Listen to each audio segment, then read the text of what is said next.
Tender is the night. Francis Scott Fitzgerald, already with thee. Tender is the night.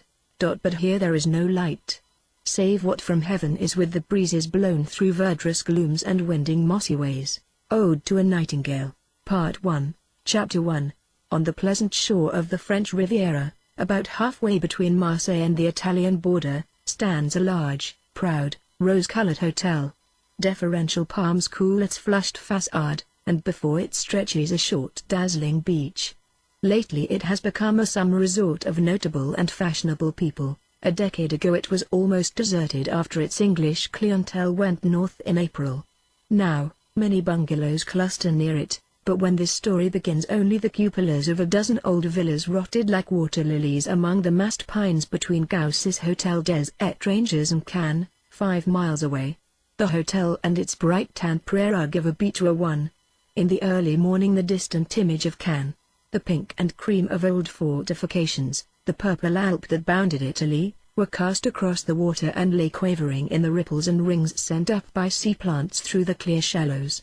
Before 8 a man came down to the beach in a blue bathrobe and with much preliminary application to his person of the chilly water, and much grunting and loud breathing, floundered a minute in the sea. When he had gone, beach and bay were quiet for an hour.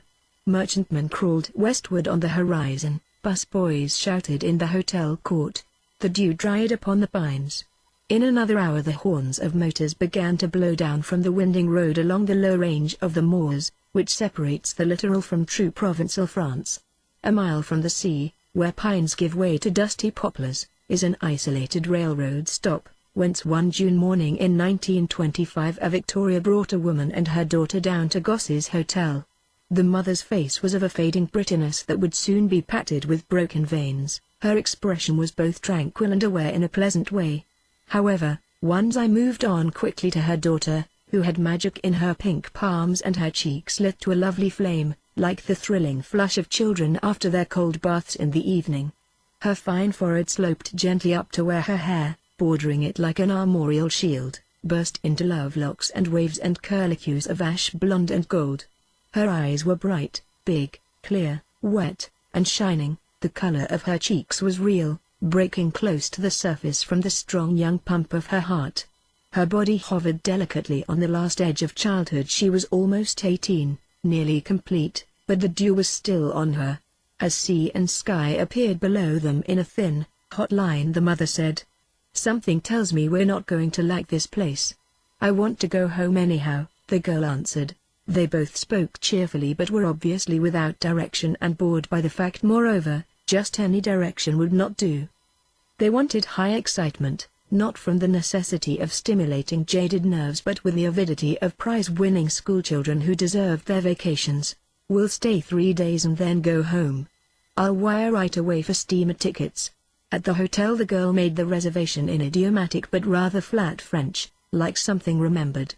When they were installed on the ground floor she walked into the glare of the French windows and out a few steps onto the stone veranda that ran the length of the hotel. When she walked she carried herself like a ballet dancer, not slumped down on her hips but held up in the small of her back. Out there the hot light clipped close her shadow and she retreated. It was too bright to see. 50 yards away the Mediterranean yielded up its pigments, moment by moment, to the brutal sunshine. Below the balustrade a faded Buick cooked on the hotel drive. Indeed, of all the region only the beach stirred with activity. 3 British nannies sat knitting the slow pattern of Victorian England, the pattern of the 40s, the 60s, and the 80s, into sweaters and socks, to the tune of gossip as formalized as incantation. Closer to the sea a dozen persons kept house under striped umbrellas, while their dozen children pursued unintimidated fish through the shallows or lay naked and glistening with coconut oil out in the sun. As Rosemary came onto the beach a boy of 12 ran past her and dashed into the sea with exultant cries. Feeling the impactive scrutiny of strange faces, she took off her bathrobe and followed. She floated face down for a few yards and finding it shallow staggered to her feet and plodded forward, dragging slim legs like weights against the resistance of the water. When it was about breast high, she glanced back toward shore. A bald man in a monocle and a pair of tights, his tufted chest thrown out, his brash navel sucked in, was regarding her attentively. As Rosemary returned the gaze, the man dislodged the monocle, which went into hiding amid the facetious whiskers of his chest, and poured himself a glass of something from a bottle in his hand. Rosemary laid her face on the water and swam a choppy little 4-beat crawl out to the raft. The water reached up for her, pulled her down tenderly out of the heat, seeped in her hair and ran into the corners of her body. She turned round and round in it, embracing it, wallowing in it. Reaching the raft she was out of breath, but a tanned woman with very white teeth looked down at her, and Rosemary, suddenly conscious of the raw whiteness of her own body, turned on her back and drifted toward shore. The hairy man holding the bottle spoke to her as she came out.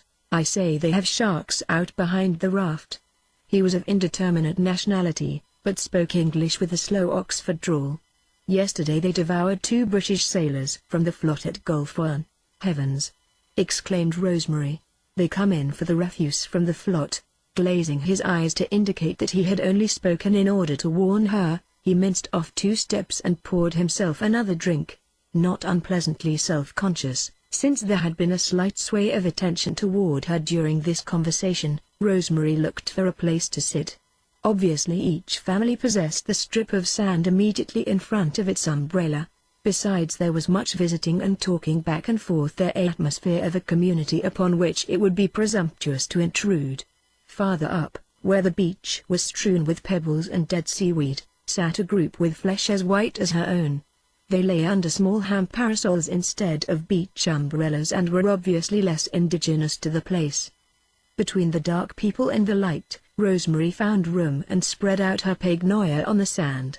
Lying so, she first heard their voices and felt their feet skirt her body and their shapes pass between the sun and herself.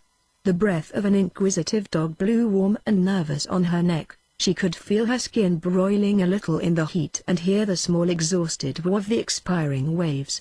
Presently her ear distinguished individual voices and she became aware that someone referred to scornfully as that North guy had kidnapped a waiter from a cafe in Cannes last night in order to saw him in 2.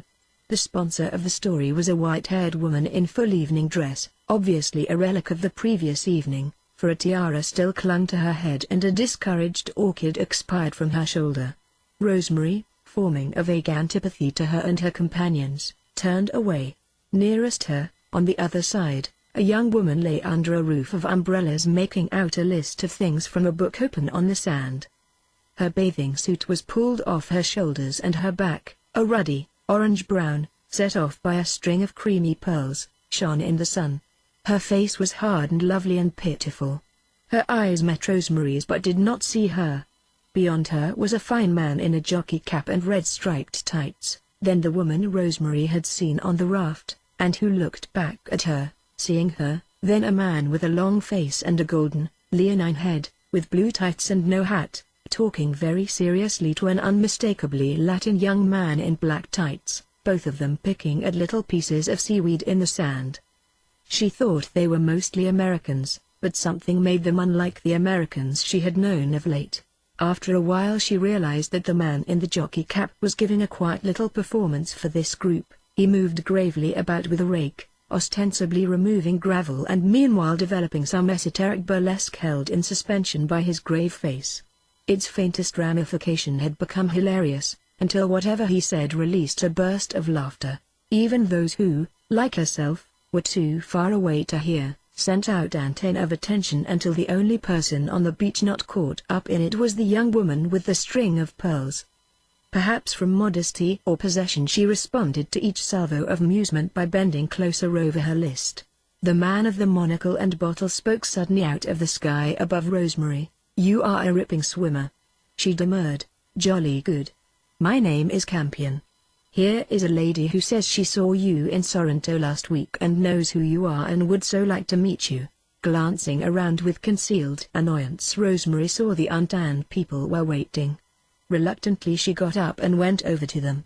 "Mrs. Abrams, Mrs. McKisco, Mr. Mr. Dumfrey, we know who you are," spoke up the woman in evening dress. "You're Rosemary Hoyt and I recognized you in Sorrento and asked the hotel clerk and we all think you're perfectly marvelous and we want to know why you're not back in America, making another marvelous moving picture." They made a superfluous gesture of moving over for her.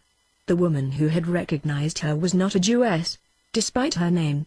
She was one of those elderly good sports preserved by an imperviousness to experience and a good digestion into another generation. "We wanted to warn you about getting burned the first day," she continued cheerily, "because your skin is important, but there seems to be so darn much formality on this beach that we didn't know whether you'd mind." Chapter 2. "We thought maybe you were in the plot," said Mrs. McKisko. She was a shabby-eyed, pretty young woman with a disheartening intensity. "We don't know who's in the plot and who isn't. One man my husband had been particularly nice to turned out to be a chief character, practically the assistant hero." "The plot?" inquired Rosemary, half understanding. "Is there a plot, my dear?" "We don't know," said Mrs. Abrams, with a convulsive, stout woman's chuckle. "We're not in it. We're the gallery." Mr. Dumfrey, a tow-headed effeminate young man, remarked, "Mama Abrams is a plot in herself," and Campion shook his monocle at him, saying, "Now, Royal, don't be too ghastly for words." Rosemary looked at them all uncomfortably, wishing her mother had come down here with her. She did not like these people, especially in her immediate comparison of them with those who had interested her at the other end of the beach. Her mother's modest but compact social gift got them out of unwelcome situations swiftly and firmly. But Rosemary had been a celebrity for only 6 months, and sometimes the French manners of her early adolescence and the democratic manners of America, these latter superimposed, made a certain confusion and let her in for just such things. Mr. McKisko, a scrawny, freckle-and-red man of 30, did not find the topic of the plot amusing. He had been staring at the sea now. After a swift glance at his wife, he turned to Rosemary and demanded aggressively, "Been here long?" "Only a day." "Oh." Evidently feeling that the subject had been thoroughly changed, he looked in turn at the others. "Going to stay all summer?" asked Mrs. McKisko, innocently.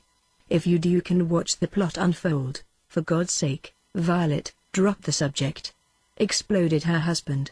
"Get a new joke, for God's sake." Mrs. McKisko swayed toward Mrs. Abrams and breathed audibly. "He's nervous." "I'm not nervous," disagreed McKisko. "It just happens I'm not nervous at all." He was burning visibly. A grayish flush had spread over his face, dissolving all his expressions into a vast ineffectuality. Suddenly remotely conscious of his condition, he got up to go in the water, followed by his wife, and seizing the opportunity Rosemary followed. Mr. McKisko drew a long breath, flung himself into the shallows and began a stiff-armed batting of the Mediterranean, obviously intended to suggest to crawl. His breath exhausted, he arose and looked around with an expression of surprise that he was still in sight of shore. "I haven't learned to breathe yet.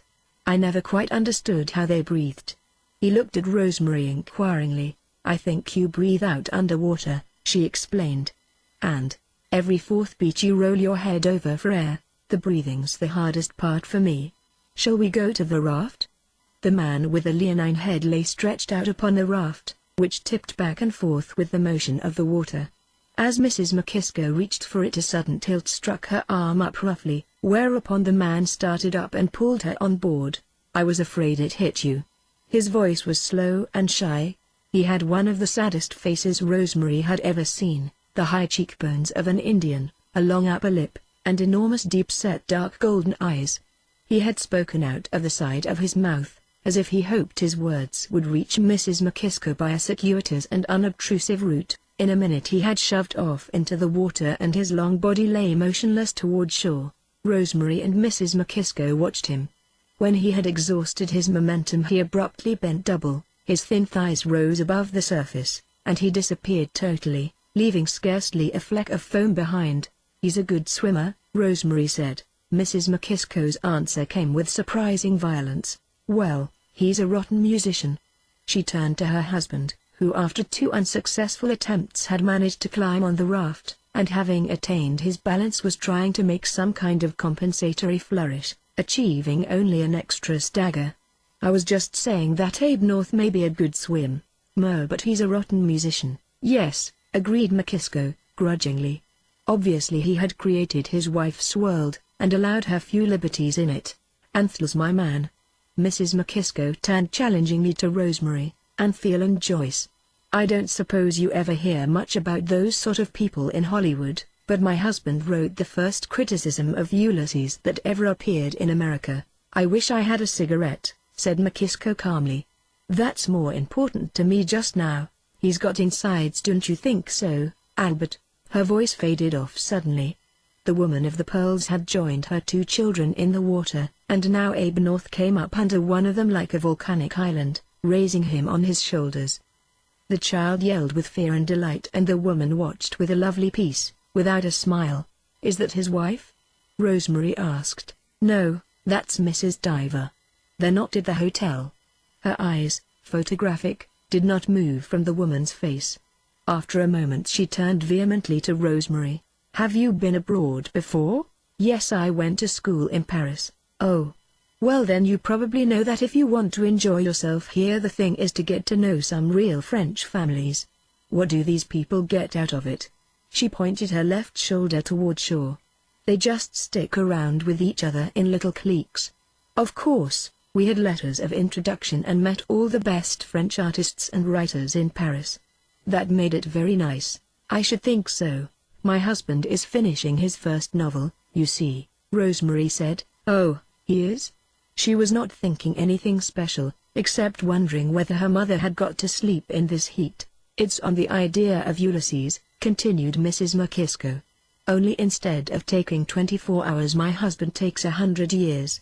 He takes a decade-old French aristocrat and puts him in contrast with the mechanical age. Oh, for God's sake, Violet, don't go telling everybody the idea, protested McKisko. I don't want it to get all around before the book's published. Rosemary swam back to the shore, where she threw her pagnoia over her already sore shoulders and lay down again in the sun. The man with the jockey cap was now going from umbrella to umbrella carrying a bottle and little glasses in his hands. Presently he and his friends grew livelier and closer together, and now they were all under a single assemblage of umbrellas. She gathered that someone was leaving and that this was a last drink on the beach. Even the children knew that excitement was generating under that umbrella and turned toward it, and it seemed to Rosemary that it all came from the man in the jockey cap. Noon dominated sea and sky. Even the white line of Cannes, 5 miles off, had faded to a mirage of what was fresh and cool. A robin-breasted sailing boat pulled in behind it to strand from the outer, darker sea.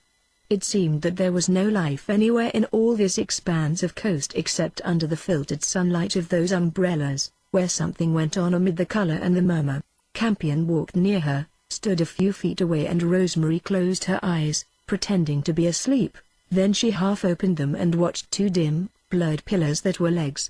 The man tried to edge his way into a sand-colored cloud, but the cloud floated off into the vast hot sky. Rosemary fell really asleep. She awoke drenched with sweat to find the beach deserted save for the man in the jockey cap, who was folding a last umbrella. As Rosemary lay blinking, he walked nearer and said, I was going to wake you before I left. It's not good to get too burned right away, thank you. Rosemary looked down at her crimson legs. Heavens, she laughed cheerfully, inviting him to talk, but Dick Diver was already carrying a tent and a beach umbrella up to a waiting car, so she went into the water to wash off the sweat. He came back and gathering up a rake, a shovel, and a sieve, stowed them in a crevice of a rock. He glanced up and down the beach to see if he had left anything. Do you know what time it is?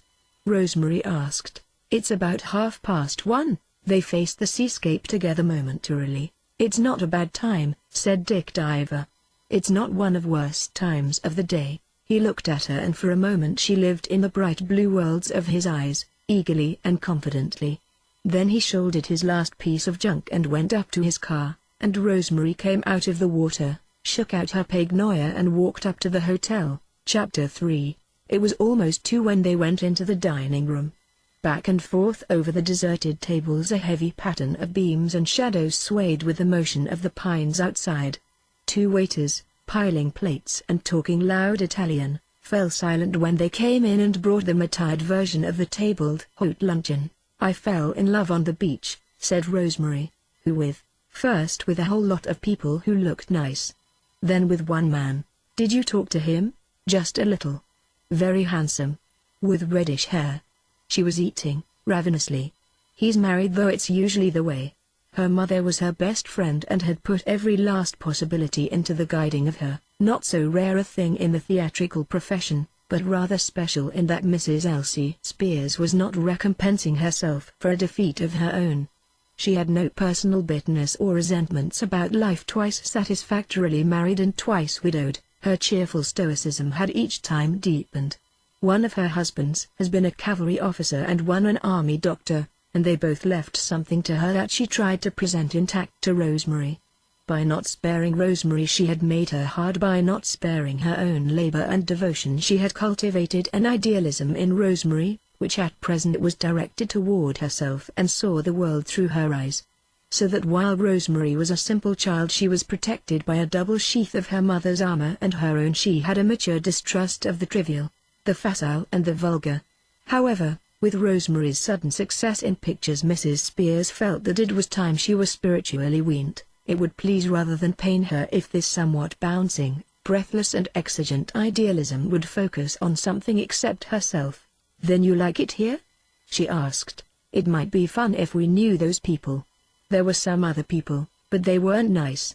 They recognized me no matter where we go. Everybody's seen Daddy's Girl. Mrs. Spears waited for the glow of egotism to subside, then she said in a matter-of-fact way, "That reminds me, when are you going to see Earl Brady? I thought we might go this afternoon if you're rested." "You go." "I'm not going. We'll wait till tomorrow then." "I want you to go alone." "It's only a short way." "It isn't as if you didn't speak French." "Mother, aren't there some things I don't have to do?" "Oh, well then go later, but someday before we leave." "All right, Mother." After lunch they were both overwhelmed by the sudden flatness that comes over American travelers in quiet foreign places. No stimuli worked upon them, no voices called them from without, no fragments of their own thoughts came suddenly from the minds of others, and missing the clamor of empire they felt that life was not continuing here. "Let's only stay 3 days, Mother," Rosemary said when they were back in their rooms. Outside a light wind blew the heat around, straining it through the trees and sending little hot gusts through the shutters. "How about the man you fell in love with on the beach?" "I don't love anybody but you, Mother, darling." Rosemary stopped in the lobby and spoke to Gosper about trains. The concierge, lounging in light brown khaki by the desk, stared at her rigidly, then suddenly remembered the manners of his métier. She took the bus and rode with a pair of obsequious waiters to the station, embarrassed by their deferential silence, wanting to urge them, "Go on, talk, enjoy yourselves." "It doesn't bother me." The first-class compartment was stifling. The vivid advertising cards of the railroad companies, the Pont du Gard at Al, the amphitheater at Orange, winter sports at Chamonix were fresher than the long motionless sea outside. Unlike American trains that were absorbed in an intense destiny of their own, and scornful of people on another world less swift and breathless, this train was part of the country through which it passed. Its breath stirred the dust from the palm leaves, the cinders mingled with the dry dung in the gardens. Rosemary was sure she could lean from the window and pull flowers with her hand. A dozen cabbies slept in their hacks outside the Cannes station. Over on the promenade the casino, the smart shops, and the great hotels turned blank iron masks to the summer sea. It was unbelievable that there could ever have been a season, and Rosemary, half in the grip of fashion, became a little self-conscious, as though she were displaying an unhealthy taste for the moribund, as though people were wondering why she was here in the lull between the gaiety of last winter and next winter, while up north the true world thundered by. As she came out of a drugstore with a bottle of coconut oil, a woman, whom she recognized as Mrs. Diver, crossed her path with arms full of sofa cushions, and went to a car parked down the street. A long, low black dog barked at her. A dozing chauffeur woke with a start. She sat in the car, her lovely face set, controlled, her eyes brave and watchful, looking straight ahead toward nothing. Her dress was bright red and her brown legs were bare. She had thick, dark, gold hair like a chow's. With half an hour to wait for her train, Rosemary sat down in the Café des Allies on the Croisette, where the trees made a green twilight over the tables and an orchestra wooed an imaginary public of cosmopolites with the nice carnival song and last year's American tune. She had bought Le Temps and the Saturday Evening Post for her mother, and as she drank her citronade she opened the latter at the Memoirs of a Russian Princess, finding the dim conventions of the 90s realer and nearer than the headlines of the French paper. It was the same feeling that had oppressed her at the hotel, accustomed to seeing the starkest grotesque queries of a continent heavily underlined as comedy or tragedy. Untrained to the task of separating out the essential for herself, she now began to feel that French life was empty and stale. This feeling was surcharged by listening to the sad tunes of the orchestra, reminiscent of the melancholy music played for acrobats in vaudeville. She was glad to go back to Goss's hotel. Her shoulders were too burned to swim with the next day, so she and her mother hired a car after much haggling, for Rosemary had formed her valuations of money in France and drove along the Riviera, the delta of many rivers. The chauffeur, a Russian Tsar of the period of Ivan the Terrible, was a self-appointed guide, and the resplendent names Cannes, Nice, Monte Carlo began to glow through their torpid camouflage, whispering of old kings come here to dine or die, of Rajas tossing Buddha's A's to English ballerinas, of Russian princes turning the weeks into Baltic twilights in the lost caviar days. Most of all, there was the scent of the Russians along the coast, their closed bookshops and grocery stores. 10 years ago, when the season ended in April, the doors of the Orthodox Church were locked, and the sweet champagnes they favored were put away until their return. "We'll be back next season," they said, but this was premature, for they were never coming back anymore. It was pleasant to drive back to the hotel in the late afternoon, above a sea as mysteriously colored as the agates and cornelians of childhood, green as green milk, blue as laundry water, wine dark. It was pleasant to pass people eating outside their doors, and to hear the fierce mechanical pianos behind the vines of country estaminets.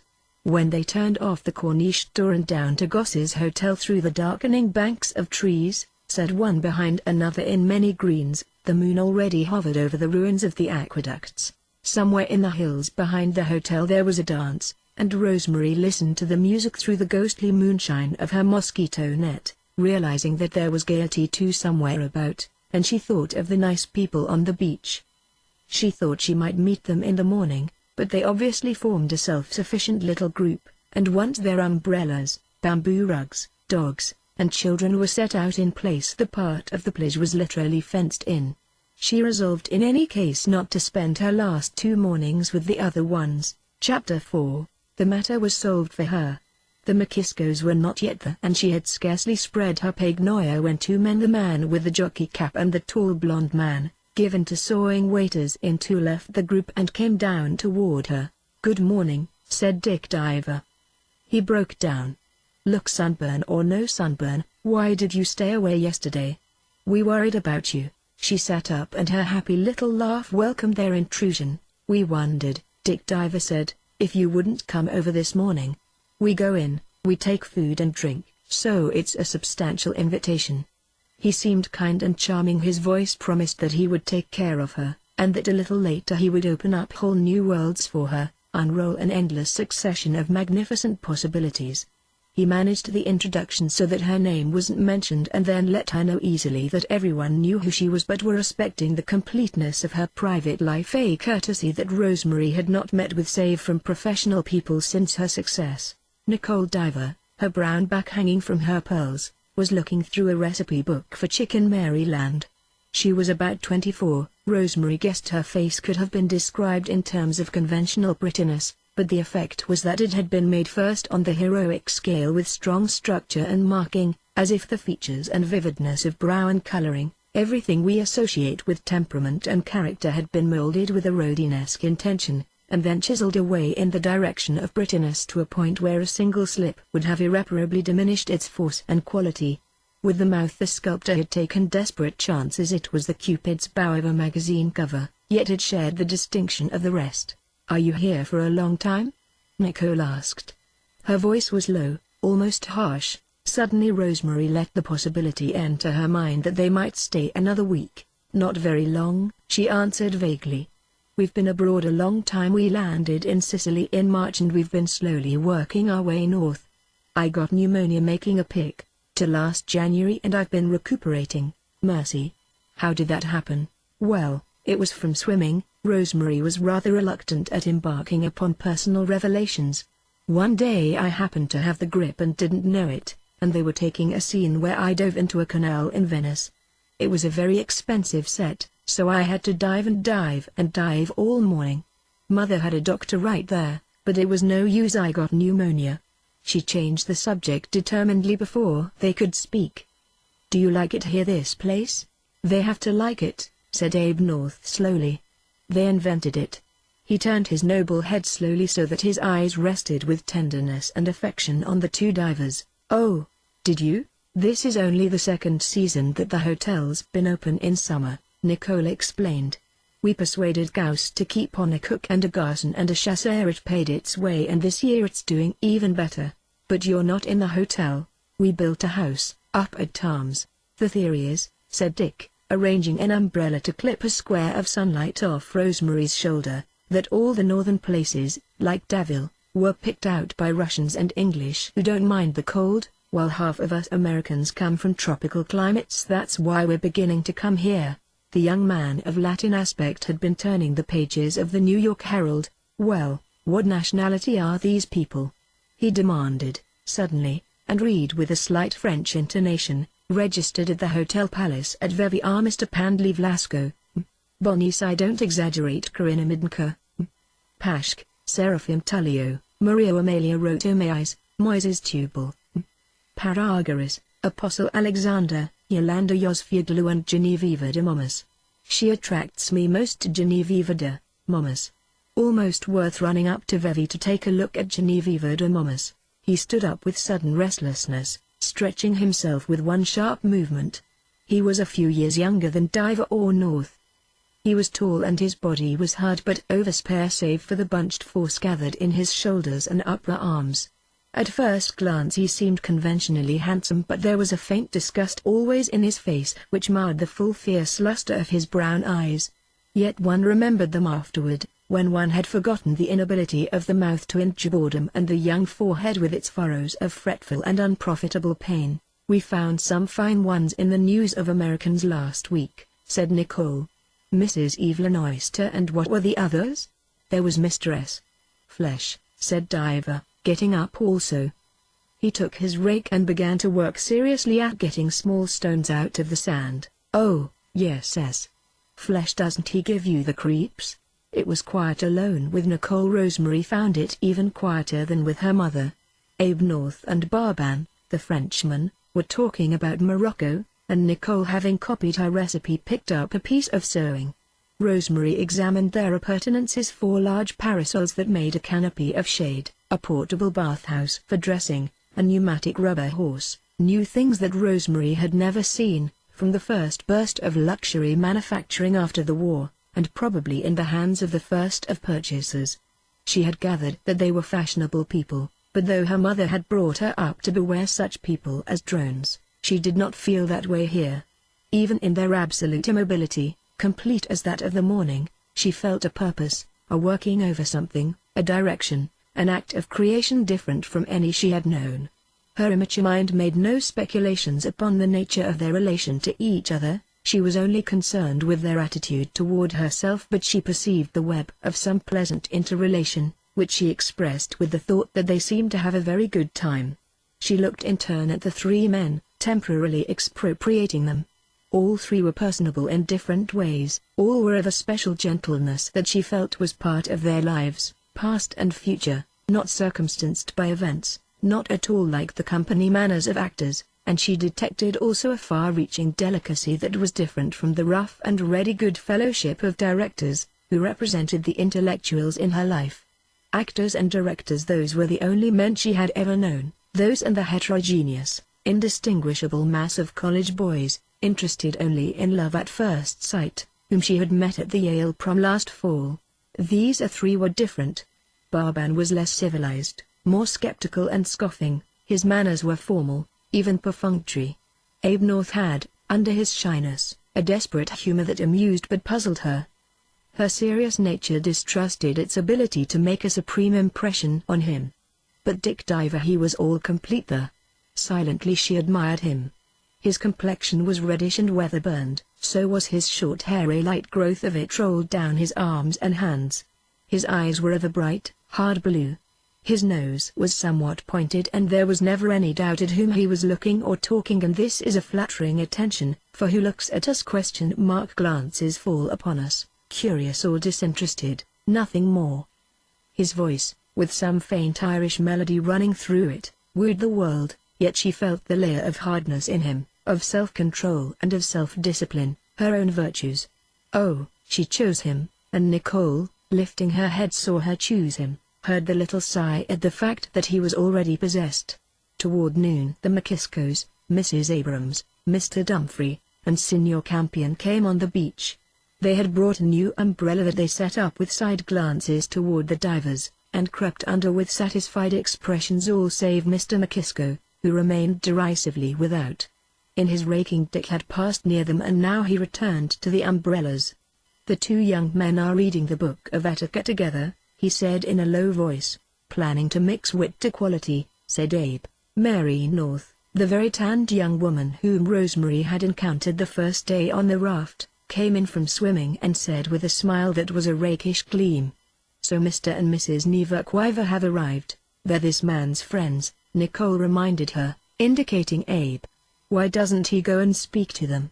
Don't you think they're attractive?" "I think they're very attractive," Abe agreed. "I just don't think they're attractive, that's all." "Well, I have felt there were too many people on the beach this summer," Nicole admitted. "Our beach that Dick made out of a pebble pile." She considered, and then lowering her voice out of the range of the trio of nannies who sat back under another umbrella. "Still, they're preferable to those British last summer who kept shouting about, 'Isn't the sea blue? Isn't there sky white? Isn't little Nellie's nose red?'" Rosemary thought she would not like to have Nicole for an enemy. "But you didn't see the fight," Nicole continued. "The day before you came, the married man, the one with the name that sounds like a substitute for gasoline or butter, McKisko." "Yes, well, they were having words and she tossed some sand in his face. So naturally he sat on top of her and rubbed her face in the sand. We were electrified. I wanted Dick to interfere, I think," said Dick Diver, staring down abstractedly at the straw mat, "that I'll go over and invite them to dinner." "No, you won't," Nicole told him quickly. "I think it would be a very good thing. They're here, let's adjust ourselves. We're very well adjusted," she insisted, laughing. "I'm not going to have my nose rubbed in the sand. I'm a mean, hard woman," she explained to Rosemary, and then raising her voice, "Children, put on your bathing suits." Rosemary felt that this swim would become the typical one of her life, the one that would always pop up in her memory at the mention of swimming. Simultaneously the whole party moved toward the water, super ready from the long, forced inaction, passing from the heat to the cool with the bundies of a tingling curry eaten with chilled white wine.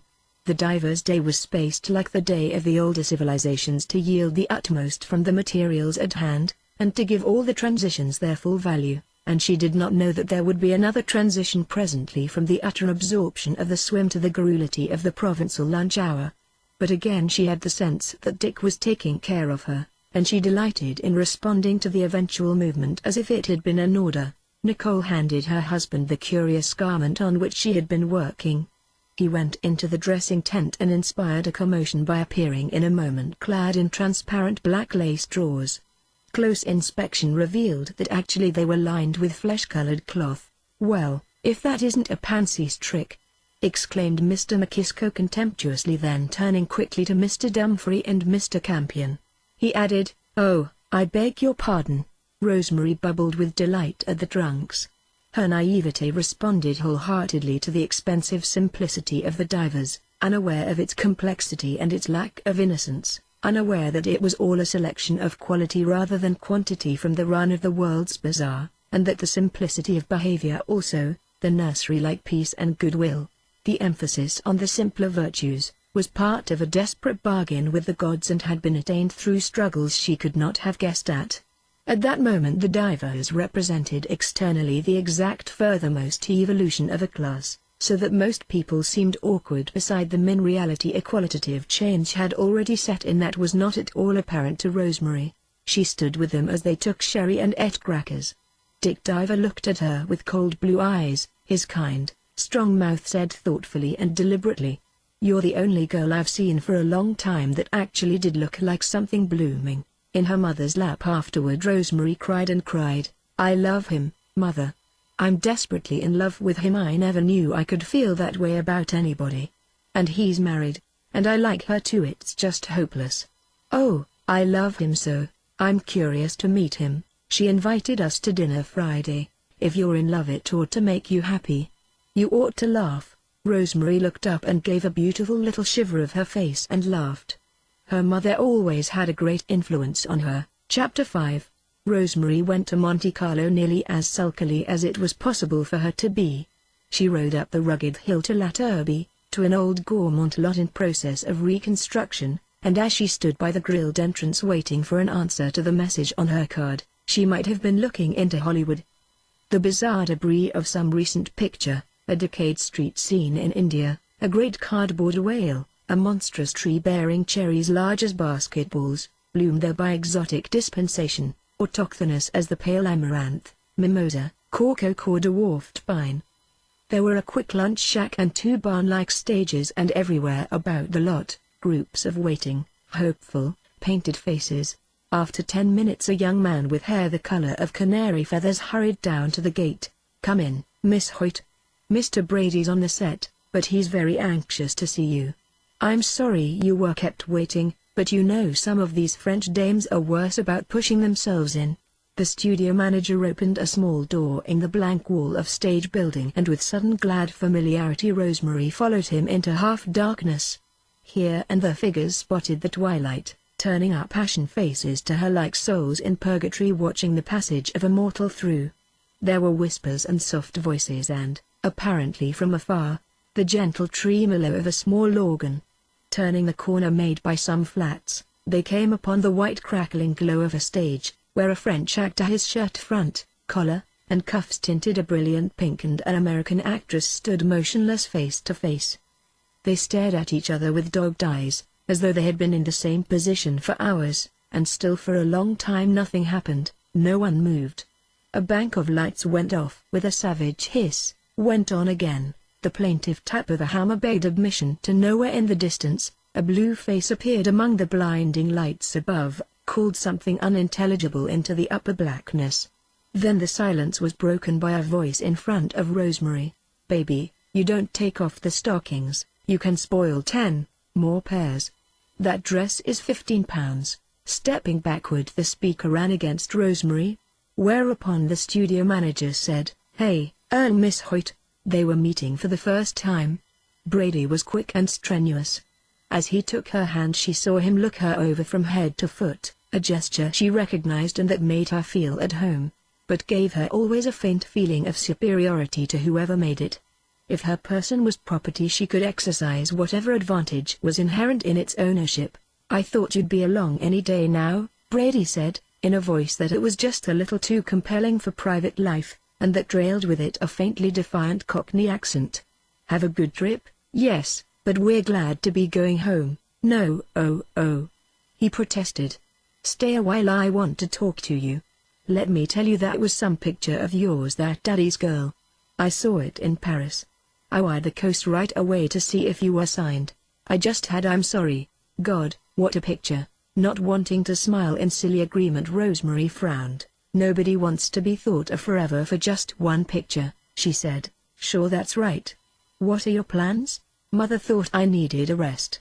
When I get back we'll probably either sign up with First National or keep on with Famous." "Who's we?"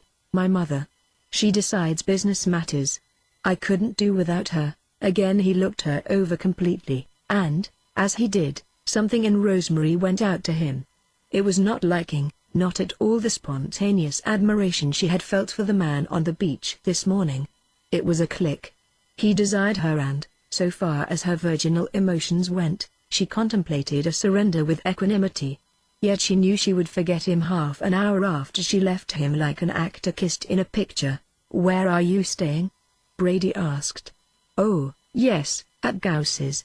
Well, my plans are made for this year, too, but that letter I wrote you still stands. Rather make a picture with you than any girl since Connie Talmadge was a kid." "I feel the same way. Why don't you come back to Hollywood?" I can't stand the damn place. I'm fine here. Wait till after this shot and I'll show you around." Walking onto the set, he began to talk to the French actor in a low, quiet voice.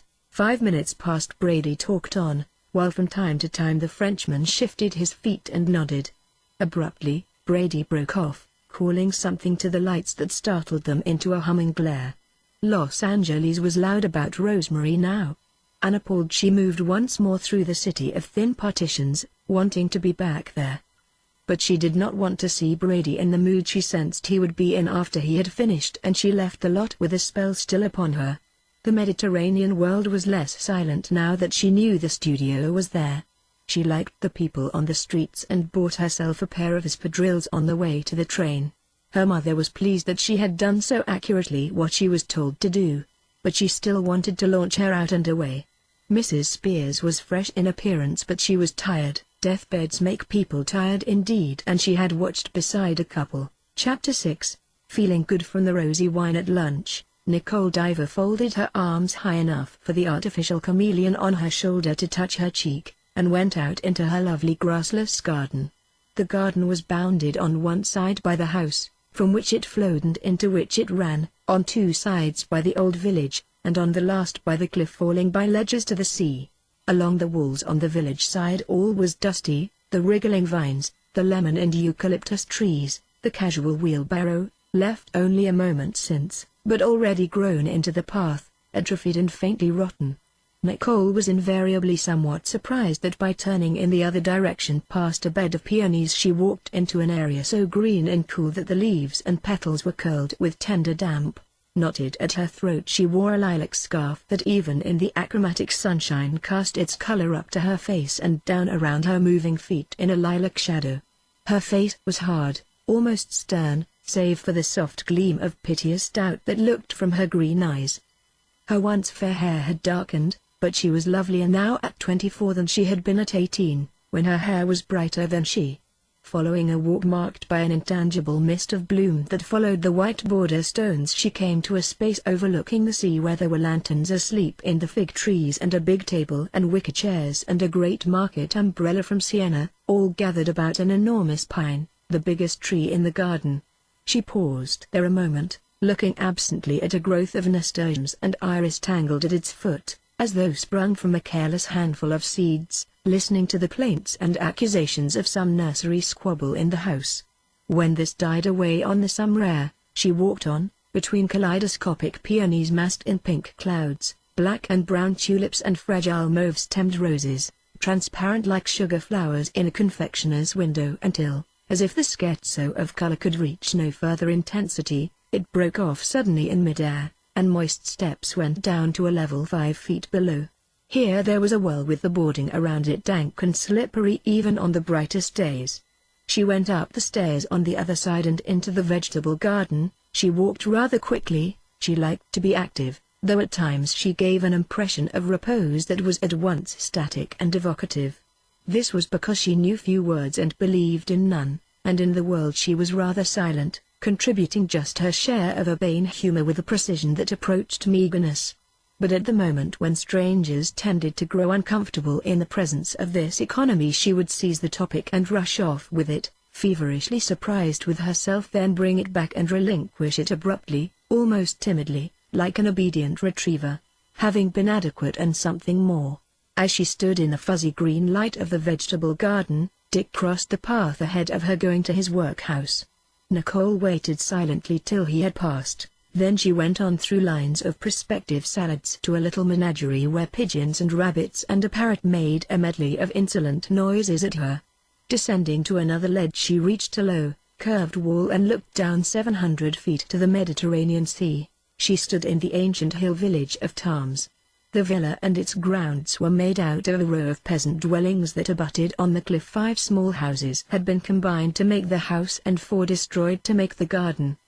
The exterior walls were untouched so that from the road far below it was indistinguishable from the violet-grey mass of the town.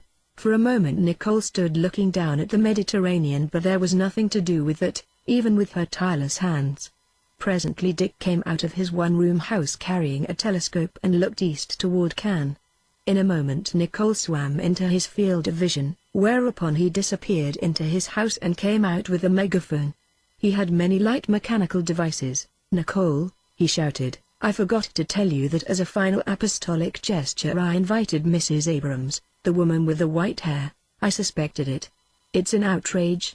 The ease with which her reply reached him seemed to belittle his megaphone, so she raised her voice and called, "Can you hear me?" "Yes."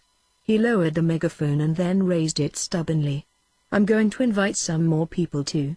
I'm going to invite the two young men." "All right," she agreed placidly. "I want to give a really bad party. I mean it.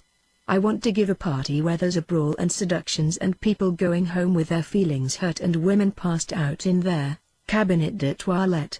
You wait and see." He went back into his house and Nicole saw that one of his most characteristic moods was upon him. The excitement that swept everyone up into it and was inevitably followed by his own form of melancholy, which he never displayed but at which he guessed. This excitement about things reached an intensity out of proportion to their importance, generating a really extraordinary virtuosity with people. Save among a few of the tough-minded and perennially suspicious, he had the power of arousing a fascinated and uncritical love. The reaction came when he realized the waste and extravagance involved. He sometimes looked back with awe at the carnivals of affection he had given, as a general might gaze upon a massacre he had ordered to satisfy an impersonal bloodlust. But to be included in Dick Diver's world for a while was a remarkable experience. People believed he made special reservations about them, recognizing the proud uniqueness of their destinies, buried under the compromises of how many years. He won everyone quickly with an exquisite consideration and a politeness that moved so fast and intuitively that it could be examined only in its effect. Then, without caution, lest the first bloom of the relation wither, he opened the gate to his amusing world. So long as they subscribed to it completely, their happiness was his preoccupation, but at the first flicker of doubt as to its all-inclusiveness he evaporated before their eyes, leaving little communicable memory of what he had said or done. At 8:30 that evening he came out to meet his first guests, his coat carried rather ceremoniously, rather promisingly, in his hand, like a toreador's cape. It was characteristic that after greeting Rosemary and her mother he waited for them to speak first, as if to allow them the reassurance of their own voices in new surroundings. To resume Rosemary's point of view, it should be said that, under the spell of the climbed tarns and the fresh air, she and her mother looked about appreciatively. Just as the personal qualities of extraordinary people can make themselves plain in an unaccustomed change of expression, so the intensely calculated perfection of Villa Diana transpired all at once through such minute failures as the chance apparition of a maid in the background or the perversity of a cork. While the first guests arrived bringing with them the excitement of the night, the domestic activity of the day receded past them gently, symbolized by the Diver children and their governess still at supper on the terrace. "What a beautiful garden!" Mrs. Spears exclaimed. "Nicole's garden," said Dick. "She won't let it alone. She nags it all the time, worries about its diseases. Any day now I expect to have her come down with powdery mildew or fly speck, or late blight." He pointed his forefinger decisively at Rosemary, saying with a lightness seeming to conceal a paternal interest, "I'm going to save your reason. I'm going to give you a hat to wear on the beach." He turned them from the garden to the terrace, where he poured a cocktail. Earl Brady arrived, discovering Rosemary with surprise.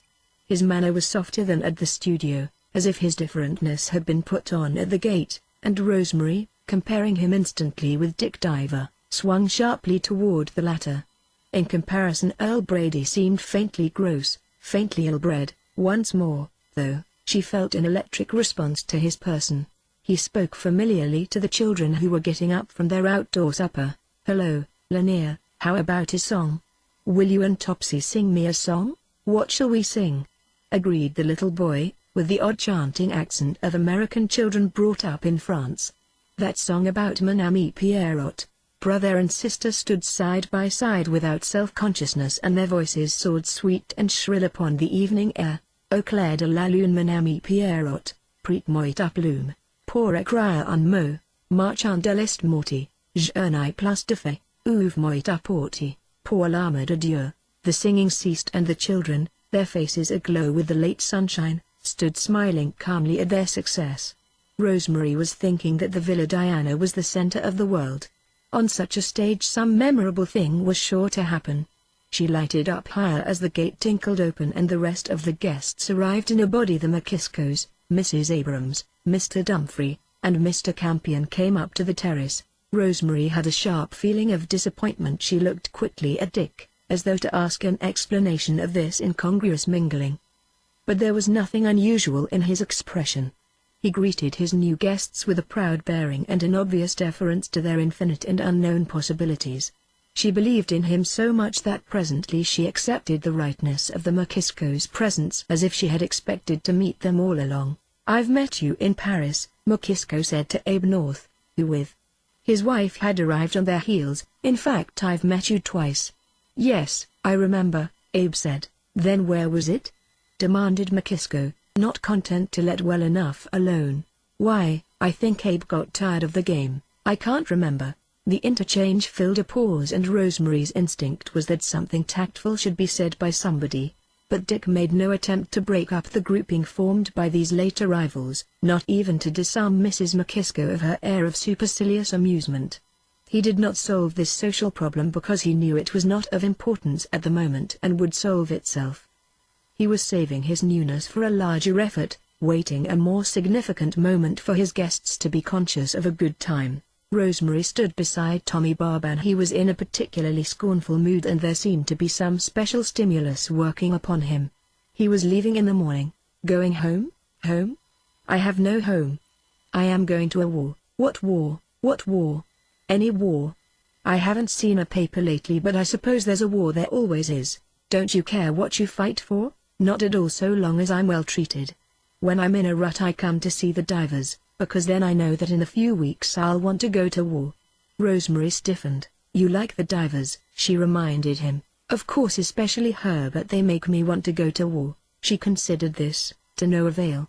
The divers made her want to stay near them forever. "You're half American," she said, as if that should solve the problem. "Also I'm half French, and I was educated in England and since I was 18 I've worn the uniforms of 8 countries. But I hope I did not give you the impression that I am not fond of the divers. I am, especially of Nicole. How could anyone help it?" she said simply. She felt far from him.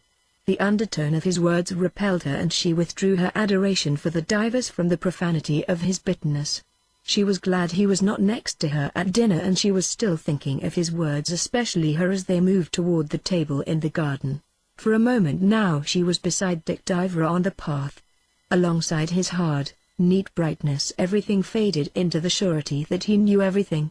For a year, which was forever, she had had money and a certain celebrity and contact with the celebrated, and these latter had presented themselves merely as powerful enlargements of the people with whom the doctor's widow and her daughter had associated in a hotel pension in Paris.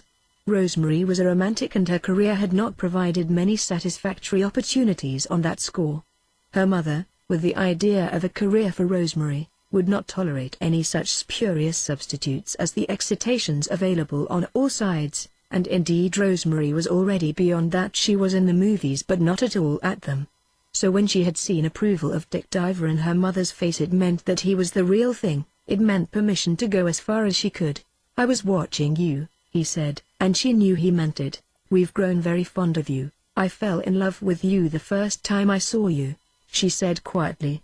He pretended not to have heard, as if the compliment were purely formal. "New friends," he said, as if it were an important point, "can often have a better time together than old friends." With that remark, which she did not understand precisely, she found herself at the table, picked out by slowly emerging lights against the dark dusk. A chord of delight struck inside her when she saw that Dick had taken her mother on his right hand. For herself she was between Louise Campion and Brady. Surcharged with her emotion she turned to Brady with the intention of confiding in him, but at her first mention of Dick a hard-boiled sparkle in his eyes gave her to understand that he refused the fatherly office. In turn she was equally firm when he tried to monopolize her hand, so they talked shop, or rather she listened while he talked shop. Her polite eyes never leaving his face, but her mind was so definitely elsewhere that she felt he must guess the fact. Intermittently she caught the gist of his sentences and supplied the rest from her subconscious. as one picks up the striking of a clock in the middle with only the rhythm of the first uncounted strokes lingering in the mind. Chapter 7. In a pause, Rosemary looked away and up the table where Nicole sat between Tommy Barban and Abe North, her chow's hair foaming and frothing in the candlelight. Rosemary listened, caught sharply by the rich clipped voice in infrequent speech. "The poor man," Nicole exclaimed. "Why did you want to saw him in two?" "Naturally I wanted to see what was inside a waiter." "Wouldn't you like to know what was inside a waiter?" "Old menus," suggested Nicole with a short laugh. "Pieces of broken china and tips and pencil stubs." "Exactly, but the thing was to prove it scientifically. And of course doing it with that musical saw would have eliminated any sordidness." "Did you intend to play the saw while you performed the operation?" Tommy inquired. "We didn't get quite that far. We were alarmed by their screams. We thought he might rupture something." "All sounds very peculiar to me," said Nicole. "Any musician that'll use another musician's saw too." They had been at table half an hour and a perceptible change had set in. Person by person had given up something, a preoccupation, an anxiety, a suspicion, and now they were only their best selves and the divers' guests. Not to have been friendly and interested would have seemed to reflect on the divers, so now they were all trying, and seeing this, Rosemary liked everyone except McKisco, who had contrived to be the unassimilated member of the party. This was less from ill will than from his determination to sustain with wine the good spirits he had enjoyed on his arrival. Lying back in his place between Earl Brady, to whom he had addressed several withering remarks about the movies, and Mrs. Abrams, to whom he said nothing, he stared at Dick Diver with an expression of devastating irony, the effect being occasionally interrupted by his attempts to engage Dick in a cater-cornered conversation across the table. "Aren't you a friend of Van Buren Denby?" he would say. "I don't believe I know him." "I thought you were a friend of his," he persisted irritably. When the subject of Mr. Denby fell of its own weight, he essayed other equally irrelative themes, but each time the very deference of Dick's attention seemed to paralyze him, and after a moment's stark pause the conversation that he had interrupted would go on without him. He tried breaking into other dialogues, but it was like continually shaking hands with a glove from which the hand had been withdrawn. So finally, with a resigned air of being among children, he devoted his attention entirely to the champagne. Rosemary's glance moved at intervals around the table, eager for the others' enjoyment, as if they were her future stepchildren. A gracious table light, emanating from a bowl of spicy pinks, fell upon Mrs. Abrams' face, cooked to a turn en veuve cliquot, full of vigor, tolerance, adolescent goodwill. Next to her sat Mr. Royal Dumfries, his girl's comeliness less startling in the pleasure world of evening. Then Violet McKisco, whose prettiness had been piped to the surface of her, so that she ceased her struggle to make tangible to herself her shadowy position as the wife of an arrivist who had not arrived. Then came Dick, with his arms full of the slack he had taken up from others, deeply merged in his own party. Then her mother, forever perfect. Then Barban talking to her mother with an urbane fluency that made Rosemary like him again. Then Nicole. Rosemary saw her suddenly in a new way and found her one of the most beautiful people she had ever known. Her face, the face of a saint, a Viking Madonna, shone through the faint motes that snowed across the candlelight, drew down its flush from the wine-colored lanterns in the pine. She was still as still. Abe North was talking to her about his moral code. "Of course I've got one," he insisted. "A man can't live without a moral code. Mine is that I'm against the burning of witches. Whenever they burn a witch I get all hot under the collar." Rosemary knew from Brady that he was a musician who after a brilliant and precocious start had composed nothing for 7 years. Next was Campion, managing somehow to restrain his most blatant effeminacy, and even to visit upon those near him a certain disinterested motherliness. Then Mary North with a face so merry that it was impossible not to smile back into the white mirrors of her teeth. The whole area around her parted lips was a lovely little circle of delight. Finally Brady, whose heartiness became, moment by moment, a social thing instead of a crude assertion and reassertion of his own mental health, and his preservation of it by a detachment from the frailties of others. Rosemary, as dewy with belief as a child from one of Mrs. Burnett's vicious tracts, had a conviction of homecoming, of return from the derisive and salacious improvisations of the frontier. There were fireflies riding on the dark air and a dog baying on some low and far-away ledge of the cliff.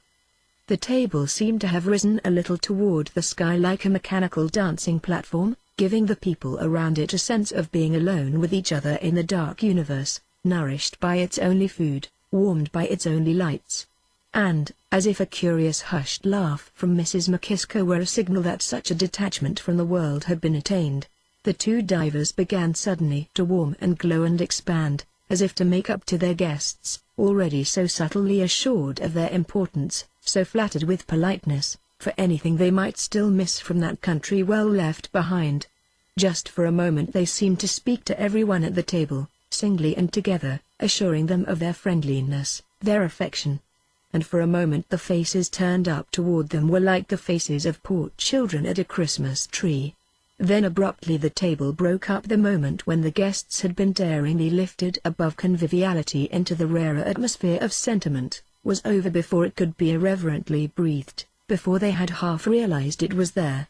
But the diffused magic of the hot sweet south had withdrawn into them their soft-poured night, and the ghostly wash of the Mediterranean far below the magic left these things and melted into the two divers and became part of them.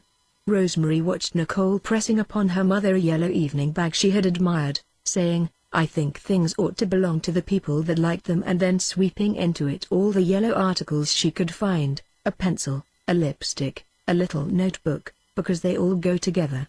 Nicole disappeared and presently Rosemary noticed that Dick was no longer there. The guests distributed themselves in the garden or drifted in toward the terrace. "Do you want," Violet McKisko asked Rosemary, "to go to the bathroom?"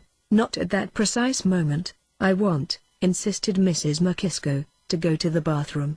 As a frank outspoken woman she walked toward the house, dragging her secret after her, while Rosemary looked after with reprobation.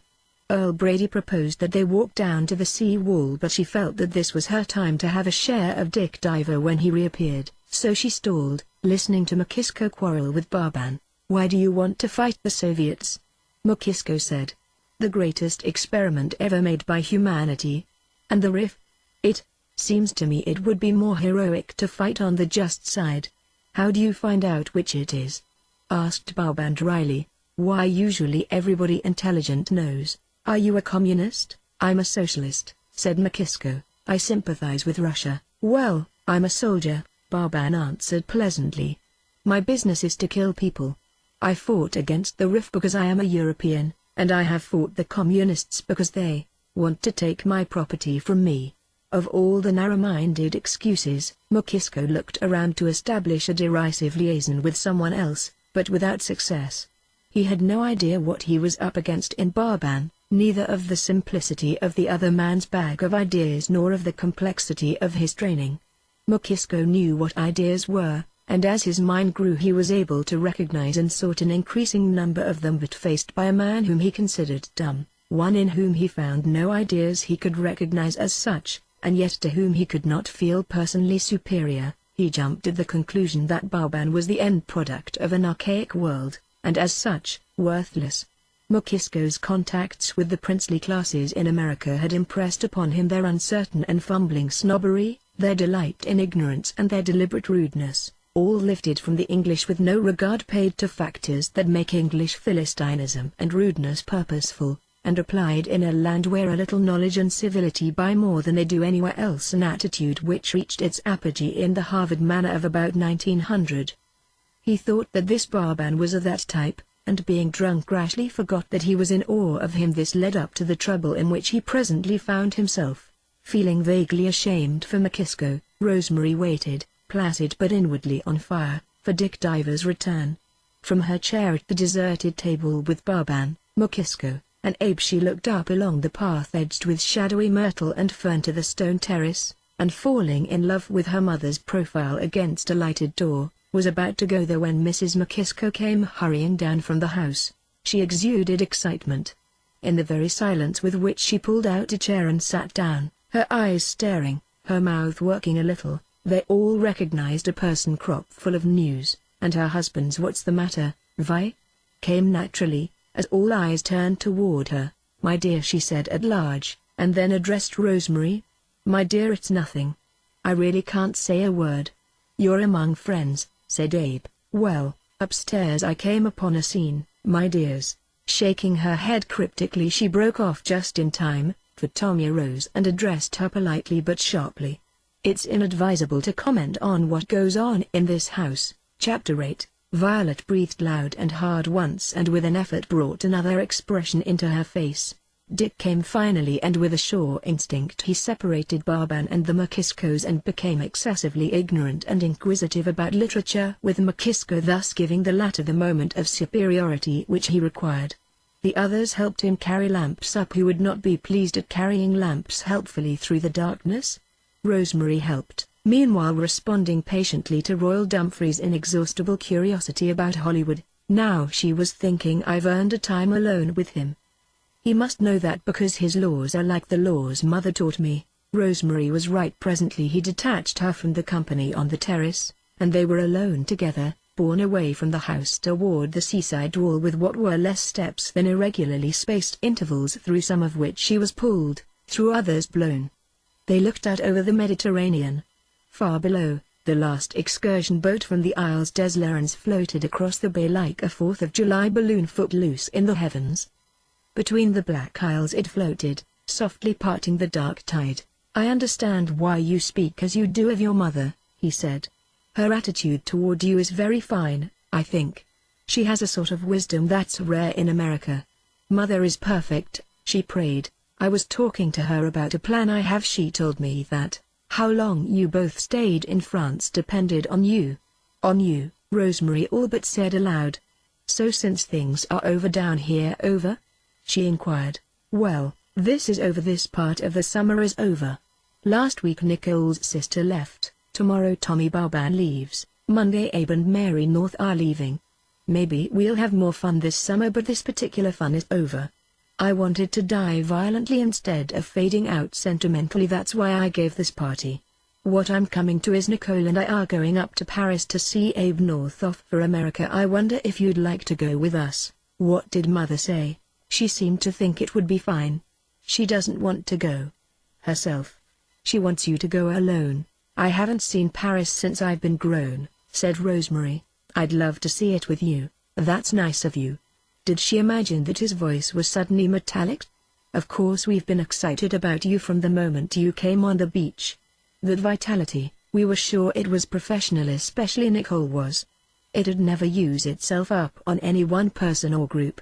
Her instinct cried out to her that he was passing her along slowly toward Nicole, and she put her own brakes on, saying with an equal harness, "I wanted to know all of you too, especially you. I told you I fell in love with you the first time I saw you." She was right going at it that way. But the space between heaven and earth had cooled his mind, destroyed the impulsiveness that had led him to bring her here, and made him aware of the too obvious appeal, the struggle with an unrehearsed scene and unfamiliar words. He tried now to make her want to go back to the house, and it was difficult, and he did not quite want to lose her. She felt only the draft blowing as he joked with her good-humoredly. "You don't know what you want. You go and ask your mother what you want." She was stricken. She touched him, feeling the smooth cloth of his dark coat like a chasuble. She seemed about to fall to her knees. From that position she delivered her last shot. "I think you're the most wonderful person I ever met, except my mother. You have romantic eyes." His laughter swept them on up toward the terrace where he delivered her to Nicole. Too soon it had become time to go, and the divers helped them all to go quickly. In the diver's big ice otter there would be Tommy Barban and his baggage. He was spending the night at the hotel to catch an early train with Mrs. Abrams, the Makiscos and Campion. Earl Brady was going to drop Rosemary and her mother on his way to Monte Carlo, and Royal Dumfries rode with them because the diver's car was crowded. Down in the garden lanterns still glowed over the table where they had dined, as the divers stood side by side in the gate, Nicole blooming away and filling the night with graciousness, and Dick bidding goodbye to everyone by name. To Rosemary it seemed very poignant to drive away and leave them in their house. Again she wondered what Mrs. Makisco had seen in the bathroom. Chapter 9. It was a limpid black night, hung as in a basket from a single dull star. The horn of the car ahead was muffled by the resistance of the thick air. Brady's chauffeur drove slowly, the taillight of the other car appeared from time to time at turnings, then not at all. but after 10 minutes it came into sight again, drawn up at the side of the road. Brady's chauffeur slowed up behind, but immediately it began to roll forward slowly and they passed it.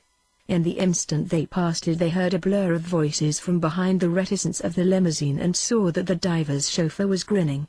Then they went on, going fast through the alternating banks of darkness and thin night, descending at last in a series of roller coaster swoops, to the great bulk of Gauss's hotel.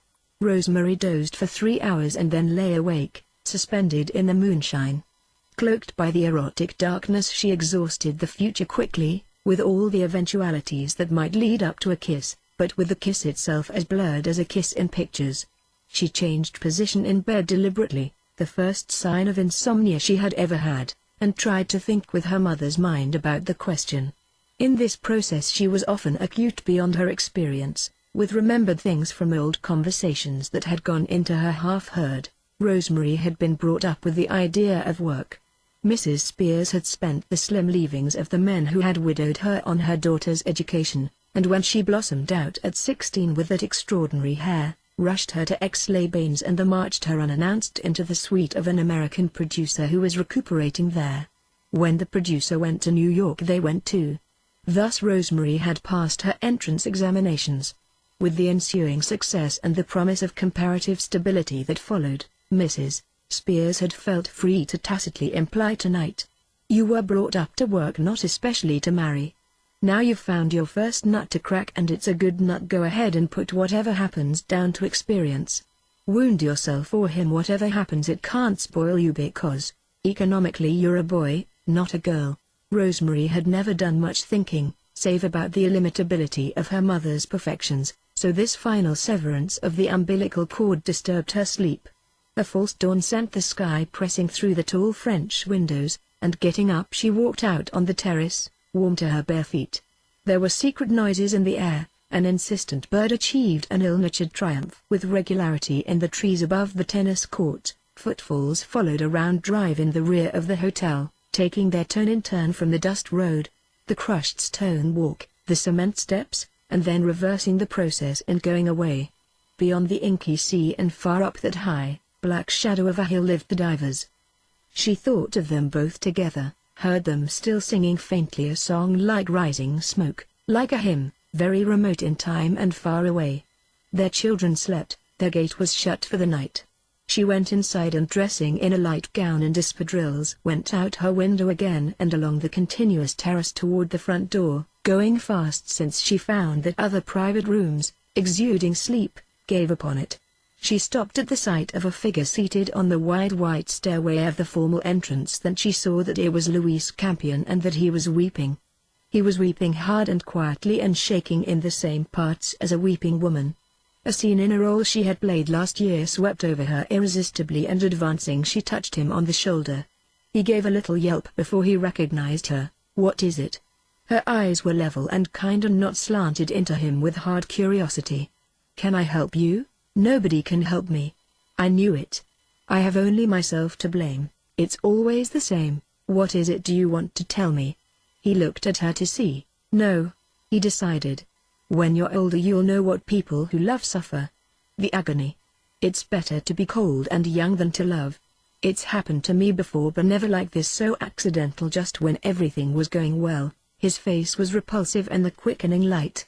Not by a flicker of her personality, a movement of the smallest muscle, did she betray her sudden disgust with whatever it was. But Campion's sensitivity realized it and he changed the subject rather suddenly. "Abe North is around here somewhere." "Why, he's staying at the Divers." "Yes, but he's up. Didn't you know what happened?" A shutter opened suddenly in a room 2 stories above and an English voice spat distinctly. "Will you kindly stop talking?" Rosemary and Louis Campion went humbly down the steps and to a bench beside the road to the beach. "Then you have no idea what's happened?"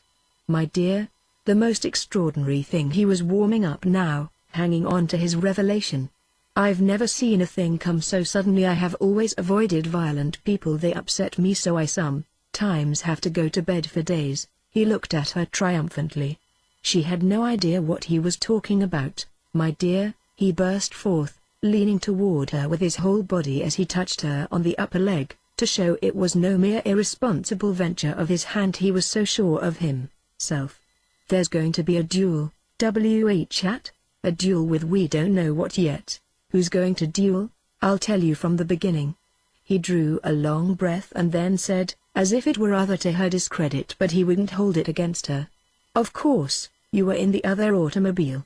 Well, in a way you were lucky. I lost at least 2 years of my life. It came so suddenly." "What came?" she demanded. "I don't know what began it." First she began to talk. "Who?" "Violet McKisco." He lowered his voice as if there were people under the bench. "But don't mention the divers because he made threats against anybody who mentioned it." "Who did?" "Tommy Barban, so don't you say I so much as mentioned them." None of us ever found out anyhow what it was Violet had to say because he kept interrupting her, and then her husband got into it. "And now, my dear, we have the duel. This morning at 5 o'clock in an hour." He sighed suddenly, thinking of his own griefs.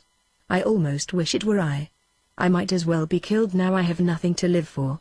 He broke off and rocked to and fro with sorrow. Again the iron shutter parted above and the same British voice said, "Really, this must stop immediately." Simultaneously Abe North, looking somewhat distracted, came out of the hotel, perceived them against the sky, white over the sea. Rosemary shook her head warningly before he could speak and they moved another bench further down the road. Rosemary saw that Abe was a little tight. "What are you doing up?" he demanded. "I just got up." She started to laugh, but remembering the voice above, she restrained herself. "Plagued by the nightingale," Abe suggested, and repeated, "Probably plagued by the nightingale." "Has this sewing circle member told you what happened?" Campion said with dignity. "I only know what I heard with my own ears." He got up and walked swiftly away. Abe sat down beside Rosemary. "Why did you treat him so badly?" "Did I?" he asked, surprised. "He's been weeping around here all morning." "Well, maybe he's sad about something." "Maybe he is. What about a duel?" "Who's going to duel?" "I thought there was something strange in that car." "Is it true?" "It certainly is COO, but it seems to be true." Chapter 10. The trouble began at the time Earl Brady's car passed the diver's car stopped on the road. Abe's account melted impersonally into the thronged night. Violet McKisco was telling Mrs. Abrams something she had found out about the divers. She had gone upstairs in their house and she had come upon something there which had made a great impression on her. "But Tommy is a watchdog about the divers. As a matter of fact she is inspiring and formidable, but it's a mutual thing. And the fact of the divers together is more important to their friends than many of them realize. Of course it's done at a certain sacrifice. Sometimes they seem just rather charming figures in a ballet, and worth just the attention you give a ballet, but it's more than that. You'd have to know the story. Anyhow, Tommy is one of those men that Dix passed along to Nicole, and when Mrs. McKisco kept hinting at her story, he called them on it. He said, 'Mrs. McKisco, please don't talk further about Mrs. Diver.' "I wasn't talking to you," she objected. "I think it's better to leave them out." "Are they so sacred?" "Leave them out. Talk about something else." He was sitting on one of the 2 little seats beside Campion. Campion told me the story. "Well, you're pretty high-handed." Violet came back. "You know how conversations are in cars late at night, some people murmuring and some not caring, giving up after the party, or bored or asleep. Well, none of them knew just what happened until the car stopped and Barban cried in a voice that shook everybody, a voice for cavalry. 'Do you want to step out here? We're only a mile from the hotel and you can walk it or I'll drag you there.' 'You've got to shut up and shut your wife up, you're a bully,' said McKisco. 'You know you're stronger muscularly than I am. But I'm not afraid of you. What they ought to have is the code duello.' There's where he made his mistake because Tommy, being French, leaned over and clapped him one, and then the chauffeur drove on. That was where you passed them. Then the women began. That was still the state of things when the car got to the hotel. Tommy telephoned some man in Cannes to act as second and McKisco said he wasn't going to be seconded by Campion, who wasn't crazy for the job anyhow, so he telephoned me not to say anything but to come right down. Violet McKisco collapsed and Mrs. Abrams took her to her room and gave her a bromide, whereupon she fell comfortably asleep on the bed. When I got there I tried to argue with Tommy but the latter wouldn't accept anything short of an apology and McKisko rather spunkily wouldn't give it. When Abe had finished, Rosemary asked thoughtfully, "Do the divers know it was about them?" "No, and they're not ever going to know they had anything to do with it. That damn Campion had no business talking to you about it. But since he did, I told the chauffeur I'd get out the old musical, so if he opened his mouth about it. This fights between two men. What Tommy needs is a good war." "I hope the divers don't find out," Rosemary said. Abe peered at his watch. "I've got to go up and see McKisko. Do you want to come? He feels sort of friendless. I bet he hasn't slept." Rosemary had a vision of the desperate vigil that high-strung, badly organized man had probably kept. After a moment balanced between pity and repugnance, she agreed, and full of morning energy, bounced upstairs beside Abe. McKisko was sitting on his bed with his alcoholic combativeness vanished, in spite of the glass of champagne in his hand. He seemed very puny and cross and white. Evidently he had been writing and drinking all night. He stared confusedly at Abe and Rosemary and asked, "Is it time?" "No, not for half an hour." The table was covered with papers which he assembled with some difficulty into a long letter. The writing on the last pages was very large and illegible. In the delicate light of electric lamps fading, he scrawled his name at the bottom, crammed it into an envelope and handed it to Abe. "For my wife." "You better souse your head in cold water," Abe suggested. "You think I'd better?" inquired McKisko doubtfully. "I don't want to get too sober." "Well, you look terrible now." Obediently McKisko went into the bathroom. "I'm leaving everything in an awful mess," he called. "I don't know how Violet will get back to America. I don't carry any insurance. I never got around to it." "Don't talk nonsense. You'll be right here eating breakfast in an hour." "Sure, I know." He came back with his hair wet and looked at Rosemary as if he saw her for the first time. Suddenly tears stood in his eyes. "I never have finished my novel. That's what makes me so sore." "You don't like me," he said to Rosemary, "but that can't be helped. I'm primarily a literary man." He made a vague discouraged sound and shook his head helplessly. "I've made lots of mistakes in my life, many of them, but I've been one of the most prominent in some ways." He gave this up and puffed at a dead cigarette. "I do like you," said Rosemary, "but I don't think you ought to fight a duel." "Yeah, I should have tried to beat him up, but it's done now. I've let myself be drawn into something that I had no right to be. I have a very violent temper." He looked closely at Abe as if he expected the statement to be challenged. Then with an aghast laugh he raised the cold cigarette butt toward his mouth. His breathing quickened. "The trouble was I suggested the duel. If Violet had only kept her mouth shut I could have fixed it. Of course even now I can just leave, or sit back and laugh at the whole thing, but I don't think Violet would ever respect me again." "Yes, she would," said Rosemary. "She'd respect you more." "No, you don't know Violet. She's very hard when she gets an advantage over you. We've been married 12 years, we had a little girl 7 years old and she died, and after that you know how it is. We both played around on the side a little, nothing serious but drifting apart. She called me a coward out that tonight." Troubled, Rosemary didn't answer. "Well, we'll see there's as little damage done as possible," said Abe. He opened the leather case. "These are Barban's dueling pistols. I borrowed them so you could get familiar with them." He carries them in his suitcase. He weighed one of the archaic weapons in his hand. Rosemary gave an exclamation of uneasiness and McKisko looked at the pistols anxiously. "Well, it isn't as if we were going to stand up and pot each other with 45s, he said. "I don't know," said Abe cruelly. "The idea is you can sight better along a long barrel." "How about distance?" asked McKisko. "I've inquired about that. If one or the other parties has to be definitely eliminated they make it 8 paces, if they're just good and sore it's 20 paces, and if it's only to vindicate their honor it's 40 paces. His second agreed with me to make it 40. "That's good. There's a wonderful duel in a novel of Pushkin's," recollected Abe. "Each man stood on the edge of a precipice, so if he was hit at all he was done for." This seemed very remote and academic to McKisko, who stared at him and said, "What? Do you want to take a quick dip and freshen up?" No, I couldn't swim." He sighed. "I don't see what it's all about," he said helplessly. "I don't see why I'm doing it. It was the first thing he had ever done in his life. Actually, he was one of those for whom the sensual world does not exist, and faced with a concrete fact he brought to it a vast surprise. "We might as well be going," said Abe, seeing him fail a little. "All right." He drank off a stiff drink of brandy, put the flask in his pocket, and said with almost a savage air, "What'll happen if I kill him? Will they throw me in jail? I'll run you over the Italian border." He glanced at Rosemary and then said apologetically to Abe, "Before we start, there's one thing I'd like to see you about alone." "I hope neither of you gets hurt," Rosemary said.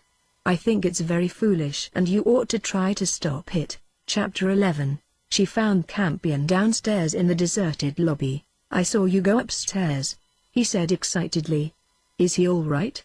When is the duel going to be?" "I don't know." She resented his speaking of it as a circus, with Makisco as the tragic clown. "Will you go with me?" he demanded, with the air of having seats. "I've hired the hotel car." "I don't want to go." "Why not?" "I imagine it'll take years off my life, but I wouldn't miss it for worlds. We could watch it from quite far away. Why don't you get Mr. Dumfries to go with you?" His monocle fell out. With no whiskers to hide in, he drew himself up. "I never want to see him again." "Well, I'm afraid I can't go. Mother wouldn't like it." As Rosemary entered her room, Mrs. Spears stirred sleepily and called to her. "Where've you been?" "I just couldn't sleep." "You go back to sleep, Mother. Come in my room." Hearing her sit up in bed, Rosemary went in and told her what had happened. "Why don't you go and see it?" Mrs. Spears suggested. "You needn't go up close and you might be able to help afterwards." Rosemary did not like the picture of herself looking on and she demurred, but Mrs. Spears' consciousness was still clogged with sleep and she was reminded of night calls to death and calamity when she was the wife of a doctor. "I like you to go places and do things on your own initiative without me. You did much harder things for Rainey's publicity stunts."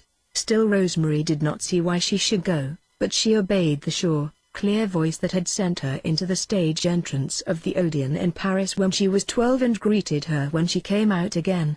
She thought she was reprieved when from the steps she saw Abe and Makisco drive away, but after a moment the hotel car came around the corner. Squealing delightedly, Louise Campion pulled her in beside him. "I hid there because they might not let us come. I've got my movie camera, you see." She laughed helplessly. He was so terrible that he was no longer terrible, only dehumanized. "I wonder why Mrs. Makisco didn't like the divers," she said. "They were very nice to her." "Oh, it wasn't that. It was something she saw. We never did find exactly what it was because of Barban." "Then that wasn't what made you so sad?" "Oh, no," he said, his voice breaking. "That was something else that happened when we got back to the hotel. But now I don't care. I wash my hands of it completely." They followed the other car east along the shore past Juan Les Pins, where the skeleton of the new casino was rising. It was past 4 and under a blue-gray sky the first fishing boats were creaking out into a glaucous sea. Then they turned off the main road and into the back country. "It's the golf course," cried Campion. "I'm sure that's where it's going to be." He was right. When Abe's car pulled up ahead of them, the east was crayoned red and yellow, promising a sultry day. Ordering the hotel car into a grove of pines, Rosemary and Campion kept in the shadow of a wood and skirted the bleached fairway where Abe and Makisco were walking up and down, the latter raising his head at intervals like a rabbit scenting. Presently there were moving figures over by a Father T and the watchers made out Barban and his French second. The latter carried the box of pistols under his arm.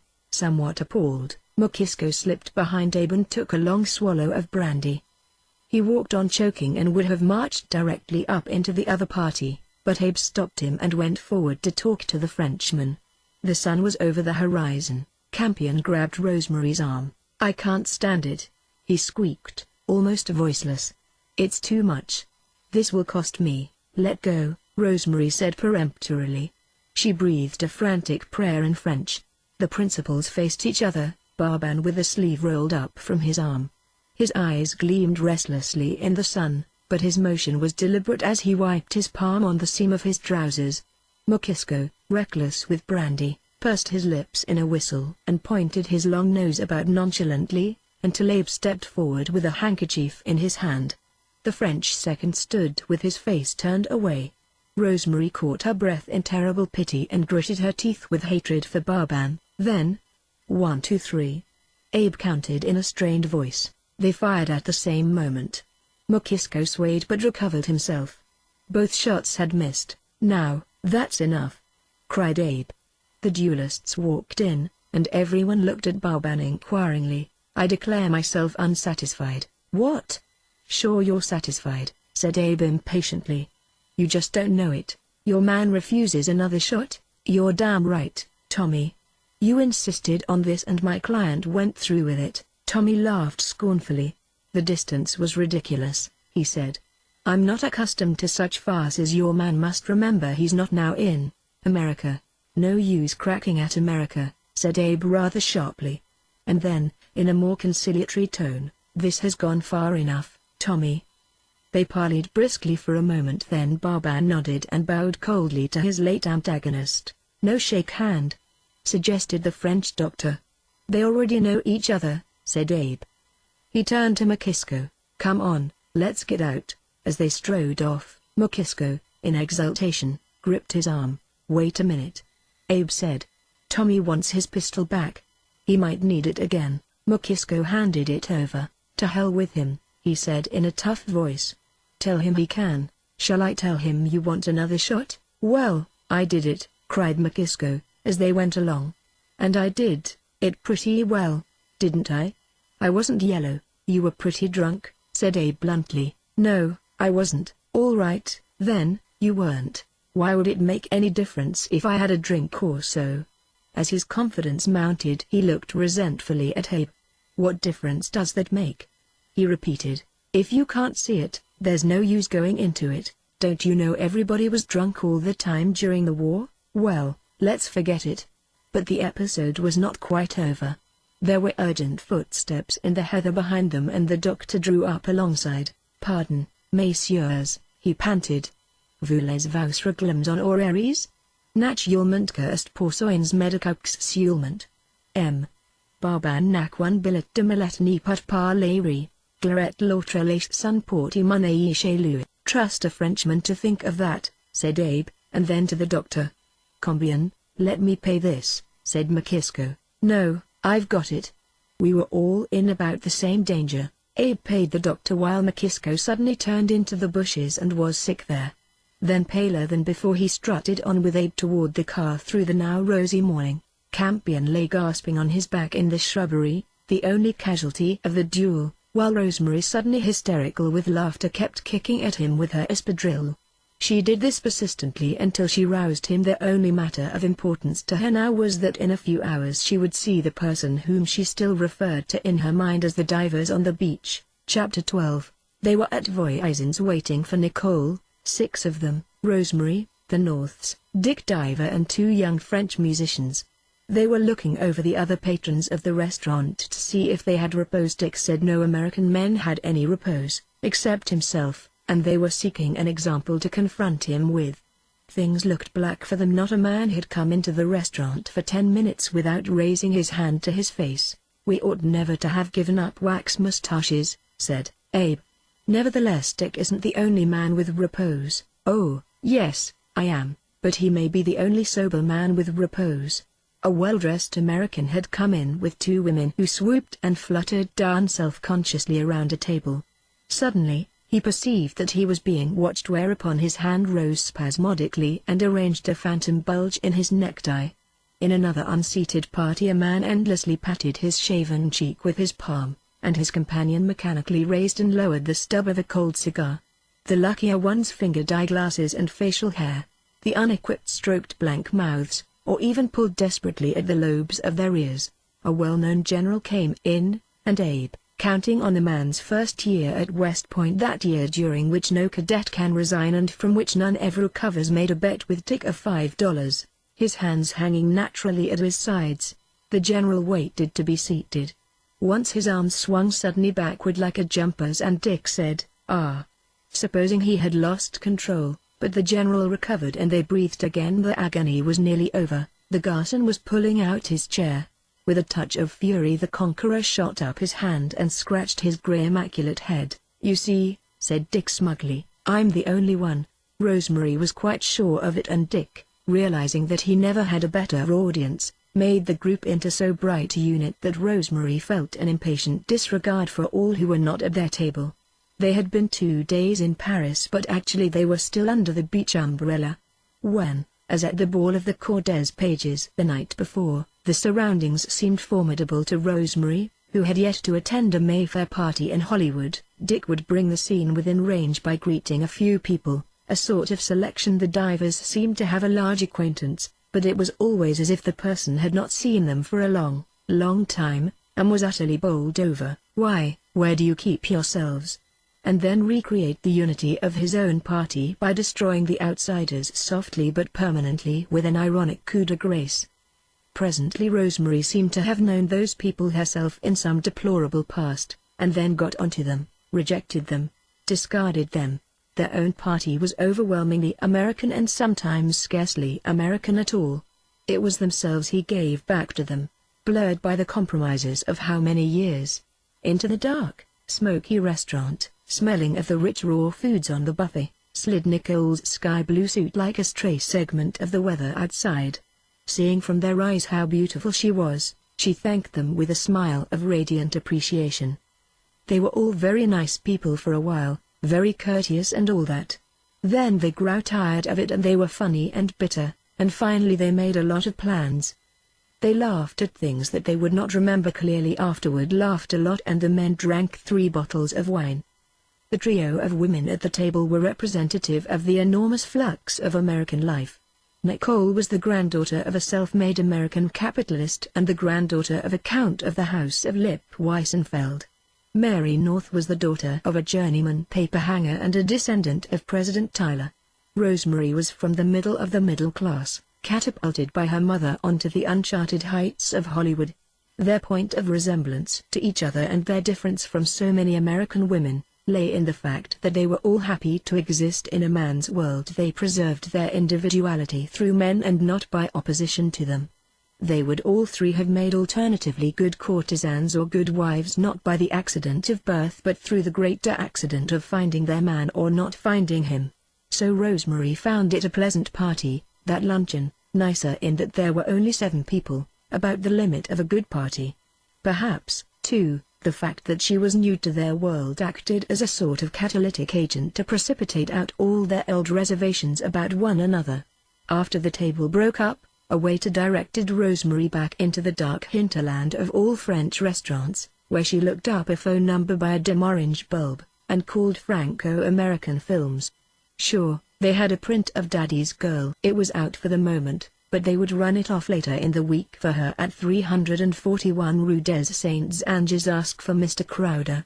The semi-booth gave on the vestiaire, and as Rosemary hung up the receiver she heard 2 low voices not 5 feet from her on the other side of a row of coats. "So you love me?" "Oh, do I?" It was Nicole. Rosemary hesitated in the door of the booth, then she heard Dick say, "I want you terribly, let's go to the hotel now."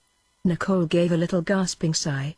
For a moment the words conveyed nothing at all to Rosemary, but the tone did.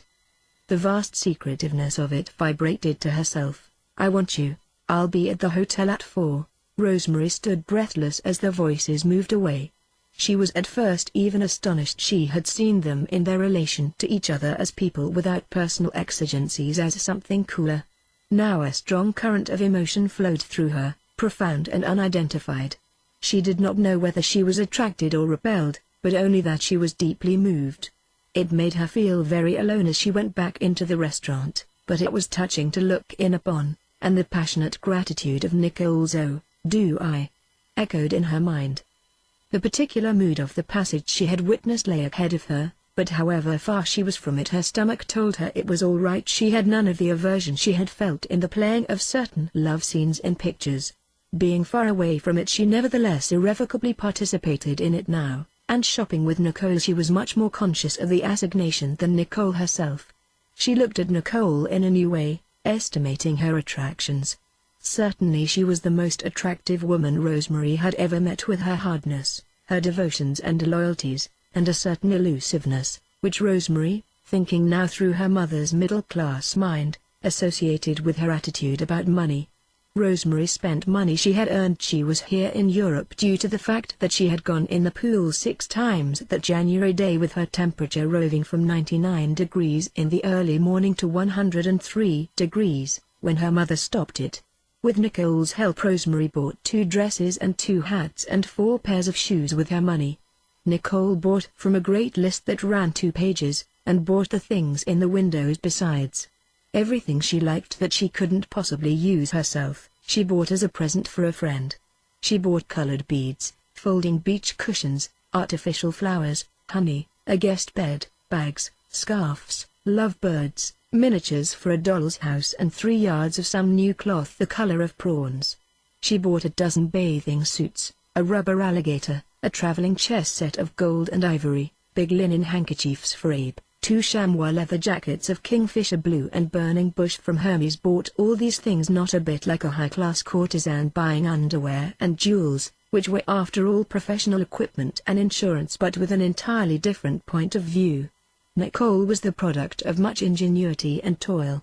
For her sake, trains began their run at Chicago and traversed the round belly of the continent to California. Chicle factories fumed and link belts grew link by link in factories. Men mixed toothpaste in vats and drew mouthwash out of copper hogsheads. Girls canned tomatoes quickly in August or worked truly at the 5 and 10s on Christmas Eve. Half-breed Indians toiled on Brazilian coffee plantations, and dreamers were muscled out of patent rights in new tractors. These were some of the people who gave a tithe to Nicole, and as the whole system swayed and thundered onward, it lent a feverish bloom to such processes of hers as wholesale buying, like the flush of a fireman's face holding his post before a spreading blaze.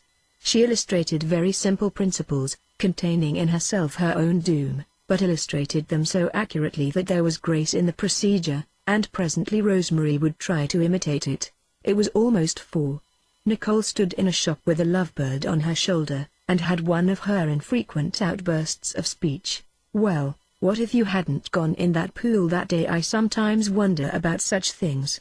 Just before the war we were in Berlin. I was 13, it was just before Mother died. My sister was going to a court ball and she had 3 of the royal princes on her dance card, all arranged by a chamberlain and everything.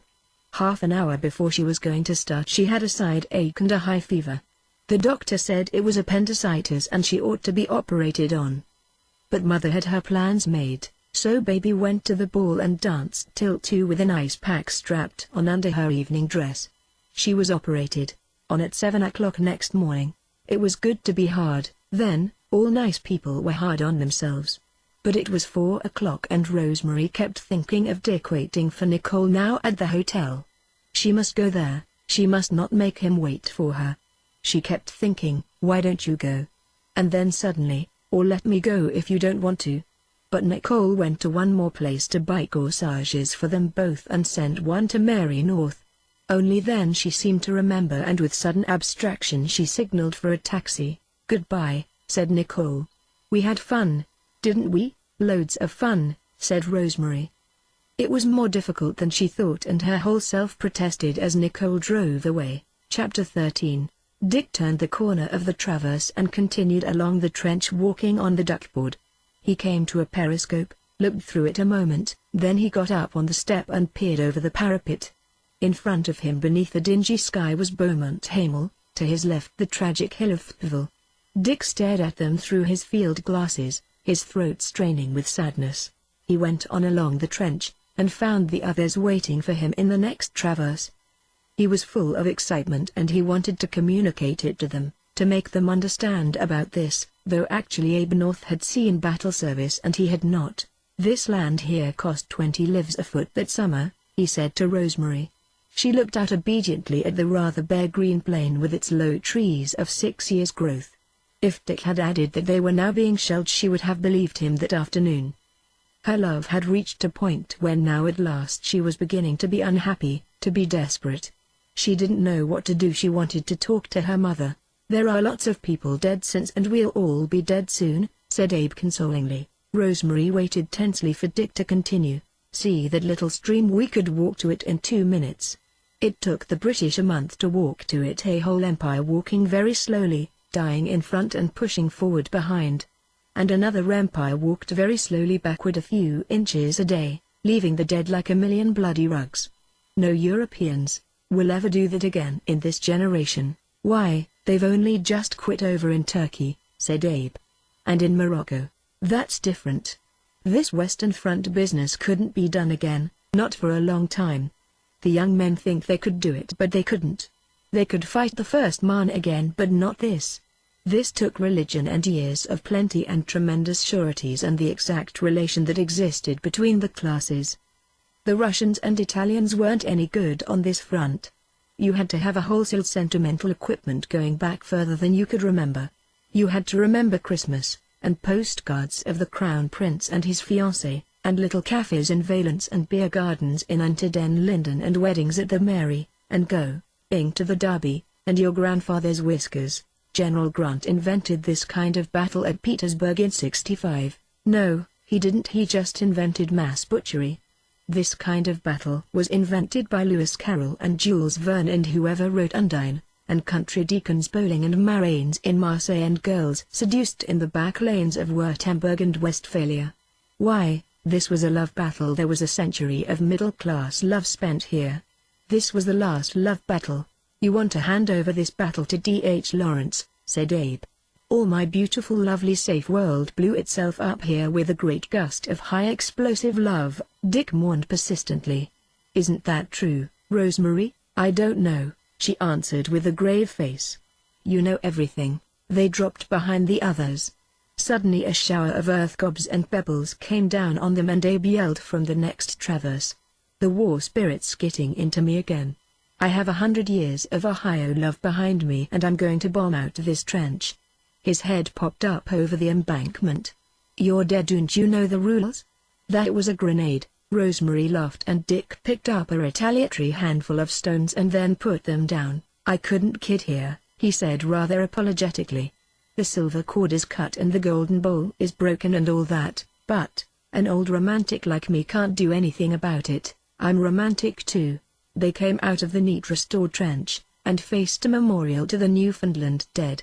Reading the inscription, Rosemary burst into sudden tears. Like most women, she liked to be told how she should feel, and she liked Dick's telling her which things were ludicrous and which things were sad. But most of all she wanted him to know how she loved him, now that the fact was upsetting everything, now that she was walking over the battlefield in a thrilling dream. After that they got in their car and started back toward Amiens. A thin warm rain was falling on the new scrubby woods and underbrush and they passed great funeral pyres of sorted duds, shells, bombs, grenades, and equipment, helmets, bayonets, gun stocks and rotten leather, abandoned 6 years in the ground. And suddenly around a bend the white caps of a great sea of graves. Dick asked the chauffeur to stop. There's that girl and she still has her wreath. They watched as he got out and went over to the girl, who stood uncertainly by the gate with a wreath in her hand. Her taxi waited. She was a red-haired girl from Tennessee whom they had met on the train this morning, come from Knoxville to lay a memorial on her brother's grave. There were tears of vexation on her face. The War Department must have given me the wrong number, she whimpered. It had another name on it. I've been looking for it since 2 o'clock, and there's so many graves. Then if I were you I'd just lay it on any grave without looking at the name, Dick advised her. You reckon that's what I ought to do? I think that's what he'd have wanted you to do. It was growing dark and the rain was coming down harder. She left the wreath on the first grave inside the gate, and accepted Dick's suggestion that she dismiss her taxi cab and ride back to Amiens with them.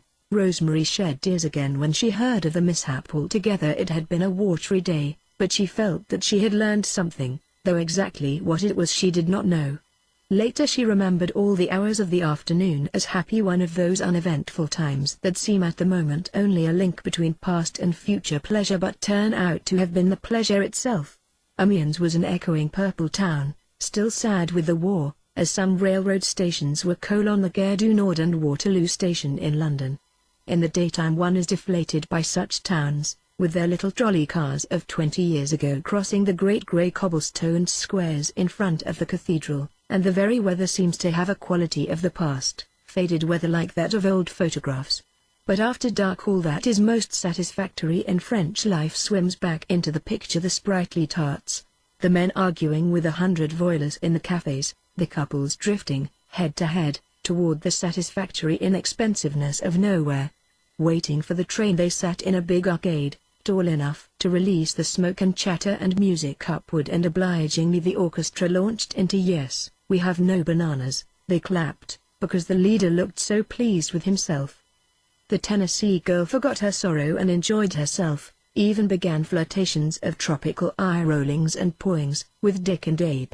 They teased her gently.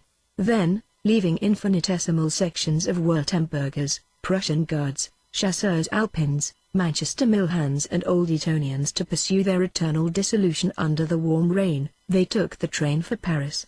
They ate sandwiches of mortadelle sausage and belle piece cheese made up in the station restaurant, and drank Beaujolais. Nicole was abstracted, biting her lip restlessly and reading over the guidebooks to the battlefield that Dick had brought along. Indeed, he had made a quick study of the whole affair, simplifying it always until it bore a faint resemblance to one of his own parties. Chapter 14.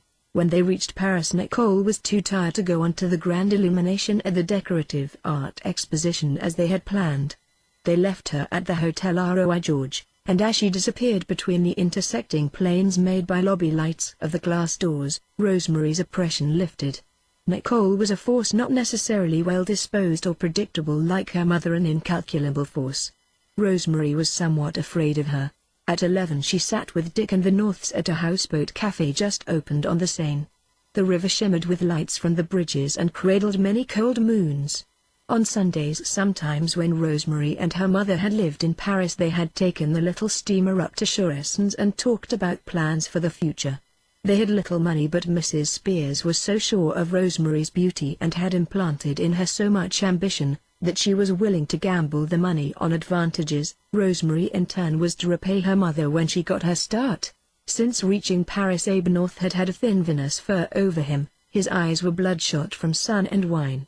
Rosemary realized for the first time that he was always stopping in places to get a drink, and she wondered how Mary North liked it.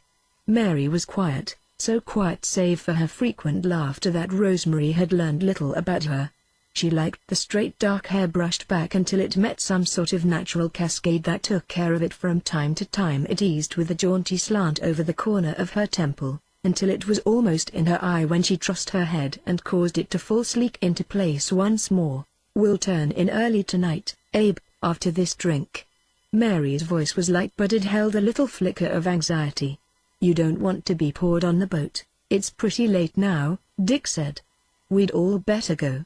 The noble dignity of Abe's face took on a certain stubbornness, and he remarked with determination, "Oh, no." He paused gravely. "Oh, no, not yet. We'll have another bottle of champagne." "No more for me," said Dick. "It's Rosemary I'm thinking of. She's a natural alcoholic, keeps a bottle of gin in the bathroom and all that, her mother told me." He emptied what was left of the first bottle into Rosemary's glass.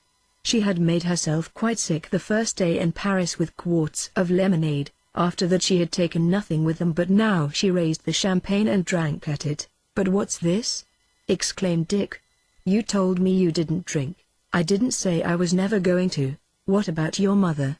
"I'm just going to drink this one glass." She felt some necessity for it. Dick drank, not too much, but he drank, and perhaps it would bring her closer to him, be a part of the equipment for what she had to do. She drank it quickly, choked, and then said, "Besides, yesterday was my birthday. I was 18. Why didn't you tell us?" They said indignantly. "I knew you'd make a fuss over it and go to a lot of trouble." She finished the champagne. "So this is the celebration?" "It most certainly is not," Dick assured her. "The dinner tomorrow night is your birthday party, and don't forget it." 18? Why, that's a terribly important age. I used to think until you're 18 nothing matters," said Mary. "That's right," Abe agreed. "And afterward it's the same way. Abe feels that nothing matters till he gets on the boat," said Mary. "This time he really has got everything planned out when he gets to New York." She spoke as though she were tired of saying things that no longer had a meaning for her, as if in reality the course that she and her husband followed, or failed to follow, has become merely an intention. "He'll be writing music in America and I'll be working at singing in Munich, so when we get together again there'll be nothing we can't do." "That's wonderful," agreed Rosemary, feeling the champagne. Meanwhile, another touch of champagne for Rosemary. Then she'll be more able to rationalize the acts of her lymphatic glands. They only begin to function at 18. Dick laughed indulgently at Abe, whom he loved, and in whom he had long lost hope. That's medically incorrect and we're going. Catching the faint patronage, Abe said lightly. Something tells me I'll have a new score on Broadway long before you've finished your scientific treatise. I hope so, said Dick evenly. I hope so. I may even abandon what you call my scientific treatise. Oh, Dick. Mary's voice was startled, was shocked. Rosemary had never before seen Dick's face utterly expressionless. She felt that this announcement was something momentous, and she was inclined to exclaim with Mary, "Oh, Dick." But suddenly Dick laughed again, added to his remark, "Abandon it for another one," and got up from the table. "But Dick, sit down. I want to know. I'll tell you some time. Good night, Abe." "Good night, Mary." "Good night, dear Dick." Mary smiled as if she were going to be perfectly happy sitting there on the almost deserted boat.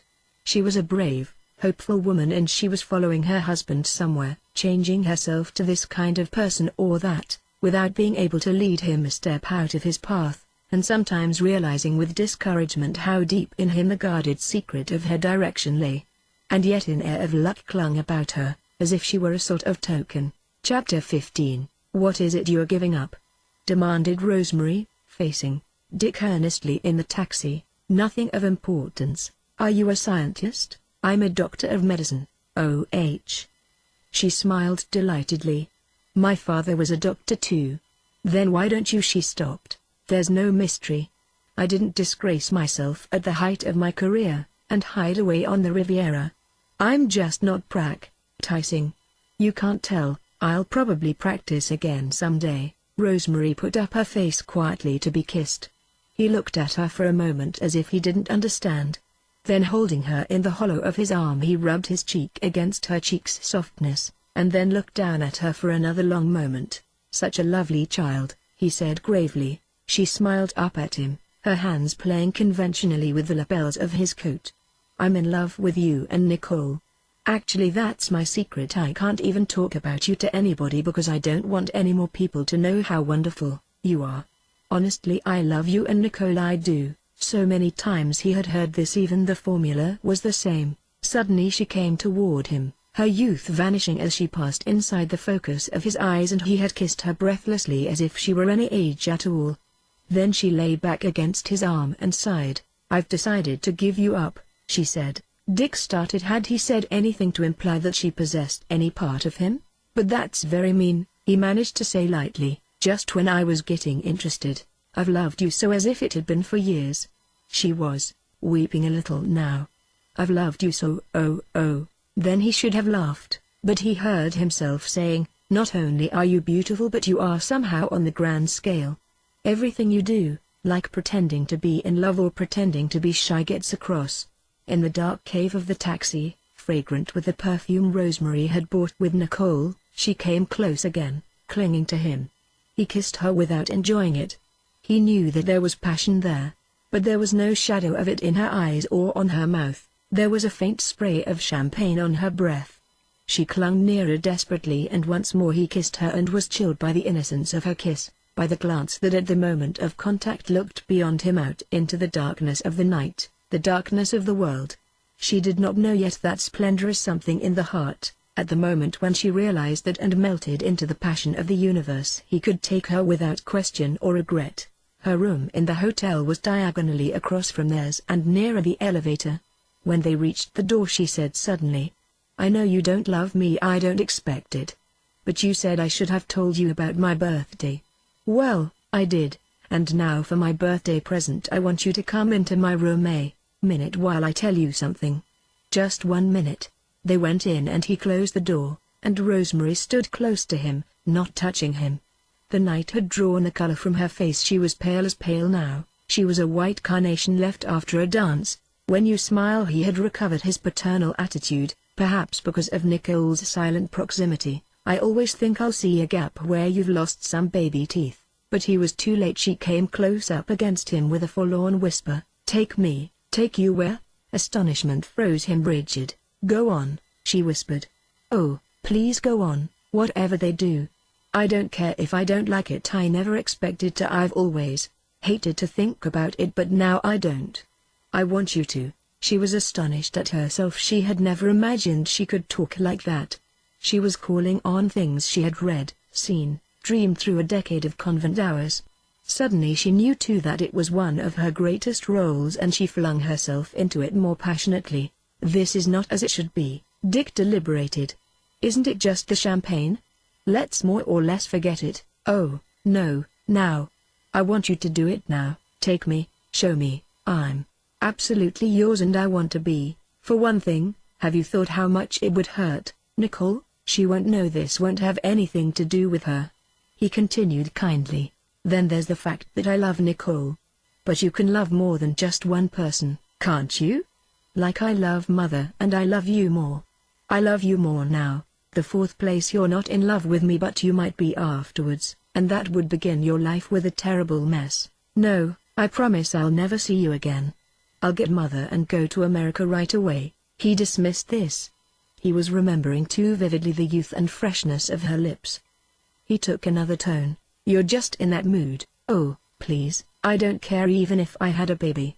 I could go into Mexico like a girl at the studio. Oh, this is so different from anything I ever thought. I used to hate it when they kissed me seriously." He saw she was still under the impression that it must happen. "Some of them had great big teeth. But you're all different and beautiful. I want you to do it. I believe you think people just kiss some way, and you want me to kiss you. Oh, don't tease me. I'm not a baby. I know you're not in love with me." She was suddenly humble and quiet. "I didn't expect that much. I know I must seem just nothing to you." "Nonsense. But you seem young to me." His thoughts added, "There'd be so much to teach you." Rosemary waited, breathing eagerly till Dick said, "And lastly, things aren't arranged so that this could be as you want." Her face drooped with dismay and disappointment, and Dick said automatically, "We'll have to simply." He stopped himself, followed her to the bed, sat down beside her while she wept. He was suddenly confused, not about the ethics of the matter, for the impossibility of it was sheerly indicated from all angles, but simply confused, and for a moment his usual grace, the tensile strength of his balance, was absent. "I knew you wouldn't," she sobbed. "It was just a forlorn hope." He stood up. "Good night, child. This is a damn shame. Let's drop it out of the picture." He gave her 2 lines of hospital patter to go to sleep on. "So many people are going to love you, and it might be nice to meet your first love all intact, emotionally too. That's an old-fashioned idea, isn't it?" She looked up at him as he took a step toward the door. She looked at him without the slightest idea as to what was in his head. She saw him take another step in slow motion, turn and look at her again, and she wanted for a moment to hold him and devour him, wanted his mouth, his ears, his coat collar, wanted to surround him and engulf him. She saw his hand fall on the doorknob. Then she gave up and sank back on the bed. When the door closed, she got up and went to the mirror, where she began brushing her hair, sniffling a little. 150 strokes Rosemary gave it, as usual, then 150 more. She brushed it until her arm ached, then she changed arms and went on brushing. Chapter 16. She woke up cooled and shamed. The sight of her beauty in the mirror did not reassure her, but only awakened the ache of yesterday and a letter, forwarded by her mother, from the boy who had taken her to the Yale prom last fall, which announced his presence in Paris was no help. All that seemed far away. She emerged from her room, for the ordeal of meeting the divers waited with a double trouble. But it was hidden by a sheath, as impermeable as Nicole's when they met and went together to a series of fittings. It was consoling, though, when Nicole remarked, apropos of a distraught saleswoman, "Most people think everybody feels about them much more violently than they actually do. They think other people's opinions of them swing through great arcs of approval or disapproval." Yesterday, in her expansiveness, Rosemary would have resented that remark. Today, in her desire to minimize what had happened, she welcomed it eagerly. She admired Nicole for her beauty and her wisdom, and also for the first time in her life she was jealous. Just before leaving Goss's hotel, her mother had said in that casual tone, which Rosemary knew concealed her most significant opinions, that Nicole was a great beauty, with the frank implication that Rosemary was not. This did not bother Rosemary. who had only recently been allowed to learn that she was even personable, so that her prettiness never seemed exactly her own but rather an acquirement, like her French. Nevertheless, in the taxi she looked at Nicole, matching herself against her. There were all the potentialities for romantic love in that lovely body and in the delicate mouth, sometimes tight, sometimes expectantly half open to the world. Nicole had been a beauty as a young girl and she would be a beauty later when her skin stretched tight over her high cheekbones. The essential structure was there. She had been white Saxon blonde but she was more beautiful now that her hair had darkened than when it had been like a cloud and more beautiful than she. We lived there. Rosemary suddenly pointed to a building in the Rue des Saints-Pères. That's strange. Because when I was 12 mother and baby and I once spent a winter there, and she pointed to a hotel directly across the street. The two dingy fronts stared at them, grey echoes of girlhood. We'd just built our Lake Forest house and we were economizing, Nicole continued. At least baby and I and the governess economized and mother traveled. We were economizing too, said Rosemary, realizing that the word meant different things to them. Mother always spoke of it very carefully as a small hotel. Nicole gave her quick magnetic little laugh. I mean, instead of saying a cheap hotel. If any swanky friends asked us our address we'd never say, we're in a dingy little hole over in the Apache Quarter where we're glad of running water, we'd say we're in a small hotel. As if all the big ones were too noisy and vulgar for us. Of course the friends always saw through us and told everyone about it. But Mother always said it showed we knew our way around Europe. She did, of course. She was born a German citizen. But her mother was American, and she was brought up in Chicago, and she was more American than European. They were meeting the others in 2 minutes, and Rosemary reconstructed herself once more as they got out of the taxi in the Rue Gaël-Nîmes, across from the Luxembourg Gardens. They were lunching in the North's already dismantled apartment high above the green mass of leaves. The day seemed different to Rosemary from the day before when she saw him face to face. Their eyes met and brushed like birds' wings. After that everything was all right, everything was wonderful. She knew that he was beginning to fall in love with her. She felt wildly happy, felt the warm sap of emotion being pumped through her body. A cool, clear confidence deepened and sang in her. She scarcely looked at Dick but she knew everything was all right. After lunch in the Divers and the Norths and Rosemary went to the Franco-American Films, to be joined by Curtis Clay, her young man from New Haven, to whom she had telephoned. He was a Georgian, with the peculiarly regular, even stenciled ideas of Southerners who were educated in the North. Last winter she had thought him attractive once they held hands in an automobile going from New Haven to New York. Now he no longer existed for her. In the projection room she sat between Curtis Clay and Dick while the mechanic mounted the reels of Daddy's Girl and a French executive fluttered about her trying to talk American slang. "Yes, boy," he said. "When there was trouble with the projector, I have not any bananas." Then the lights went out, there was the sudden click and a flickering noise and she was alone with Dick at last. They looked at each other in the half-darkness. "Dear Rosemary," he murmured. Their shoulders touched. Nicole stared restlessly at the end of the row and Abe coughed convulsively and blew his nose. Then they all settled down and the picture ran. She was the schoolgirl of a year ago, hair down her back and rippling out stiffly like the solid hair of a Tanagra figure. She was so young and innocent, the product of her mother's loving care. There she was embodying all the immaturity of the race, cutting a new cardboard paper doll to pass before its empty harlot's mind. She remembered how she had felt in that dress, especially fresh and new under the fresh young silk. Daddy's Girl. Was it itty-bitty Braverkins and did it suffer? Tweet, the tweetest thing. Wasn't she just too tweet? Before her tiny fist the forces of lust and corruption rolled away, nay, the very march of destiny stopped, inevitable became evitable, syllogism, dialectic, all rationality fell away. Women would forget the dirty dishes at home and weep. Even within the picture one woman wept so long that she almost stole the film away from Rosemary. She wept all over a set that cost a fortune, in a Duncan Fife dining room, in an aviation port, and during a yacht race that was only used in 2 flashes, in a subway and finally in a bathroom. But Rosemary triumphed.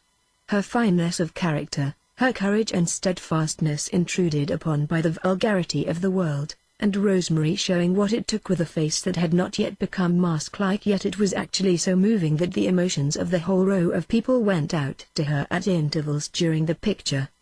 There was a break once and the light went on, and after the chatter of applause Dick said to her sincerely, "I'm simply astounded. You're going to be one of the best actresses on the stage."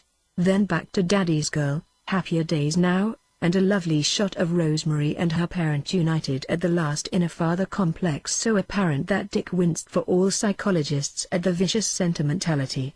The screen vanished, the lights went on. The moment had come.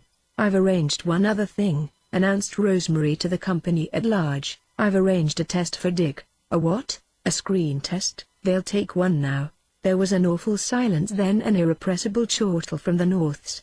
Rosemary watched Dick comprehend what she meant, his face moving first in an Irish way. Simultaneously she realized that she had made some mistake in the playing of her trump, and still she did not suspect that the card was at fault.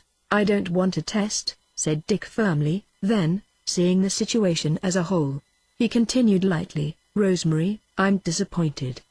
The pictures make a fine career for a woman, but my God, they can't photograph me. I'm an old scientist all wrapped up in his private life." Nicole and Mary urged him ironically to seize the opportunity. They teased him, both faintly annoyed at not having been asked for a sitting. But Dick closed the subject with a somewhat tart discussion of actors. "The strongest guard is placed at the gateway to nothing," he said. "Maybe because the condition of emptiness is too shameful to be divulged." In the taxi with Dick and Cois Clay they were dropping Cois, and Dick was taking Rosemary to a tea from which Nicole and the Norths had resigned in order to do the things Abe had left undone till the last. In the taxi Rosemary reproached him. "I thought if the test turned out to be good I could take it to California with me. And then maybe if they liked it you'd come out and be my leading man in a picture." He was overwhelmed.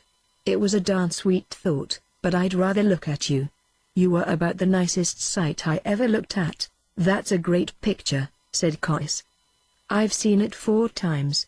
I know one boy at New Haven who's seen it a dozen times. He went all the way to Hartford to see it one time.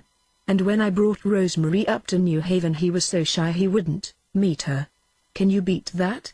This little girl knocks them cold." Dick and Rosemary looked at each other, wanting to be alone, but Cois failed to understand. "I'll drop you where you're going," he suggested. "I'm staying at the Lutetia." "We'll drop you," said Dick. "It'll be easier for me to drop you."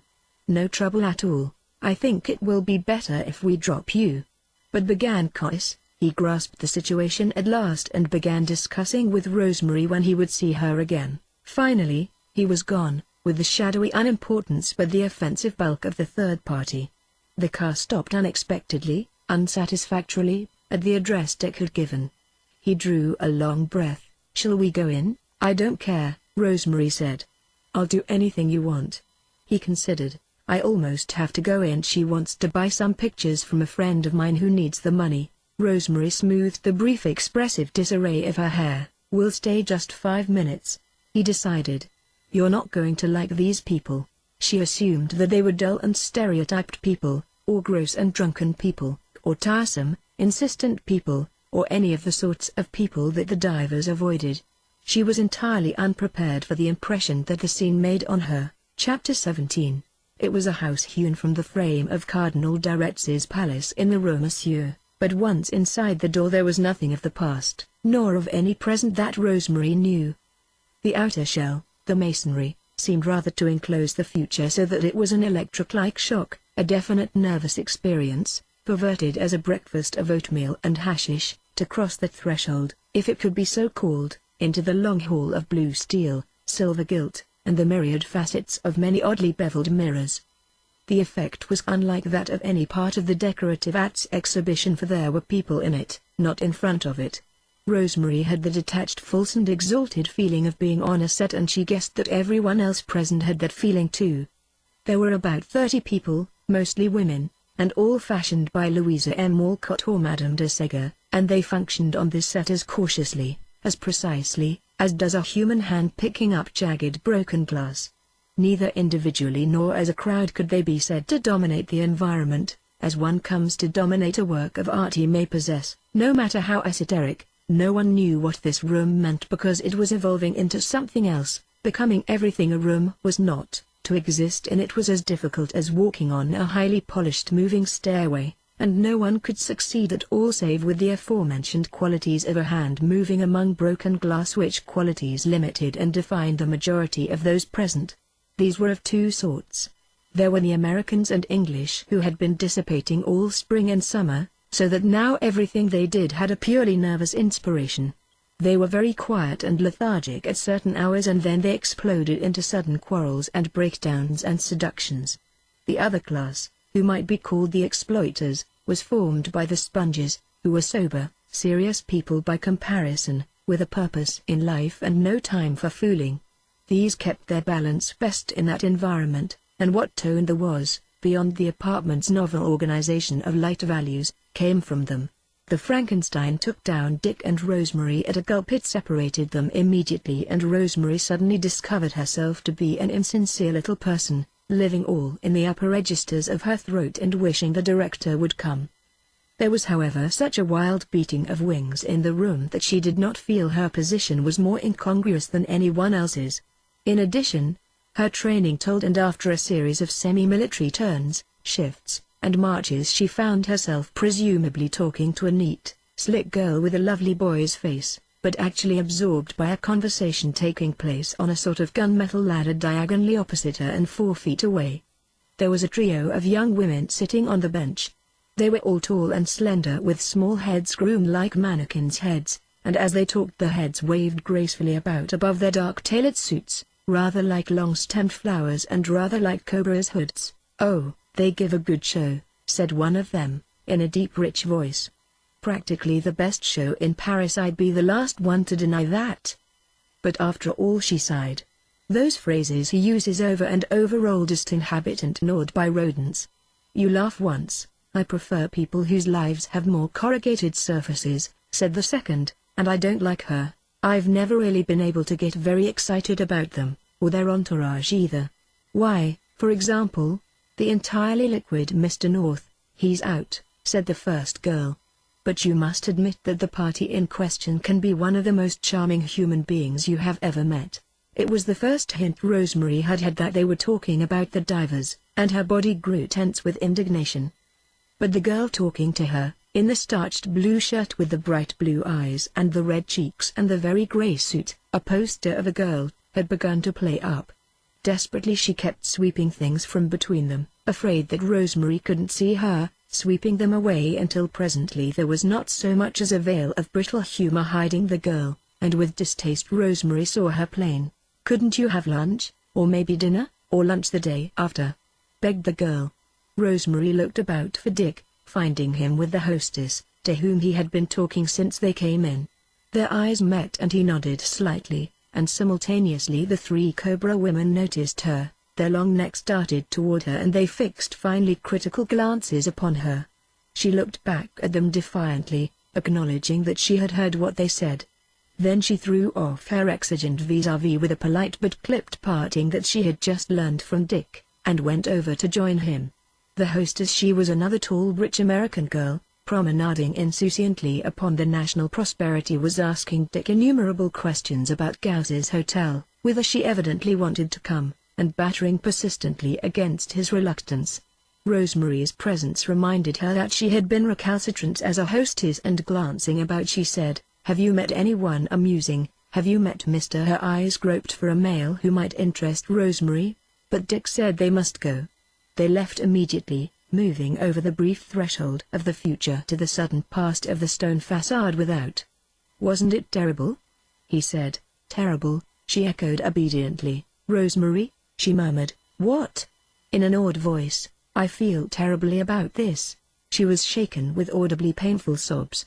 "Have you got a handkerchief?" she faltered.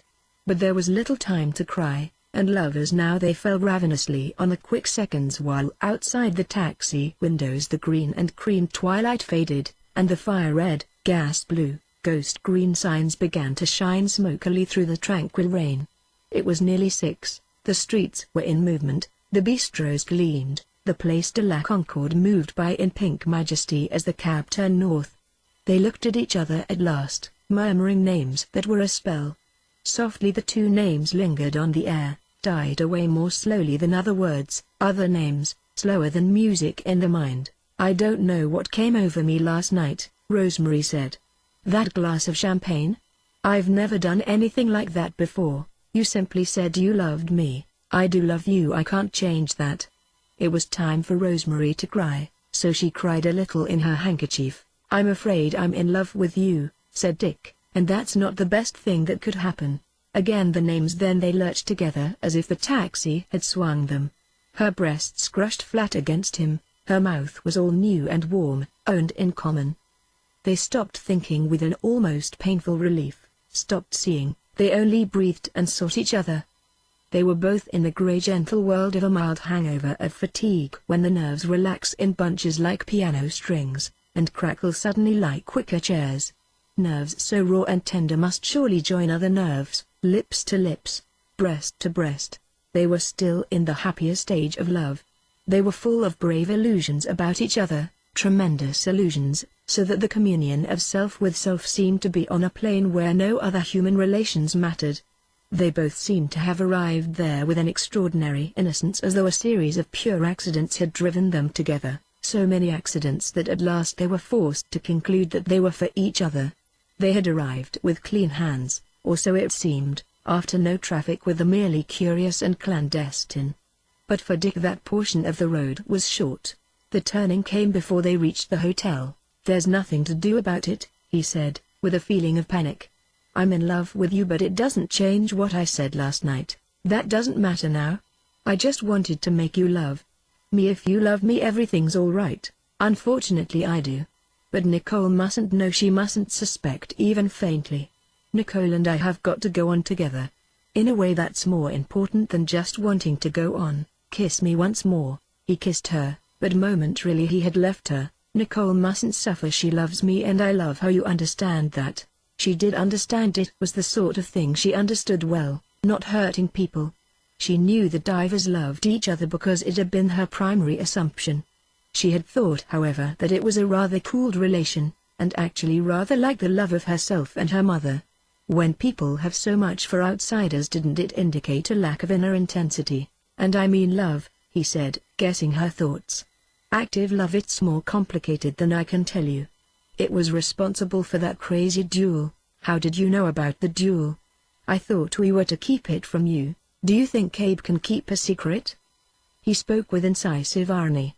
"Tell a secret over the radio, publish it in a tabloid, but never tell it to a man who drinks more than 3 or 4 a day." She laughed in agreement, staying close to him. "So you understand my relations with Nicole are complicated. She's not very strong. She looks strong but she isn't. And this makes rather a mess." "Oh, say that later. But kiss me now. Love me now. I'll love you and never let Nicole see you, darling." They reached the hotel and Rosemary walked a little behind him, to admire him, to adore him. His step was alert as if he had just come from some great doings and was hurrying on toward others. Organizer of private gaiety, curator of a richly encrusted happiness. His hat was a perfect hat and he carried a heavy stick and yellow gloves. She thought what a good time they would all have being with him tonight. They walked upstairs 5 flights. At the first landing they stopped and kissed. She was careful on the next landing, on the third more careful still. On the next there were 2 more. She stopped halfway and kissed him fleetingly goodbye. At his urgency she walked down with him to the one below for a minute and then up and up. Finally it was goodbye, with their hands stretching to touch along the diagonal of the banister and then the fingers slipping apart. Dick went back downstairs to make some arrangements for the evening. Rosemary ran to her room and wrote a letter to her mother. She was conscience-stricken because she did not miss her mother at all. Chapter 18. Although the divers were honestly apathetic to organized fashion, they were nevertheless too acute to abandon its contemporaneous rhythm and beat. Dick's parties were all concerned with excitement, and a chance breath of fresh night air was the more precious for being experienced in the intervals of the excitement. The party that night moved with the speed of a slapstick comedy.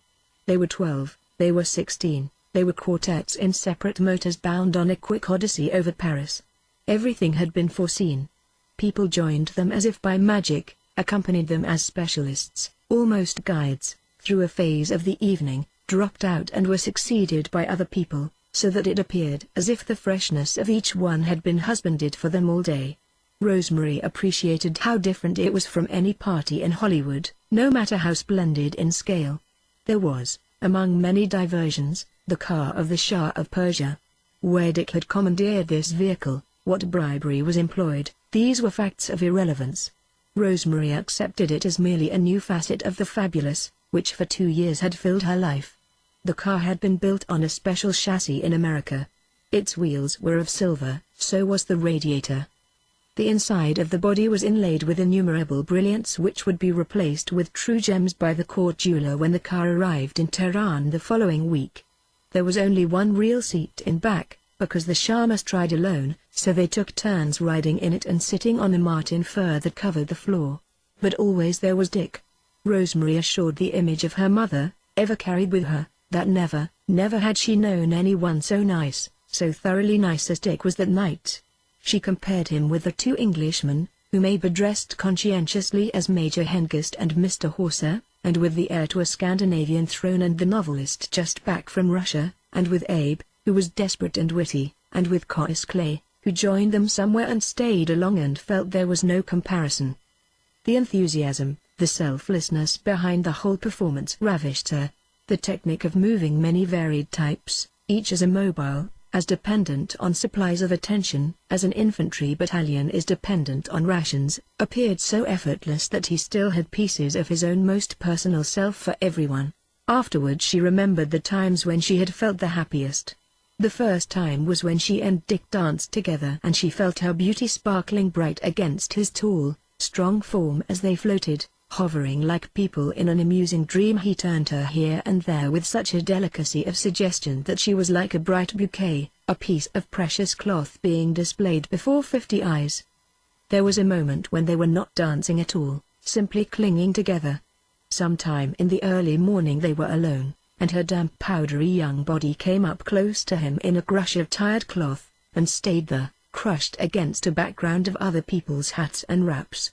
The time she laughed most was later, when 6 of them, the best of them, noblest relics of the evening, stood in the dusky front lobby of the Ritz telling the night concierge that General Pershing was outside and wanted caviar and champagne.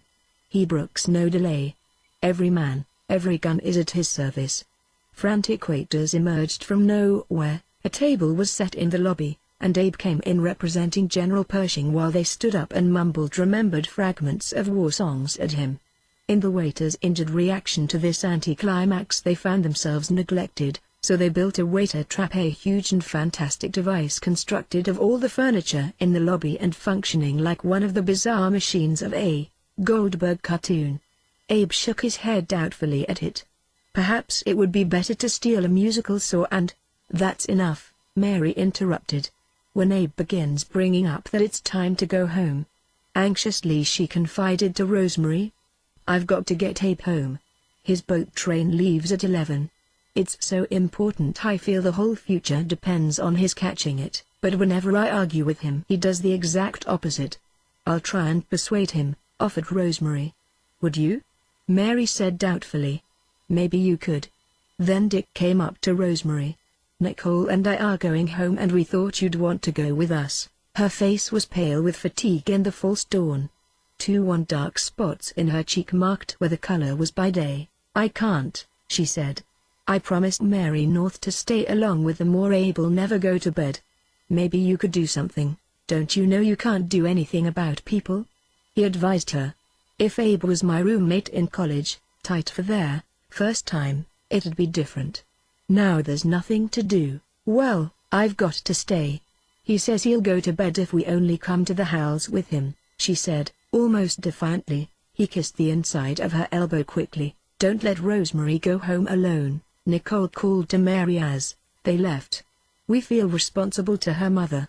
Later Rosemary and the Norths and a manufacturer of dolls' voices from Newark and ubiquitous cars and a big splendidly dressed oil Indian named George T. Horse Protection were riding along on top of thousands of carrots in a market wagon. The earth in the carrot beards was fragrant and sweet in the darkness, and Rosemary was so high up in the load that she could hardly see the others in the long shadow between infrequent street lamps. Their voices came from far off, as if they were having experiences different from hers, different and far away, for she was with Dick in her heart, sorry she had come with the Norths, wishing she was at the hotel and him asleep across the hall, or that he was here beside her with the warm darkness streaming down. "Don't come up," she called to Cois, "the carrots will all roll."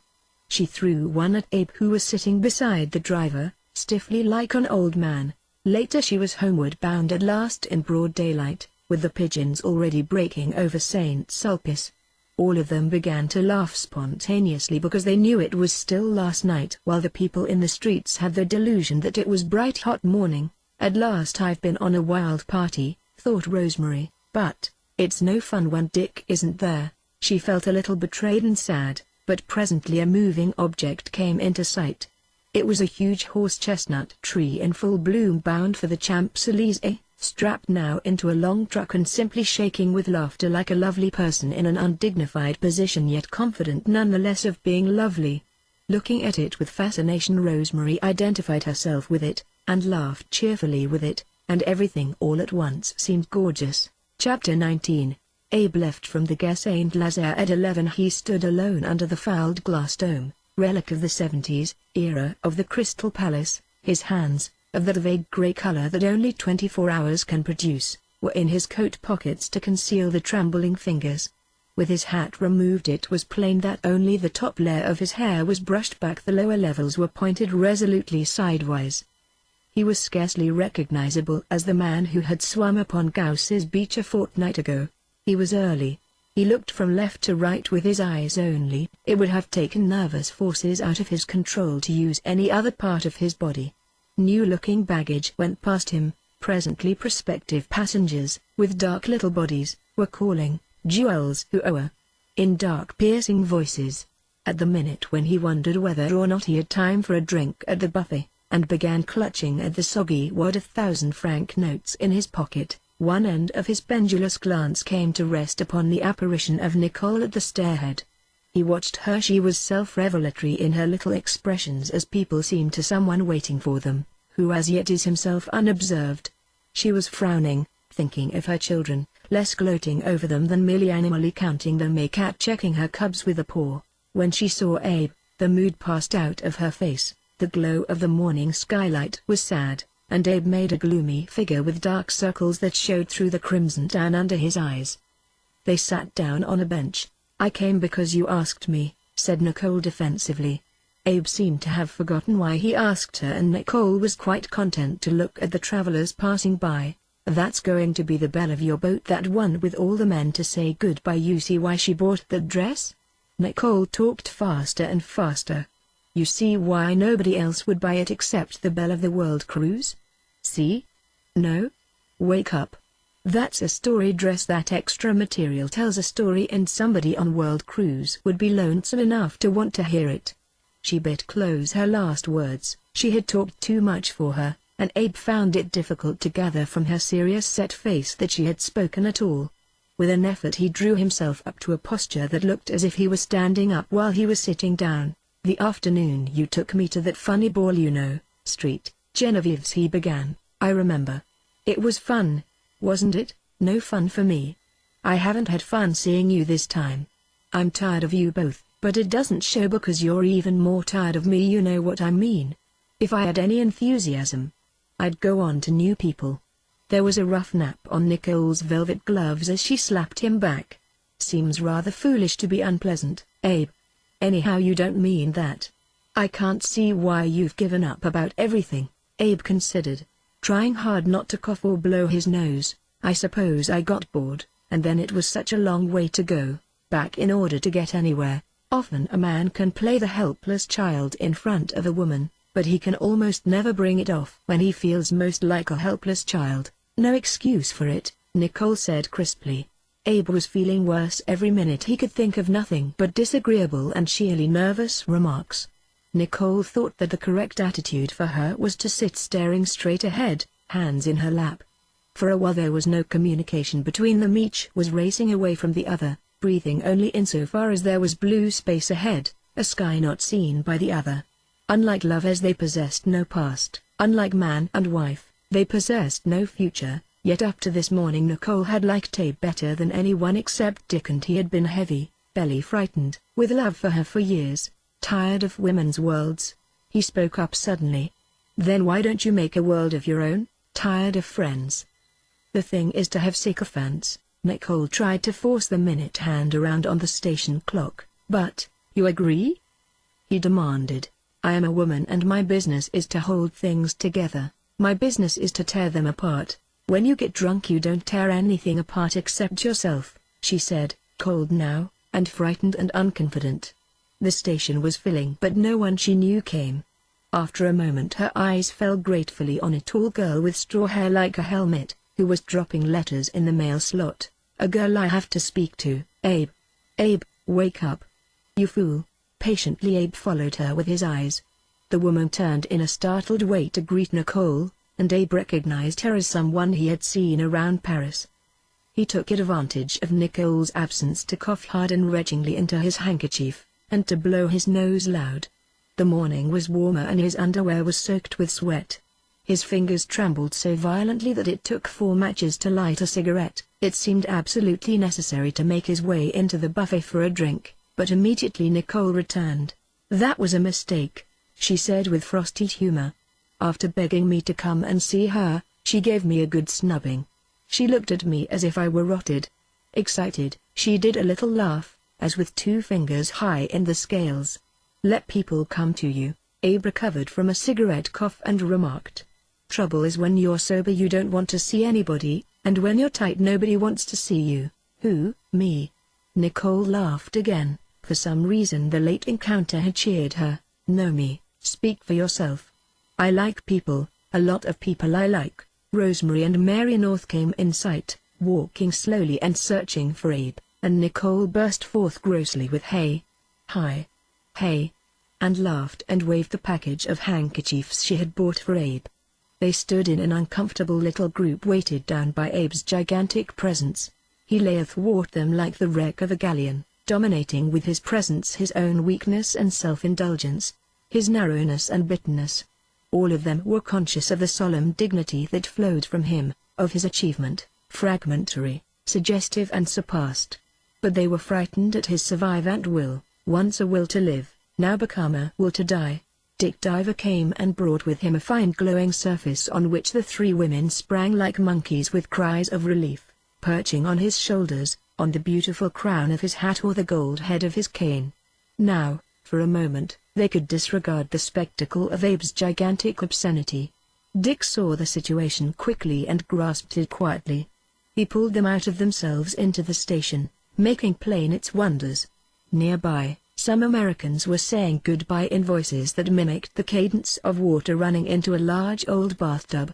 Standing in the station, with Paris in back of them, it seemed as if they were vicariously leaning a little over the ocean, already undergoing a sea change, a shifting about of atoms to form the essential molecule of a new people. So the well-to-do Americans poured through the station onto the platforms with frank new faces, intelligent, considerate, thoughtless, thoughtful. An occasional English face among them seemed sharp and emergent. When there were enough Americans on the platform the first impression of their immaculacy and their money began to fade into a vague racial dusk that hindered and blinded both them and their observers. Nicole seized Dick's arm crying, "Look!" Dick turned in time to see what took place in half a minute. At a Pullman entrance 2 cars off, a vivid scene detached itself from the tenor of many farewells. The young woman with the helmet-like hair to whom Nicole had spoken made an odd dodging little run away from the man to whom she was talking and plunged a frantic hand into her purse. Then the sound of 2 revolver shots cracked the narrow air of the platform. Simultaneously the engine whistled sharply and the train began to move, momentarily dwarfing the shots in significance. Abe waved again from his window, oblivious to what had happened.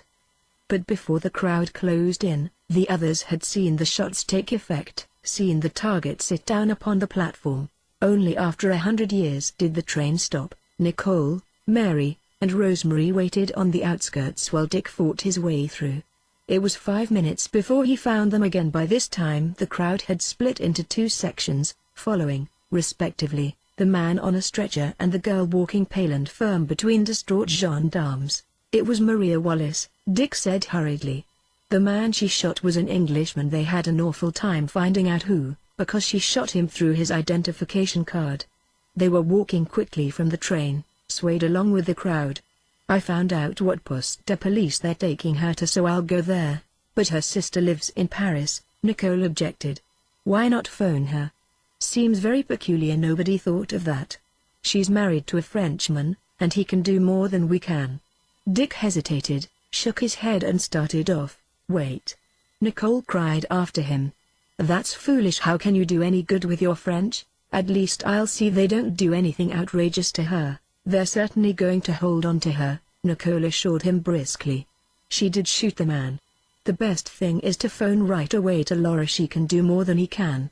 Dick was unconvinced. Also he was showing off for Rosemary. You wait, said Nicole firmly, and hurried off to a telephone booth. When Nicole takes things into her hands, he said with affectionate irony, there is nothing more to be done.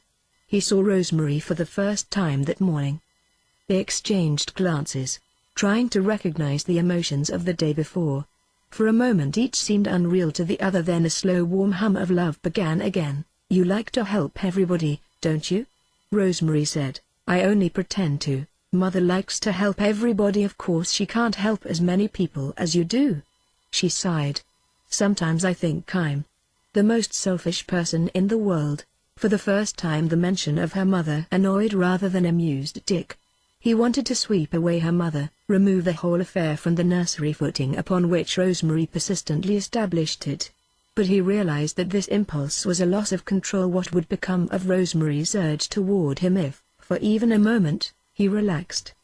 He saw, not without panic, that the affair was sliding to rest. It could not stand still, it must go on or go back. For the first time it occurred to him that Rosemary had her hand on the lever more authoritatively than he. Before he had thought out a course of procedure, Nicole returned. I found Laura. It was the first news she had, and her voice kept fading away and then getting loud again as if she was fainting and then pulling herself together. She said she knew something was going to happen this morning. Maria ought to be with Diagilf, said Dick in a gentle tone, in order to bring them back to quietude. She has a nice sense of decor, not to say rhythm. Will any of us ever see a train pulling out without hearing a few shots? They bumped down the wide steel steps. I'm sorry for the poor man, Nicole said. Course that's why she talked so strange to me. She was getting ready to open fire. She laughed, Rosemary laughed too, but they were both horrified, and both of them deeply wanted Dick to make a moral comment on the matter and not leave it to them. This wish was not entirely conscious, especially on the part of Rosemary, who was accustomed to having shell fragments or such events shriek past her head. But a totality of shock had piled up in her too. For the moment, Dick was too shaken by the impetus of his newly recognized emotion to resolve things into the pattern of the holiday, so the women, missing something, lapsed into a vague unhappiness. Then, as if nothing had happened, the lives of the divers and their friends flowed out into the street. However, everything had happened. Abe's departure and Mary's impending departure for Salzburg this afternoon had ended the time in Paris. Or perhaps the shots, the concussions that had finished God knew what dark matter, had terminated it. The shots had entered into all their lives. Echoes of violence followed them out onto the pavement where two porters held a post-mortem beside them as they waited for a taxi. Tuaz-vous la revolver? Il était très petit, verrez per l'unduit, mais assist puissant, said the other porter sagely. Tuaz-vous sa chemise? Assis de sang pour se croire à la guerre. Chapter 20. In the square, as they came out, a suspended mass of gasoline exhaust cooked slowly in the July sun. It was a terrible thing. Unlike pure heat, it held no promise of rural escape but suggested only roads choked with the same foul asthma. During their luncheon, outdoors, across from the Luxembourg Gardens, Rosemary had cramps and felt fretful and full of impatient lassitude. It was the foretaste of this that had inspired her self-accusation of selfishness in the station. Dick had no suspicion of the sharpness of the change. He was profoundly unhappy, and the subsequent increase of egotism tended momentarily to blind him to what was going on round about him, and deprive him of the long groundswell of imagination that he counted on for his judgments. After Mary North left them, accompanied by the Italian singing teacher who had joined them for coffee and was taking her to her train, Rosemary, too, stood up, bound for an engagement at her studio, meet some officials. And oh, she proposed if Cais Clay, that southern boy, if he comes while you are still sitting here, just tell him I couldn't wait, tell him to call me tomorrow. Too insouciant, in reaction from the late disturbance, she had assumed the privileges of a child, the result being to remind the divers of their exclusive love for their own children. Rosemary was sharply rebuked in a short passage between the women. You'd better leave the message with the waiter. Nicole's voice was stern and unmodulated. We're leaving immediately. Rosemary got it, took it without resentment. I'll let it go then. Goodbye, you darlings. Dick asked for the check. The divers relaxed, chewing tentatively on toothpicks. Well, they said together. He saw a flash of unhappiness on her mouth, so brief that only he would have noticed, and he could pretend not to have seen. What did Nicole think? Rosemary was one of a dozen people he had worked over in the past years. These had included a French circus clown, Abe and Mary North, a pair of dancers, a writer, a painter, a comedian from the Grand Guignol, a half-crazy pederast from the Russian ballet, a promising tenor they had staked to a year in Milan. Nicole well knew how seriously these people interpreted his interest and enthusiasm, but she realized also that, except while their children were being born, Dick had not spent a night apart from her since their marriage. On the other hand, there was a pleasingness about him that simply had to be used. Those who possessed that pleasingness had to keep their hands in, and go along attaching people that they had no use to make of. Now Dick hardened himself and let minutes pass without making any gesture of confidence, any representation of constantly renewed surprise that they were one together. Cais Clay out of the south edged a passage between the closely packed tables and greeted the divers cavalierly. Such salutations always astonished Dick, acquaintances saying hi to them, or speaking only to one of them. He felt so intensely about people that in moments of apathy he preferred to remain concealed. That one could parade a casualness into his presence was a challenge to the key on which he lived. Cais, unaware that he was without a wedding garment, heralded his arrival with, "I reckon I'm late, the bait has flown." Dick had to wrench something out of himself before he could forgive him for not having first complimented Nicole. She left almost immediately and he sat with Cais, finishing the last of his wine. He rather liked Cais. He was post-war, less difficult than most of the Southerners he had known at New Haven a decade previously. Dick listened with amusement to the conversation that accompanied the slow, profound stuffing of a pipe. In the early afternoon children and nurses were trekking into the Luxembourg Gardens. It was the first time in months that Dick had let this part of the day out of his hands. Suddenly his blood ran cold as he realized the content of Cais's confidential monologue. "She's not so cold as you'd probably think. I admit I thought she was cold for a long time. But she got into a jam with a friend of mine going from New York to Chicago at Easter. A boy named Hillis she thought was pretty nutsy at New Haven. She had a compartment with a cousin of mine, but she and Hillis wanted to be alone, so in the afternoon my cousin came and played cards in our compartment. Well, after about 2 hours we went back and there was Rosemary and Bill Hillis standing in the vestibule arguing with the conductor. Rosemary white as a sheet. Seems they locked the door and pulled down the blinds, and I guess there was some heavy stuff going on when the conductor came for the tickets and knocked on the door. They thought it was us kidding them and wouldn't let him in at first, and when they did, he was plenty sore. He asked Hillis if that was his compartment and whether he and Rosemary were married that they locked the door, and Hillis lost his temper trying to explain there was nothing wrong. He said the conductor had insulted Rosemary and he wanted him to fight. But that conductor could have made trouble, and believe me, I had an awful time smoothing it over. With every detail imagined, with even envy for the pair's community of misfortune in the vestibule, Dick felt a change taking place within him. Only the image of a third person, even a vanished one, entering into his relation with Rosemary was needed to throw him off his balance and send through him waves of pain, misery, desire, desperation. The vividly pictured hand on Rosemary's cheek, the quicker breath, the white excitement of the event viewed from outside, the inviolable secret warmth within. "Do you mind if I pull down the curtain? Please do. It's too light in here." Cais Clay was now speaking about fraternity politics at New Haven, in the same tone, with the same emphasis. Dick had gathered that he was in love with Rosemary in some curious way Dick could not have understood. The affair with Hillis seemed to have made no emotional impression on Curtis save to give him the joyful conviction that Rosemary was human. "Bones got a wonderful crowd," he said. "We all did, as a matter of fact. New Haven's so big now, the sad thing is the men we have to leave out. Do you mind if I pull down the curtain?" "Please do. It's too light in here." Dick went over Paris to his bank writing a check. He looked along the row of men at the desks deciding to which one he would present it for an OK. As he wrote, he engrossed himself in the material act, examining meticulously the pen, writing laboriously upon the high glass-topped desk. Once he raised glazed eyes to look toward the mail department, then glazed his spirit again by concentration upon the objects he dealt with. Still he failed to decide to whom the check should be presented, which man in the line would guess least of the unhappy predicament in which he found himself, and, also, which one would be least likely to talk. There was Perrin, the suave New Yorker, who had asked him to luncheons at the American Club. There was Cassus, the Spaniard, with whom he usually discussed a mutual friend in spite of the fact that the friend had passed out of his life a dozen years before. There was Machors, who always asked him whether he wanted to draw upon his wife's money or his own.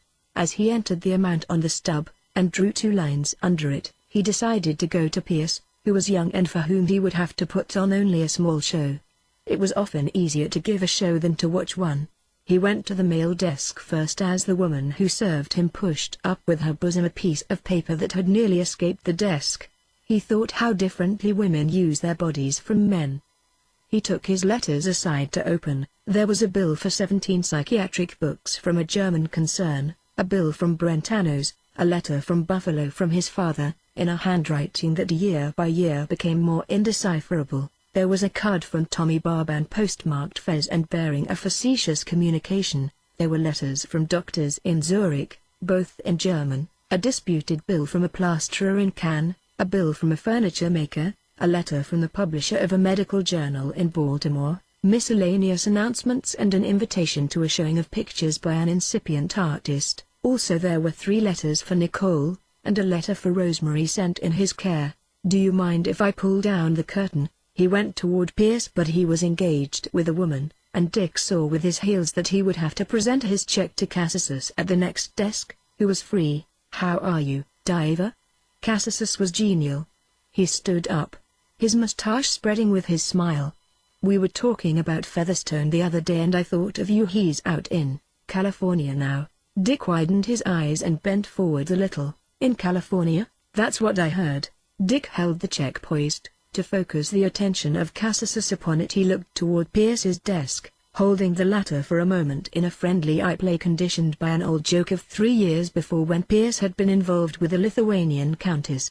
Pierce played up with a grin until Cassus had authorized the check and had no further recourse to detain Dick, whom he liked, than to stand up holding his pince-nez, and repeat, "Yes, he's in California." Meanwhile Dick had seen that Perrin, at the head of the line of desks, was in conversation with the heavyweight champion of the world. From a side sweep of Perrin's eye Dick saw that he was considering calling him over and introducing him, but that he finally decided against it, cutting across the social mood of Cassus with the intensity he had accumulated at the glass desk, which is to say he looked hard at the check, studying it, and then fixed his eyes on grave problems beyond the first marble pillar to the right of the banker's head and made a business of shifting the cane, hat, and letters he carried. He said goodbye and went out. He had long ago purchased the doorman. His taxi sprang to the curb. "I want to go to the film's par excellence studio. It's on a little street in Parsi." "Go to the Muette. I'll direct you from there." He was rendered so uncertain by the events of the last 48 hours that he was not even sure of what he wanted to do. He paid off the taxi at the Muette and walked in the direction of the studio, crossing to the opposite side of the street before he came to the building. Dignified in his fine clothes, with their fine accessories, he was yet swayed and driven as an animal. Dignity could come only with an overthrowing of his past, of the effort of the last 6 years. He went briskly around the block with the fatuousness of one of Tarkington's adolescents, hurrying at the blind places lest he miss Rosemary's coming out of the studio. It was a melancholy neighborhood. Next door to the place he saw a sign, 1,000 chemises. The shirts filled the windows, piled, cravated, stuffed, or draped with shoddy grace on the showcase floor, 1,000 chemises, count them. On either side he read, papeterie, patisserie, solder, reclaim and Constance Talmage de Juna de Sol, and farther away there were more sombre announcements, vêtements ecclésiastiques, déclaration de décès and pompes funèbres. Life and death. He knew that what he was now doing marked a turning point in his life. It was out of line with everything that had preceded it, even out of line with what effect he might hope to produce upon Rosemary. Rosemary saw him always as a model of correctness. His presence walking around this block was an intrusion. But Dick's necessity of behaving as he did was a projection of some submerged reality. He was compelled to walk there, or stand there, his shirt sleeve fitting his wrist and his coat sleeve encasing his shirt sleeve like a sleeve valve, his collar molded plastically to his neck, his red hair cut exactly, his hand holding his small briefcase like a dandy, just as another man once found it necessary to stand in front of a church in Ferrara, in sackcloth and ashes. Dick was paying some tribute to things unforgotten, unshriven, unexpurgated. Chapter 21. After 3/4 of an hour of standing around, he became suddenly involved in a human contact.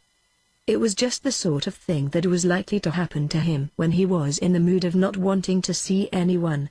So rigidly did he sometimes guard his exposed self-consciousness that frequently he defeated his own purposes, as an actor who underplays a part sets up a craning forward, a stimulated emotional attention in an audience, and seems to create in others an ability to bridge the gap he has left open.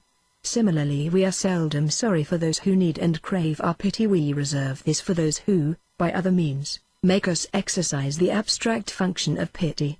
So Dick might, himself, have analyzed the incident that ensued. As he paced the Rue des Saints-Anges he was spoken to by a thin-faced American, perhaps 30, with an air of being scarred and a slight but sinister smile. As Dick gave him the light he requested, he placed him as one of a type of which he had been conscious since early youth, a type that loafed about tobacco stores with one elbow on the counter and watched, through heaven knew what small chink of the mind, the people who came in and out. Intimate to garages, where he had vague business conducted in undertones, to barber shops, to the lobbies of theaters. In such places, at any rate, Dick placed him. Sometimes the face bobbed up in one of Tad's more savage cartoons in boyhood. Dick had often thrown an uneasy glance at the dim borderland of crime on which he stood. "How do you like Paris, buddy?" Not waiting for an answer, the man tried to fit in his footsteps with Dick's. "Where you from?" he asked encouragingly. "From Buffalo. I'm from San Antone, but I've been over here since the war." "You in the army?" "I'll say I was. 84th Division. Ever heard of that outfit?" The man walked a little ahead of him and fixed him with eyes that were practically menacing. "Staying in Paris a while, buddy? Or just passing through?" "Passing through. What hotel you staying at?" Dick had begun laughing to himself. The party had the intention of rifling his room that night. His thoughts were read apparently without self-consciousness. "With a build like yours you oughtn't to be afraid of me, buddy. There's a lot of bums around just laying for American tourists. But you needn't be afraid of me." Becoming bored, Dick stopped walking. "I just wonder why you've got so much time to waste." "I'm in business here in Paris." "In what line?" "Selling papers." The contrast between the formidable manner and the mild profession was absurd, but the man amended it with, "Don't worry, I made plenty money last year, 10 or 20 francs for a Sunny Times that cost 6. He produced a newspaper clipping from a rusty wallet and passed it over to one who had become a fellow stroller. The cartoon showed a stream of Americans pouring from the gangplank of a liner freighted with gold. 200,000 spending 10 million a summer. "What you doing out here in Parsi?" His companion looked around cautiously. "Movies," he said darkly. "They got an American studio over there. And they need guys can speak English. I'm waiting for a break." Dick shook him off quickly and firmly. It had become apparent that Rosemary either had escaped on one of his early circuits of the block or else had left before he came into the neighborhood. He went into the bistro on the corner, bought a lead discount, squeezed in an alcove between the kitchen and the foul toilet. He called the ROI George. He recognized Cheyenne-Stokes' tendencies in his respiration, but like everything the symptom served only to turn him in toward his emotion. He gave the number of the hotel, then stood holding the phone and staring into the cafe. After a long while a strange little voice said, "Hello, this is Dick. I had to call you." A pause from her, then bravely, and in key with his emotion. "I'm glad you did. I came to meet you at your studio. I'm out in Parsi across the way from it. I thought maybe we'd ride around through the boys." "Oh, I only stayed there a minute. I'm so sorry." A silence. "Rosemary." "Yes, Dick. Look, I'm in an extraordinary condition about you. When a child can disturb a middle-aged gent, things get difficult." "You're not middle-aged, Dick. You're the youngest person in the world, Rosemary." Silence while he stared at a shelf that held the humbler poisons of France, bottles of Otard, rum St. James, Marie Brizard, Punch Orangeade, André Fernet Blanco, Cherry Rocher, and Armagnac. "Are you alone? Do you mind if I pull down the curtain? Who do you think I'd be with? That's the state I'm in. I'd like to be with you now." Silence, then a sigh and an answer. "I wish you were with me now." There was the hotel room where she lay behind a telephone number, and little gusts of music wailed around her, "And two for tea, and me for you, and you for me, alone."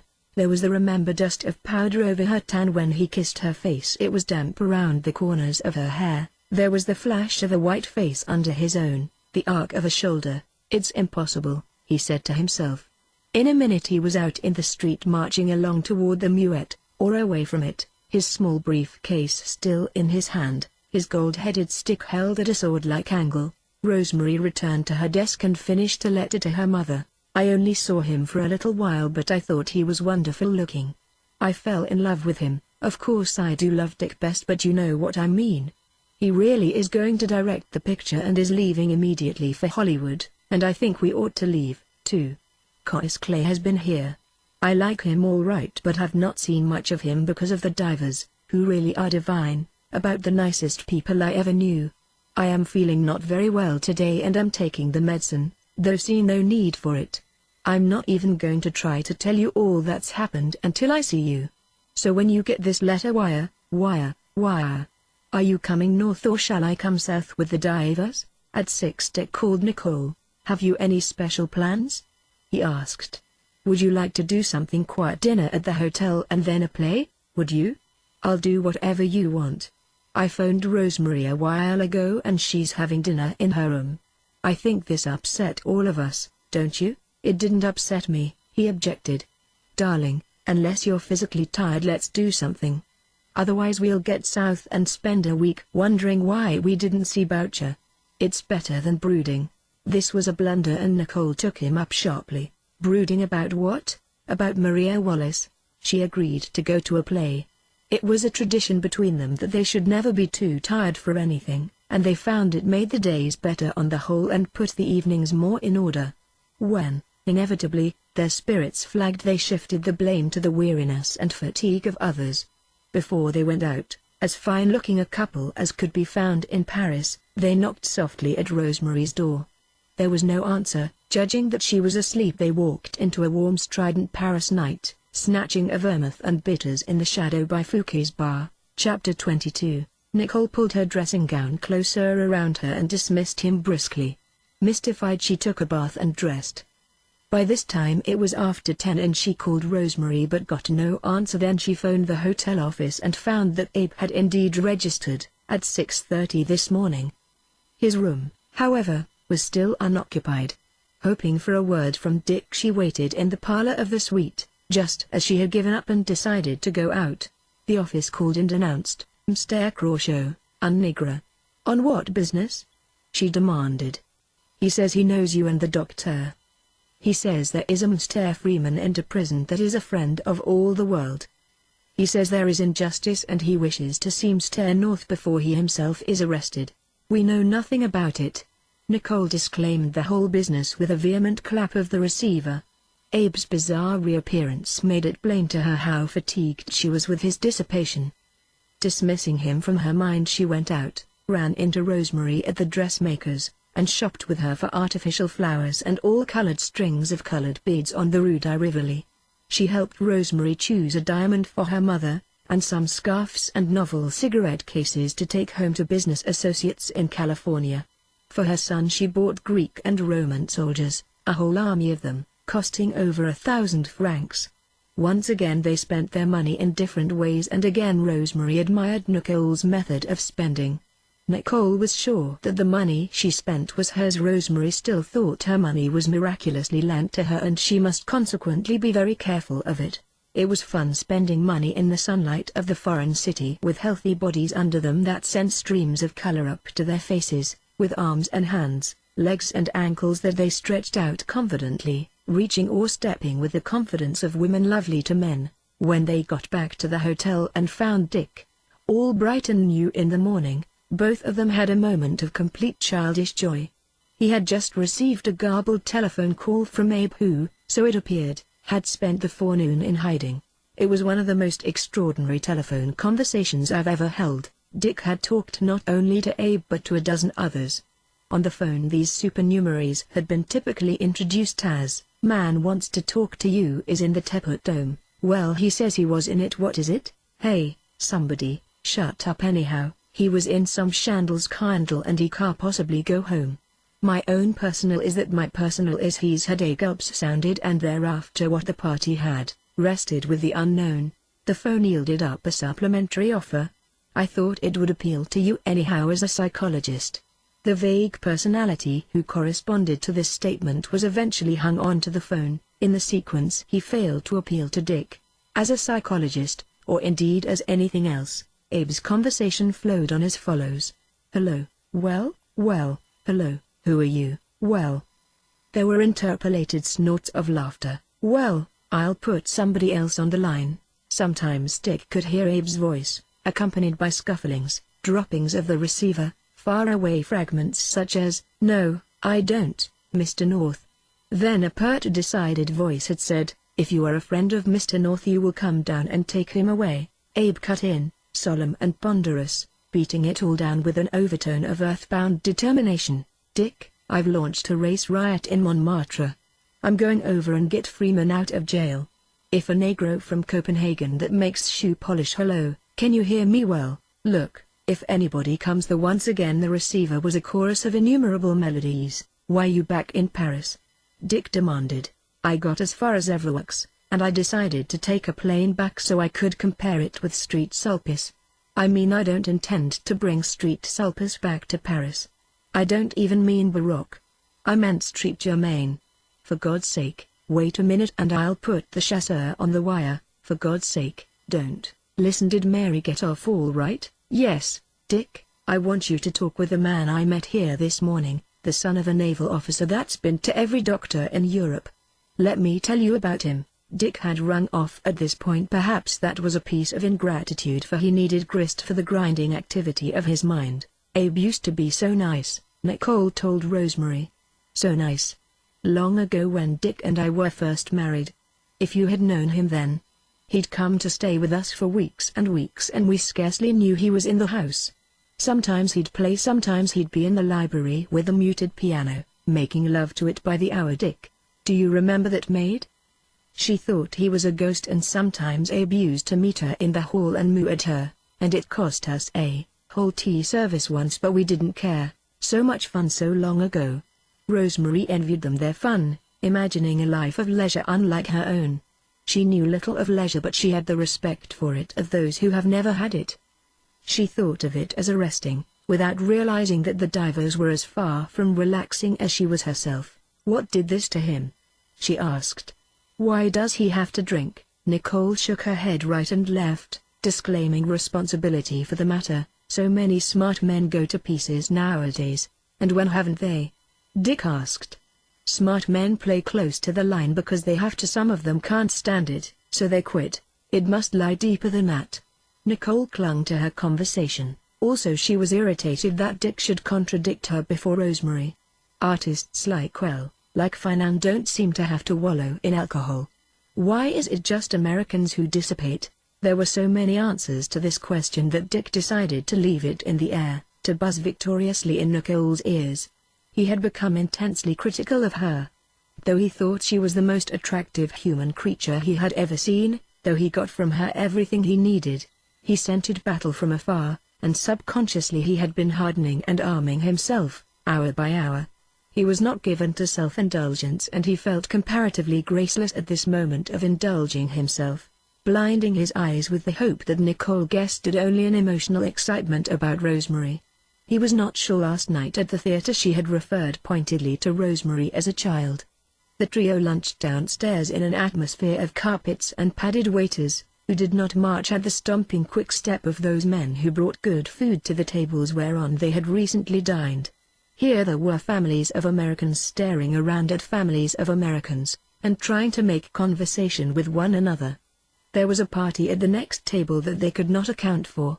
It consisted of an expansive, somewhat secretarial, would you mind repeating young man, and a score of women.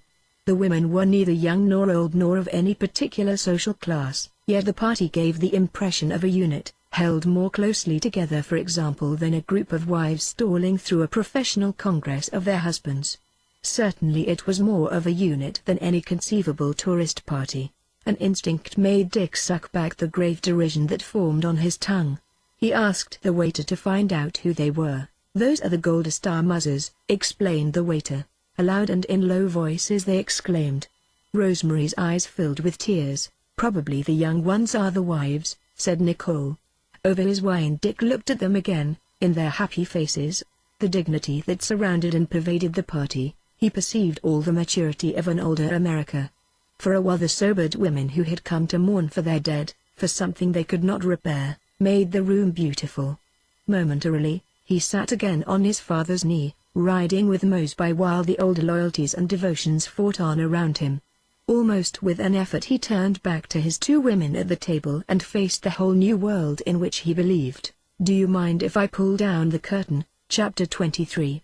Abe North was still in the Ritz bar, where he had been since 9 in the morning.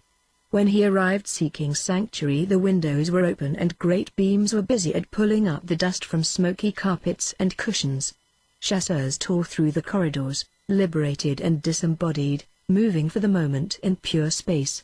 The sit-down bar for women, across from the bar proper, seemed very small. It was hard to imagine what throngs it could accommodate in the afternoon. The famous Paul, the concessionaire, had not arrived, but Claude, who was checking stock, broke off his work with no improper surprise to make Abe a pick-me-up. Abe sat on a bench against a wall. After 2 drinks he began to feel better, so much better that he mounted to the barber's shop and was shaved. When he returned to the bar Paul had arrived in his custom-built motor, from which he had disembarked correctly at the Boulevard des Capucines. Paul liked Abe and came over to talk. "I was supposed to ship home this morning," Abe said. "I mean yesterday morning, or whatever this is." "Why didn't you?" asked Paul. Abe considered, and happened finally to a reason. "I was reading a serial in Liberty and the next installment was due here in Paris, so if I'd sailed I'd have missed it. Then I never would have read it. It must be a very good story. It's a terrible story." Paul arose chuckling and paused, leaning on the back of a chair. "If you really want to get off, Mr. North, there are friends of yours going tomorrow on the France. Mr. What is this name and Slim Pearson?" "Mr. I'll think of it." Tall with a new beard, Yardley, Abe supplied. "Mr. Yardley. They're both going on the France." He was on his way to his duties but Abe tried to detain him. "If I didn't have to go by way of Cherbourg." "The baggage went that way." "Get your baggage in New York," said Paul, receding. The logic of the suggestion fitted gradually into Abe's pitch. He grew rather enthusiastic about being cared for, or rather of prolonging his state of irresponsibility. Other clients had meanwhile drifted into the bar. First came a huge Dane whom Abe had somewhere encountered. The Dane took a seat across the room, and Abe guessed he would be there all the day, drinking, lunching, talking or reading newspapers. He felt a desire to outstay him. At 11 the college boys began to step in, stepping gingerly lest they tear one another bag from bag. It was about then he had the chasseur telephone to the divers. By the time he was in touch with them he was in touch also with other friends, and his hunch was to put them all on different phones at once. The result was somewhat general. From time to time his mind reverted to the fact that he ought to go over and get Freeman out of jail, but he shook off all facts as parts of the nightmare. By 1 o'clock the bar was jammed. Amidst the consequent mixture of voices the staff of waiters functioned, pinning down their clients to the facts of drink and money. "That makes 2 stingers. And 1 more." 2 martinis and 1. Nothing for you, Mr. Quarterly. That makes 3 rounds. That makes 75 francs, Mr. Quarterly. Mr. Schaefer said he had this, you had the last. I can only do what you say. Thanks very much. In the confusion Abe had lost his seat. Now he stood gently swaying and talking to some of the people with whom he had involved himself. A terrier ran a leash around his legs, but Abe managed to extricate himself without upsetting and became the recipient of profuse apologies.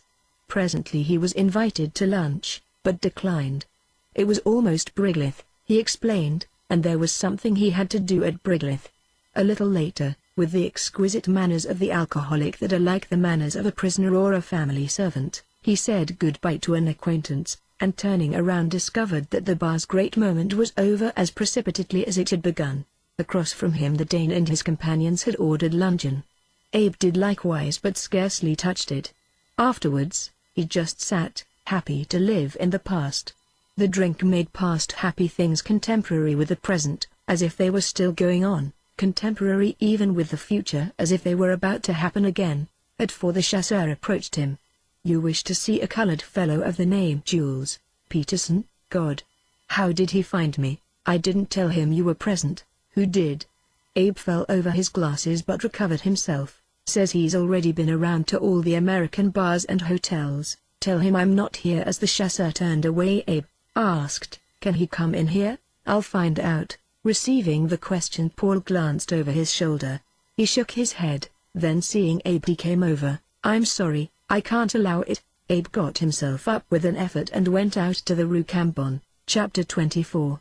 With his miniature leather briefcase in his hand, Richard Diver walked from the 7th arrondissement where he left a note for Maria Wallace signed Dickel, the word with which he and Nicole had signed communications in the first days of love to his shirt makers, where the clerks made a fuss over him out of proportion to the money he spent. Ashamed at promising so much to these poor Englishmen, with his fine manners, his air of having the key to security, ashamed of making a tailor shift an inch of silk on his arm. Afterward he went to the bar of their Krillin and drank a small coffee and 2 fingers of gin. As he entered the hotel the halls had seemed unnaturally bright. When he left he realized that it was because it had already turned dark outside. It was a windy 4 o'clock night with the leaves on the Champs-Élysées singing and failing, thin and wild. Dick turned down the Rue de Rivoli, walking 2 squares under the arcades to his bank where there was mail. Then he took a taxi and started up the Champs-Élysées through the first patter of rain, sitting alone with his love. Back at 2 o'clock in the Roi George corridor, the beauty of Nicole had been to the beauty of Rosemary as the beauty of Leonardo's girl was to that of the girl of an illustrator. Dick moved on through the rain, demoniac and frightened, the passions of many men inside him and nothing simple that he could see. Rosemary opened her door full of emotions no one else knew of. She was now what is sometimes called a little wild thing. By 24 full hours she was not yet unified, and she was absorbed in playing around with chaos, as if her destiny were a picture puzzle, counting benefits, counting hopes, telling off Dick, Nicole, her mother, the director she met yesterday, like stops on a string of beads. When Dick knocked she had just dressed and been watching the rain, thinking of some poem, and of full gutters in Beverly Hills. When she opened the door she saw him as something fixed and godlike as he had always been, as older people are to younger, rigid and unmalleable. Dick saw her with an inevitable sense of disappointment. It took him a moment to respond to the unguarded sweetness of her smile, her body calculated to a millimeter to suggest a bud yet guarantee a flower.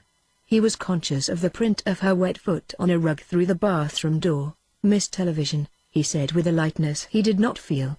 He put his gloves, his briefcase on the dressing table, his stick against the wall.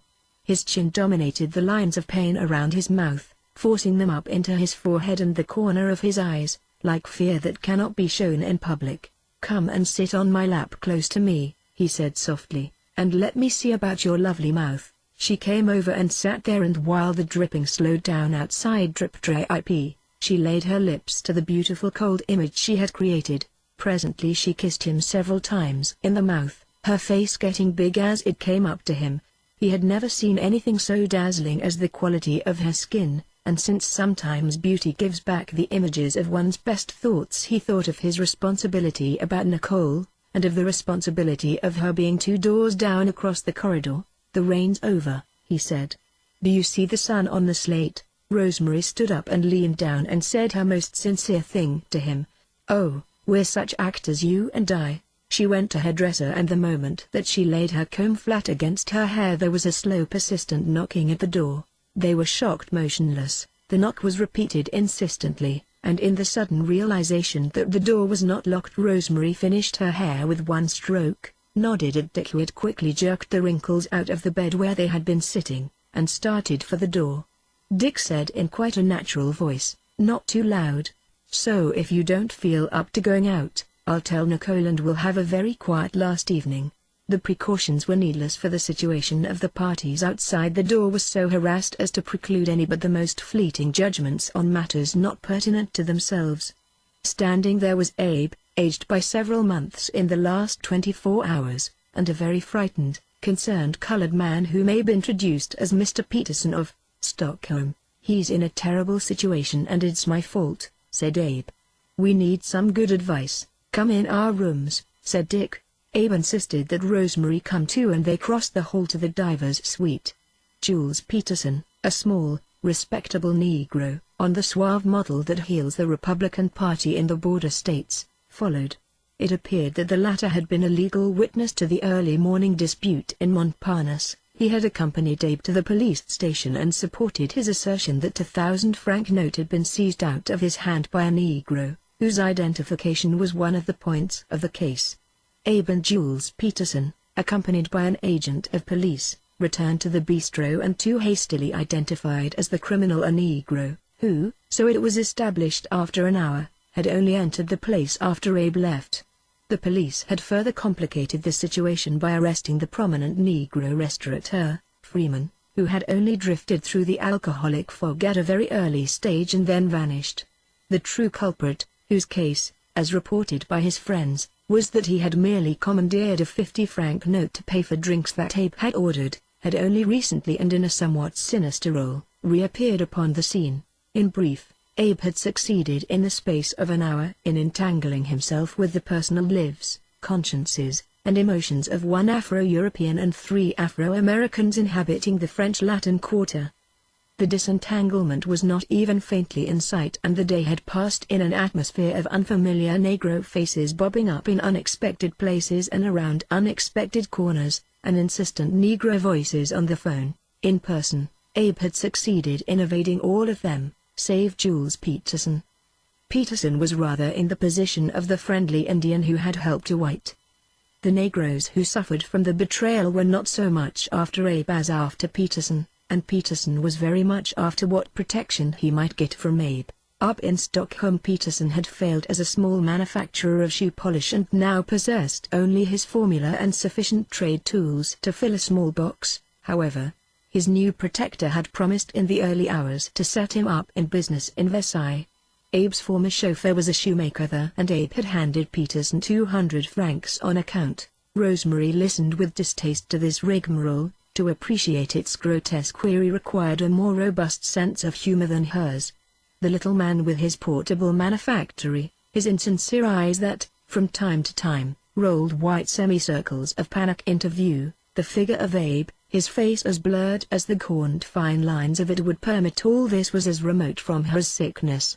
"I ask only a chance in life," said Peterson with the sort of precise yet distorted intonation peculiar to colonial countries. "My methods are simple. My formula is so good that I was drove away from Stockholm, ruined, because I did not care to dispose of it." Dick regarded him politely, interest formed, dissolved. He turned to Abe. "You go to some hotel and go to bed. After you're all straight, Mr. Peterson will come and see you." "But don't you appreciate the mess that Peterson's in?" Abe protested. "I shall wait in the hall," said Mr. Peterson with delicacy. "It is perhaps hard to discuss my problems in front of me." He withdrew after a short travesty of a French bow. Abe pulled himself to his feet with the deliberation of a locomotive. "I don't seem highly popular today." "Popular but not probable," Dick advised him. "My advice is to leave this hotel by way of the bar, if you want. Go to the Chambord, or if you'll need a lot of service, go over to the Majestic. Could I annoy you for a drink? There's not a thing up here." Dick lied. Resignedly Abe shook hands with Rosemary. He composed his face slowly, holding her hand a long time and forming sentences that did not emerge. "You are the most one of the most." She was sorry, and rather revolted at his dirty hands, but she laughed in a well-bred way, as though it were nothing unusual to her to watch a man walking in a slow dream. Often people display a curious respect for a man drunk, rather like the respect of simple races for the insane. Respect rather than fear. There is something awe-inspiring in one who has lost all inhibitions, who will do anything. Of course we make him pay afterward for his moment of superiority, his moment of impressiveness. Abe turned to Dick with the last appeal. "If I go to a hotel and get all steamed and curry-combed, and sleep a while, and fight off these Senegalese, could I come and spend the evening by the fireside?" Dick nodded at him, less in agreement than in mockery, and said, "You have a high opinion of your current capacities. I bet if Nicole was here she'd let me come back." "All right." Dick went to a trunk tray and brought a box to the central table. Inside were innumerable cardboard letters. "You can come if you want to play anagrams." Abe eyed the contents of the box with physical revulsion, as though he had been asked to eat them like oats. "What are anagrams?" "Haven't I had enough? Strange. It's a quiet game. You spell words with them any word except alcohol." "I bet you can spell alcohol." Abe plunged his hand among the counters. "Can I come back if I can spell alcohol?" "You can come back if you want to play anagrams."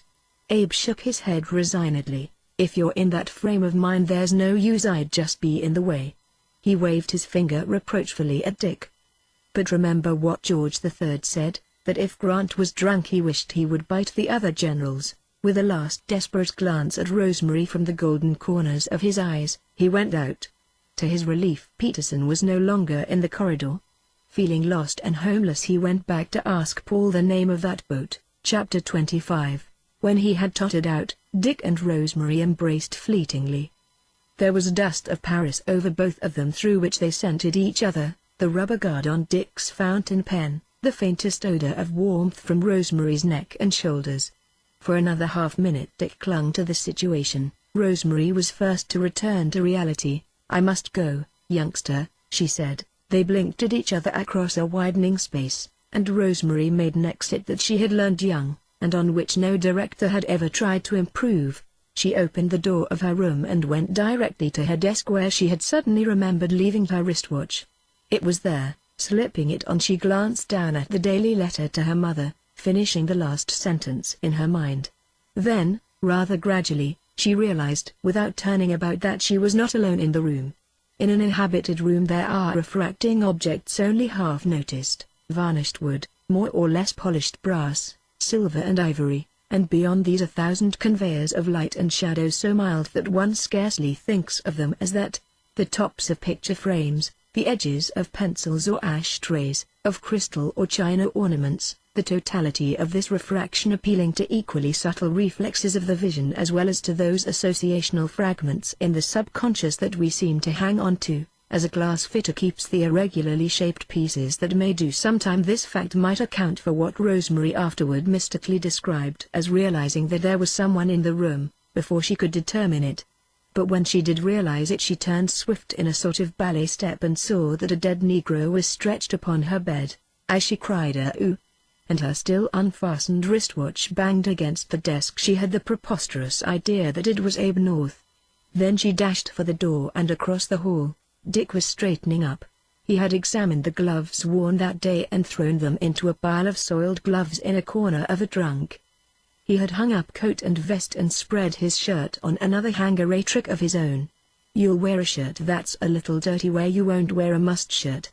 Nicole had come in and was dumping one of Abe's extraordinary ashtrays into the wastebasket when Rosemary tore into the room. Dick, come and see." Dick jogged across the hall into her room.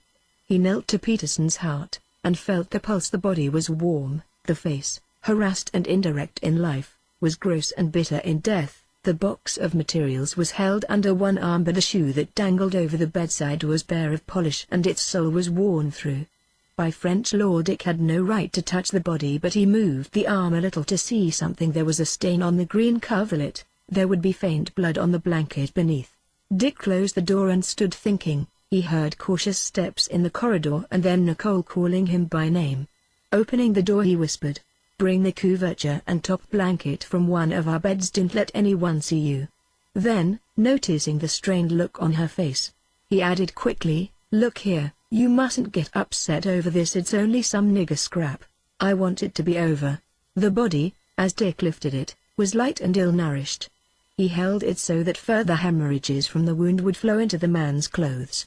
Laying it beside the bed he stripped off the coverlet and top blanket and then opening the door an inch, listened. There was a clank of dishes down the hall followed by a loud patronizing "Merci, madame," but the waiter went in the other direction, toward the service stairway. Quickly Dick and Nicole exchanged bundles across the corridor. After spreading this covering on Rosemary's bed, Dick stood sweating in the warm twilight, considering. Certain points had become apparent to him in the moment following his examination of the body. First, that Abe's first hostile Indian had tracked the friendly Indian and discovered him in the corridor, and when the latter had taken desperate refuge in Rosemary's room, had hunted down and slain him. Second, that if the situation were allowed to develop naturally, no power on earth could keep the smear off Rosemary. The paint was scarcely dry on the Arbuckle case. Her contract was contingent upon an obligation to continue rigidly and unexceptionally as Daddy's girl. Automatically Dick made the old motion of turning up his sleeves though he wore a sleeveless undershirt, and bent over the body. Getting a purchase on the shoulders of the coat he kicked open the door with his heel, and dragged the body quickly into a plausible position in the corridor. He came back into Rosemary's room and smoothed back the grain of the plush floor rug. Then he went to the phone in his suite and called the manager-owner of the hotel, Macbeth ? It's Dr. Diver speaking. Something very important. Are we on a more or less private line? It was good that he had made the extra effort which had firmly entrenched him with Mr. Macbeth. Here was one use for all the pleasingness that Dick had expended over a large area he would never retrace. Going out of the suite we came on a dead Negro. In the hall. No, he's a civilian. Wait a minute now, I knew you didn't want any guests to blunder on the body, so I'm phoning you. Of course I must ask you to keep my name out of it. I don't want any French red tape just because I discovered the man. What exquisite consideration for the hotel. Only because Mr. Macbeth, with his own eyes, had seen these traits in Dr. Diver 2 nights before, could he credit the story without question. In a minute Mr. Macbeth arrived and in another minute he was joined by a gendarme.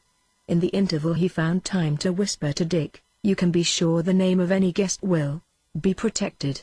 I'm only too grateful to you for your pains." Mr. Macbeth took an immediate step that may only be imagined, but that influenced the gendarme so as to make him pull his mustaches in a frenzy of uneasiness and greed. He made perfunctory notes and sent a telephone call to his post. Meanwhile, with a celerity that Jules Peterson, as a businessman, would have quite understood, the remains were carried into another apartment of one of the most fashionable hotels in the world. Dick went back to his salon. "What happened?" cried Rosemary. "Do all the Americans in Paris just shoot at each other all the time? This seems to be the open season," he answered. "Where's Nicole?" "I think she's in the bathroom." She adored him for saving her. Disasters that could have attended upon the event had passed in prophecy through her mind, and she had listened in wild worship to his strong, sure, polite voice making it all right.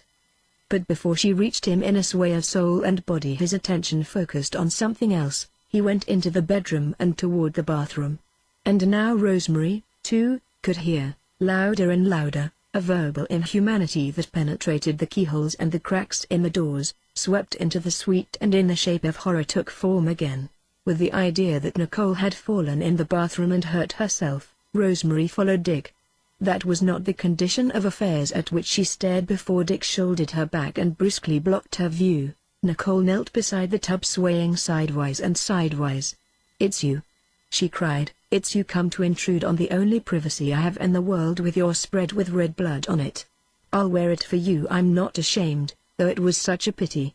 On All Fools' Day we had a party on the Zurich Sea, and all the fools were there, and I wanted to come dressed in a spread but they wouldn't let me. Control yourself. So I sat in the bathroom and they brought me a domino, and said wear that. I did. What else could I do? Control yourself, Nicole.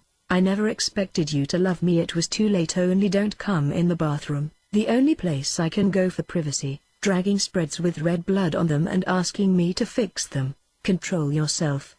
Get up." Rosemary, back in the salon, heard the bathroom door bang, and stood trembling. Now she knew what Violet McKisco had seen in the bathroom at Villa Diana.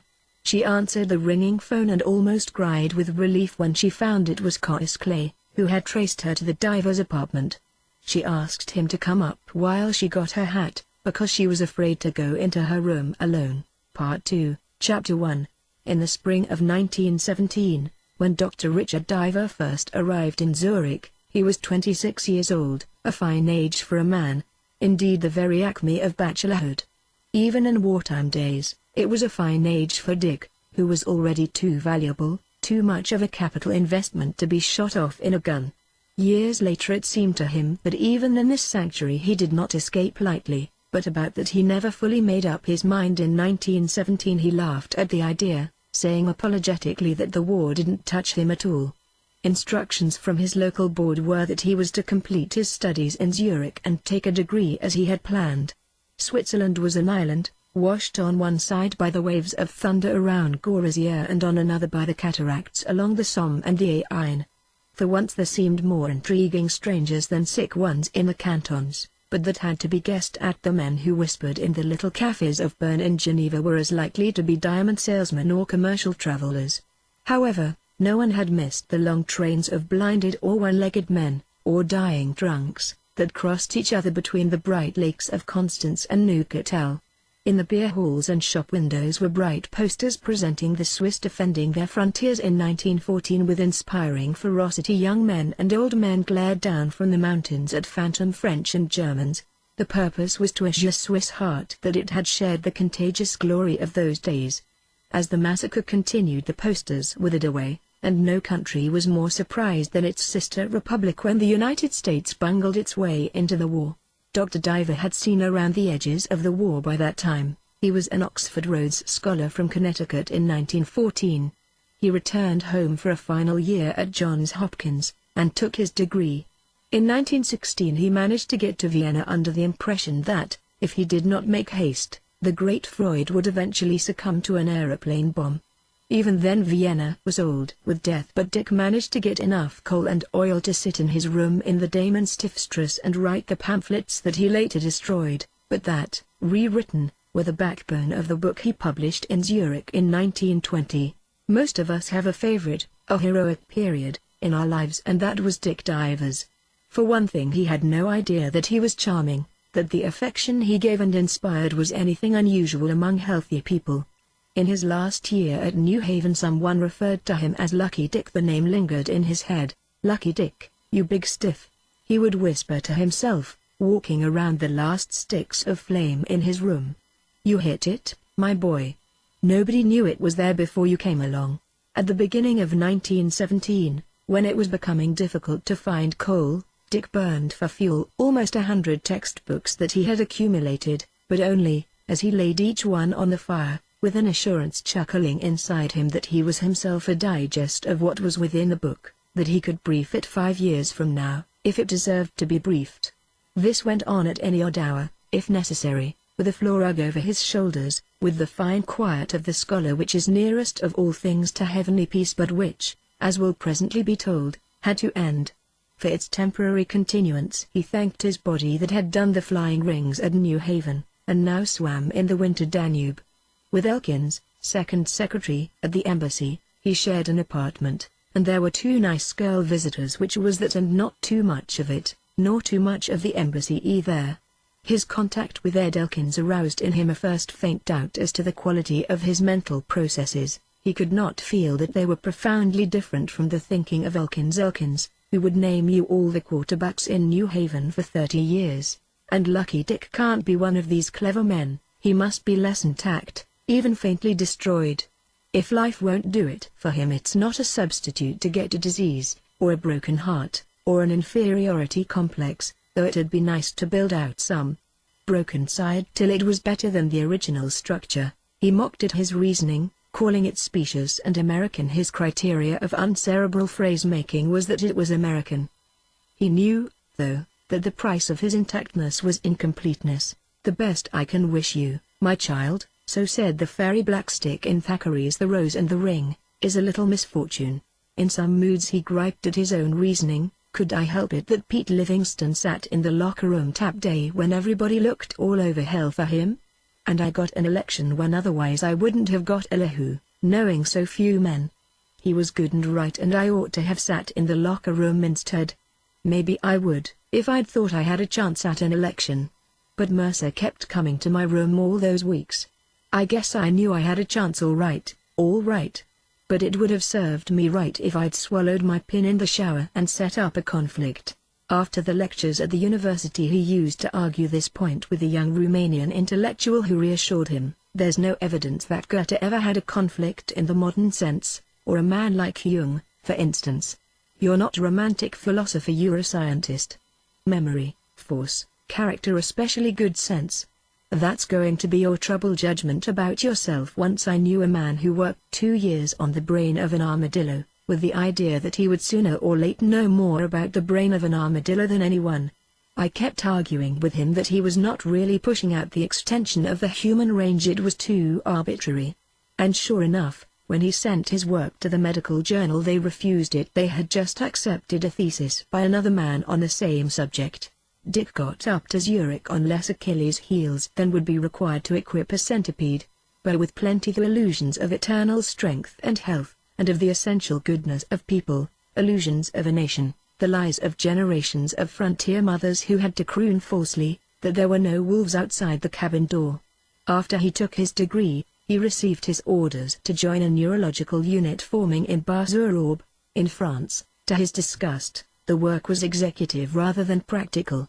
In compensation he found time to complete the short textbook and assemble the material for his next venture. He returned to Zurich in the spring of 1919 discharged. The foregoing has the ring of a biography, without the satisfaction of knowing that the hero, like Grant, lolling in his general store in Galena, is ready to be called to an intricate destiny. Moreover, it is confusing to come across a youthful photograph of someone known in a rounded maturity and gaze with a shock upon a fiery, wiry, eagle-eyed stranger. Best to be reassuring. Dick Diver's moment now began. Chapter 2. It was a damp April day, with long diagonal clouds over the Elbschorn and water inert in the low places. Zurich is not unlike an American city. Missing something ever since his arrival 2 days before, Dick perceived that it was the sense he had had in finite French lanes that there was nothing more. In Zurich there was a lot besides Zurich. The roofs suppled the eyes to tinkling cow pastures, which in turn modified hilltops further up, so life was a perpendicular starting off to a postcard heaven.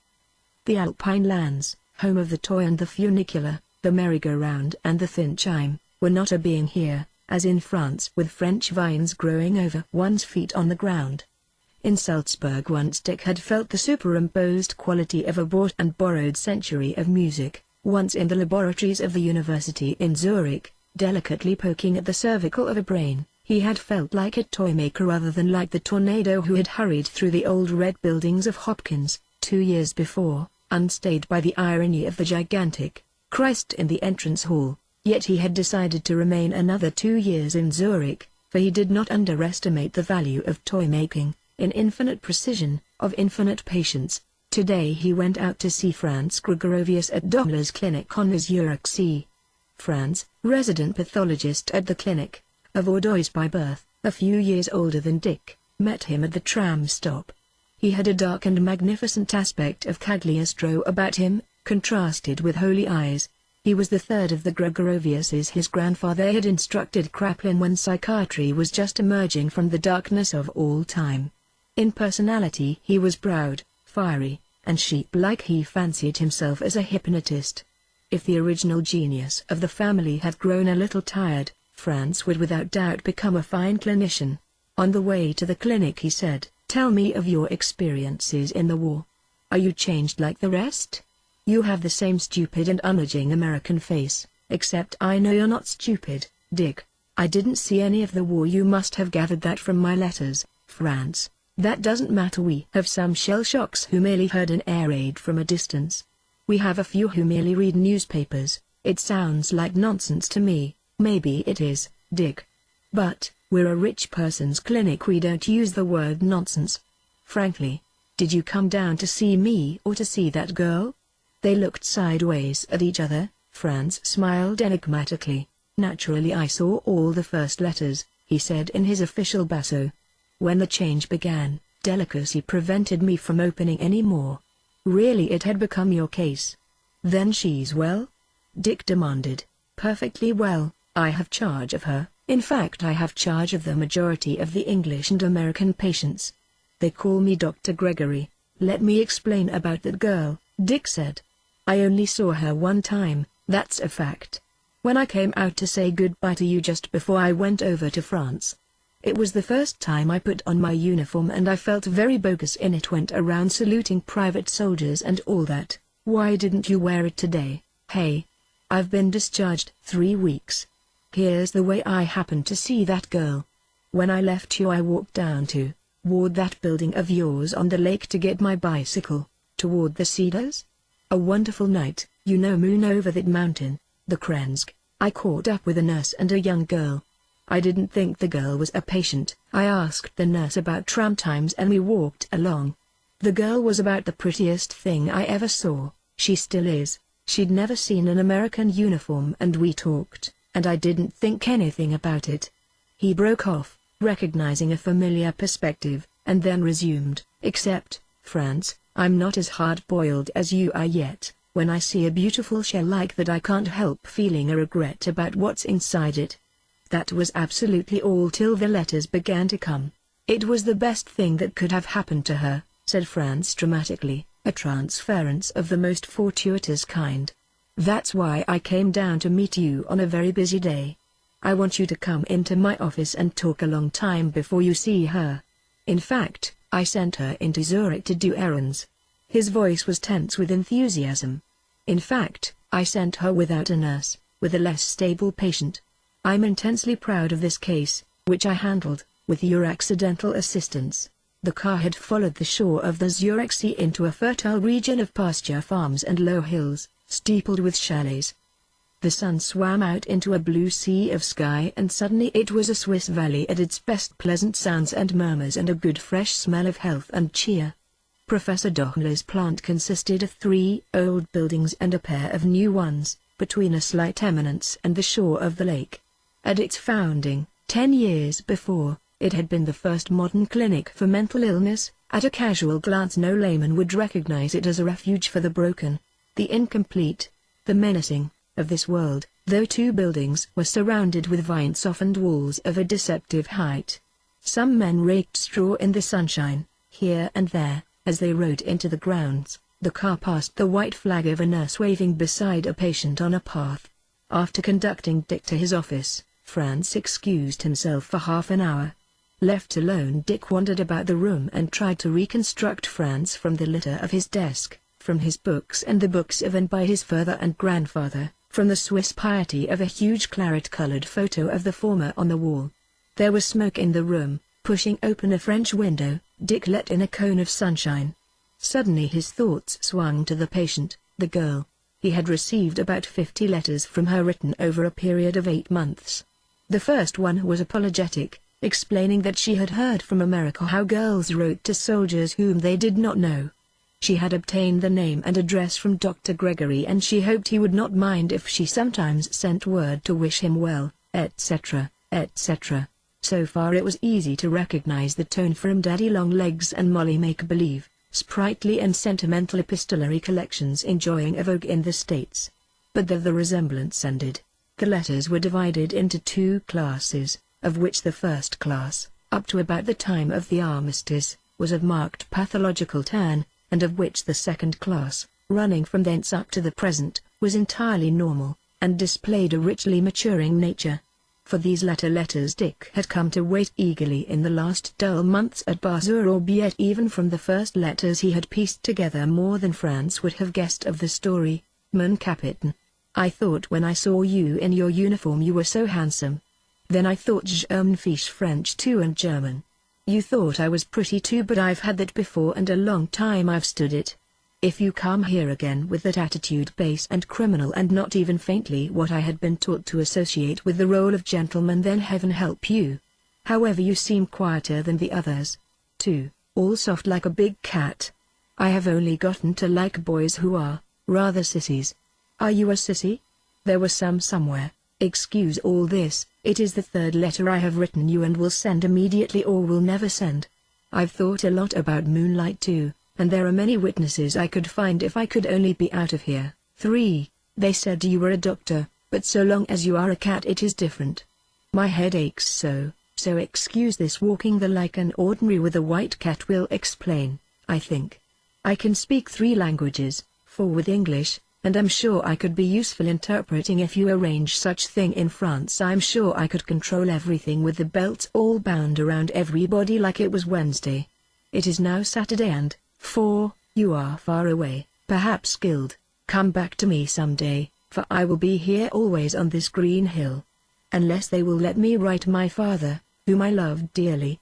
Excuse this. I am not myself today. I will write when I feel better. Cheerio, Nicole Warren. Excuse all this, Captain Diver. I know introspection is not good for a highly nervous state like mine, but I would like you to know where I stand. Last year or whenever it was in Chicago when I got so I couldn't speak to servants or walk in the street, I kept waiting for someone to tell me. It was the duty of someone who understood. The blind must be led. Only no one would tell me everything, they would just tell me half, and I was already too muddled to put 2 and 2 together. One man was nice, he was a French officer and he understood. He gave me a flower and said it was plus petite, 2, moins entendu. We were friends. Then he took it away. I grew sicker and there was no one to explain to me. They had a song about Joan of Arc that they used to sing at me, but that was just mean, it would just make me cry, for there was nothing the matter with my head then. They kept making reference to sports, too, but I didn't care by that time. So there was the day I went walking on Michigan Boulevard on and on for miles, and finally they followed me in an automobile, but I wouldn't get 3 in. Finally they pulled me in and there were nurses. After that time I began to realize it all, because I could feel what was happening in others. So you see how I stand. And what good can it be for me to stay here with the doctors harping constantly in the things I was here to get over? So today I have written my father to come and take me away. I am glad, for you are so interested in examining people and sending them back. It must be so much fun.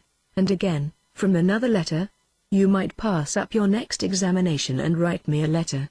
They just sent me some phonograph records in case I should forget my lesson, and I broke them all so the nurse won't speak to me. They were in English, so that the nurses would not understand. One doctor in Chicago said I was bluffing, but what he really meant was that I was a twin 6 and he had never seen one before. But I was very busy being mad then, so I didn't care what he said. When I am very busy being mad I don't usually care what they say, not if I were a million girls. You told me that night you'd teach me to play.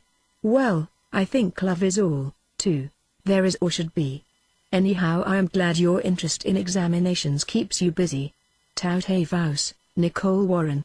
There were other letters among whose helpless cessuras lurked darker rhythms. Dear Captain Diver, I write to you because there is no one else to whom I can turn, and it seems to me if this farcical situation is apparent to one as sick as me it should be apparent to you.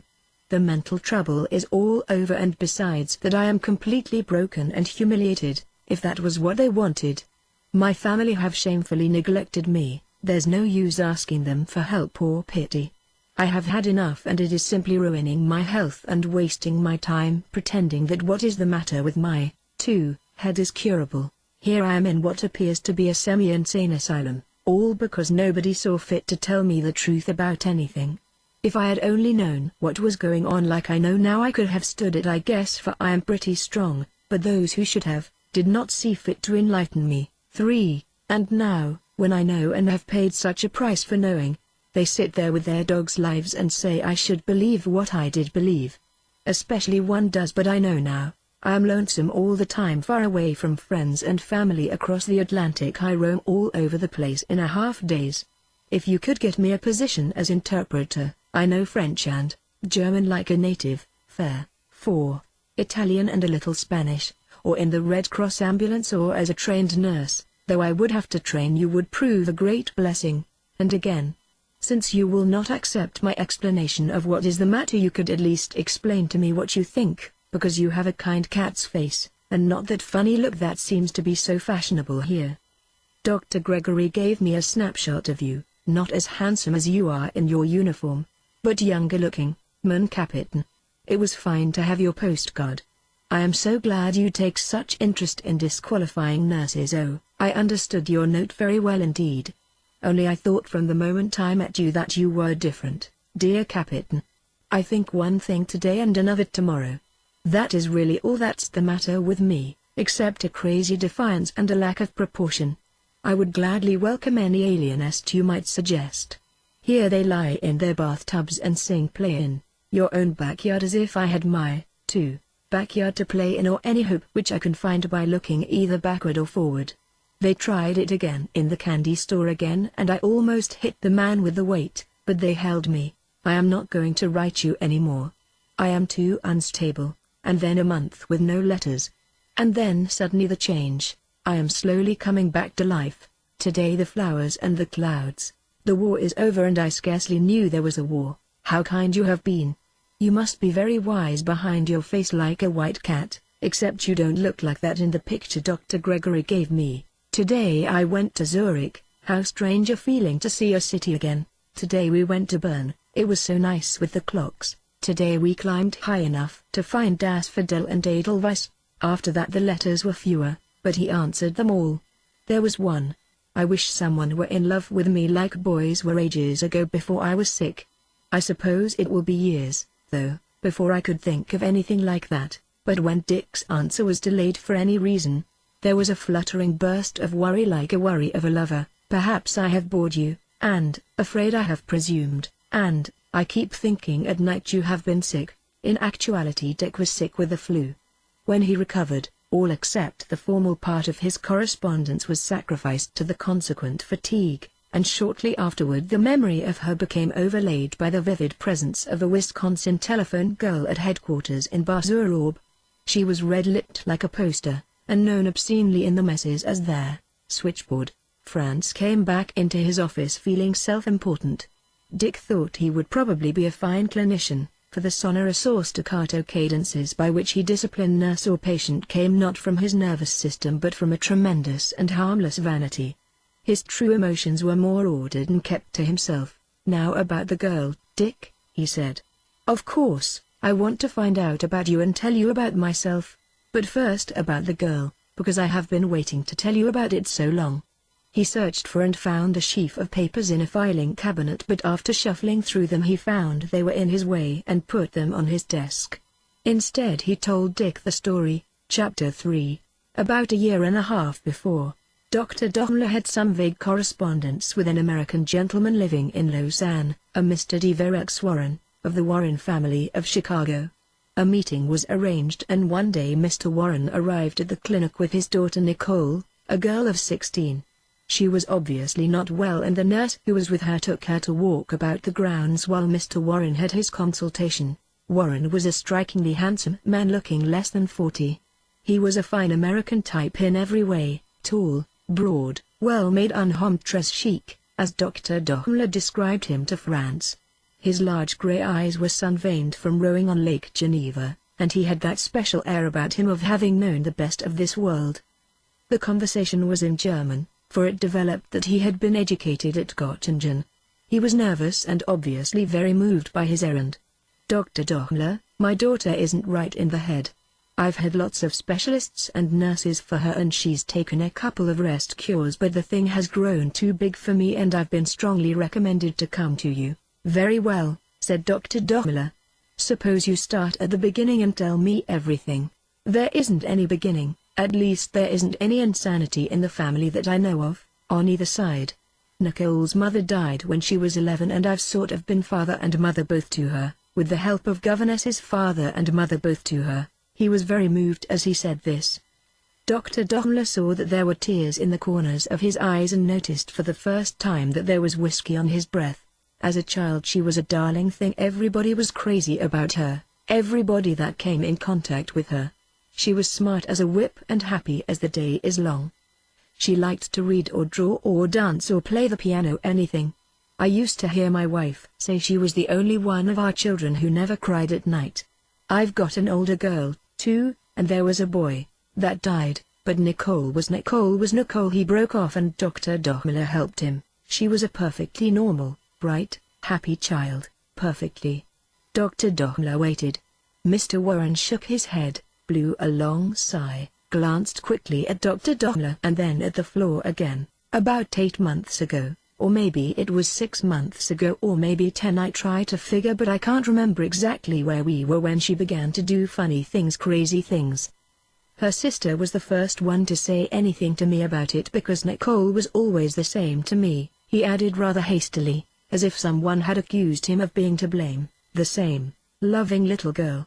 The first thing was about a valet. Oh, yes, said Dr. Dohmler, nodding his venerable head, as if, like Sherlock Holmes, he had expected a valet and only a valet to be introduced at this point.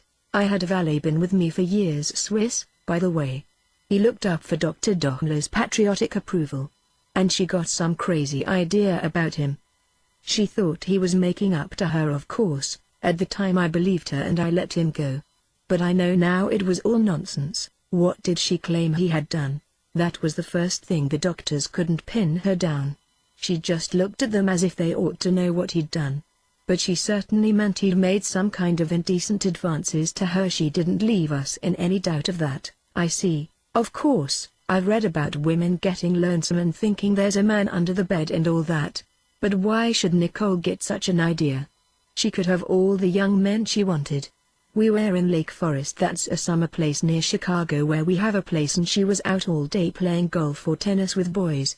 And some of them pretty gone on her at that. All the time Warren was talking to the dried old package of Dr. Dohmler, one section of the latter's mind kept thinking intermittently of Chicago.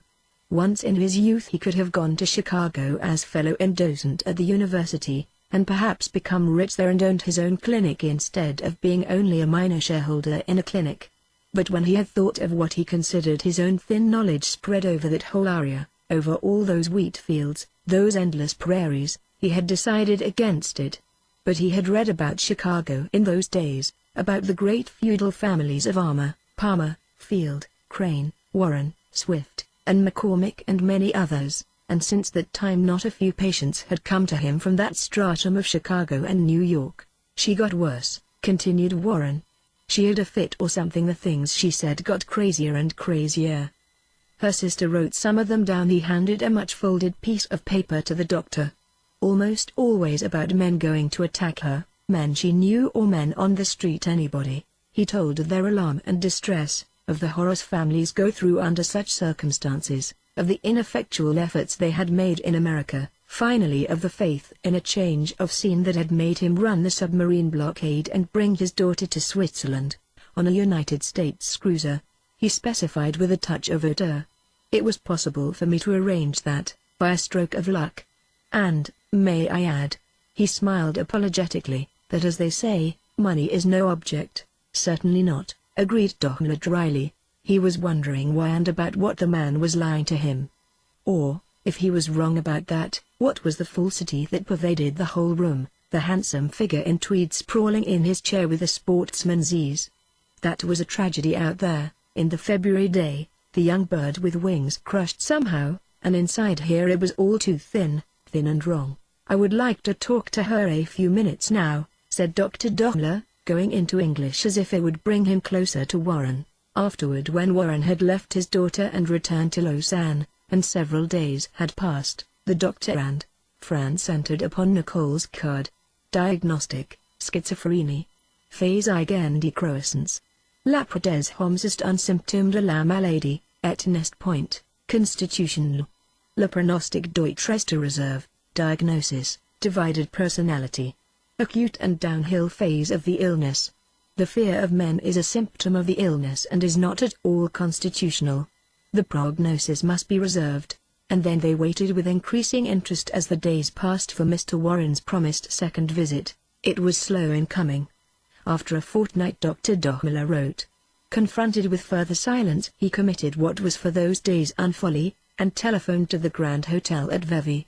He learned from Mr. Warren's valet that he was at the moment packing to sail for America, but reminded that the 40 francs Swiss for the call would show up on the clinic books. The blood of the Tuileries Guard rose to Dr. Dohmler's aid, and Mr. Warren was got to the phone. "It is absolutely necessary that you come. Your daughter's health all depends. I can take no responsibility. But look here, doctor, that's just what you're for. I have a hurry call to go home." Dr. Dohmler had never yet spoken to anyone so far away, but he dispatched his ultimatum so firmly into the phone that the agonized American at the other end yielded. Half an hour after this second arrival on the Zurich Sea, Warren had broken down, his fine shoulders shaking with awful sobs inside his easy-fitting coat, his eyes redder than the very sun on Lake Geneva. "And they had the awful story. It just happened," he said hoarsely. I don't know. After her mother died when she was little, she used to come into my bed every morning. Sometimes she'd sleep in my bed. I was sorry for the little thing. Oh, after that, whenever we went places in an automobile or a train, we used to hold hands. She used to sing to me. We used to say, 'Now let's not pay any attention to anybody else this afternoon. Let's just have each other for this morning. You're mine.'" A broken sarcasm came into his voice. "People used to say what a wonderful father and daughter we were. They used to wipe their eyes. We were just like lovers, and then all at once we were lovers, and 10 minutes after it happened I could have shot myself, except I guess I'm such a goddamned degenerate I didn't have the nerve to do it." "Then what?" said Dr. Dohmler, thinking again of Chicago and of a mild pale gentleman with a pince nez who had looked him over in Zurich 30 years before. "Did this thing go on?" "Oh, no. She seemed to freeze up right away. She'd just say, 'Never mind, Daddy. It doesn't matter. Never mind.' There were no consequences, no." He gave one short convulsive sob and blew his nose several times. "Except now there were plenty of consequences." As the story concluded, Dohmler sat back in the focal armchair of the middle class and said to himself sharply, "Peasant." It was one of the few absolute worldly judgments that he had permitted himself for 20 years. Then he said, "I would like for you to go to a hotel in Zurich and spend the night and come see me in the morning." "And then what?" Dr. Dohmler spread his hands wide enough to carry a young pig. "Chicago," he suggested. Chapter 4. "Then we knew where we stood," said Franz. Dohmler told Warren we would take the case if he would agree to keep away from his daughter indefinitely, with an absolute minimum of 5 years. After Warren's first collapse, he seemed chiefly concerned as to whether the story would ever leak back to America. We mapped out a routine for her and waited. The prognosis was bad, as you know. The percentage of cures, even so-called social cures, is very low at that age. "Those first letters looked bad," agreed Dick. "Very bad, very typical. I hesitated about letting the first one get out of the clinic. Then I thought it will be good for Dick to know we're carrying on here." "It was generous of you to answer them," Dick sighed. "She was such a pretty thing." She enclosed a lot of snapshots of herself. "And for a month there I didn't have anything to do. All I said in my letters was be a good girl and mind the doctors. That was enough. It gave her somebody to think of outside. For a while she didn't have anybody, only one sister that she doesn't seem very close to. Besides, reading her letters helped us. Here they were a measure of her condition. I'm glad. You see now what happened? She felt complicity that's neither here nor there, except as we want to revalue her ultimate stability and strength of character. First came this shock. Then she went off to a boarding school and heard the girls talking, so from sheer self-protection she developed the idea that she had had no complicity, and from there it was easy to slide into a phantom world where all men, the more you liked them, and trusted them, the more evil. Did she ever go into the horror directly? No, and as a matter of fact when she began to seem normal, about October, we were in a predicament. If she had been 30 years old we would have let her make her own adjustment. But she was so young we were afraid she might harden with it all twisted inside her. So Dr. Dohmler said to her frankly, "Your duty now is to yourself. This doesn't by any account mean the end of anything for you. Your life is just at its beginning," and so forth and so forth. She really has an excellent mind, so he gave her a little Freud to read, not too much, and she was very interested. In fact, We've made rather a pet of her around here. But she is reticent," he added. He hesitated. "We have wondered if in her recent letters to you which she mailed herself from Zurich, she has said anything that would be illuminating about her state of mind and her plans for the future." Dick considered. "Yes and no. I'll bring the letters out here if you want. She seems hopeful and normally hungry for life, even rather romantic. Sometimes she speaks of the past as people speak who have been in prison. But you never know whether they refer to the crime or the imprisonment or the whole experience. After all, I'm only a sort of stuffed figure in her life." "Of course, I understand your position exactly, and I express our gratitude once again. That was why I wanted to see you before you see her." Dick laughed. "You think she's going to make a flying leap at my person?" "No, not that. But I want to ask you to go very gently. You are attractive to women, Dick." "Then God help me. Well, I'll be gentle and repulsive. I'll chew garlic whenever I'm going to see her and wear a stubble beard. I'll drive her to cover, not garlic," said Franz, taking him seriously. "You don't want to compromise your career. But you're partly joking, and I can limp a little.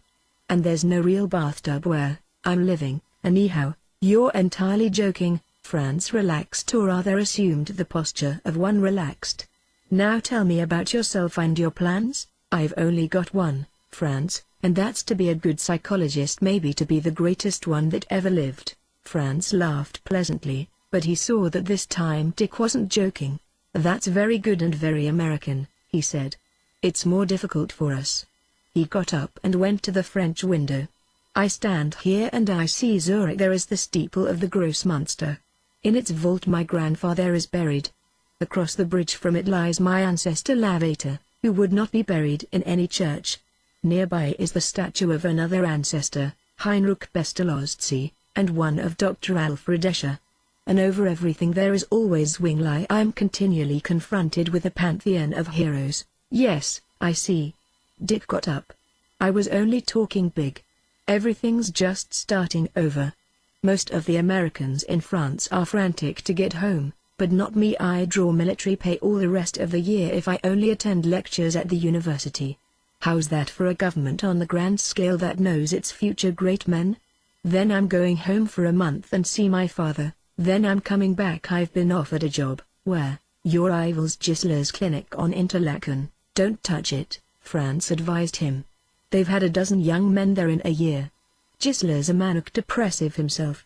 His wife and her lover run the clinic, of course. You understand that's confidential." "How about your old scheme for America?" asked Dick lightly. "We were going to New York and start an up-to-date establishment for billionaires." That was students' talk. Dick dined with Franz and his bride and a small dog with the smell of burning rubber, in their cottage on the edge of the grounds. He felt vaguely oppressed, not by the atmosphere of modest retrenchment, nor by Frau Gregorovius, who might have been prophesied, but by the sudden contracting of horizons to which Franz seemed so reconciled. For him the boundaries of asceticism were differently marked. He could see it as a means to an end, even as a carrying on with a glory it would itself supply, but it was hard to think of deliberately cutting life down to the scale of an inherited suit. The domestic gestures of Franz and his wife as they turned in a cramped space lacked grace and adventure. The post-war months in France, and the lavish liquidations taking place under the aegis of American splendor, had affected Dick's outlook. Also, men and women had made much of him, and perhaps what had brought him back to the center of the great Swiss watch, was an intuition that this was not too good for a serious man. He made Keth Gregorovius feel charming, meanwhile becoming increasingly restless at the all-pervading cauliflower, simultaneously hating himself too for this incipience of he knew not what superficiality. God, am I like the rest after all? So he used to think, starting awake at night, am I like the rest? This was poor material for a socialist, but good material for those who do much of the world's rarest work. The truth was that for some months he had been going through that partitioning of the things of youth wherein it is decided whether or not to die for what one no longer believes. In the dead white hours in Zurich, staring into a stranger's pantry across the upshine of a street lamp, he used to think that he wanted to be good, he wanted to be kind, he wanted to be brave and wise, but it was all pretty difficult. He wanted to be loved, too, if he could fit it in. Chapter 5. The veranda of the central building was illuminated from open French windows, save where the black shadows of stripling walls and the fantastic shadows of iron chairs slithered down into a gladiola bed. From the figures that shuffled between the rooms, Miss Warren emerged first in glimpses and then sharply when she saw him. As she crossed the threshold, her face caught the room's last light and brought it outside with her. She walked to a rhythm all that week there had been singing in her ears, summer songs of ardent skies and wild shade, and with his arrival the singing had become so loud she could have joined in with it. "How do you do, Captain?" she said, unfastening her eyes from his with difficulty, as though they had become entangled. "Shall we sit out here?" She stood still, her glance moving about for a moment. "It's summer practically." A woman had followed her out, a dumpy woman in a shawl. And Nicole presented Dick. "Senora." Franz excused himself and Dick grouped 3 chairs together. "The lovely night," the senora said. "Muy bella," agreed Nicole. Then to Dick, "Are you here for a long time?" "I'm in Zurich for a long time, if that's what you mean." "This is really the first night of real spring," the senora suggested. "To stay, at least till July. I'm leaving in June." "June is a lovely month here," the senora commented. "You should stay for June and then leave in July when it gets really too hot." "You're going where?" Dick asked Nicole. "Somewhere with my sister, somewhere exciting, I hope, because I've lost so much time. But perhaps they'll think I ought to go to a quiet place at first, perhaps Como." "Why don't you come to Como?" "Ah, Como," began the senora. Within the building a trio broke into Sup's light cavalry. Nicole took advantage of this to stand up, and the impression of her youth and beauty grew on Dick until it welled up inside him in a compact paroxysm of emotion. She smiled, a moving childish smile that was like all the lost youth in the world. "The music's too loud to talk against. Suppose we walk around." "Buenas noches, senora. GT night." They went down 2 steps to the path where in a moment a shadow cut across it. She took his arm. "I have some phonograph records my sister sent me from America," she said. "Next time you come here I'll play them for you. I know a place to put the phonograph where no one can hear." "That'll be nice. Do you know Hindustan?" she asked wistfully.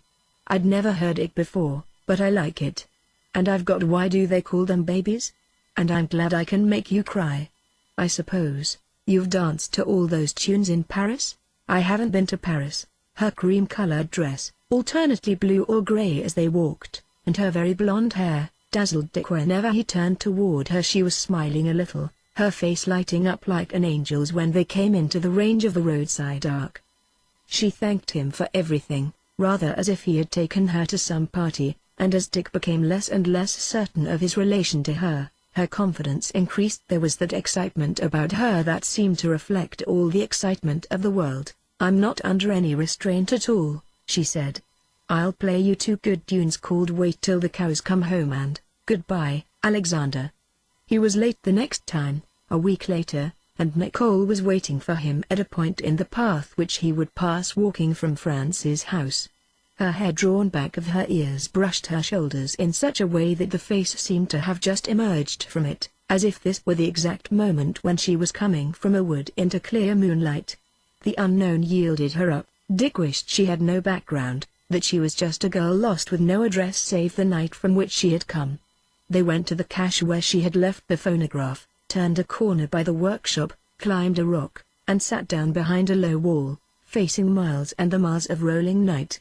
They were in America now. Even Franz, with his conception of Dick as an irresistible Lothario, would never have guessed that they had gone so far away.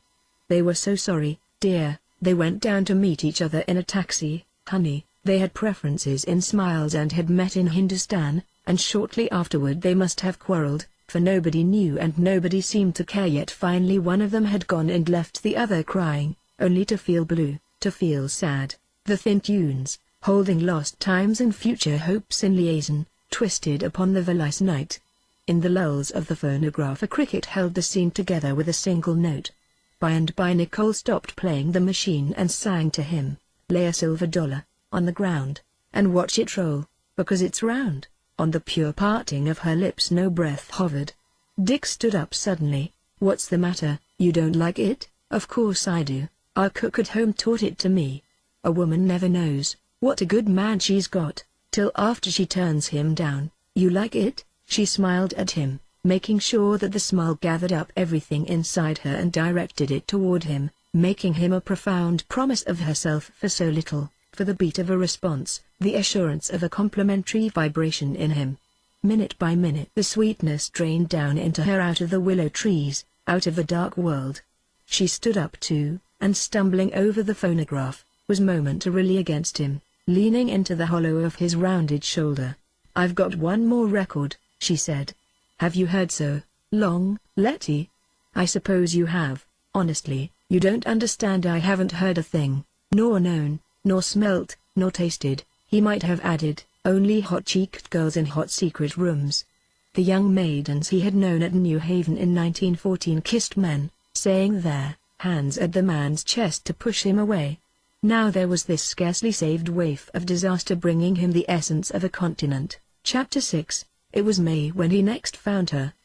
The luncheon in Zurich was a counsel of caution. Obviously the logic of his life tended away from the girl, yet when a stranger stared at her from a nearby table, eyes burning disturbingly like an uncharted light, he turned to the man with an urbane version of intimidation and broke the regard. "He was just a peeper," he explained cheerfully.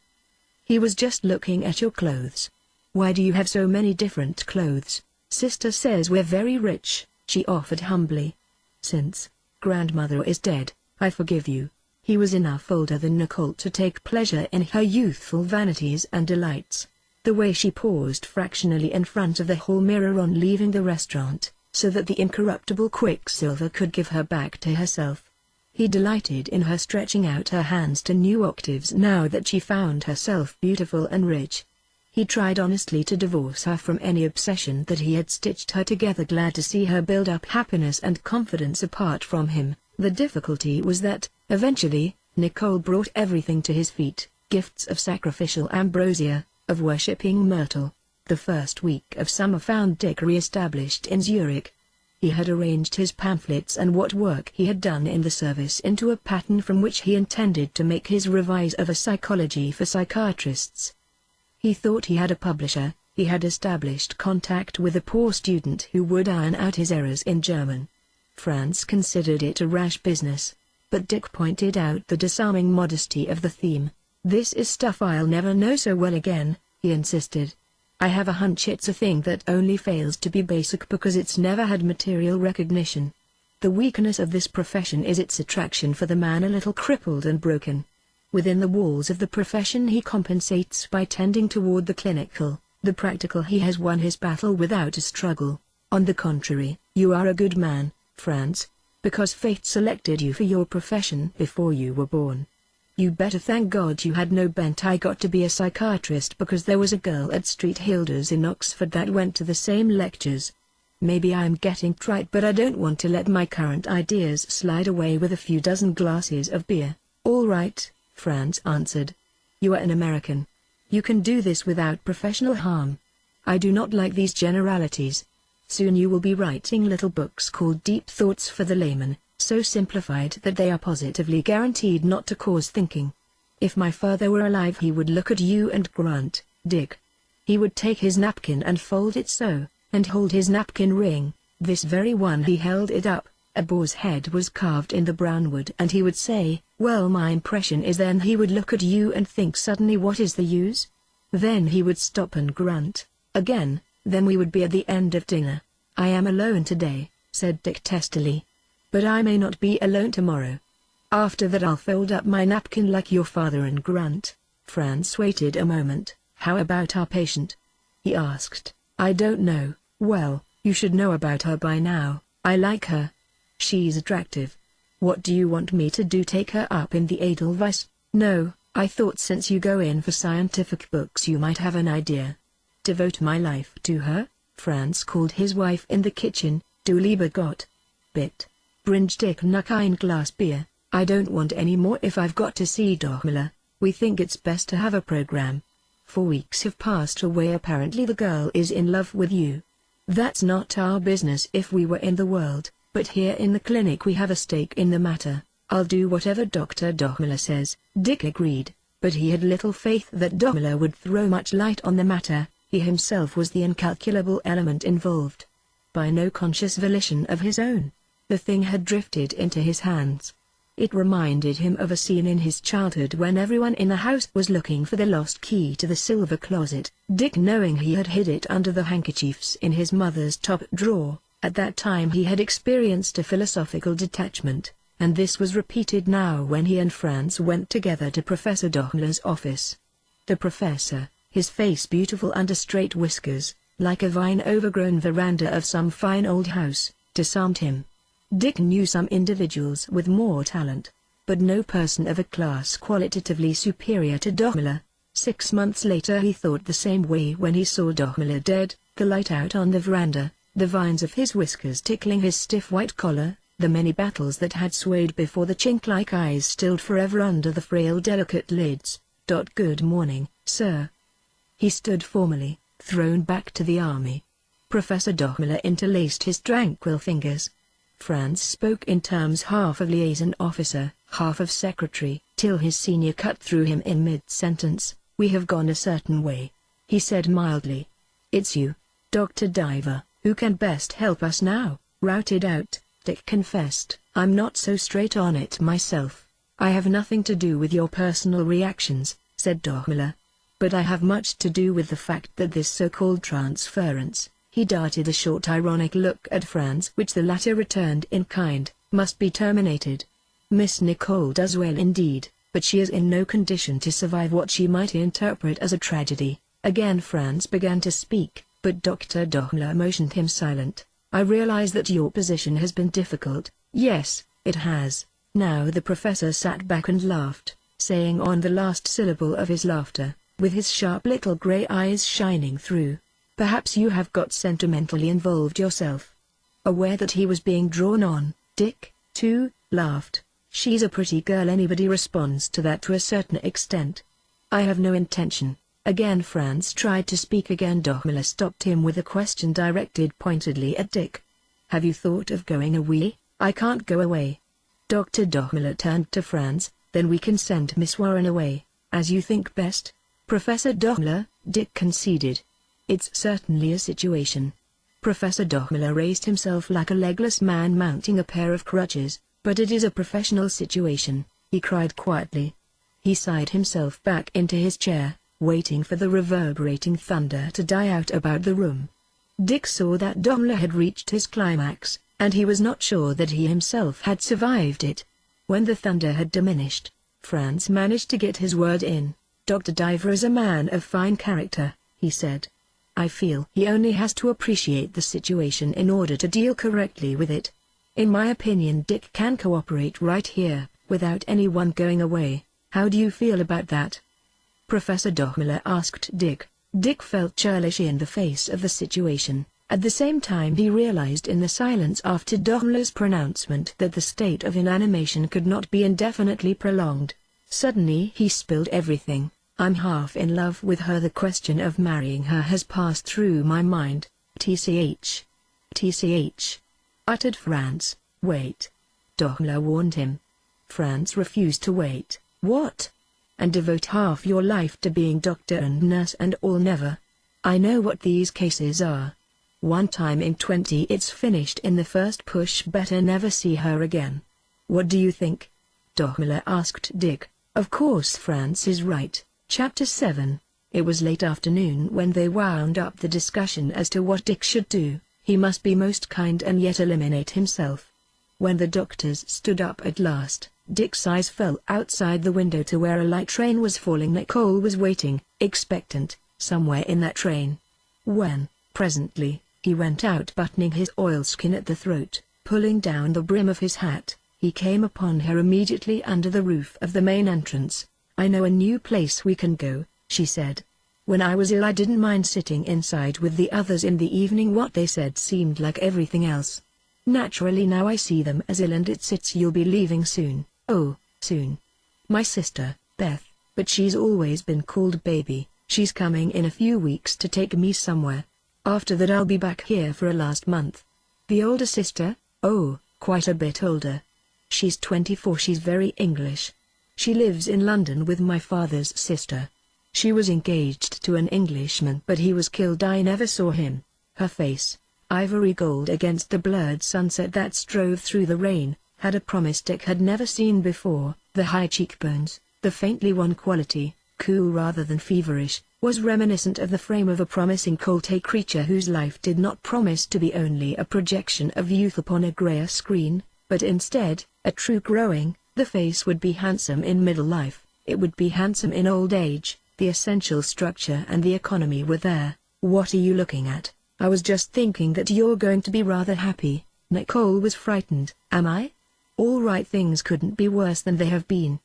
In the covered woodshed to which she had led him, she sat cross-legged upon her golf shoes, her Burberry wound about her and her cheeks stung alive by the damp air. Gravely she returned his gaze, taking in his somewhat proud carriage that never quite yielded to the wooden post against which he leaned. She looked into his face that always tried to discipline itself into molds of attentive seriousness, after excursions into joys and mockeries of its own. That part of him which seemed to fit his reddish-Irish coloring she knew least. She was afraid of it, yet more anxious to explore. This was his more masculine side. The other part, the trained part, the consideration in the polite eyes, she expropriated without question, as most women did. At least this institution has been good for languages, said Nicole. I've spoken French with 2 doctors, and German with the nurses, and Italian, or something like it, with a couple of scrub women and one of the patients, and I've picked up a lot of Spanish from another. That's fine. He tried to arrange an attitude, but no logic seemed forthcoming. Music too. Hope you didn't think I was only interested in ragtime. I practice every day. The last few months I've been taking a course in Zurich on the history of music. In fact, it was all that kept me going at times, music and the drawing. She leaned suddenly and twisted a loose strip from the sole of her shoe and then looked up. I'd like to draw you just the way you are now. It made him sad when she brought out her accomplishments for his approval. I envy you. At present I don't seem to be interested in anything except my work. Oh, I think that's fine for a man, she said quickly. But for a girl I think she ought to have lots of minor accomplishments and pass them on to her children. I suppose so, said Dick with deliberated indifference. Nicole sat quiet. Dick wished she would speak so that he could play the easy role of wet blanket, but now she sat quiet. You're all well, he said. Try to forget the past, don't overdo things for a year or so. Go back to America and be a debutante. And fall in love and be happy. I couldn't fall in love. Her injured shoe scraped a cocoon of dust from the log on which she sat. Sure you can, Dick insisted. Not for a year maybe, but sooner or later. Then he added brutally, you can have a perfectly normal life with a house full of beautiful descendants. The very fact that you could make a complete comeback at your age proves that the precipitating factors were pretty near everything. Young woman, you'll be pulling your weight long, after your friends are carried off screaming. But there was a look of pain in her eyes as she took the rough dose, the harsh reminder. I know I wouldn't be fit to marry anyone for a long time, she said humbly. Dick was too upset to say any more. He looked out into the grain field trying to recover his hard brassy attitude. You'll be all right, everybody here believes in you. Why? Dr. Gregory is so proud of you that he'll probably... I hate Dr. Gregory. Well, you shouldn't. Nicole's world had fallen to pieces, but it was only a flimsy and scarcely created world. Beneath it her emotions and instincts fought on. Was it an hour ago she had waited by the entrance, wearing her hope like a corsage at her belt? Dress stay crisp for him, button stay put, bloom narcissus hair stay still and sweet. It will be nice to have fun again, she fumbled on. For a moment she entertained a desperate idea of telling him how rich she was, what big houses she lived in, that really she was a valuable property. For a moment she made herself into her grandfather, Sid Warren, the horse trader. But she survived the temptation to confuse all values and shut these matters into their Victorian side chambers, even though there was no home left to her, save emptiness and pain. I have to go back to the clinic. It's not training now. Dick walked beside her, feeling her unhappiness, and wanting to drink the rain that touched her cheek. I have some new records, she said. I can hardly wait to play them.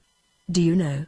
After supper that evening, Dick thought he would finish the break, Also he wanted to kick Franz's bottom for having partially introduced him to such a sordid business.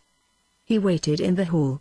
His eyes followed a beret, not wet with waiting like Nicole's beret, but covering a skull recently operated on. Beneath it human eyes peered, found him and came over. "Bonjour, docteur, bonjour, monsieur, il fait beau temps, ou merveilleux, vous êtes ici maintenant, non, pour la journée seulement, bon. Allez au revoir, monsieur." Glad at having survived another contact, the wretch in the beret moved away. Dick waited. Presently a nurse came downstairs and delivered him a message. "Miss Warren asks to be excused, doctor. She wants to lie down. She wants to have dinner upstairs tonight." The nurse hung on his response, half expecting him to imply that Miss Warren's attitude was pathological. "Oh, I see." Well, he rearranged the flow of his own saliva. The pulse of his heart. "I hope she feels better." "Thanks." He was puzzled and discontent. At any rate it freed him. Leaving a note for Franz begging off from supper, he walked through the countryside to the tram station. As he reached the platform, with spring twilight gilding the rails and the glass in the slot machines, he began to feel that the station, the hospital, was hovering between being centripetal and centrifugal. He felt frightened. He was glad when the substantial cobblestones of Zurich clicked once more under his shoes. He expected to hear from Nicole next day, but there was no word. Wondering if she was ill, he called the clinic and talked to Franz. "She came downstairs to luncheon yesterday and today," said Franz. "She seemed a little abstracted and in the clouds." "How did it go off?" Dick tried to plunge over the alpine crevasse between the sexes. "We didn't get to it, at least I didn't think we did. I tried to be distant, but I didn't think enough happened to change her attitude if it ever went deep." Perhaps his vanity had been hurt that there was no coup de grace to administer. From some things she said to her nurse I'm inclined to think she understood. All right, it was the best thing that could have happened.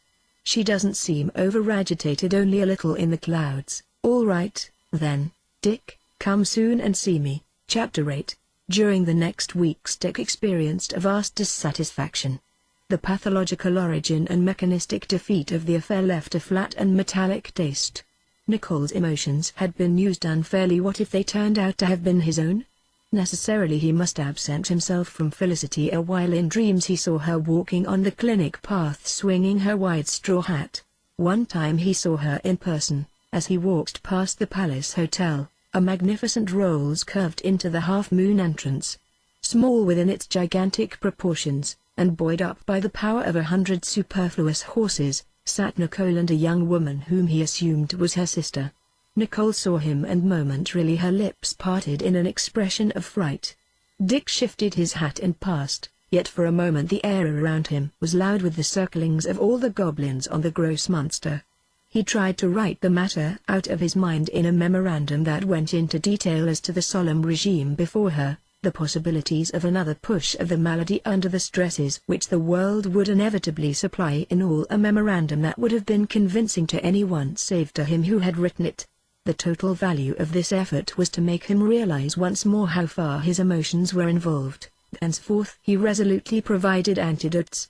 One was the telephone girl from Bas-Urlaub, now touring Europe from Nice to Koblenz, in a desperate roundup of the men she had known in her never-to-be-called holiday. Another was the making of arrangements to get home on a government transport in August. A third was a consequent intensification of work on his proofs for the book that this autumn was to be presented to the German-speaking world of psychiatry. Dick had outgrown the book. He wanted now to do more spade work. If he got an exchange fellowship he could count on plenty of routine. Meanwhile he had projected a new work, an attempt at a uniform and pragmatic classification of the neuroses and psychoses, based on an examination of 1500 pre-Kraepelin and post-Kraepelin cases as they would be diagnosed in the terminology of the different contemporary schools, and another sonorous paragraph together with a chronology of such subdivisions of opinion as have arisen independently. This title would look monumental in German. Einversucht die Neurosen und Psychosenlich und Pragmatis zu klassifizieren aufgrund der Untersuchung von 1500 Pre-Grappeln und Post-Grappeln Fallen Wieses diagnostiziert sein wurden in der Terminologie von den Wurstenschulen der Gegenwart and another sonorous paragraph zusammen mit einer Chronologic solcher Subdivision der man unwelch unabhängig Instandent signed. Going into Montreux Dick pedaled slowly, gaping at the Jugendhorn whenever possible, and blinded by glimpses of the lake through the alleys of the shore hotels. He was conscious of the groups of English, emergent after 4 years and walking with detective story suspicion in their eyes, as though they were about to be assaulted in this questionable country by German-trained bands. There were building and awakening everywhere on this mound of debris formed by a mountain torrent. At Bern and at Lausanne on the way south, Dick had been eagerly asked if there would be Americans this year. By August, if not in June, he wore leather shorts, an army shirt, mountain shoes. In his knapsack were a cotton suit and a change of underwear. At the Glen funicular he checked his bicycle and took a small beer on the terrace of the station buffet, meanwhile watching the little bug crawl down the 80-degree slope of the hill. His ear was full of dried blood from La Tour de Bells, where he had sprinted under the impression that he was a spoiled athlete. He asked for alcohol and cleared up the exterior while the funicular slid down port. He saw his bicycle embarked, slung his knapsack into the lower compartment of the car, and followed it in. Mountain climbing cars are built on a slant similar to the angle of a hat brim of a man who doesn't want to be recognized. As water gushed from the chamber under the car, Dick was impressed with the ingenuity of the whole idea. A complimentary car was now taking on mountain water at the top and would pull the lightened car up by gravity, as soon as the brakes were released. It must have been a great inspiration. In the seat across, a couple of British were discussing the cable itself. The ones made in England always last 5 or 6 years. 2 years ago the Germans underbid us, and how long do you think their cable lasted? How long? A year and 10 months. Then the Swiss sold it to the Italy, ANS. They don't have rigid inspections of cables. I can see it would be a terrible thing for Switzerland if a cable broke. The conductor shut a door. He telephoned his confrère among the undulati, and with a jerk the car was pulled upward, heading for a pinpoint on an emerald hill above. After it cleared the low roofs, the skies of Vaud, Valais, Swiss Savoy, and Geneva spread around the passengers in cyclorama. On the center of the lake, cooled by the piercing current of the Rhone, lay the true center of the Western world.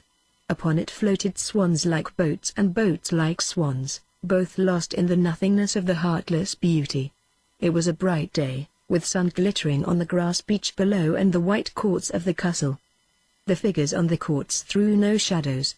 When Chillon and the island palace of Salonen came into view, Dick turned his eyes inward.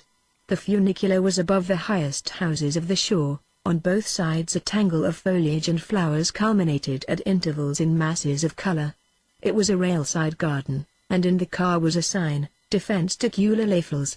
Though one must not pick flowers on the way up, the blossoms trailed in as they passed. Dorothy Perkins' roses dragged patiently through each compartment, slowly waggling with the motion of the funicular, letting go at the last to swing back to their rosy cluster. Again and again these branches went through the car. In the compartment above and in front of Dick's, a group of English were standing up and exclaiming upon the backdrop of sky, when suddenly there was a confusion among them. They parted to give passage to a couple of young people who made apologies and scrambled over into the rear compartment of the funicular. Dick's compartment. The young man was a Latin with the A's of a stuffed deer, the girl was Nicole. The two climbers gasped momentarily from their efforts, as they settled into seats. Laughing and crowding the English to the corners, Nicole said, "Hello." She was lovely to look at. Immediately Dick saw that something was different. In a second he realized it was her fine spun hair, bobbed like Irene Castle's and fluffed into curls. She wore a sweater of powder blue and a white tennis skirt. She was the first morning in May and every taint of the clinic was departed. Plunk. She gasped. Woo-oh, that guard. They'll arrest us at the next stop. Dr. Diver, the Cantida Marmara, Giamini. She felt her new hair, panting. Sister bought first-class tickets. It's a matter of principle with her. She and Marmara exchanged glances and shouted, Then we found that first class is the hearse part behind the chauffeur shut in with curtains for a rainy day, so you can't see anything. But sisters very dignified again. Nicole and Marmara laughed with young intimacy. Where you bound? Asked Dick, Corks. You too? Nicole looked at his costume. That your bicycle they got up in front? Yes. I'm going to coast down Monday. With me on your handlebars? I mean, really will you? I can't think of more fun, but I will carry you down in my arms, Marmara protested intensely. I will roller skate you or I will throw you and you will fall slowly like a feather. The delight in Nicole's face to be a feather again instead of a plummet, to float and not to drag. She was a carnival to watch, at times primly coy, posing, grimacing and gesturing. Sometimes the shadow fell and the dignity of old suffering flowed down into her fingertips. Dick wished himself away from her, fearing that he was a reminder of a world well left behind. He resolved to go to the other hotel. When the funicular came to rest, those new to it stirred in suspension between the blues of two heavens. It was merely for a mysterious exchange between the conductor of the car going up and the conductor of the car coming down. Then up and up over a forest path and a gorge, then again up a hill that became solid with narcissus, from passengers to sky. The people in Montreux playing tennis in the lakeside courts were pinpoints now. Something new was in the air, freshness embodying itself in music as the car slid into Glen and they heard the orchestra in the hotel garden. When they changed to the mountain train, the music was drowned by the rushing water released from the hydraulic chamber. Almost overhead was Corks, where the 1,000 windows of a hotel burned in the late sun. But the approach was different. A leather-lunged engine pushed the passengers round and round in a corkscrew, mounting, rising. They chugged through low-level clouds and for a moment Dick lost Nicole's face in the spray of the slanting donkey engine. They skirted a lost streak of wind with the hotel growing in size at each spiral, until with a vast surprise they were there, on top of the sunshine. In the confusion of arrival, as Dick slung his knapsack and started forward on the platform to get his bicycle, Nicole was beside him. Aren't you at our hotel? She asked. I'm economizing. Will you come down and have dinner? Some confusion with baggage ensued. This is my sister Dr. Diver from Zurich. Dick bowed to a young woman of 25, tall and confident. She was both formidable and vulnerable, he decided, remembering other women with flower-like mouths grooved for bits. I'll drop in after dinner, Dick promised. First I must get acclimated. He wheeled off his bicycle, feeling Nicole's eyes following him, feeling her helpless first love, feeling it twist around inside him. He went 300 yards up the slope to the other hotel. He engaged a room and found himself washing without a memory of the intervening 10 minutes, only a sort of drunken flush pierced with voices, unimportant voices that did not know how much he was loved. Chapter 9. They were waiting for him and incomplete without him. He was still the incalculable element. Miss Warren and the young Italian wore their anticipation as obviously as Nicole. The salon of the hotel, a room of fabled acoustics, was stripped for dancing, but there was a small gallery of English women of a certain age, with neckbands, dyed hair and faces powdered pinkish-gray, and of American women of a certain age, with snowy white transformations, black dresses and lips of cherry red.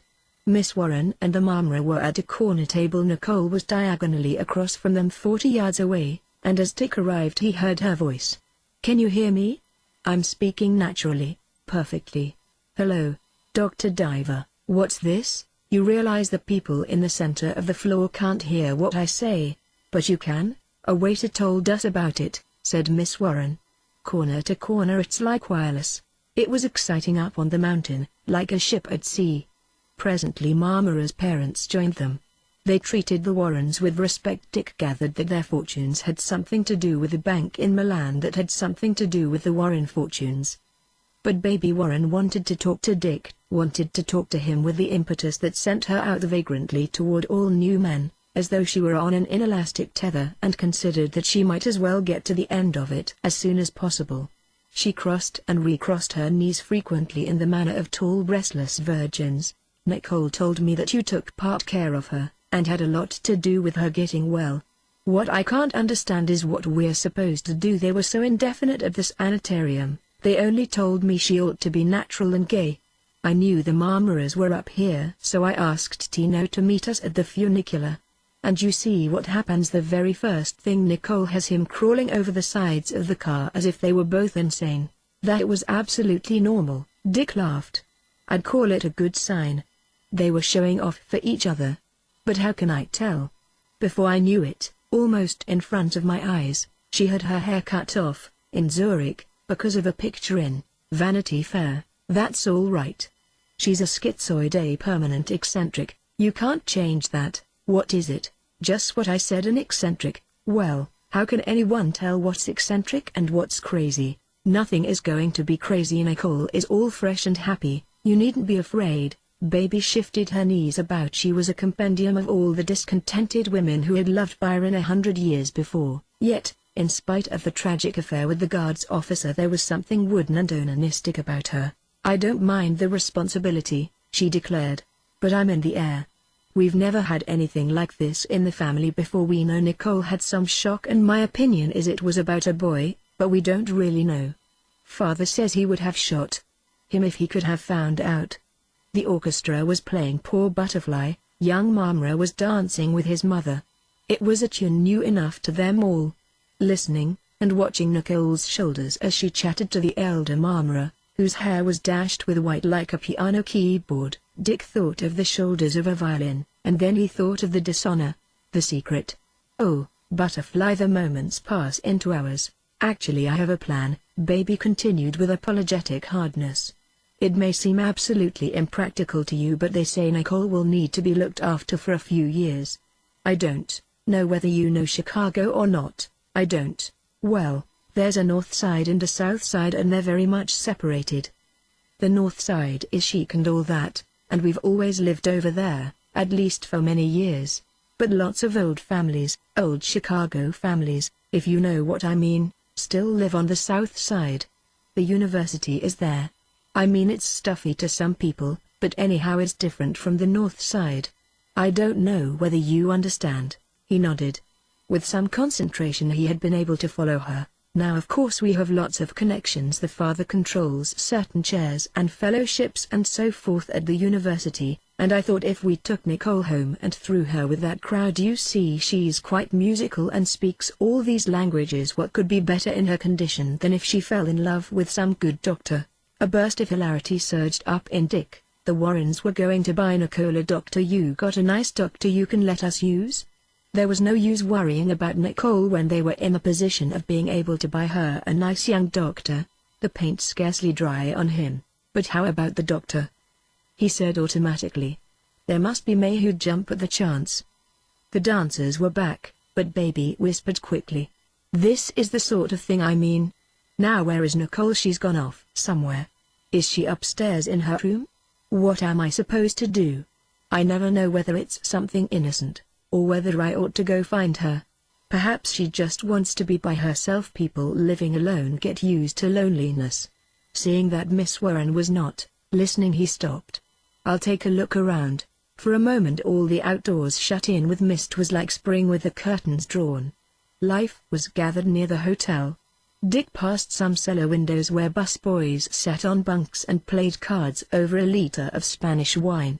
As he approached the promenade, the stars began to come through the white crests of the high Alps. On the horseshoe walk overlooking the lake, Nicole was the figure motionless between two lampstands, and he approached silently across the grass. She turned to him with an expression of, "Here you are," and for a moment he was sorry he had come. Your sister wondered. Oh. She was accustomed to being watched. With an effort she explained herself. Sometimes it gets a little too much. I've lived so quietly. Tonight that music was too much. It made me want to cry. I understand. This has been an awfully exciting day, I know. I don't want to do anything antisocial. I've caused everybody enough trouble. But tonight I wanted to get away. It occurred to Dick suddenly, as it might occur to a dying man, that he had forgotten to tell where his will was, that Nicole had been re-educated by Doc and the ghostly generations behind him. It occurred to him also that there would be so much she would have to be told. But having recorded this wisdom within himself, he yielded to the insistent face value of the situation and said, "You're a nice person, just keep using your own judgment about yourself. You like me? Of course. Would you? They were strolling along toward the dim end of the horseshoe, 200 yards ahead. If I hadn't been sick, would I have been the sort of girl you might have? Oh, you know what I mean. He was in for it now, possessed by a vast irrationality. She was so near that he felt his breathing change, but again his training came to his aid in a boy's laugh and a trite remark. You're teasing yourself, my dear. Once I knew a man who fell in love with his nurse. The anecdote rambled on, punctuated by their footsteps. Suddenly Nicole interrupted in succinct, Chicagoese, bull. That's a very vulgar expression. What about it? She flared up. You don't think I've got any common sense? Before I was sick I didn't have any, but I have now. And if I don't know you're the most attractive man I ever met, you must think I'm still crazy. It's my hard luck. All right, but don't pretend I don't know. I know everything about you and me. Dick was at an additional disadvantage. He remembered the statement of the elder Miss Warren as to the young doctors that could be purchased in the intellectual stockyards of the south side of Chicago, and he hardened for a moment. You're a fetching kid, but I couldn't fall in love. You won't give me a chance. What? The impertinence, the right to invade implied, astounded him. Short of anarchy, he could not think of any chance that Nicole Warren deserved. Give me a chance now. The voice fell low, sank into her breast and stretched the tight bodice over her heart as she came up close. He felt the young lips, her body sighing in relief against the arm growing stronger to hold her. There were now no more plans than if Dick had arbitrarily made some indissoluble mixture, with atoms joined and inseparable. You could throw it all out, but never again could they fit back into atomic scale. As he held her and tasted her, and as she curved in further and further toward him, with her own lips, new to herself, drowned and engulfed in love, yet solaced and triumphant, he was thankful to have an existence at all, if only as a reflection in her wet eyes. My God, he gasped, you're fun to kiss.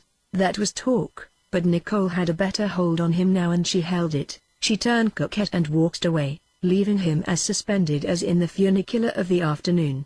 She felt, there, that'll show him, how conceited, how he could do with me. Oh, wasn't it wonderful? I've got him, he's mine. Now in the sequence came flight, but it was also sweet and new that she dawdled, wanting to draw all of it in. She shivered suddenly. 2,000 feet below she saw the necklace and bracelet of lights that were Montreux and Vevey, beyond the Madame pendant of Lausanne. From down there somewhere ascended a faint sound of dance music. Nicole was up in her head now, cool as cool, trying to collate the sentimentalities of her childhood, as deliberate as a man getting drunk after battle.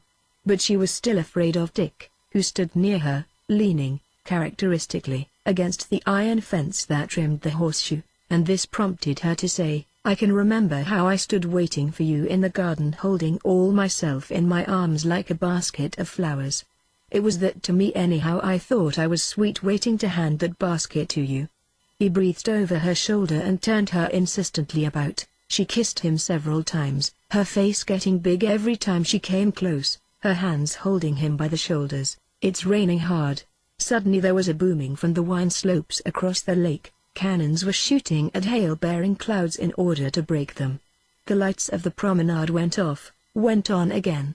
Then the storm came swiftly, first falling from the heavens, then doubly falling in torrents from the mountains and washing loud down the roads and stone ditches. With it came a dark, frightening sky and savage filaments of lightning and world-splitting thunder, while ragged, destroying clouds fled along past the hotel. Mountains and lake disappeared. The hotel crouched amid tumult, chaos and darkness. By this time Dick and Nicole had reached the vestibule, where Baby Warren and the three Marmaras were anxiously awaiting them. It was exciting coming out of the wet fog with the doors banging, to stand and laugh and quiver with emotion, wind in their ears and rain on their clothes. Now in the ballroom the orchestra was playing a Strauss waltz, high and confusing. For Dr. Diver to marry a mental patient? How did it happen? Where did it begin? Won't you come back after you've changed? Baby Warren asked after a close scrutiny. I haven't got any change, except some shorts. As he trudged up to his hotel in a borrowed raincoat he kept laughing derisively in his throat. Big chance, oh, yes. My God! They decided to buy a doctor? Well, They better stick to whoever they've got in Chicago. Revolted by his harshness, he made amends to Nicole, remembering that nothing had ever felt so young as her lips, remembering rain-like tears shed for him that lay upon her softly shining porcelain cheeks. The silence of the storm ceasing woke him about 3 o'clock, and he went to the window. Her beauty climbed the rolling slope. It came into the room, rustling ghost-like through the curtains. He climbed 2,000 meters to Rochester, N.Y. the following morning, amused by the fact that his conductor of the day before was using his day off to climb also. Then Dick descended all the way to Montreux for a swim, got back to his hotel in time for dinner. 2 notes awaited him. I'm not ashamed about last night. It was the nicest thing that ever happened to me, and even if I never saw you again, mon capitaine, I would be glad it happened. That was disarming enough. The heavy shade of Daimler retreated as Dick opened the second envelope. Dear Dr. Diver, I phoned but you were out. I wonder if I may ask you a great big favor. Unforeseen circumstances call me back to Paris, and I find I can make better time by way of Lausanne. Can you let Nicole ride as far as Zurich with you, since you're going back Monday? And drop her at the sanitarium? Is this too much to ask? Sincerely, Beth Evan Warren. Dick was furious. Miss Warren had known he had a bicycle with him, yet she had so phrased her note that it was impossible to refuse. Throw us together. Sweet propinquity and the Warren money. He was wrong. Baby Warren had no such intentions. She had looked Dick over with worldly eyes. She had measured him with the warped rule of an Anglophile and found him wanting in spite of the fact that she found him toothsome. But for her he was too intellectual, and she pigeonholed him with a shabby snobby crowd she had once known in London. He put himself out too much to be really of the correct stuff. She could not see how he could be made into her idea of an aristocrat. In addition to that, he was stubborn. She had seen him leave her conversation and get down behind his eyes in that odd way that people did, 6 times. She had not liked Nicole's free and easy manner as a child, and now she was sensibly habituated to thinking of her as a gone coon, and anyhow Dr. Diver was not the sort of medical man she could envisage in the family. She only wanted to use him innocently as a convenience, but her request had the effect that Dick assumed she desired. A ride in a train can be a terrible, heavy-hearted or comic thing. It can be a trial flight. It can be a prefiguration of another journey, just as a given day with a friend can be long, from the taste of hurry in the morning up to the realization of both being hungry and taking food together. Then comes the afternoon with the journey fading and dying, but quickening again at the end. Dick was sad to see Nicole's meager joy, yet it was a relief for her, going back to the only home she knew. They made no love that day. But when he left her outside the sad door on the Zurich Sea and she turned and looked at him, he knew her problem was one they had together for good now. Chapter 10. In Zurich in September, Dr. Diver had tea with Baby Warren. I think it's ill-advised, she said. I'm not sure I truly understand your motives. Don't let's be unpleasant. After all, I'm Nicole's sister. That doesn't give you the right to be unpleasant. It irritated Dick that he knew so much that he could not tell her. Nicole's rich. But that doesn't make me an adventurer. That's just it, complained Baby stubbornly. Nicole's rich. Just how much money has she got? He asked. She started, and with a silent laugh he continued, you see, how silly this is. I'd rather talk to some man in your family. Everything's been left to me, she persisted. It isn't we think you're an adventurer. We don't know who you are. I'm a doctor of medicine, he said. My father is a clergyman, now retired. We lived in Buffalo and my past is open to investigation. I went to New Haven. Afterward I was a Rhodes Scholar. My great-grandfather was governor of North Carolina, and I'm a direct descendant of Mad Anthony Wayne. Who was Mad Anthony Wayne? Baby asked suspiciously. Mad Anthony Wayne? I think there's enough madness in this affair. He shook his head hopelessly, just as Nicole came out on the hotel terrace and looked around for them. He was too mad to leave as much money as Marshall Field, he said. That's all very well. Baby was right and she knew it. Face to face, her father would have it on almost any clergyman. They were an American ducal family without a title, the very name written in a hotel register, signed to an introduction, used in a difficult situation, caused a psychological metamorphosis in people, and in return this change had crystallized her own sense of position. She knew these facts from the English, who had known them for over 200 years. But she did not know that twice Dick had come close to flinging the marriage in her face. All that saved it this time was Nicole finding their table and glowing away, white and fresh and new in the September afternoon. "How do you do, lawyer? We're going to Como tomorrow for a week and then back to Zurich. That's why I wanted you and sister to settle this, because it doesn't matter to us how much I'm allowed. We're going to live very quietly in Zurich for 2 years and Dick has enough to take care of us." "No, baby, I'm more practical than you think. It's only for clothes and things. I'll need it." "Why, that's more than can the estate really afford to give me all that. I know I'll never manage to spend it." "Do you have that much? Why do you have more? Is it because I'm supposed to be incompetent?" "All right, let my share pile up then." "No, Dick refuses to have anything whatever to do with it. I'll have to feel bloated for us both." "Baby, you have no more idea of what Dick is like than now where do I sign?" "Oh, I'm sorry. Isn't it funny and lonely being together, Dick? No place to go except close. Shall we just love and love?" "Ah, but I love the most, and I can tell when you're away from me, even a little. I think it's wonderful to be just like everybody else, to reach out and find you all warm beside me in the bed. If you will kindly call my husband at the hospital." "Yes, the little book is selling everywhere. They want it published in 6 languages. I was to do the French translation, but I'm tired these days. I'm afraid of falling. I'm so heavy and clumsy, like a broken roly-poly that can't stand up straight." The cold stethoscope against my heart and my strongest feelings fished it out. "Oh, that poor woman in the hospital with the blue baby, much better dead. Isn't it fine there are 3 of us now?"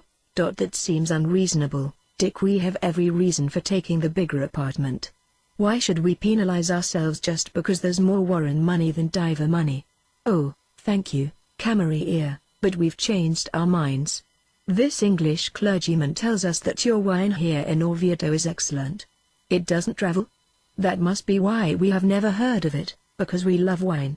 The lakes are sunk in the brown clay and the slopes have all the creases of a belly. The photographer gave us the picture of me, my hair limp over the rail on the boat to Capri. Goodbye, Blue Grot," sang the boatman, "come again, Sue Owen."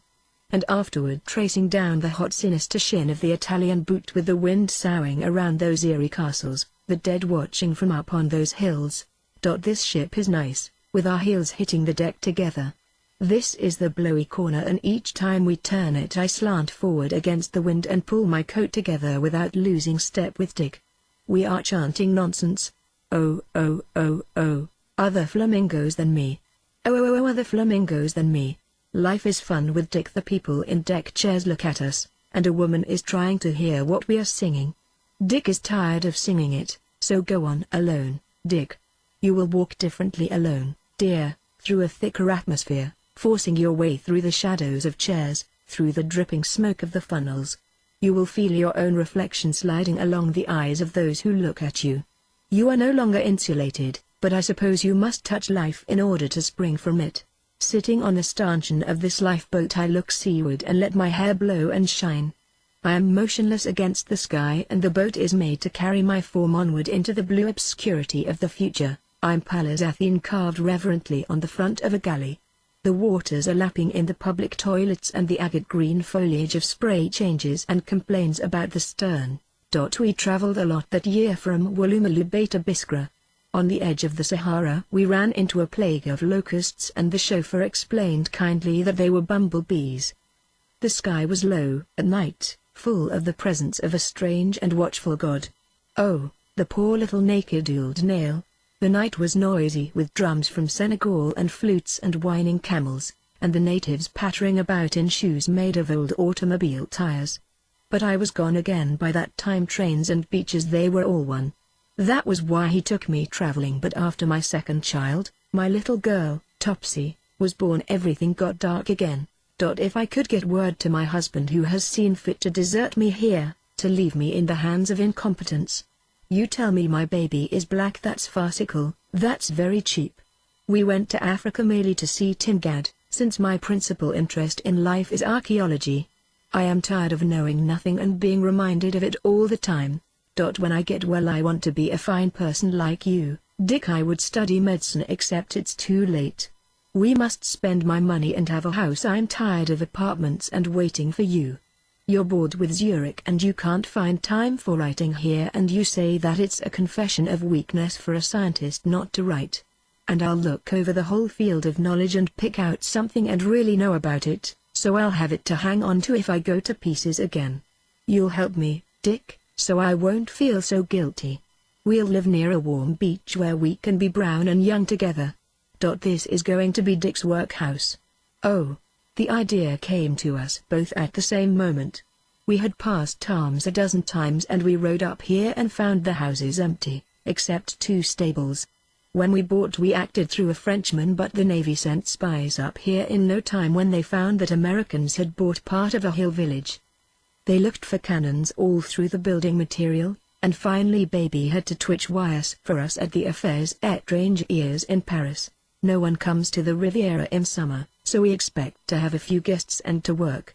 There are some French people here. Miss Dingett last week, surprised to find the hotel open, and Picasso and the man who wrote Pas sur la Bouche. Dick, why did you register Mr. and Mrs. Diver instead of Dr. and Mrs. Diver? I just wondered, it just floated through my mind. You've taught me that work is everything and I believe you. You used to say a man knows things, and when he stops knowing things he's like anybody else, and the thing is to get power before he stops knowing things. If you want to turn things topsy-turvy, all right, but must your Nicole follow you walking on her hands, darling? Tommy says I am silent. Since I was well the first time I talked a lot to Dick late at night, both of us sitting up in bed and lighting cigarettes, then diving down afterward out of the blue dawn and into the pillows, to keep the light from our eyes. Sometimes I sing, and play with the animals, and I have a few friends too. Mary, for instance. When Mary and I talk neither of us listens to the other. Talk is men. When I talk I say to myself that I am probably Dick. Already I have even been my son, remembering how wise and slow he is. Sometimes I am Dr. Doppler, and one time I may even be an aspect of you, Tommy Barban. Tommy is in love with me, I think, but gently, reassuringly. Enough, though, so that he and Dick have begun to disapprove of each other. All in all, everything has never gone better. I am among friends who like me. I am here on this tranquil beach with my husband and 2 children. Everything is all right if I can finish translating this damn recipe for chicken à la Maryland into French. My toes feel warm in the sand. Yes, I'll look. More new people. Oh, that girl. Yes. Who did you say she looked like? No, I haven't. We don't get much chance to see the new American pictures over here. Rosemary who? Well, we're getting very fashionable for July. Seems very peculiar to me. Yes, she's lovely, but there can be too many people. Chapter 11. Dr. Richard Diver and Mrs. Elsie Spears sat in the Café des Alliés in August, under cool and dusty trees. The sparkle of the mica was dulled by the baked ground, and a few gusts of mistral from down the coast seeped through the estuary and rocked the fishing boats in the harbor, pointing the masts here and there at a featureless sky. I had a letter this morning, said Mrs. Spears.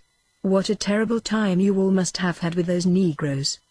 But Rosemary said you were perfectly wonderful to her. Rosemary ought to have a service stripe.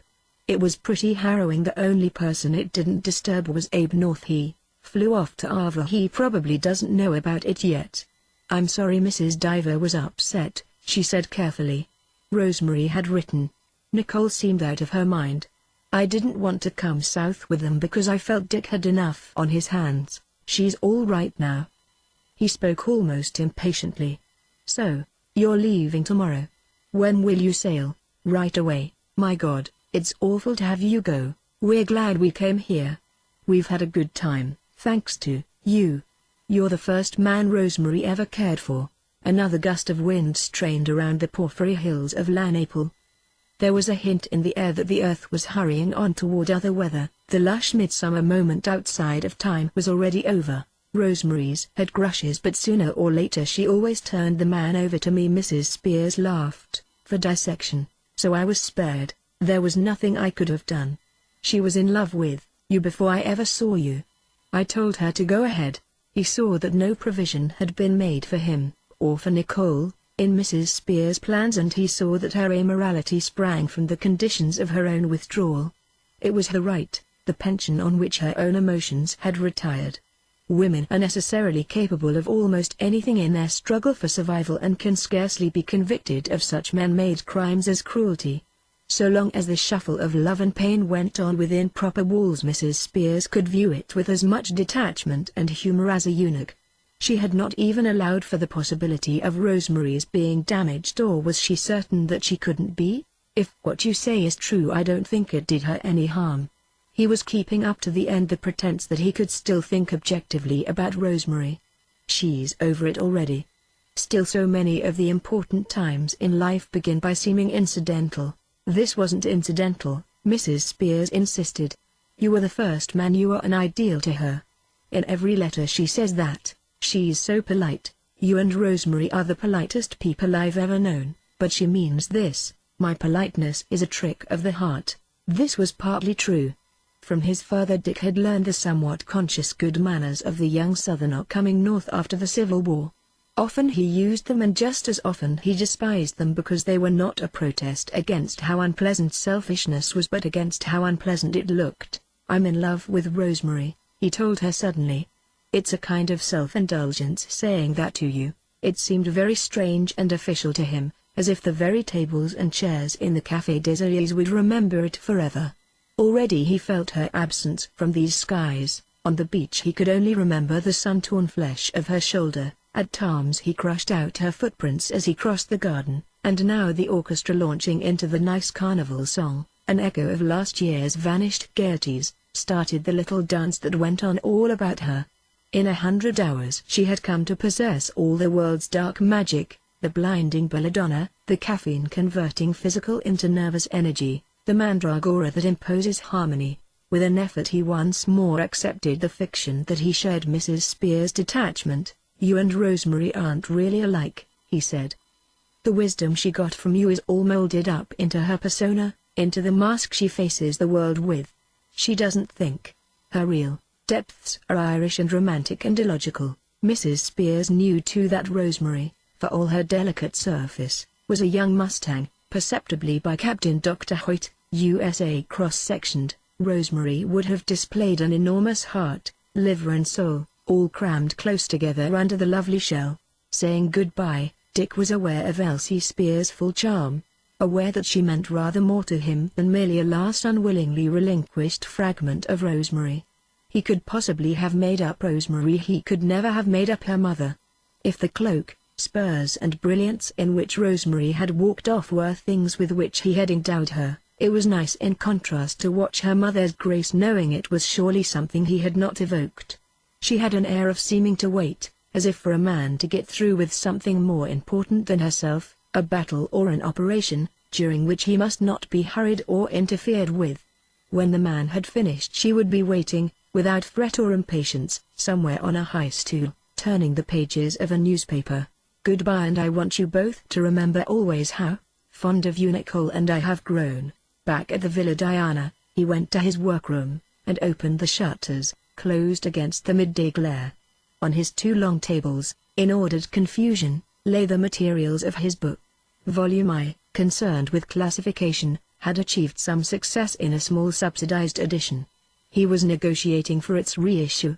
Volume 2 was to be a great amplification of his first little book, A Psychology for Psychiatrists. Like so many men, he had found that he had only one or two ideas, that his little collection of pamphlets, now in its 50th German edition, contained the germ of all he would ever think or know. But he was currently uneasy about the whole thing. He resented the wasted years at New Haven, but mostly he felt a discrepancy between the growing luxury in which the divers lived, and the need for display which apparently went along with it. Remembering his Romanian friend's story, about the man who had worked for years on the brain of an armadillo, he suspected that patient Germans were sitting close to the libraries of Berlin and Vienna, callously anticipating him. He had about decided to brief the work in its present condition and publish it in an undocumented volume of 100,000 words as an introduction to more scholarly volumes to follow. He confirmed this decision walking around the rays of late afternoon in his workroom. With the new plan he could be through by spring. It seemed to him that when a man with his energy was pursued for a year by increasing doubts, it indicated some fault in the plan. He laid the bars of gilded metal that he used as paperweights along the sheaves of notes. He swept up, for no servant was allowed in here, treated his washroom sketchily with Bonami, repaired a screen and sent off an order to a publishing house in Zurich. Then he drank an ounce of gin with twice as much water. He saw Nicole in the garden. Presently he must encounter her, and the prospect gave him a leaden feeling. Before her he must keep up a perfect front, now and tomorrow, next week and next year. All night in Paris he had held her in his arms while she slept light under the luminol. In the early morning he broke in upon her confusion before it could form, with words of tenderness and protection, and she slept again with his face against the warm scent of her hair. Before she woke he had arranged everything at the phone in the next room. Rosemary was to move to another hotel. She was to be Daddy's girl and even to give up saying goodbye to them. The proprietor of the hotel, Mr. Macbeth, was to be the 3 Chinese monkeys. Packing amid the piled boxes and tissue paper of many purchases, Dick and Nicole left for the Riviera at noon. Then there was a reaction. As they settled down in the wagonlet, Dick saw that Nicole was waiting for it, and it came quickly and desperately. Before the train was out of the Saint-Cha, his only instinct was to step off while the train was still going slow, rush back and see where Rosemary was, what she was doing. He opened a book and bent his pince nez upon it, aware that Nicole was watching him from her pillow across the compartment. Unable to read, he pretended to be tired and shut his eyes, but she was still watching him, and though still she was half asleep from the hangover of the drug, she was relieved and almost happy that he was hers again. It was worse with his eyes shut, for it gave a rhythm of finding and losing, but so as not to appear restless he lay like that until noon. At luncheon things were better. It was always a fine meal, 1,000 lunches in inns and restaurants, wagonlets, buffets, and aeroplanes were a mighty collation to have taken together. The familiar hurry of the train waiters, the little bottles of wine and mineral water, the excellent food of the Paris-Lyon Mediterranean gave them the illusion that everything was the same as before, but it was almost the first trip he had ever taken with Nicole that was a going away rather than a going toward. He drank a whole bottle of wine save for Nicole's single glass. They talked about the house and the children. But once back in the compartment a silence fell over them like the silence in the restaurant across from the Luxembourg. Receding from a grief, it seems necessary to retrace the same steps that brought us there. An unfamiliar impatience settled on Dick. Suddenly Nicole said, "It seemed too bad to leave Rosemary like that. Do you suppose she'll be all right?" "Of course. She could take care of herself anywhere, lest this belittle Nicole's ability to do likewise," he added. "After all, she's an actress, and even though her mother's in the background she has to look out for herself. She's very attractive. She's an infant. She's attractive though." They talked aimlessly back and forth, each speaking for the other. "She's not as intelligent as I thought," Dick offered. "She's quite smart.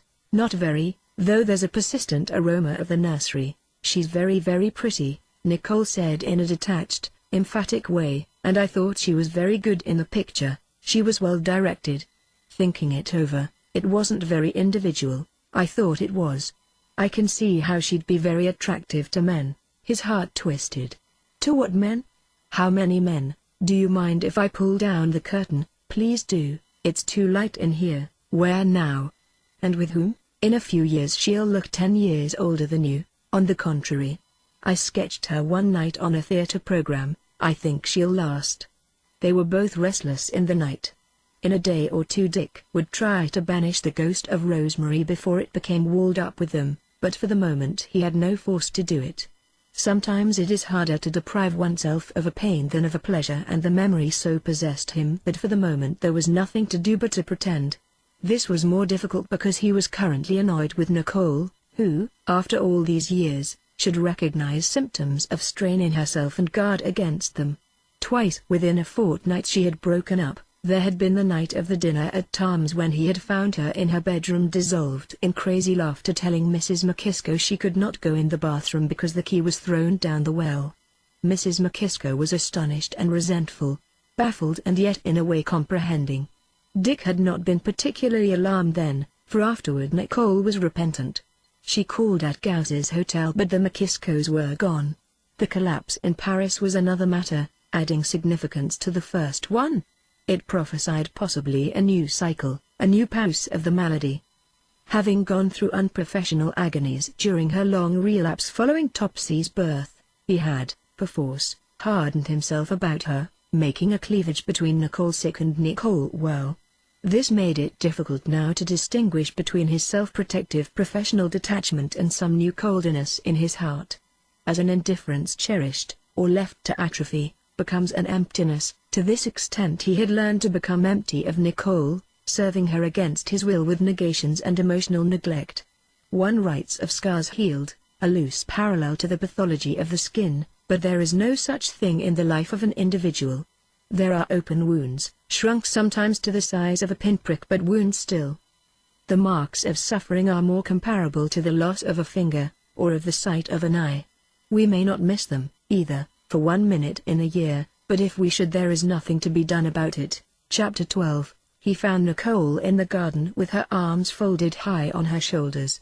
She looked at him with straight grey eyes, with a child's searching wonder. "I went to Cannes," he said. "I ran into Mrs. Spears. She's leaving tomorrow. She wanted to come up and say goodbye to you, but I slew the idea. I'm sorry. I'd like to have seen her. I like her." "Who else do you think I saw?" "Bartholomew Taylor." "You didn't." "I couldn't have missed that face of his, the old experienced weasel. He was looking over the ground for Cyro's menagerie. They'll all be down next year. I suspected Mrs. Abrams was a sort of outpost, and Baby was outraged the first summer we came here. They don't really give a damn where they are, so I don't see why they don't stay and freeze in Deville. Can't we start rumors about cholera or something?" I told Bartholomew that some categories died off like flies here. I told him the life of a suck was as short as the life of a machine gunner in the war. "You didn't." "No, I didn't," he admitted. He was very pleasant.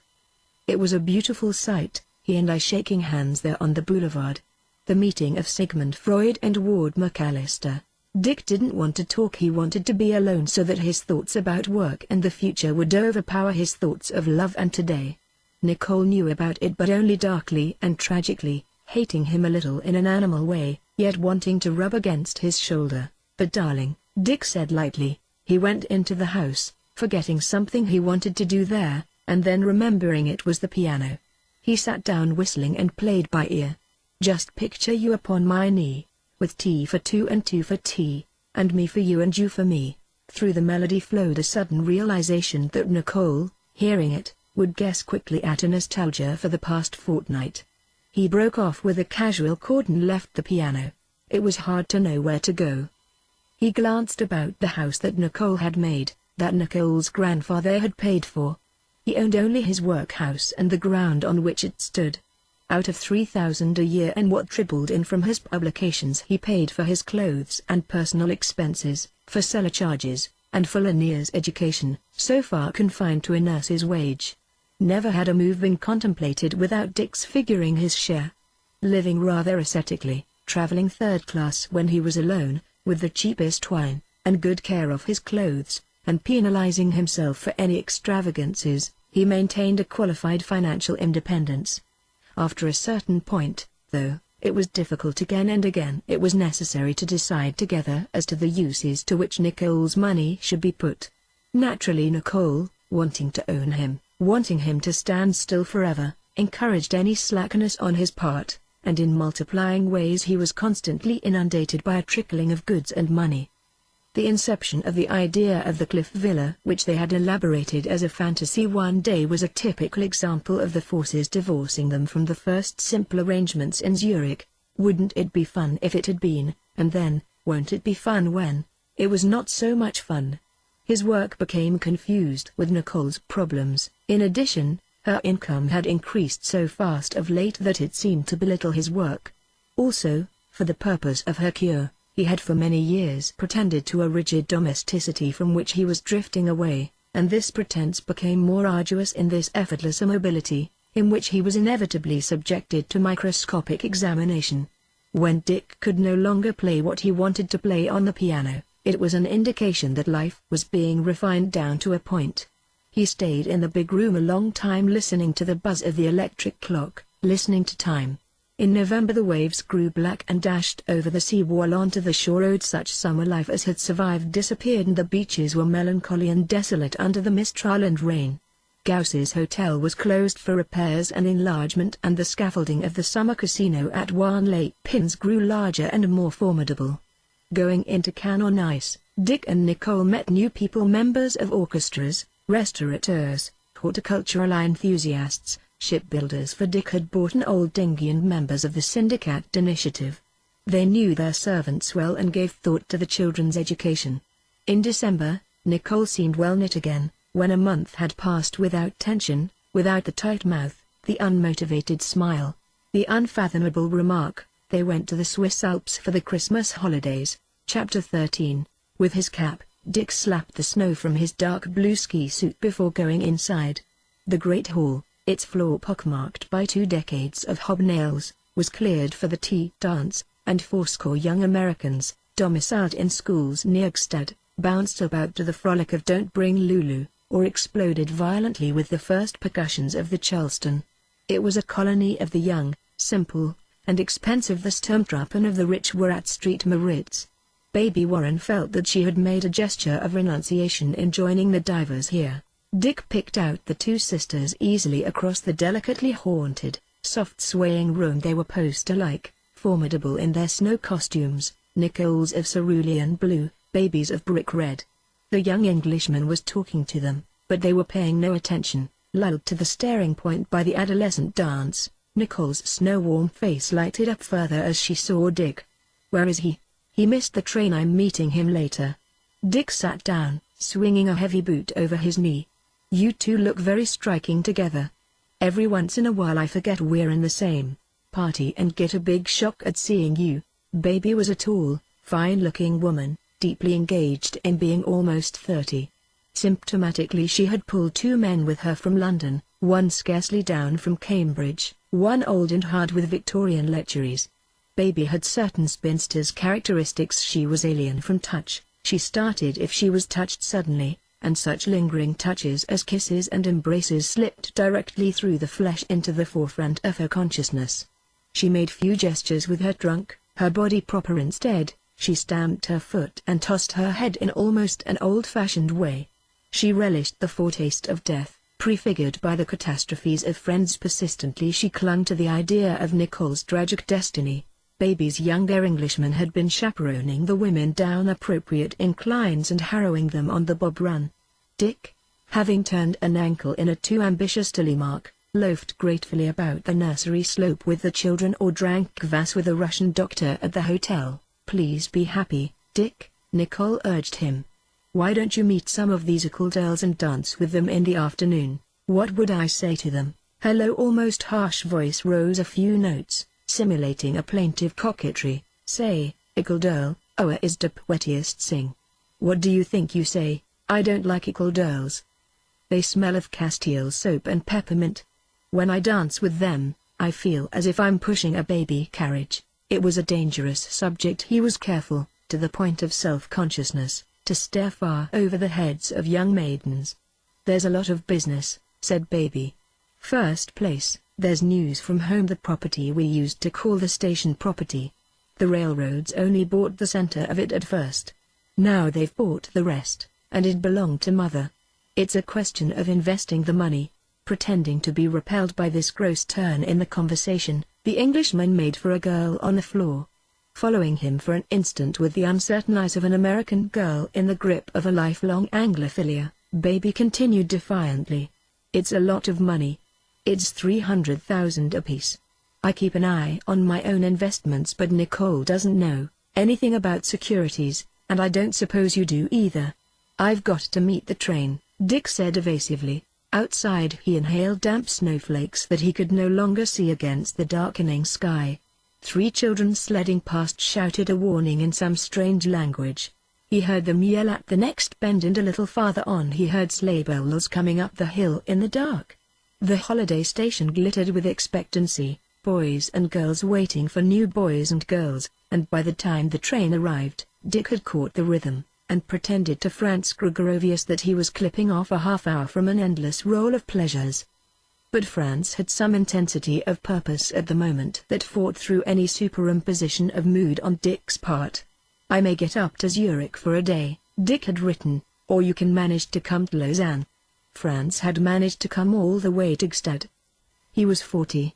Upon his healthy maturity reposed a set of pleasant official manners, but he was most at home in a somewhat stuffy safety from which he could despise the broken rich whom he re-educated. His scientific heredity might have bequeathed him a wider world, but he seemed to have deliberately chosen the standpoint of an humbler class, a choice typified by his selection of a wife. At the hotel Baby Rowan made a quick examination of him, and failing to find any of the hallmarks she respected, the subtler virtues or courtesies by which the privileged classes recognized one another, treated him thereafter with her second manner. Nicole was always a little afraid of him. Dick liked him, as he liked his friends, without reservations. For the evening they were sliding down the hill into the village, on those little sleds which serve the same purpose as gondolas do in Venice. Their destination was a hotel with an old-fashioned Swiss tap room, wooden and resounding, a room of clocks, kegs, steins, and antlers. Many parties at long tables blurred into one great party and det fondue, a peculiarly indigestible form of Welsh rarebit, mitigated by hot spiced wine. It was jolly in the big room, the younger Englishman remarked it, and Dick conceded that there was no other word. With the pert heady wine he relaxed and pretended that the world was all put together again by the grey-haired men of the golden 90s who shouted old glees at the piano, by the young voices and the bright costumes toned into the room by the swirling smoke. For a moment he felt that they were in a ship with landfall just ahead. In the faces of all the girls was the same innocent expectation of the possibilities inherent in the situation and the night. He looked to see if that special girl was there and got an impression that she was at the table behind them. Then he forgot her and invented a rigmarole, and tried to make his party have a good time. "I must talk to you," said Franz in English. "I have only 24 hours to spend here. I suspected you had something on your mind. I have a plan that is so marvelous." His hand fell upon Dick's knee. "I have a plan that will be the making of us two." "Well, Dick, there is a clinic we could have together, the old clinic of Braun on the Zuger See. The plant is all modern except for a few points. He is sick, he wants to go up in Austria, to die probably. It is a chance that is just insuperable. You and me, what a pair. Now don't say anything yet until I finish." From the yellow glint in Baby's eyes, Dick saw she was listening. "We must undertake it together. It would not bind you too tight, it would give you a base, a laboratory, a center. You could stay in residence, say no more than half the year, when the weather is fine. In winter you could go to France or America and write your texts fresh from clinical experience." He lowered his voice. "And for the convalescents in your family, there are the atmosphere and regularity of the clinic at hand." Dick's expression did not encourage this note, so Franz dropped it with the punctuation of his tongue leaving his lip quickly. "We could be partners. I the executive manager, you the theoretician, the brilliant consultant and all that. I know myself, I know I have no genius and you have. But, in my way, I am thought very capable. I am utterly competent at the most modern clinical methods. Sometimes for months I have served as the practical head of the old clinic. The professor says this plan is excellent. He advises me to go ahead. He says he is going to live forever and work up to the last minute." Dick formed imaginary pictures of the prospect as a preliminary to any exercise of judgment. "What's the financial angle?" he asked. Franz threw up his chin. His eyebrows, the transient wrinkles of his forehead, his hands, his elbows, his shoulders, he strained up the muscles of his legs, so that the cloth of his trousers bulged, pushed up his heart into his throat and his voice into the roof of his mouth. "There we have it. Money," he bewailed. "I have little money. The price in American money is $200,000. The innovation area," he tasted the coinage doubtfully, "steps, that you will agree are necessary, will cost $20,000 American. But the clinic is a gold mine, I tell you. I haven't seen the books. For an investment of $220,000 we have an assured income of." Baby's curiosity was such that Dick brought her into the conversation. "In your experience, Baby," he demanded, Have you found that when a European wants to see an American very pressingly, it is invariably something concerned with money? What is it? She said innocently. This young private doesn't thinks that he and I ought to launch into big business and try to attract nervous breakdowns from America. Worried, Franz stared at baby as Dick continued. But who are we, Franz? You bear a big name and I've written 2 textbooks. Is that enough to attract anybody? And I haven't got that much money. I haven't got a tenth of it. Franz smiled cynically. Honestly, I haven't. Nicole and baby are rich as creases, but I haven't managed to get my hands on any of it yet. They were all listening now. Dick wondered if the girl at the table behind was listening too. The idea attracted him. He decided to let baby speak for him, as one often lets women raise their voices over issues that are not in their hands. Baby became suddenly her grandfather, cool and experimental. I think it's a suggestion you ought to consider, Dick. I don't know what Dr. Gregory was saying, but it seems to me. Behind him the girl had leaned forward into a smoke ring and was picking up something from the floor. Nicole's face fitted into his own across the table. Her beauty, tentatively nesting and posing, flowed into his love, ever braced to protect it. Consider it, Dick, Franz urged excitedly. When one writes on psychiatry, one should have actual clinical contacts. Jung writes, Bleuler writes, Freud writes, Forer writes, Adler writes also. They are in constant contact with mental disorder. Dick has me, laughed Nicole. I should think that'd be enough mental disorder for one man. That's different, said Franz cautiously. Baby was thinking that if Nicole lived beside a clinic she would always feel quite safe about her. We must think it over carefully, she said, though amused at her insolence. Dick did not encourage it. The decision concerns me, baby, he said gently. It's nice of you to want to buy me a clinic. Realizing she had meddled, baby withdrew hurriedly. Of course, it's entirely your affair. A thing as important as this will take weeks to decide. I wonder how I like the picture of Nicole and me anchored to Zurich. He turned to Franz, anticipating. I know. Zurich has a gas house and running water and electric light. I lived there 3 years. I will leave you to think it over, said Franz. I am confident. 100 pair of 5-pound boots had begun to clump toward the door, and they joined the press. Outside in the crisp moonlight, Dick saw the girl tying her sled to one of the sleighs ahead. They piled into their own sleigh, and at the crisp cracking whips the horses strained, breasting the dark air. Past them figures ran and scrambled, the younger ones shoving each other from sleds and runners, landing in the soft snow, then panting after the horses to drop exhausted on a sled or wail that they were abandoned. On either side the fields were beneficently tranquil. The space through which the cavalcade moved was high and limitless.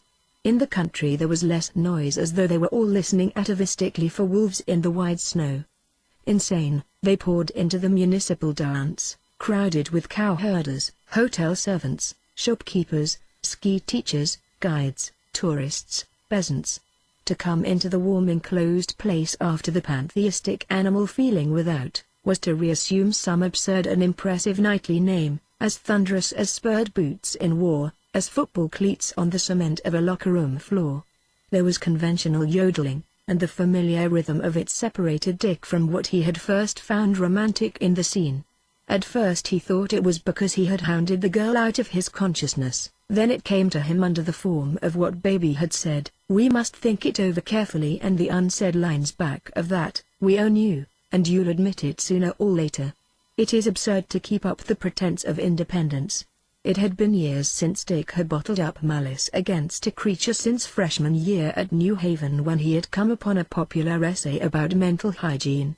Now he lost his temper at baby and simultaneously tried to coop it up within him, resenting her cold rich insolence. It would be hundreds of years before any emergent Amazons would ever grasp the fact that a man is vulnerable only in his pride, but delicate as Humpty Dumpty once that is meddled with, though some of them paid the fact a cautious lip service. Dr. Diver's profession of sorting the broken shells of another sort of egg had given him a dread of breakage. But there's too much good manners, he said on the way back to Gstad in the smooth sleigh. Well, I think that's nice, said baby. No, it isn't, he insisted to the anonymous bundle of fur. Good manners are an admission that everybody is so tender that they have to be handled with gloves. Now, human respect, you don't call a man a coward or a liar lightly, but if you spend your life sparing people's feelings and feeding their vanity, you get so you can't distinguish what should be respected in them. I think Americans take their manners rather seriously, said the elder Englishman. I guess so, said Dick. My father had the kind of manners he inherited from the days when you shot first and apologized afterward. Men armed? Why, you Europeans haven't carried arms in civil life since the beginning of the 18th century. Not actually, perhaps, not actually. Not really, Dick, you've always had such beautiful manners, said Baby conciliatingly. The women were regarding him across the zoo of robes with some alarm. The younger Englishman did not understand he was one of the kind who were always jumping around cornices and balconies, as if they thought they were in the rigging of a ship, and filled the ride to the hotel with a preposterous story about a boxing match with his best friend in which they loved and bruised each other for an hour, always with great reserve. Dick became facetious. So every time he hit you considered him an even better friend? I respected him more. It's the premise I don't understand. You and your best friend scrap about a trivial matter. If you don't understand, I can't explain it to you, said the young Englishman coldly. This is what I'll get if I begin saying what I think, Dick said to himself. He was ashamed at baiting the man, realizing that the absurdity of the story rested in the immaturity of the attitude combined with the sophisticated method of its narration. The carnival spirit was strong, and they went with the crowd into the grill, where a Tunisian barman manipulated the illumination in a counterpoint, whose other melody was the moon off the ice rink staring in the big windows.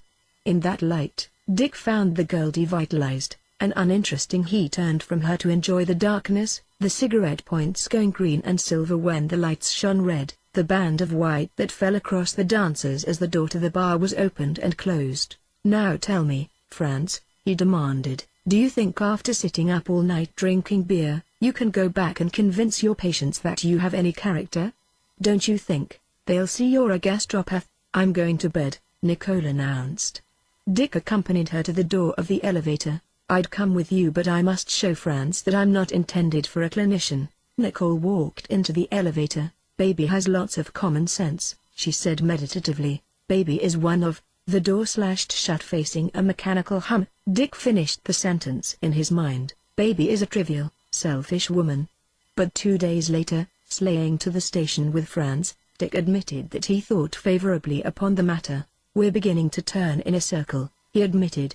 Living on this scale, there's an unavoidable series of strains, and Nicole doesn't survive them. The pastoral quality down on the summer Riviera is all changing anyhow. Next year they'll have a season. They passed the crisp green rinks where Wiener waltzes blared and the colors of many mountain schools flashed against the pale blue skies. I hope we'll be able to do it, Franz. There's nobody I'd rather try it with than you. Goodbye, Gstad. Goodbye, fresh faces, cold sweet flowers, flakes in the darkness. Goodbye, Gstad, goodbye. Chapter 14. Dick awoke at 5 after a long dream of war, walked to the window and stared out it at the Zouga Sea. His dream had begun in somber majesty. Navy blue uniforms crossed a dark plaza behind bands playing the second movement of Prokofiev's Love of Three Oranges. Presently there were fire engines, symbols of disaster, and a ghastly uprising of the mutilated in a dressing station. He turned on his bed lamplight and made a thorough note of it, ending with the half-ironic phrase, non-combatants shell shock. As he sat on the side of his bed, he felt the room, the house and the night as empty. In the next room Nicole muttered something desolate, and he felt sorry for whatever loneliness she was feeling in her sleep. For him time stood still and then every few years accelerated in a rush, like the quick rewind of a film, but for Nicole the years slipped away by clock and calendar and birthday, with the added poignance of her perishable beauty. Even this past year and a half on the Zouga Sea seemed wasted time for her. The seasons marked only by the workmen on the road turning pink in May, brown in July, black in September, white again in spring. She had come out of her first illness alive with new hopes, expecting so much, yet deprived of any subsistence except Dick, bringing up children she could only pretend gently to love, guided orphans. The people she liked, rebels mostly, disturbed her and were bad for her. She sought in them the vitality that had made them independent or creative or rugged, sought in vain, for their secrets were buried deep in childhood struggles they had forgotten. They were more interested in Nicole's exterior harmony and charm, the other face of her illness. She led a lonely life, owning Dick, who did not want to be owned. Many times he had tried unsuccessfully to let go his hold on her. They had many fine times together, fine talks between the loves of the White Knights, but always when he turned away from her into himself he left her holding nothing in her hands and staring at it, calling it many names, but knowing it was only the hope that he would come back soon. He scrunched his pillow hard, lay down, and put the back of his neck against it as a Japanese does to slow the circulation, and slept again for a time. Later, while he shaved, Nicole awoke and they marched around, giving abrupt, succinct orders to children and servants.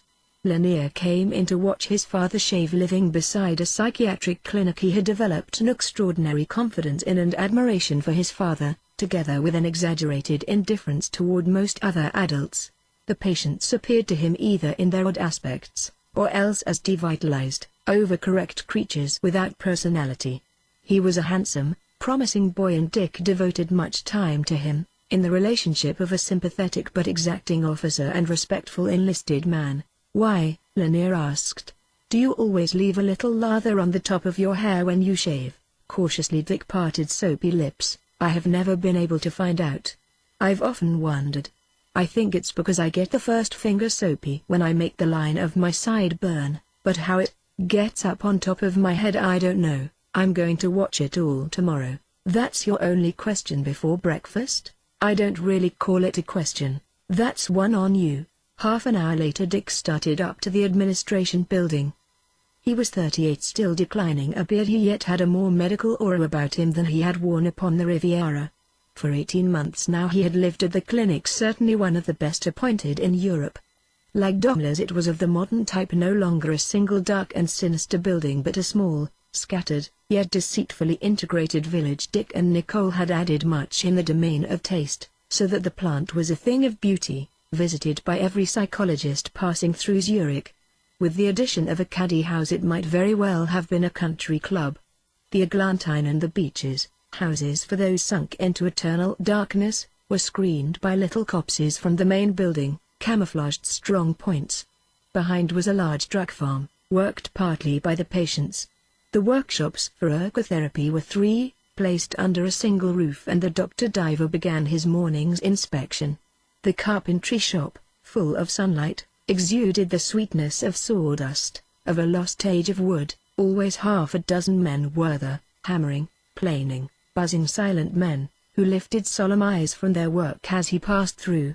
Himself a good carpenter, he discussed with them the efficiency of some tools for a moment in a quiet, personal, interested voice. Adjoining was the bookbindery, adapted to the most mobile of patients who were not always, however, those who had the greatest chance for recovery. The last chamber was devoted to beadwork, weaving and work in brass.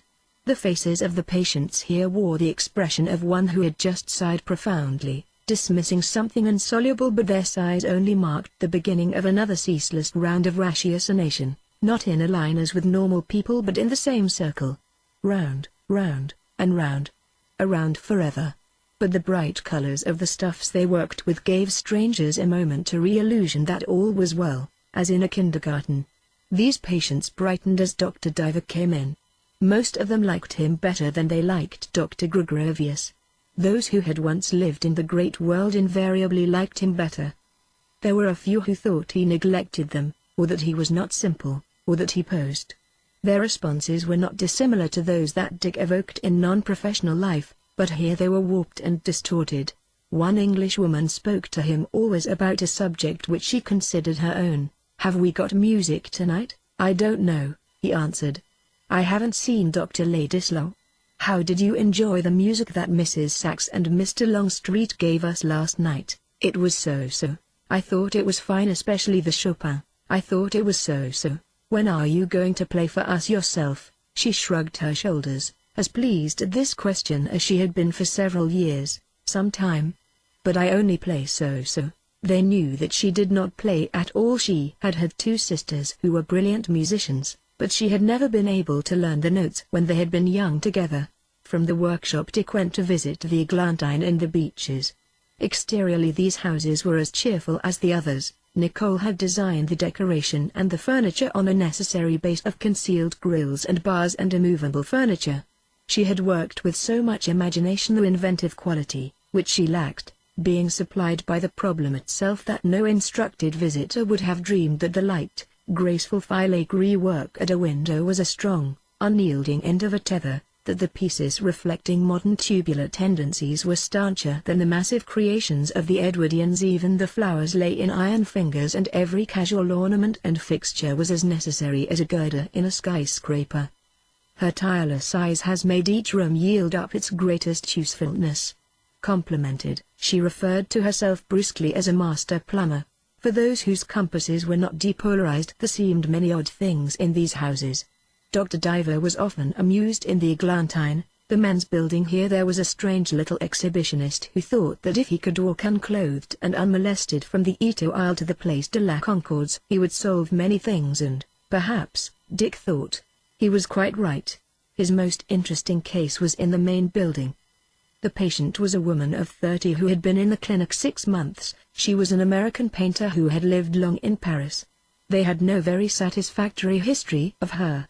A cousin had happened upon her all mad and gone, and after an unsatisfactory interlude at one of the whoopee cures that fringed the city, dedicated largely to tourist victims of drug and drink, he had managed to get her to Switzerland. On her admittance she had been exceptionally pretty. Now she was a living agonizing sore. All blood tests had failed to give a positive reaction, and the trouble was unsatisfactorily catalogued as nervous eczema. For 2 months she had lain under it, as imprisoned as in the Iron Maiden. She was coherent, even brilliant, within the limits of her special hallucinations. She was particularly his patient. During spells of overexcitement he was the only doctor who could do anything with her. Several weeks ago, on one of many nights that she had passed in sleepless torture, France had succeeded in hypnotizing her into a few hours of needed rest, but he had never again succeeded.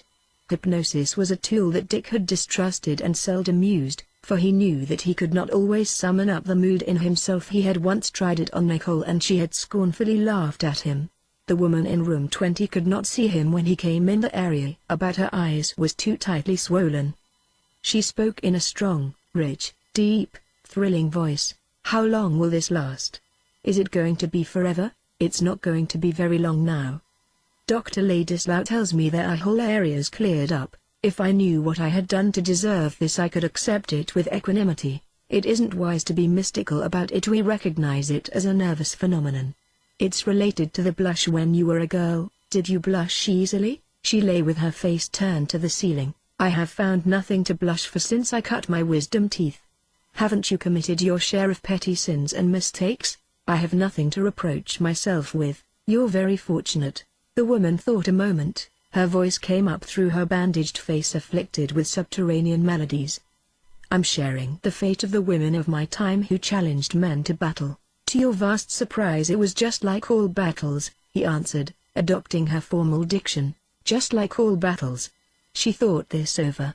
"You pick a setup, or else win a Pyrrhic victory, or you're wrecked and ruined." "You are a ghostly echo from a broken wall." "You are neither wrecked nor ruined," he told her. "Are you quite sure you've been in a real battle?" "Look at me!" she cried furiously. "You've suffered, but many women suffered before they mistook themselves for men." It was becoming an argument, and he retreated. "In any case you mustn't confuse a single failure with a final defeat," she sneered. Beautiful words, and the phrase transpiring up through the crust of pain humbled him. "We would like to go into the true reasons that brought you here," he began, but she interrupted. "I am here as a symbol of something.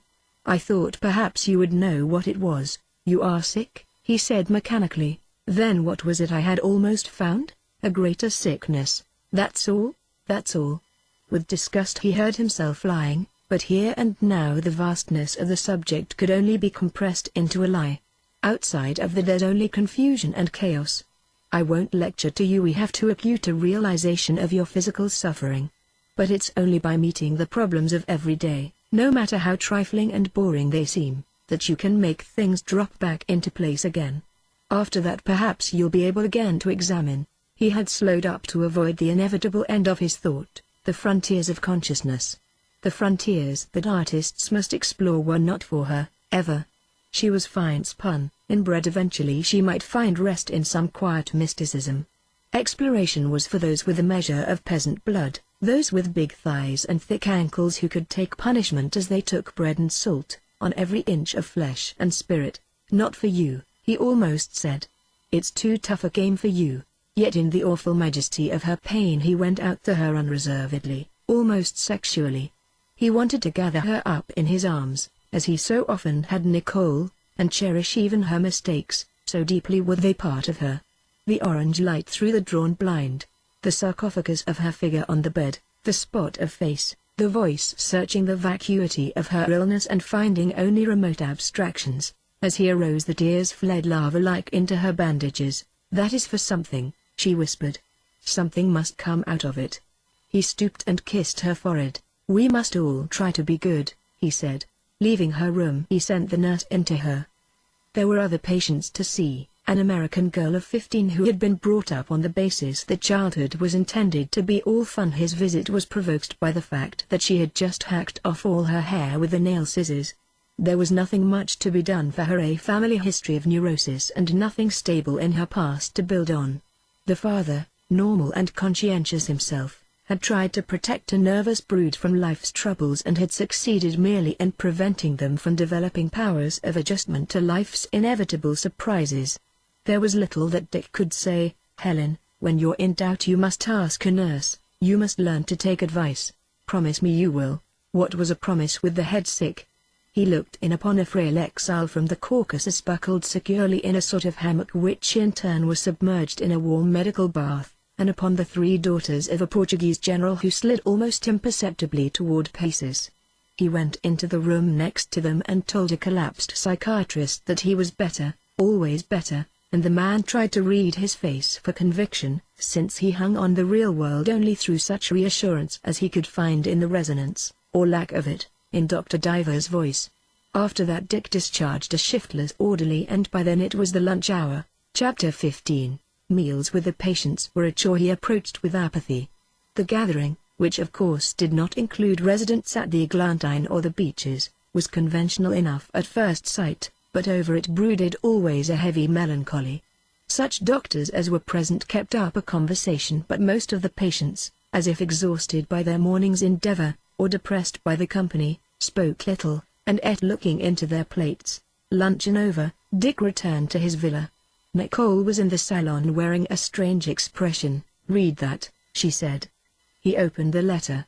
It was from a woman recently discharged, though with skepticism on the part of the faculty. It accused him in no uncertain terms of having seduced her daughter, who had been at her mother's side during the crucial stage of the illness. It presumed that Mrs. Diver would be glad to have this information and learn what her husband was really like. Dick read the letter again. Couched in clear and concise English, he yet recognized it as the letter of a maniac. Upon a single occasion he had let the girl, a flirtatious little brunette, ride into Zurich with him, upon her request, and in the evening had brought her back to the clinic. In an idle, almost indulgent way, he kissed her. Later, she tried to carry the affair further, but he was not interested and subsequently, probably consequently, the girl had come to dislike him, and taken her mother away. This letter is deranged, he said. I had no relations of any kind with that girl.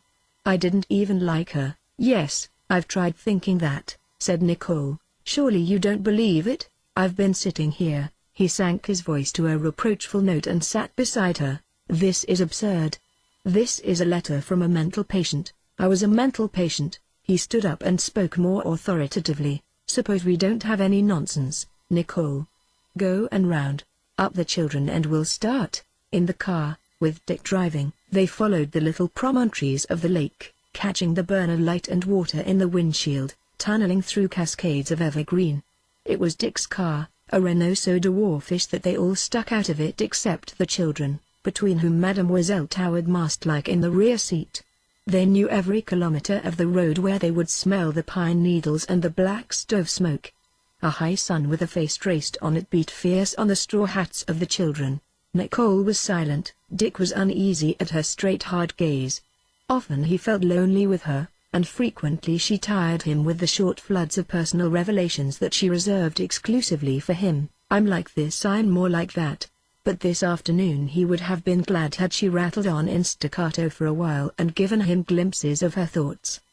The situation was always most threatening when she backed up into herself and closed the doors behind her. At Sug, Mademoiselle got out and left them. The divers approached the Aguirre Fair through a menagerie of mammoth steamrollers that made way for them. Dick parked the car, and as Nicole looked at him without moving, he said, "Come on, Tal." Her lips drew apart into a sudden awful smile, and his belly quailed, but as if he hadn't seen it he repeated, "Come on. So the children can get out." "Oh, I'll come all right," she answered, tearing the words from some story spinning itself out inside her, too fast for him to grasp. "Don't worry about that. I'll come, then come." She turned from him as he walked beside her, but the smile still flickered across her face, derisive and remote. Only when Lanier spoke to her several times did she manage to fix her attention upon an object, a Punch and Judy show, and to orient herself by anchoring to it.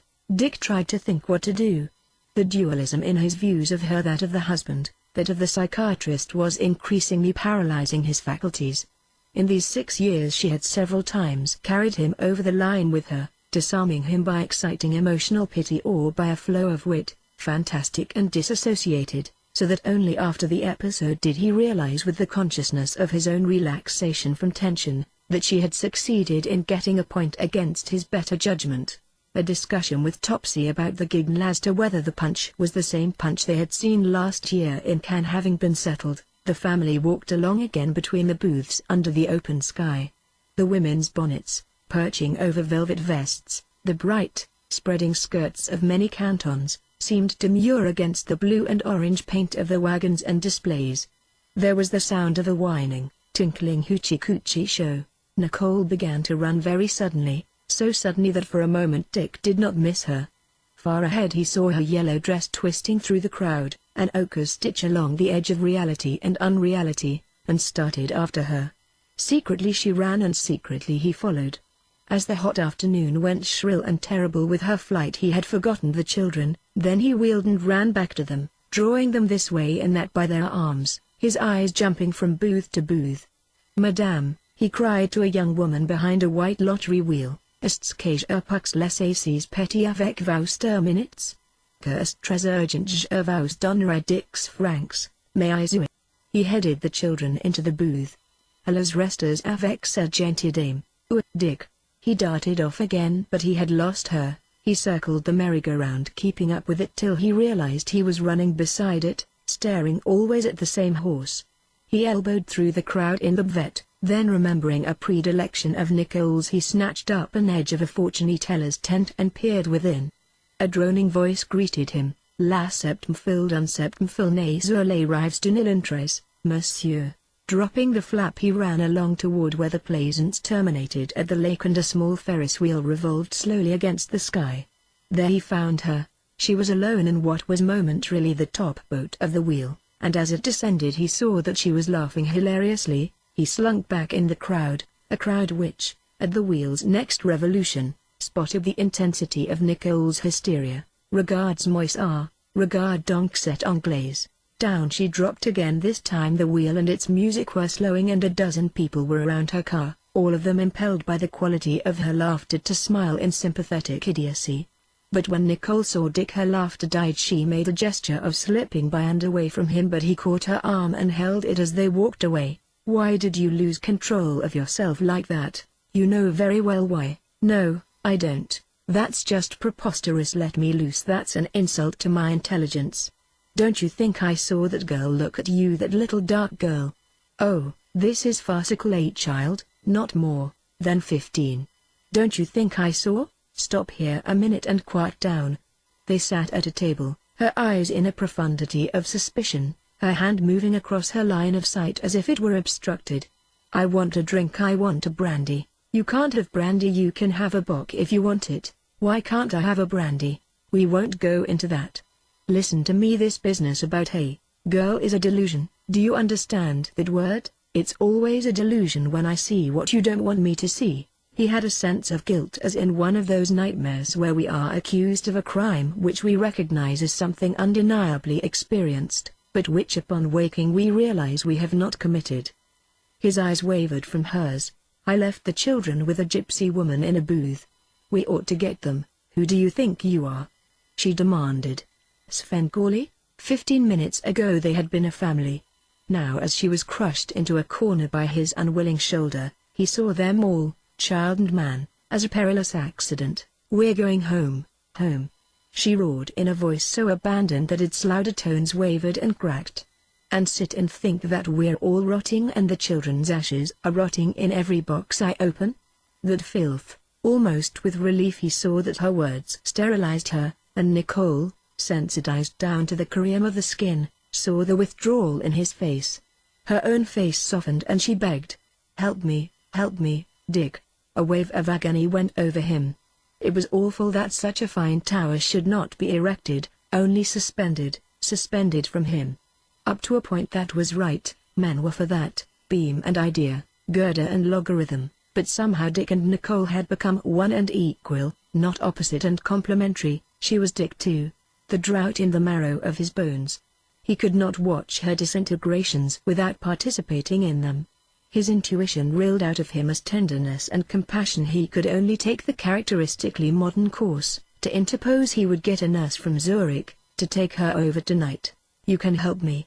Her sweet bullying pulled him forward off his feet. You've helped me before, you can help me now. I can only help you the same old way. Someone can help me, maybe so. You can help yourself most. Let's find the children. There were numerous lottery booths with white wheels. Dick was startled when he inquired at the first and encountered blank disavowals. Evil-eyed, Nicole stood apart, denying the children, resenting them as part of a downright world she sought to make amorphous. Presently Dick found them, surrounded by women who were examining them with delight like fine goods, and by peasant children staring. Merci, monsieur, ah monsieur est trop généreux. Que était un plaisir, monsieur, madame. Au revoir, Ms. Betty. They started back with a hot sorrow streaming down upon them. The car was weighted with their mutual apprehension and anguish, and the children's mouths were grave with disappointment. Grief presented itself in its terrible, dark, unfamiliar color. Somewhere around Sug, Nicole, with a convulsive effort, reiterated a remark she had made before about a misty yellow house set back from the road that looked like a painting not yet dry, but it was just an attempt to catch at a rope that was playing out too swiftly. Dick tried to rest. The struggle would come presently at home and he might have to sit a long time, restating the universe for her. A schizophrene is well named as a split personality. Nicole was alternately a person to whom nothing need be explained and one to whom nothing could be explained. It was necessary to treat her with active and affirmative insistence, keeping the road to reality always open, making the road to escape harder going. But the brilliance, the versatility of madness is akin to the resourcefulness of water seeping through, over and around a dike. It requires the united front of many people to work against it. He felt it necessary that this time Nicole cure herself. He wanted to wait until she remembered the other times, and revolted from them. In a tired way, he planned that they would again resume the regime relaxed a year before.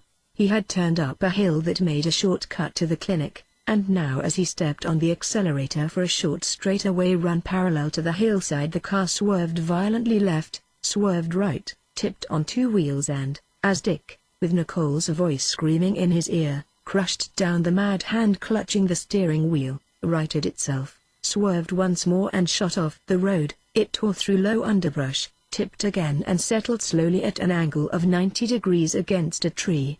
The children were screaming and Nicole was screaming and cursing and trying to tear at Dick's face.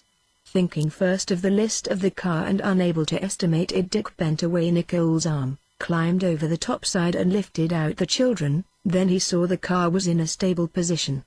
Before doing anything else he stood there shaking and panting. "You!" he cried. She was laughing hilariously, unashamed, unafraid, unconcerned. No one coming on the scene would have imagined that she had caused it. She laughed as after some mild escape of childhood. "You were scared, weren't you?" she accused him. "You wanted to live. She spoke with such force that in his shocked state Dick wondered if he had been frightened for himself, but the strained faces of the children, looking from parent to parent, made him want to grind her grinning mask into jelly.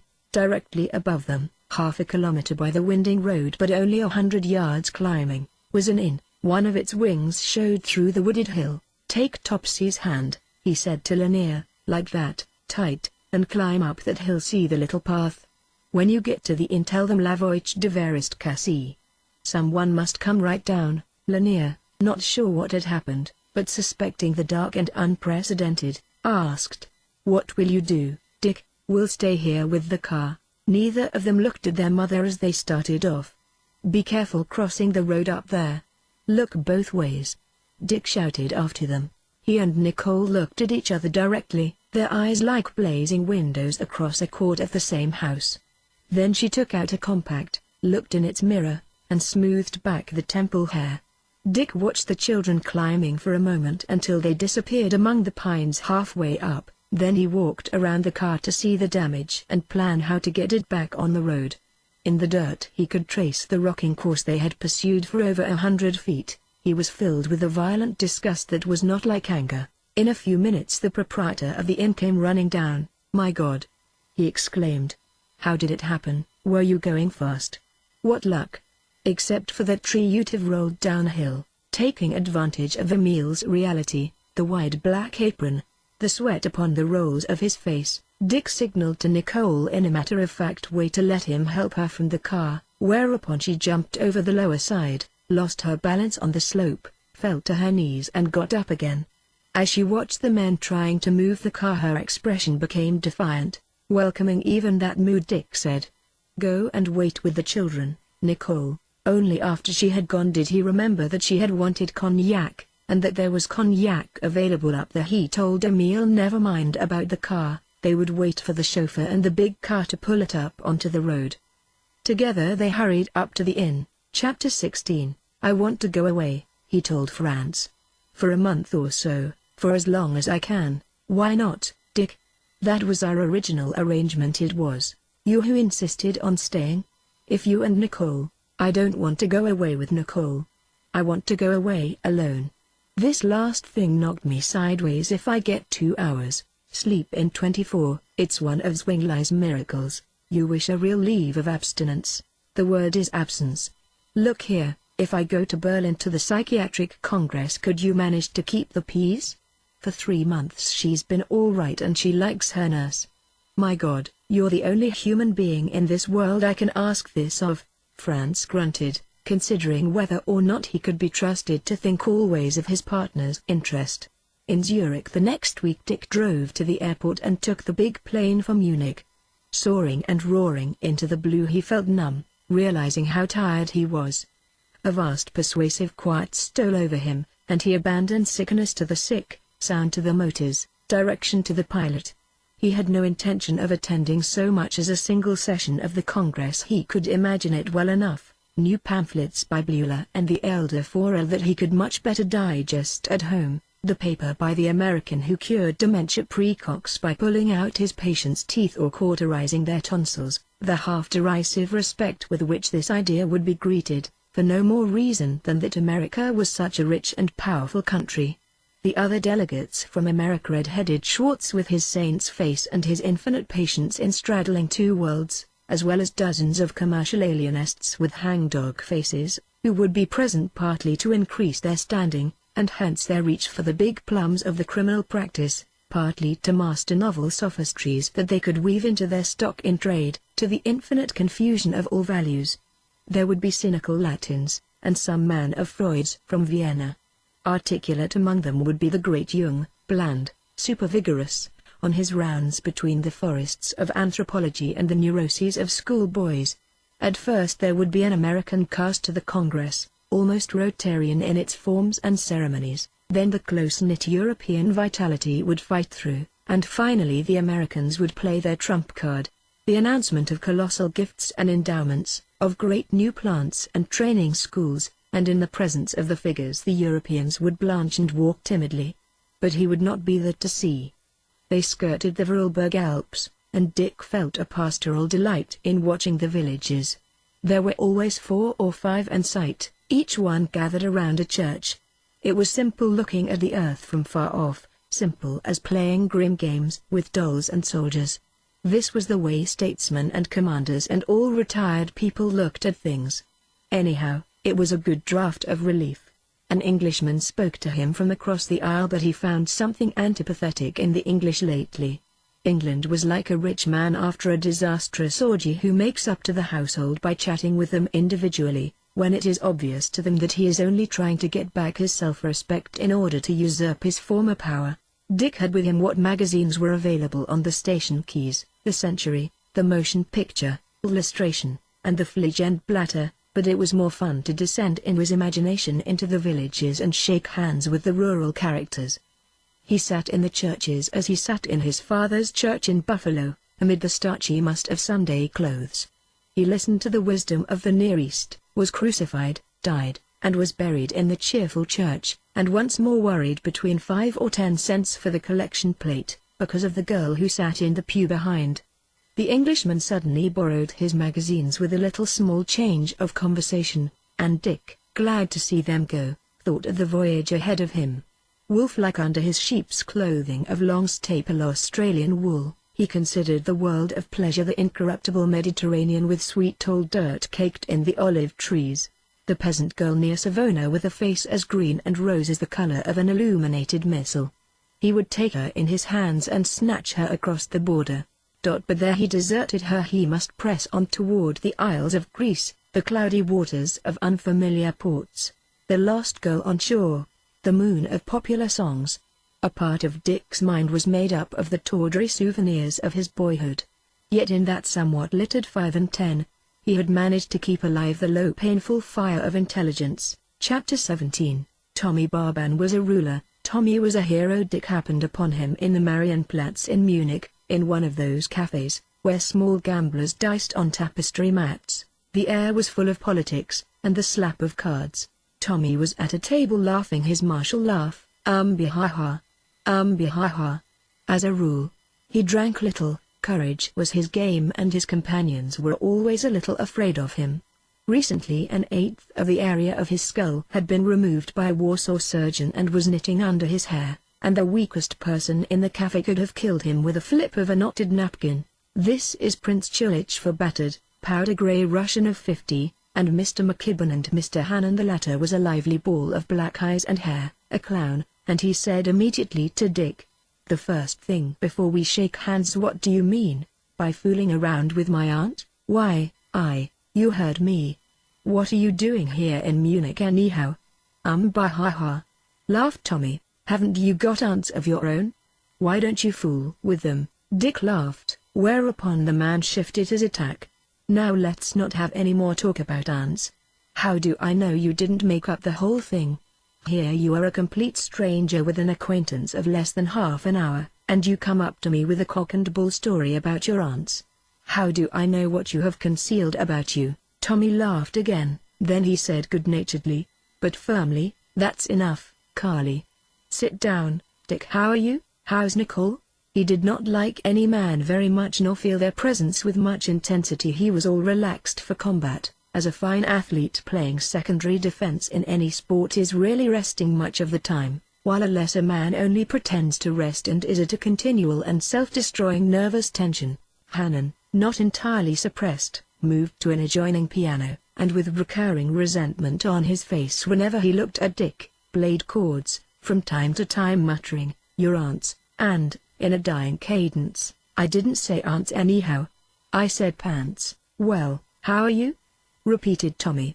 "You don't look so," he fought for a word, "so jaunty as you used to, so spruce, you know what I mean." The remark sounded too much like one of those irritating accusations of waning vitality, and Dick was about to retort by commenting on the extraordinary suits worn by Tommy and Prince Chilich, suits of a cut and pattern fantastic enough to have sauntered down Beale Street on a Sunday, when an explanation was forthcoming. "I see you are regarding our clothes," said the prince. "We have just come out of Russia." "These were made in Poland by the court tailor," said Tommy. "That's a fact, Pilsudski's own tailor." "You've been touring?" Dick asked. They laughed. The prince inordinately meanwhile clapping Tommy on the back. Yes, we have been touring. That's it, touring. We have made the grand tour of all the Russias. In state. Dick waited for an explanation. It came from Mr. McKibben in 2 words. They escaped. Have you been prisoners in Russia? It was I, explained Prince Chilij, his dead yellow eyes staring at Dick. Not a prisoner but in hiding. Did you have much trouble getting out? Some trouble. We left 3 Red Guards dead at the border. Tommy left 2. He held up 2 fingers like a Frenchman. I left 1. That's the part one don't understand, said Mr. McKibben. Why they should have objected to your leaving. Hannon turned from the piano and said, winking at the others, Mac thinks a Marxian is somebody who went to Street Marx school. It was an escape story in the best tradition, an aristocrat hiding 9 years with a former servant and working in a government bakery. The 18-year-old daughter in Paris who knew Tommy Barban. During the narrative Dick decided that this parched papier-mâché relic of the past was scarcely worth the lives of 3 young men. The question arose as to whether Tommy and Chilij had been frightened. When I was cold, Tommy said. I always get scared when I'm cold. During the war one was always frightened when I was cold. McKibben stood up. I must leave. Tomorrow morning I'm going to Innsbruck by car with my wife and children and the governess. I'm going there tomorrow, too, said Dick. Oh, are you? Exclaimed McKibben. Why not come with us? It's a big Packard and there's only my wife and my children and myself and the governess. I can't possibly. Of course she's not really a governess, McKibben concluded, looking rather pathetically at Dick. As a matter of fact, my wife knows your sister-in-law, Baby Warren. But Dick was not to be drawn in a blind contract. I've promised to travel with 2 men. Oh, McKibben's face fell. Well, I'll say goodbye. He unscrewed 2 blooded wire hairs from a nearby table and departed. Dick pictured the jammed Packard pounding toward Innsbruck with the McKibbens and their children and their baggage and yapping dogs and the governess. The paper says they know the man who killed him, said Tommy. But his cousins did not want it in the papers, because it happened in a speakeasy. What do you think of that? It's what's known as family pride. Hannon played a loud chord on the piano to attract attention to himself. I don't believe his first stuff holds up, he said. Even barring the Europeans, there are a dozen Americans can do what North did. It was the first indication Dick had had that they were talking about Abe North. The only difference is that Abe did it first, said Tommy. I don't agree, persisted Hannon. He got the reputation for being a good musician because he drank so much that his friends had to explain him away somehow. What's this about Abe North? What about him? Is he in a jam? Didn't you read the Herald this morning? No, he's dead.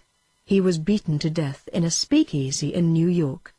He just managed to crawl home to the racket club to die. Abe North. Yes, sure, Abe North.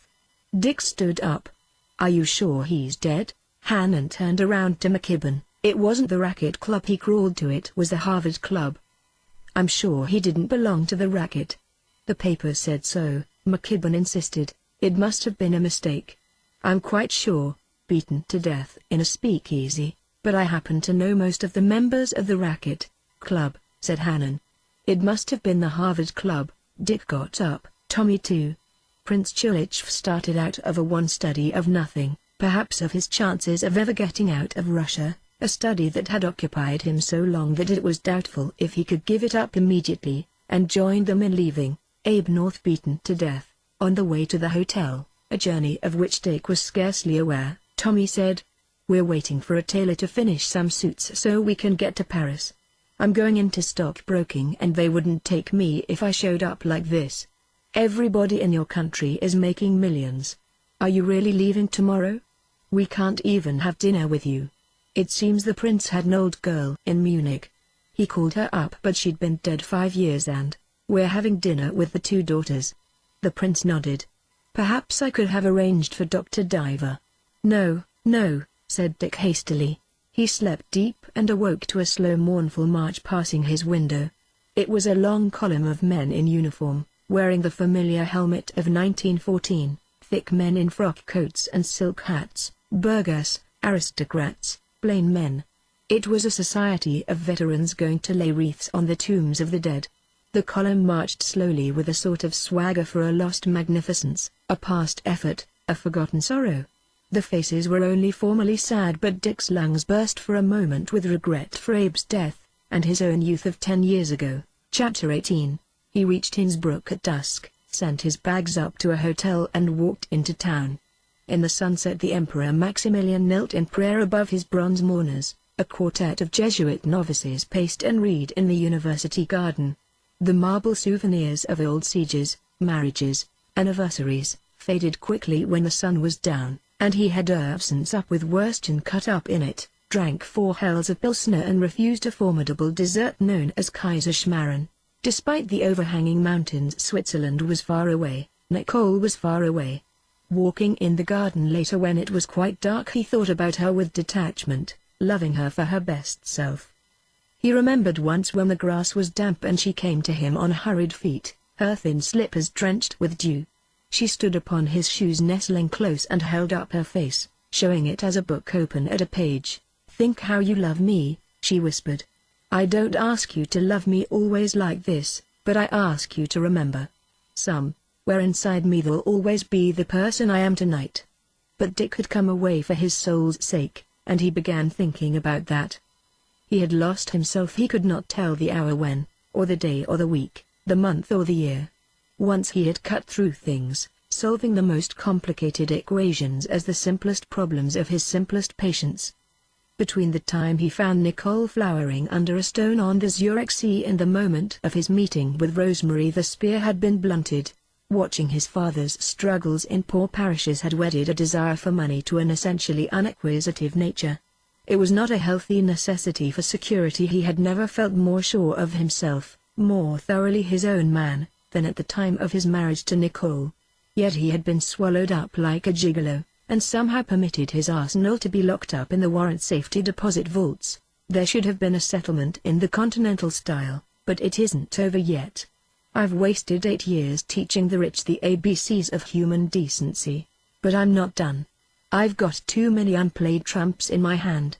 He loitered among the fallow rose bushes and the beds of damp, sweet, indistinguishable fern. It was warm for October, but cool enough to wear a heavy tweed coat buttoned by a little elastic tape at the neck. A figure detached itself from the black shape of a tree, and he knew it was the woman whom he had passed in the lobby coming out. He was in love with every pretty woman he saw now, their forms at a distance, their shadows on a wall. Her back was toward him as she faced the lights of the town. He scratched a match that she must have heard, but she remained motionless. Was it an invitation? Or an indication of obliviousness? He had long been outside of the world of simple desires and their fulfillments, and he was inept and uncertain. For all he knew, there might be some code among the wanderers of obscure spas by which they found each other quickly. Perhaps the next gesture was his. Strange children should smile at each other and say, "Let's play." He moved closer, the shadow moved sideways. Possibly he would be snubbed like the scapegrace drummers he had heard of in youth. His heart beat loud in contact with the unprobed, undissected, unanalyzed, unaccounted for. Suddenly he turned away, and, as he did, the girl, too, broke the black frieze she made with the foliage, rounded a bench at a moderate but determined pace and took the path back to the hotel. With a guide and 2 other men, Dick started up the Bergkarspitz next morning. It was a fine feeling once they were above the cowbells of the highest pastures. Dick looked forward to the night in the shack, enjoying his own fatigue, enjoying the captaincy of the guide, feeling a delight in his own anonymity. But at midday the weather changed to black sleet and hail and mountain thunder. Dick and one of the other climbers wanted to go on, but the guide refused. Regretfully they struggled back to Innsbruck to start again tomorrow. After dinner and a bottle of heavy local wine in the deserted dining room, he felt excited, without knowing why, until he began thinking of the garden. He had passed the girl in the lobby before supper, and this time she had looked at him and approved of him, but it kept worrying him. Why? When I could have had a good share of the pretty women of my time for the asking, why start that now? With a wraith, with a fragment of my desire? Why? His imagination pushed ahead. The old asceticism, the actual unfamiliarity, triumphed. God, I might as well go back to the Riviera and sleep with Janice Carrick-Mento or the Wilbur Hazey girl. to belittle all these years with something cheap and easy. He was still excited, though, and he turned from the veranda and went up to his room to think. Being alone in body and spirit begets loneliness, and loneliness begets more loneliness. Upstairs he walked around thinking of the matter and laying out his climbing clothes advantageously on the faint heater. He again encountered Nicole's telegram, still unopened, with which sternly she accompanied his itinerary. He had delayed opening it before supper, perhaps because of the garden. It was a cablegram from Buffalo, forwarded through Zurich. "Your father died peacefully tonight." Holmes. He felt a sharp wince at the shock, a gathering of the forces of resistance, then it rolled up through his loins and stomach and throat. He read the message again. He sat down on the bed, breathing and staring, thinking first the old selfish child's thought that comes with the death of a parent: how will it affect me now that this earliest and strongest of protections is gone? The atavism passed and he walked the room still, stopping from time to time to look at the telegram. Holmes was formerly his father's curate, but actually, and for a decade, rector of the church. How did he die? Of old age. He was 75. He had lived a long time. Dick felt sad that he had died alone. He had survived his wife, and his brothers and sisters. There were cousins in Virginia, but they were poor and not able to come north, and Holmes had had to sign the telegram. Dick loved his father. Again and again he referred judgments to what his father would probably have thought or done. Dick was born several months after the death of two young sisters, and his father, guessing what would be the effect on Dick's mother, had saved him from a spoiling by becoming his moral guide. He was of tired stock, yet he raised himself to that effort. In the summer father and son walked downtown together to have their shoes shined. Dick in his starched duck sailor suit, his father always in beautifully cut clerical clothes, and the father was very proud of his handsome little boy. He told Dick all he knew about life. Not much, but most of it true, simple things, matters of behavior that came within his clergyman's range. Once in a strange town when I was first ordained, I went into a crowded room and was confused as to who was my hostess. Several people I knew came toward me, but I disregarded them because I had seen a gray-haired woman sitting by a window far across the room. I went over to her and introduced myself. After that I made many friends in that town. His father had done that from a good heart. His father had been sure of what he was, with a deep pride of the two proud widows who had raised him to believe that nothing could be superior to good instincts, honor, courtesy, and courage. The father always considered that his wife's small fortune belonged to his son, and in college and in medical school sent him a check for all of it 4 times a year. He was one of those about whom it was said with smug finality in the Gilded Age, very much the gentleman, but not much get up and go about him. Dick sent down for a newspaper. Still pacing to and from, the telegram open on his bureau. He chose a ship to go to America.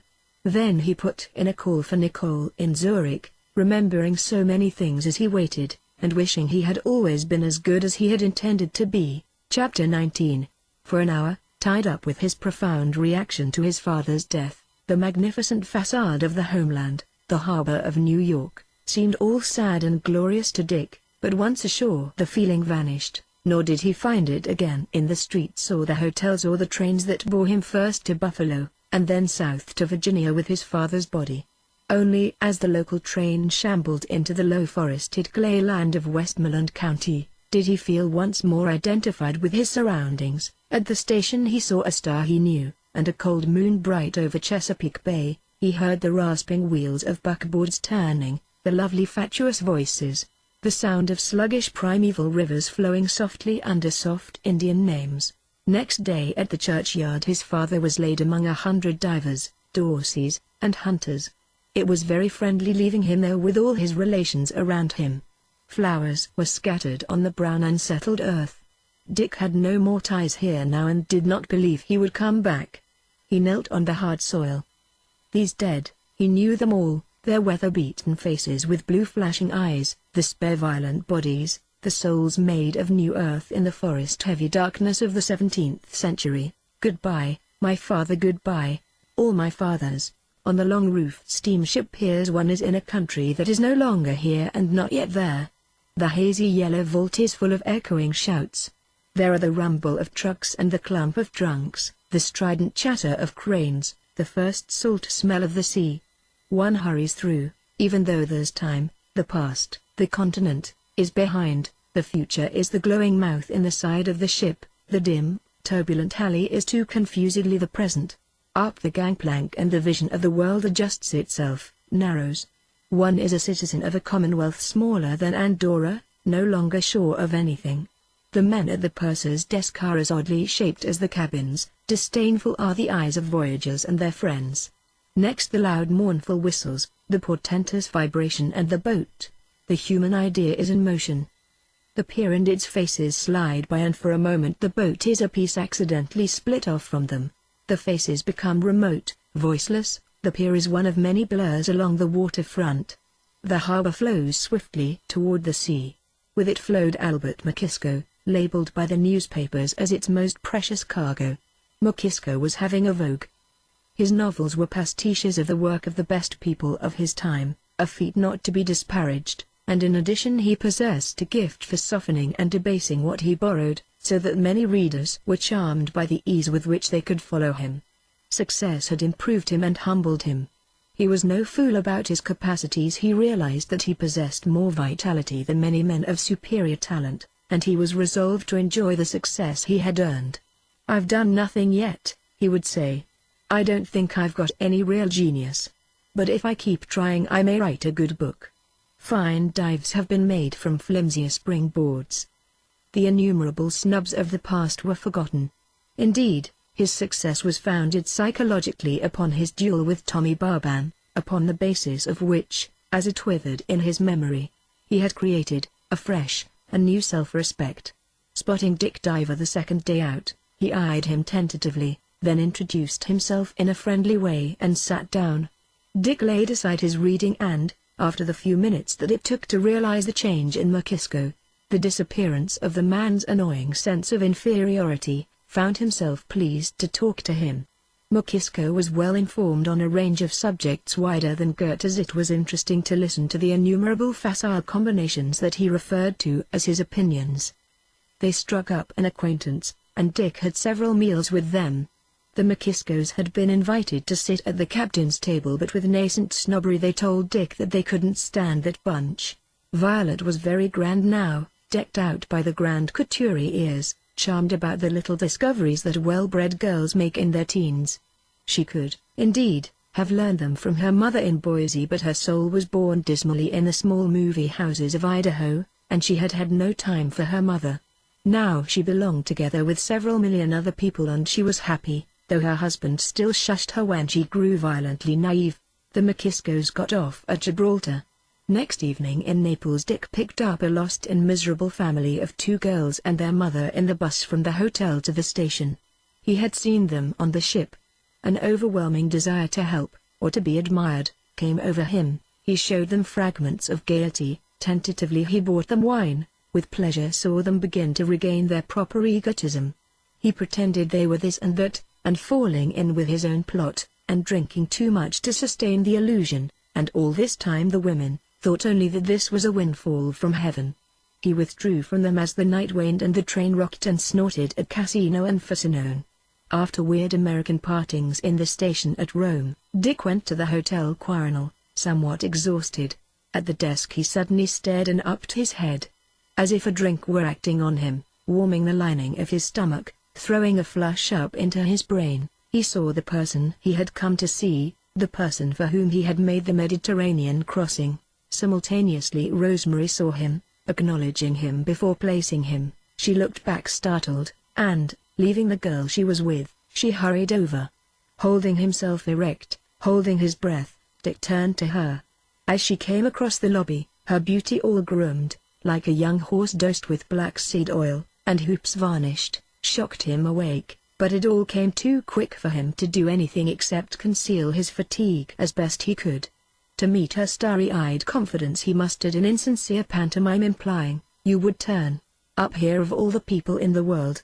Her gloved hands closed over his on the desk. "Dick, we're making the grandeur that was Rome, at least we think we are, we may quit any day." He looked at her hard, trying to make her a little self-conscious, so that she would observe less closely his unshaven face, his crumpled and slept-in collar. Fortunately, she was in a hurry. We begin early because the mists rise at 11. Phone me at 2. In his room Dick collected his faculties. He left a call for noon, stripped off his clothes and dove literally into a heavy sleep. He slept over the phone call but awoke at 2, refreshed. Unpacking his bag, he sent out suits and laundry. He shaved, lay for half an hour in a warm bath and had breakfast. The sun had dipped into the Via Nazionale and he let it through the portieres with a jingling of old brass rings. Waiting for a suit to be pressed, he discovered from the Corriere della Sera that una novella di Sinclair Lewis Wall Street nella quale l'autore analizza la vita sociale di una piccola città americana. Then he tried to think about Rosemary. At first he thought nothing. She was young and magnetic, but so was Topsy. He guessed that she had had lovers and had loved them in the last 4 years. Well, you never knew exactly how much space you occupied in people's lives. Yet from this fog his affection emerged. The best contacts are when one knows the obstacles and still wants to preserve a relation. The past drifted back and he wanted to hold her eloquent giving of herself in its precious shell, till he enclosed it, till it no longer existed outside him. He tried to collect all that might attract her. It was less than it had been 4 years ago. 18 might look at 34 through a rising mist of adolescence, but 22 would see 38 with discerning clarity. Moreover, Dick had been at an emotional peak at the time of the previous encounter. Since then there had been a lesion of enthusiasm. When the valet returned he put on a white shirt and collar and a black tie with a pearl. The cords of his reading glasses passed through another pearl of the same size that swung a casual inch below. After sleep, his face had resumed the ruddy brown of many Riviera summers, and to limber himself up he stood on his hands on a chair until his fountain pen and coins fell out. At 3 he called Rosemary and was bidden to come up. Momentarily dizzy from his acrobatics, he stopped in the bar for a gin and tonic. "Hi, Dr. Diver." Only because of Rosemary's presence in the hotel did Dick place the man immediately as Cois Clay. He had his old confidence and an air of prosperity and big sudden jowls. "Do you know Rosemary's here?" Cois asked. "I ran into her. I was in Florence and I heard she was here, so I came down last week." "You'd never know Mama's little girl." He modified the remark. "I mean she was so carefully brought up and now she's a woman of the world, if you know what I mean. Believe me. Has she got some of these Roman boys tied up in bags?" "And how? You studying in Florence?" "Me? Sure, I'm studying architecture there. I go back Sunday. I'm staying for the races." With difficulty Dick restrained him from adding the drink to the account he carried in the bar, like a stock market report. Chapter 20. When Dick got out of the elevator he followed a tortuous corridor and turned at length toward a distant voice outside a lighted door. Rosemary was in black pajamas. A luncheon table was still in the room. She was having coffee. "You're still beautiful," he said. "A little more beautiful than ever. Do you want coffee, youngster?" "I'm sorry I was so unpresentable this morning. You didn't look well. You all right now?" "Want coffee?" "No, thanks. You're fine again. I was scared this morning. Mother's coming over next month, if the company stays. She always asks me if I've seen you over here, as if she thought we were living next door. Mother always liked you. She always felt you were someone I ought to know." "Well, I'm glad she still thinks of me." "Oh, she does," Rosemary reassured him. "A very great deal. I've seen you here and there in pictures," said Dick.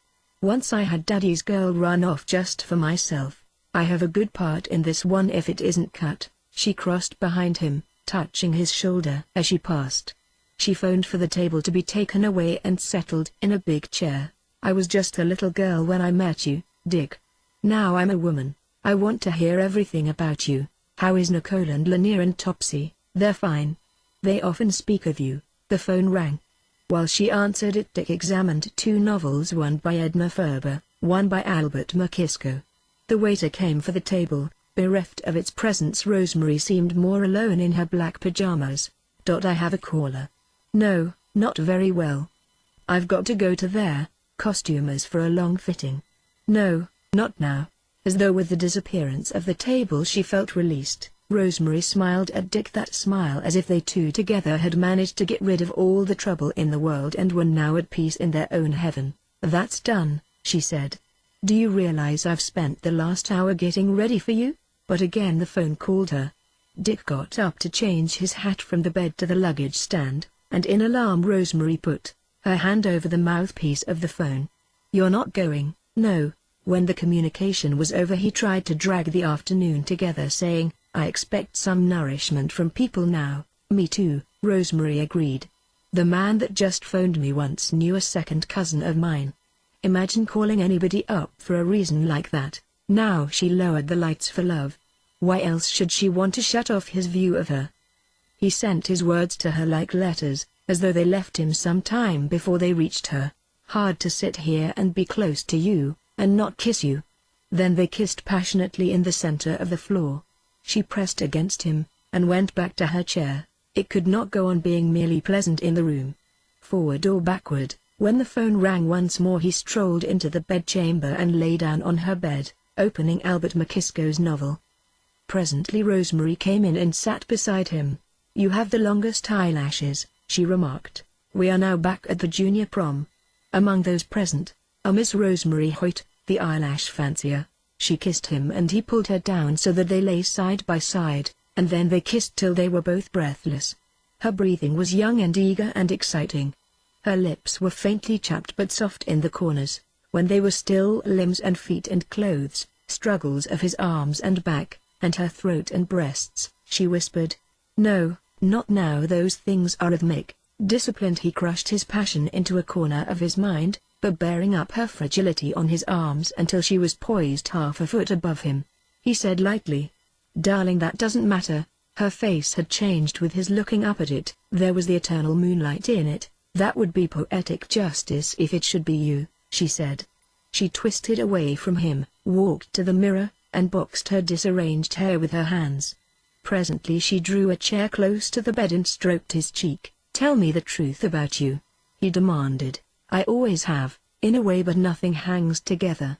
They both laughed, but he pursued, "Are you actually a virgin?" "No, oh," she sang. "I've slept with 640 men. If that's the answer you want, it's none of my business. Do you want me for a case in psychology? Looking at you as a perfectly normal girl of 22, living in the year 1928, I guess you've taken a few shots at love. It's all been abortive," she said. Dick couldn't believe her. He could not decide whether she was deliberately building a barrier between them or whether this was intended to make an eventual surrender more significant. "Let's go walk in the Pincio," he suggested. He shook himself straight in his clothes and smoothed his hair. A moment had come and somehow passed. For 3 years Dick had been the ideal by which Rosemary measured other men, and inevitably his stature had increased to heroic size. She did not want him to be like other men, yet here were the same exigent demands, as if he wanted to take some of herself away, carry it off in his pocket. Walking on the greensward between cherubs and philosophers, fawns and falling water, she took his arm snugly, settling into it with a series of little readjustments, as if she wanted it to be right because it was going to be the forever. She plucked a twig and broke it, but she found no spring in it. Suddenly seeing what she wanted in Dick's face, she took his gloved hand and kissed it. Then she cavorted childishly for him until he smiled and she laughed, and they began having a good time. "I can't go out with you tonight, darling, because I promised some people a long time ago. But if you'll get up early I'll take you out to the set tomorrow." He dined alone at the hotel, went to bed early, and met Rosemary in the lobby at 6:30. Beside him in the car she glowed away fresh and new in the morning sunshine. They went out through the Porta San Sebastiano and along the Appian Way until they came to the huge set of the Forum, larger than the Forum itself. Rosemary turned him over to a man who led him about the great props, the arches and tiers of seats and the sanded arena. She was working on a stage which represented a guardroom for Christian prisoners, and presently they went there and watched Nicotra, one of many hopeful Valentinos, strut and pose before a dozen female captives, their eyes melancholy and startling with mascara. Rosemary appeared in a knee-length tunic. "Watch this," she whispered to Dick. "I want your opinion. Everybody that's seen the Rushes says, what are the Rushes, when they run off what they took the day before? They say, it's the first thing I've had sex appeal in. I don't notice it, you wouldn't. But I have." Nicotra in his leopard skin talked attentively to Rosemary while the electrician discussed something with the director. meanwhile leaning on him. Finally the director pushed his hand off roughly and wiped a sweating forehead, and Dick's guide remarked, "He's on the hop again, and how? Who?" asked Dick, but before the man could answer the director walked swiftly over to them. "Who's on the hop? You're on the hop yourself." He spoke vehemently to Dick, as if to a jury. "When he's on the hop he always thinks everybody else is, and how?" He glared at the guide a moment longer, then he clapped his hands. "All right, everybody on the set." It was like visiting a great turbulent family. An actress approached Dick and talked to him for 5 minutes under the impression that he was an actor recently arrived from London. Discovering her mistake, she scuttled away in panic. The majority of the company felt either sharply superior or sharply inferior to the world outside, but the former feeling prevailed. They were people of bravery and industry. They were risen to a position of prominence in a nation that for a decade had wanted only to be entertained. The session ended as the light grew misty, a fine light for painters, but, for the camera, not to be compared with the clear California air. Nicotra followed Rosemary to the car and whispered something to her. She looked at him without smiling as she said goodbye. Dick and Rosemary had luncheon at the Castelli di Cesare, a splendid restaurant in a high-terraced villa overlooking the ruined forum of an undetermined period of the decadence. Rosemary took a cocktail and a little wine, and Dick took enough so that his feeling of dissatisfaction left him. Afterward they drove back to the hotel, all flushed and happy, in a sort of exalted quiet. She wanted to be taken and she was, and what had begun with a childish infatuation on a beach was accomplished at last. Chapter 21. Rosemary had another dinner date, a birthday party for a member of the company. Dick ran into Curtis Clay in the lobby, but he wanted to dine alone, and pretended an engagement at the Excelsior. He drank a cocktail with Curtis and his vague dissatisfaction crystallized as impatience. He no longer had an excuse for playing truant to the clinic. This was less an infatuation than a romantic memory. Nicole was his girl. Too often he was sick at heart about her, yet she was his girl. Time with Rosemary was self-indulgence. Time with Curtis was nothing plus nothing. In the doorway of the Excelsior he ran into Baby Warren. Her large beautiful eyes, looking precisely like marbles, stared at him with surprise and curiosity. "I thought you were in America, Dick. Is Nicole with you?" "I came back by way of Naples," the black band on his arm reminded her to say. "I'm so sorry to hear of your trouble." Inevitably they dined together. "Tell me about everything," she demanded. Dick gave her a version of the facts, and Baby frowned. She found it necessary to blame someone for the catastrophe in her sister's life. "Do you think Dr. Dohmler took the right course with her from the first? There's not much variety and treatment anymore. Of course you try to find the right personality to handle a particular case. Dick, I don't pretend to advise you or to know much about it, but don't you think a change might be good for her to get out of that atmosphere of sickness and live in the world like other people?" "But you were keen for the clinic," he reminded her. "You told me you'd never feel really safe about her. That was when you were leading that hermit's life on the Riviera, up on a hill way off from anybody." "I didn't mean to go back to that life. I meant, for instance, London.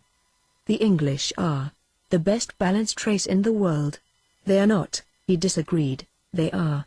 I know them, you see. I meant it might be nice for you to take a house in London for the spring season. I know a dove of a house in Talbot Square you could get furnished.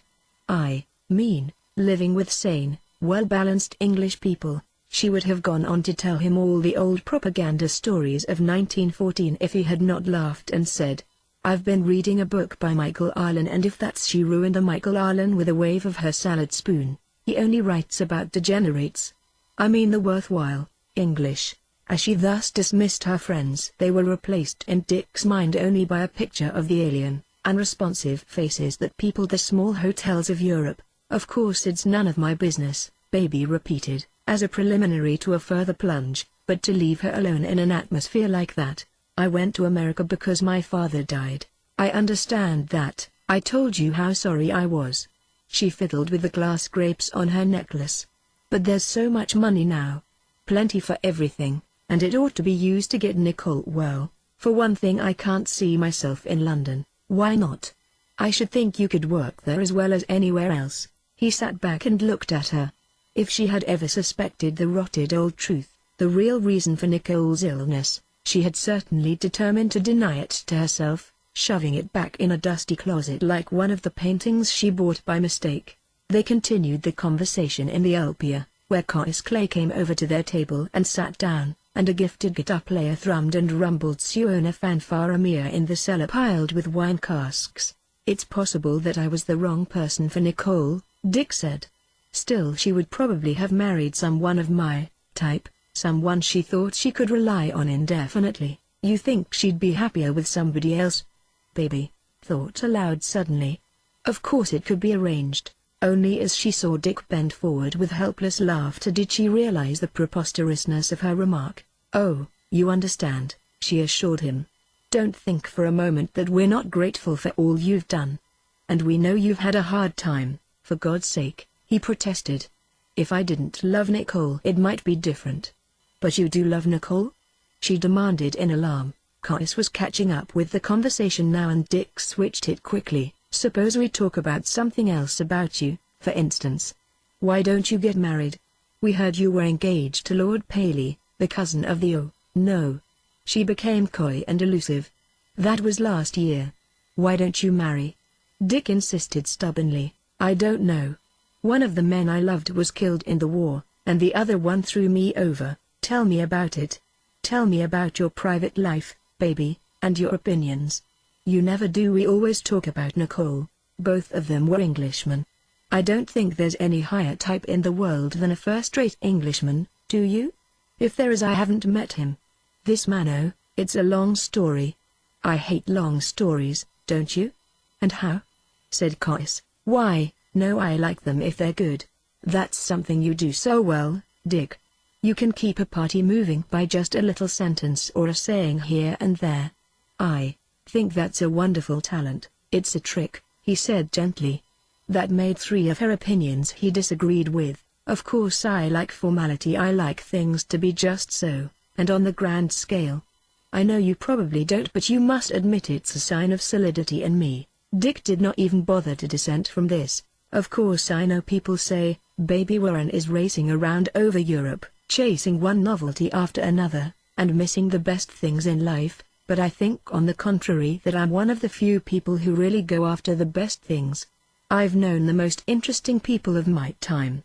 Her voice blurred with the tinny drumming of another guitar number, but she called over it, "I've made very few big mistakes, only the very big ones, baby." She had caught something facetious in his eye and she changed the subject.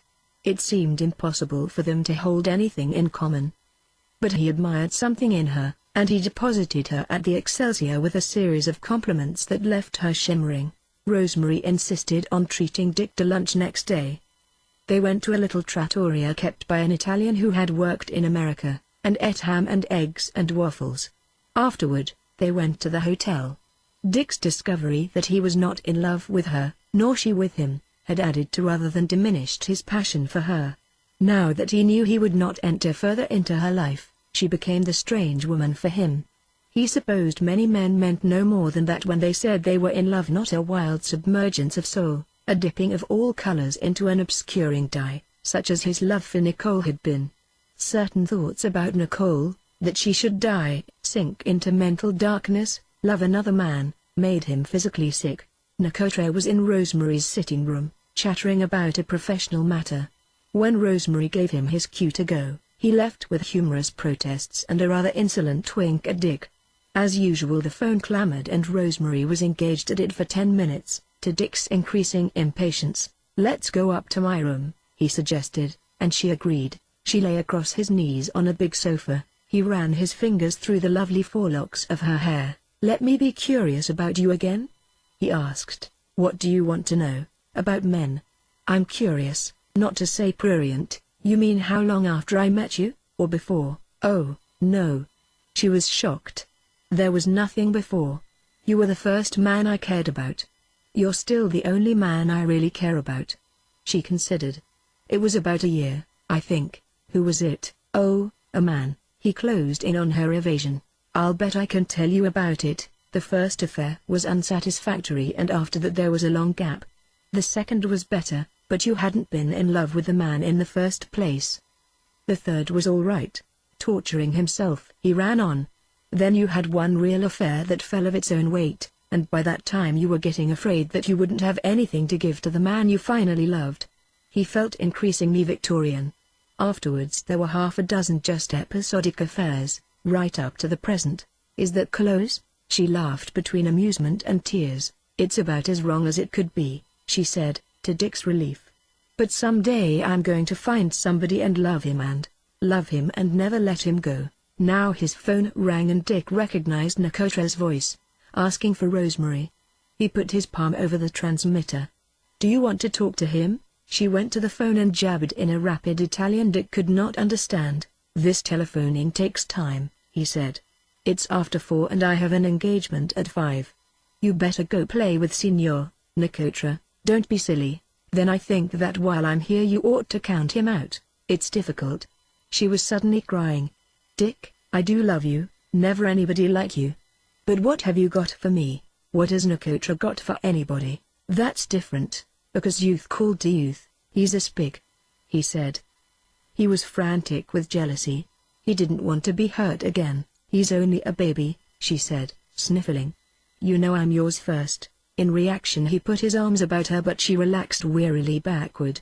He held her like that for a moment as in the end of an adagio, her eyes closed, her hair falling straight back like that of a girl drowned. Dick, let me go. I never felt so mixed up in my life. He was a gruff red bird and instinctively she drew away from him as his unjustified jealousy began to snow over the qualities of consideration and understanding with which she felt at home. I want to know the truth, he said. Yes, then. We're a lot together. He wants to marry me, but I don't want to. What of it? What do you expect me to do? You never asked me to marry you. Do you want me to play around forever with half-wits like Caius Clay? You were with Nicotra last night? That's none of your business, she sobbed. Excuse me, Dick, it is your business. You and Mother are the only two people in the world I care about. How about Nicotra? How do I know? She had achieved the elusiveness that gives hidden significance to the least significant remarks. Is it like you felt toward me in Paris? I feel comfortable and happy when I'm with you.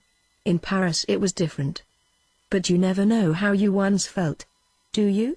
He got up and began collecting his evening clothes. If he had to bring all the bitterness and hatred of the world into his heart, he was not going to be in love with her again. I don't care about Nicotra, she declared. But I've got to go to Livorno with the company tomorrow. Oh, why did this have to happen? There was a new flood of tears. It's such a shame. Why did you come here? Why couldn't we just have their memory anyhow? I feel as if I'd quarreled with Mother. As he began to dress, she got up and went to the door. I won't go to the party tonight. It was her last effort. I'll stay with you. I don't want to go anyhow. The tide began to flow again, but he retreated from it. I'll be in my room, she said. Goodbye, Dick. Goodbye. Oh, such a shame, such a shame. Oh, such a shame. What's it all about anyhow? I've wondered for a long time, but why bring it to me? I guess I'm the Black Death, he said slowly. I don't seem to bring people happiness anymore. Chapter 22. There were 5 people in the Quarnel bar after dinner. A high-class Italian frail who sat on a stool making persistent conversation against the bartender's board. A light, snobbish Egyptian who was lonely but chary of the woman, and the 2 Americans. Dick was always vividly conscious of his surroundings, while Caius Clay lived vaguely, the sharpest impressions dissolving upon a recording apparatus that had early atrophied, so the former talked and the latter listened, like a man sitting in a breeze. Dick, worn away by the events of the afternoon, was taking it out on the inhabitants of Italy. He looked around the bar as if he hoped an Italian had heard him and would resent his words. This afternoon I had tea with my sister-in-law at the Excelsior. We got the last table and 2 men came up and looked around for a table and couldn't find one. So one of them came up to us and said, "Isn't this table reserved for the Princess Orsini?" And I said, "There was no sign on it." And he said, "But I think it's reserved for the Princess Orsini." I couldn't even answer him. What did he do? He retired. Dick switched around in his chair. I don't like these people. The other day I left Rosemary for 2 minutes in front of a store and an officer started walking up and down in front of her, tipping his hat. "I don't know," said Cais after a moment. "I'd rather be here than up in Paris with somebody picking your pocket every minute." He had been enjoying himself, and he held out against anything that threatened to dull his pleasure. "I don't know," he persisted. "I don't mind it here." Dick evoked the picture that the few days had imprinted on his mind, and stared at it. The walk toward the American Express past the odorous confectioneries of the Via Nationale, through the foul tunnel up to the Spanish Steps, where his spirit soared before the flower stalls and the house where Keats had died. He cared only about people. He was scarcely conscious of places except for their weather, until they had been invested with color by tangible events. Rome was the end of his dream of Rosemary. A bellboy came in and gave him a note. "I did not go to the party," it said. "I am in my room. We leave for Livorno early in the morning." Dick handed the note and a tip to the boy. "Tell Miss Hoyt you couldn't find me." Turning to Cais he suggested the Bonbonniere. They inspected the tart at the bar, granting her the minimum of interest exacted by her profession, and she stared back with bright boldness. They went through the deserted lobby oppressed by draperies holding Victorian dust in stuffy folds, and they nodded at the night concierge who returned the gesture with the bitter civility peculiar to night servants. Then in a taxi they rode along cheerless streets through a dank November night. There were no women in the streets, only pale men with dark coats buttoned to the neck, who stood in groups beside shoulders of cold stone. "My God!"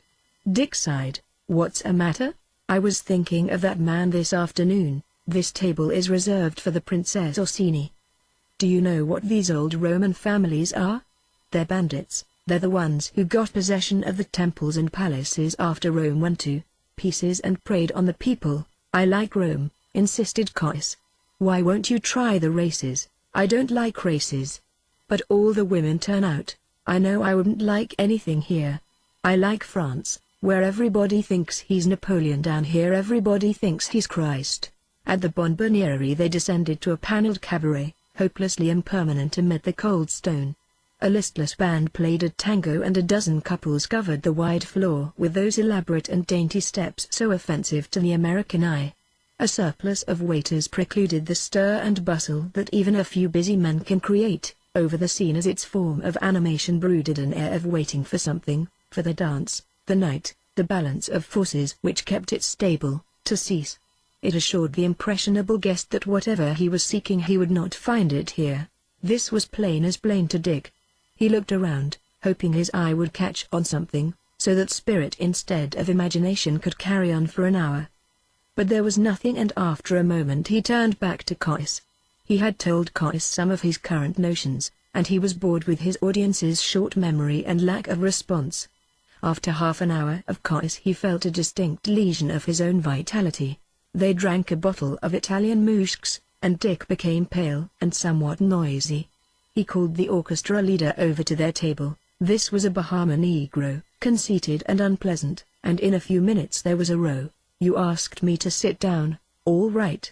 And I gave you 50 lira, didn't I? All right. All right. All right. All right, I gave you 50 lira, didn't I? Then you come up and asked me to put some more in the horn. You asked me to sit down, didn't you? Didn't you? I asked you to sit down, but I gave you 50 lira, didn't I? All right. All right."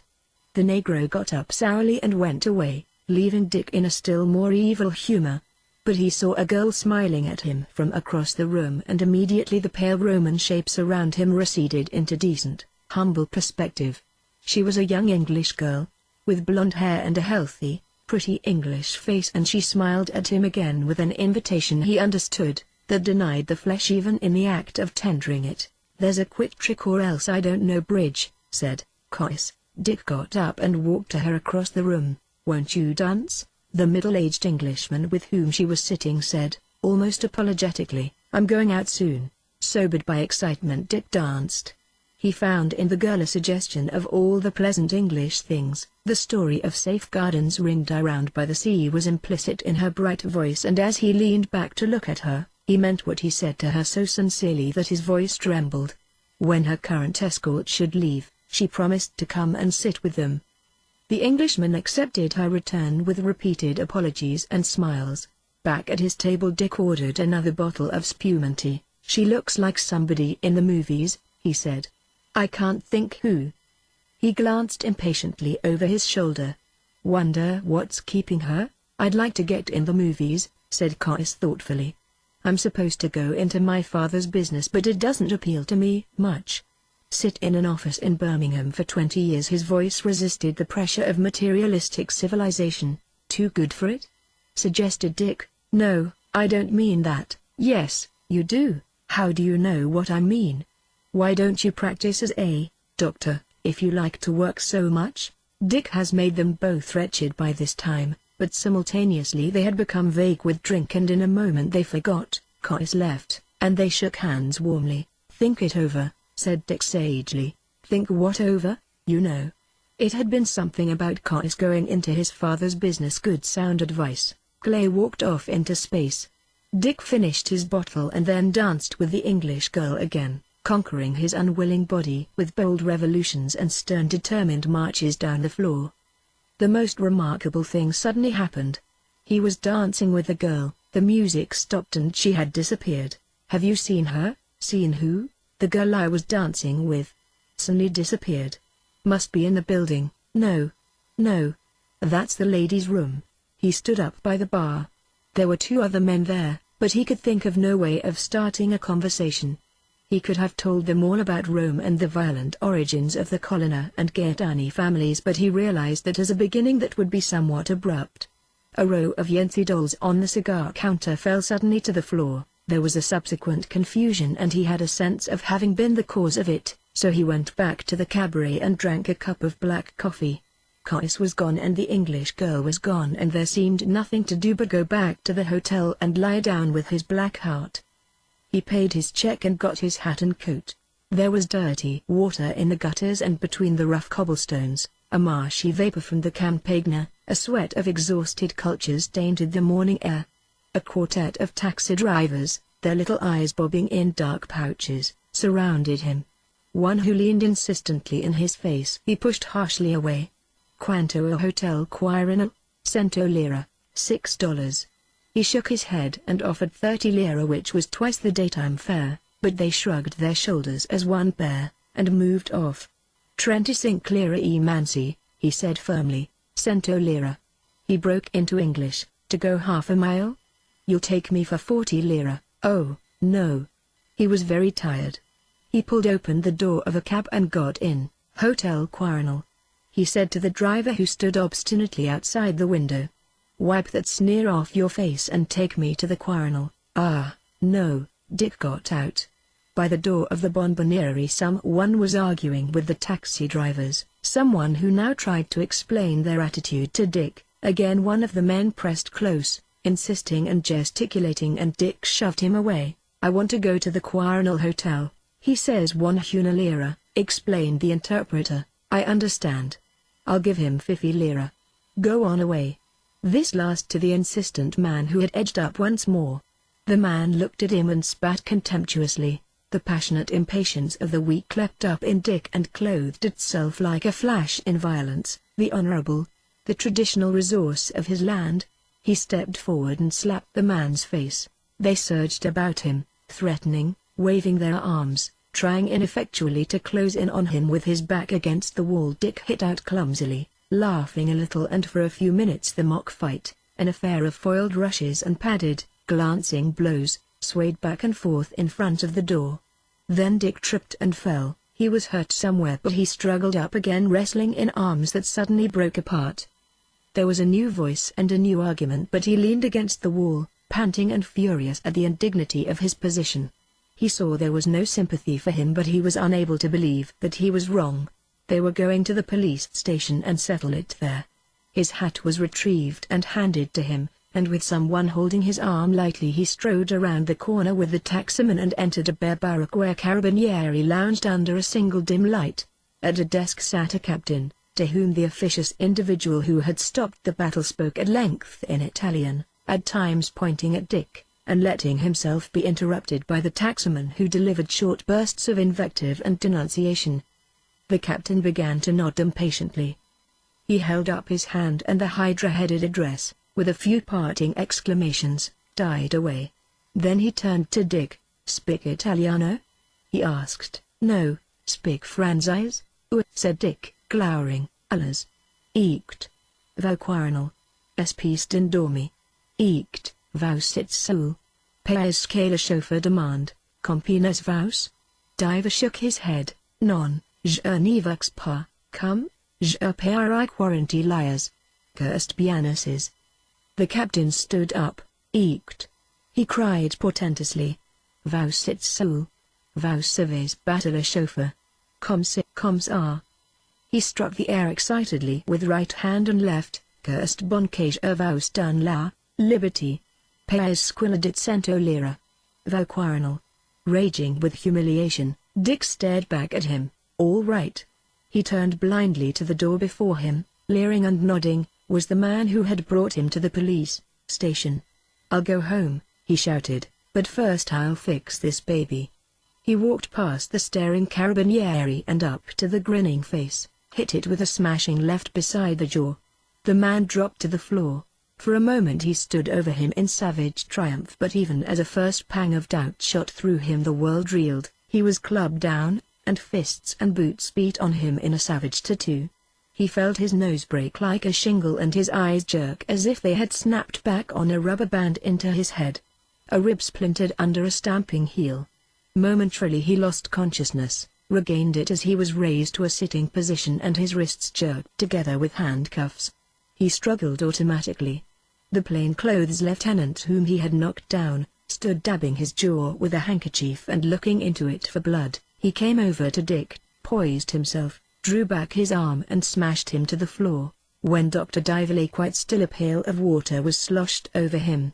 One of his eyes opened dimly as he was being dragged along by the wrists through a bloody haze, and he made out the human and ghastly face of one of the taxi drivers. Go to the Excelsior Hotel, he cried faintly.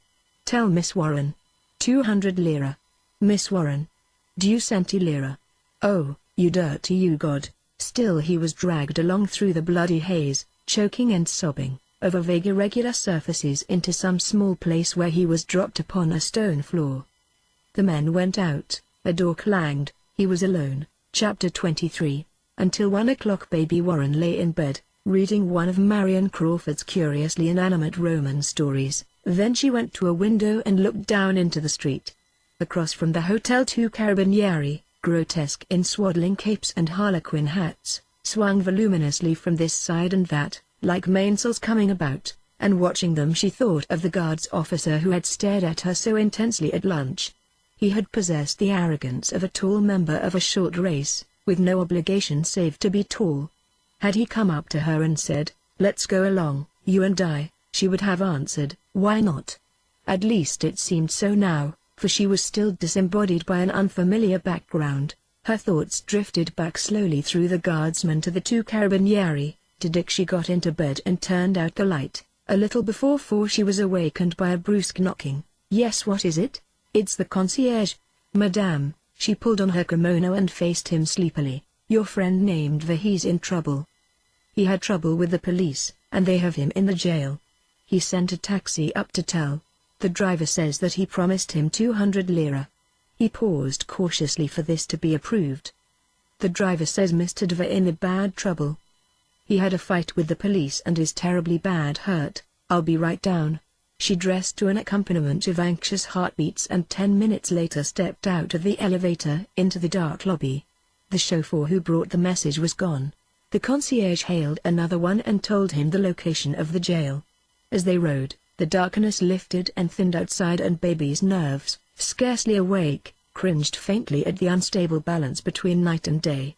She began to race against the day. Sometimes on the broad avenues she gained, but whenever the thing that was pushing up paused for a moment, gusts of wind blew here and there impatiently and the slow creep of light began once more. The cab went past a loud fountain splashing in a voluminous shadow, turned into an alley so curved that the buildings were warped and strained following it, bumped and rattled over cobblestones, and stopped with a jerk where 2 sentry boxes were bright against a wall of green damp.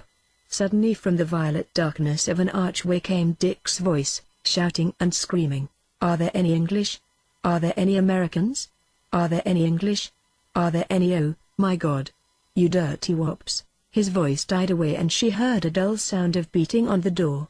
Then the voice began again. "Are there any Americans?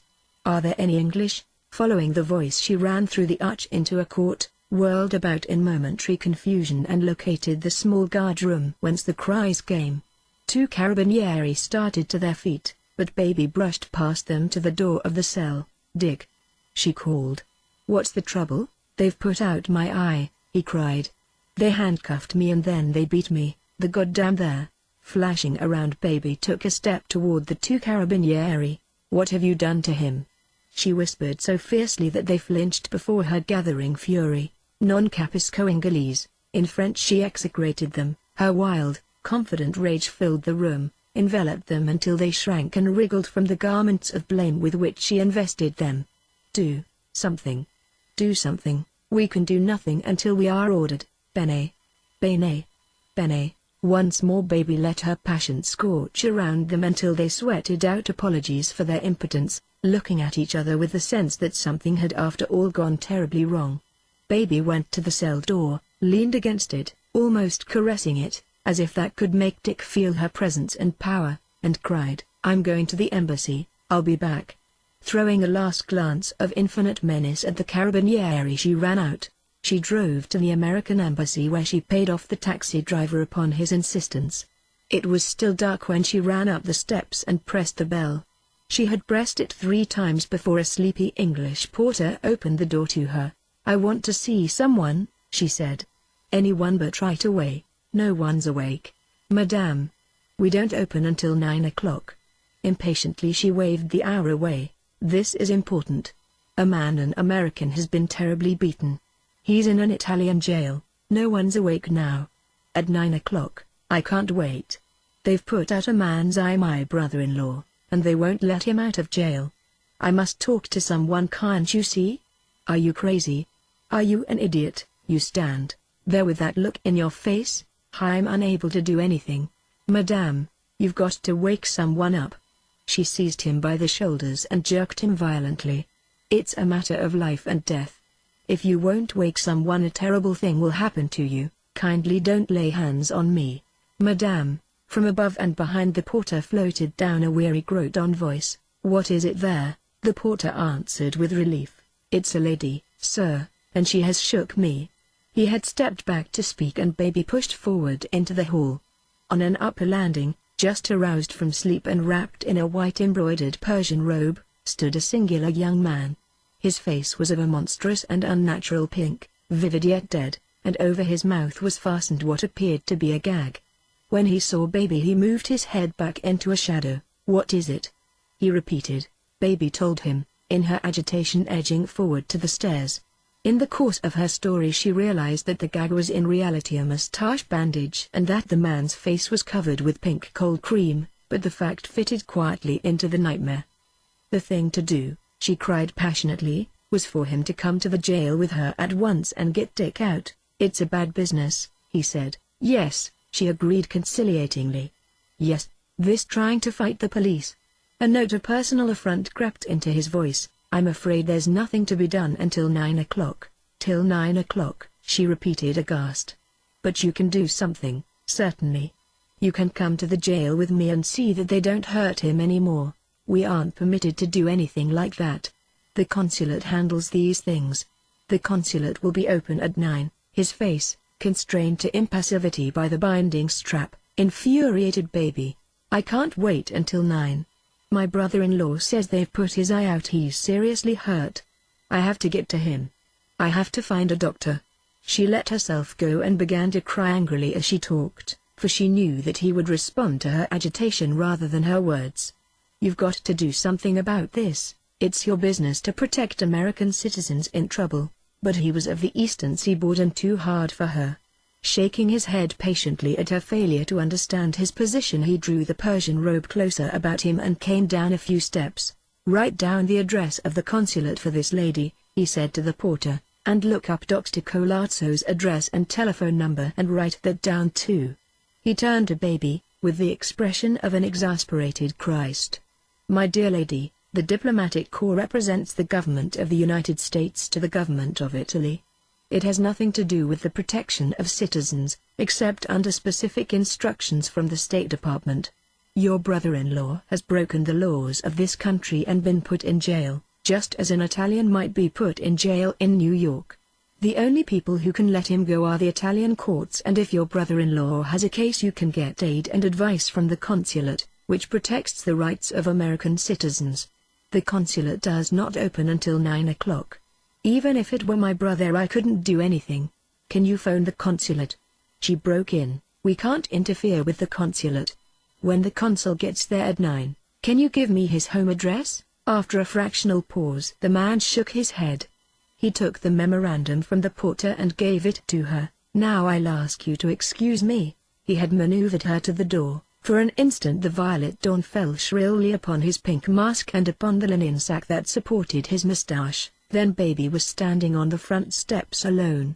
She had been in the embassy 10 minutes. The piazza whereon it faced was empty save for an old man gathering cigarette butts with a spiked stick. Baby caught a taxi presently and went to the consulate, but there was no one there save a trio of wretched women scrubbing the stairs. She could not make them understand that she wanted the consul's home address. In a sudden resurgence of anxiety she rushed out and told the chauffeur to take her to the jail. He did not know where it was, but by the use of the words Sampedrit, Dextra and Sinistra she maneuvered him to its approximate locality, where she dismounted and explored a labyrinth of familiar alleys. But the buildings and the alleys all looked alike. Emerging from one trail into the Piazza di Spagna she saw the American Express Company and her heart lifted at the word American on the sign. There was a light in the window, and hurrying across the square she tried the door, but it was locked, and inside the clock stood at 7. Then she thought of Caius Clay. She remembered the name of his hotel, a stuffy villa sealed in red plush across from the Excelsior. The woman on duty at the office was not disposed to help her. She had no authority to disturb Mr. Clay, and refused to let Miss Warren go up to his room alone. Convinced finally that this was not an affair of passion she accompanied her. Caius lay naked upon his bed. He had come in tight and, awakening, it took him some moments to realize his nudity. He atoned for it by an excess of modesty. Taking his clothes into the bathroom he dressed in haste, muttering to himself, "Gosh, she certainly must have got a good look at me." After some telephoning, he and baby found the jail and went to it. Cell door was open and Dick was slumped on a chair in the guard room. The carabinieri had washed some of the blood from his face, brushed him and set his hat concealingly upon his head. Baby stood in the doorway trembling. "Mr. Clay will stay with you," she said. "I want to get the consul and a doctor." "All right, just stay quiet." "All right, I'll be back." She drove to the consulate. It was after 8 now, and she was permitted to sit in the anteroom. Toward 9 the consul came in and baby, hysterical with impotence and exhaustion, repeated her story. The consul was disturbed. He warned her against getting into brawls in strange cities, but he was chiefly concerned that she should wait outside. With despair she read in his elderly eye that he wanted to be mixed up as little as possible in this catastrophe. Waiting on his action, she passed the minutes by phoning a doctor to go to Dick.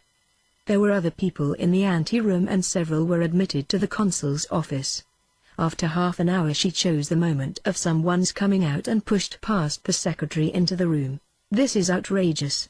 An American has been beaten half to death and thrown into prison and you make no move to help." "Just a minute, Mrs. I've waited long enough. You come right down to the jail and get him out, Mrs." Were people of considerable standing in America. Her mouth hardened as she continued. "If it wasn't for the scandal week and I shall see that your indifference to this matter is reported in the proper quarter. If my brother-in-law were a British citizen he'd have been free hours ago, but you're more concerned with what the police will think than about what you're here for, Mrs. You put on your hat and come with me right away." Mention of his hat alarmed the consul, who began to clean his spectacles hurriedly and to ruffle his papers. This proved of no avail. The American woman, aroused, stood over him. The clean sweeping irrational temper that had broken the moral back of a race and made a nursery out of a continent, was too much for him. He rang for the vice-consul. Baby had won. Dick sat in the sunshine that fell profusely through the guard-room window. Caius was with him and 2 carabinieri, and they were waiting for something to happen. With the narrowed vision of his one eye Dick could see the carabinieri, They were Tuscan peasants with short upper lips, and he found it difficult to associate them with the brutality of last night. He sent one of them to fetch him a glass of beer. The beer made him light-headed, and the episode was momentarily illumined by a ray of sardonic humor. Caius was under the impression that the English girl had something to do with the catastrophe, but Dick was sure she had disappeared long before it happened. Caius was still absorbed by the fact that Miss Warren had found him naked on his bed. Dick's rage had retreated into him a little, and he felt a vast criminal irresponsibility. What had happened to him was so awful that nothing could make any difference unless he could choke it to death, and, as this was unlikely, he was hopeless. He would be a different person henceforward, and in his raw state he had bizarre feelings of what the new self would be. The matter had about it the impersonal quality of an act of God. No mature Aryan is able to profit by a humiliation. When he forgives, it has become part of his life. He has identified himself with the thing which has humiliated him, an upshot that in this case was impossible. When Caius spoke of retribution, Dick shook his head and was silent. A lieutenant of Carabinieri, pressed, burnished, vital, came into the room like 3 men, and the guards jumped to attention. He seized the empty beer bottle and directed a stream of scolding at his men. The new spirit was in him, and the first thing was to get the beer bottle out of the guard room. Dick looked at Caius and laughed. Vice-consul, an overworked young man named Swanson, arrived, and they started to the court, Caius and Swanson on either side of Dick and the 2 Carabinieri close behind. It was a yellow, hazy morning. The squares and arcades were crowded, and Dick, pulling his hat low over his head, walked fast, setting the pace, until one of the short-legged Carabinieri ran alongside and protested. Swanson arranged matters. "I've disgraced you, haven't I?" said Dick jovially. "You're liable to get killed fighting Italians," replied Swanson sheepishly.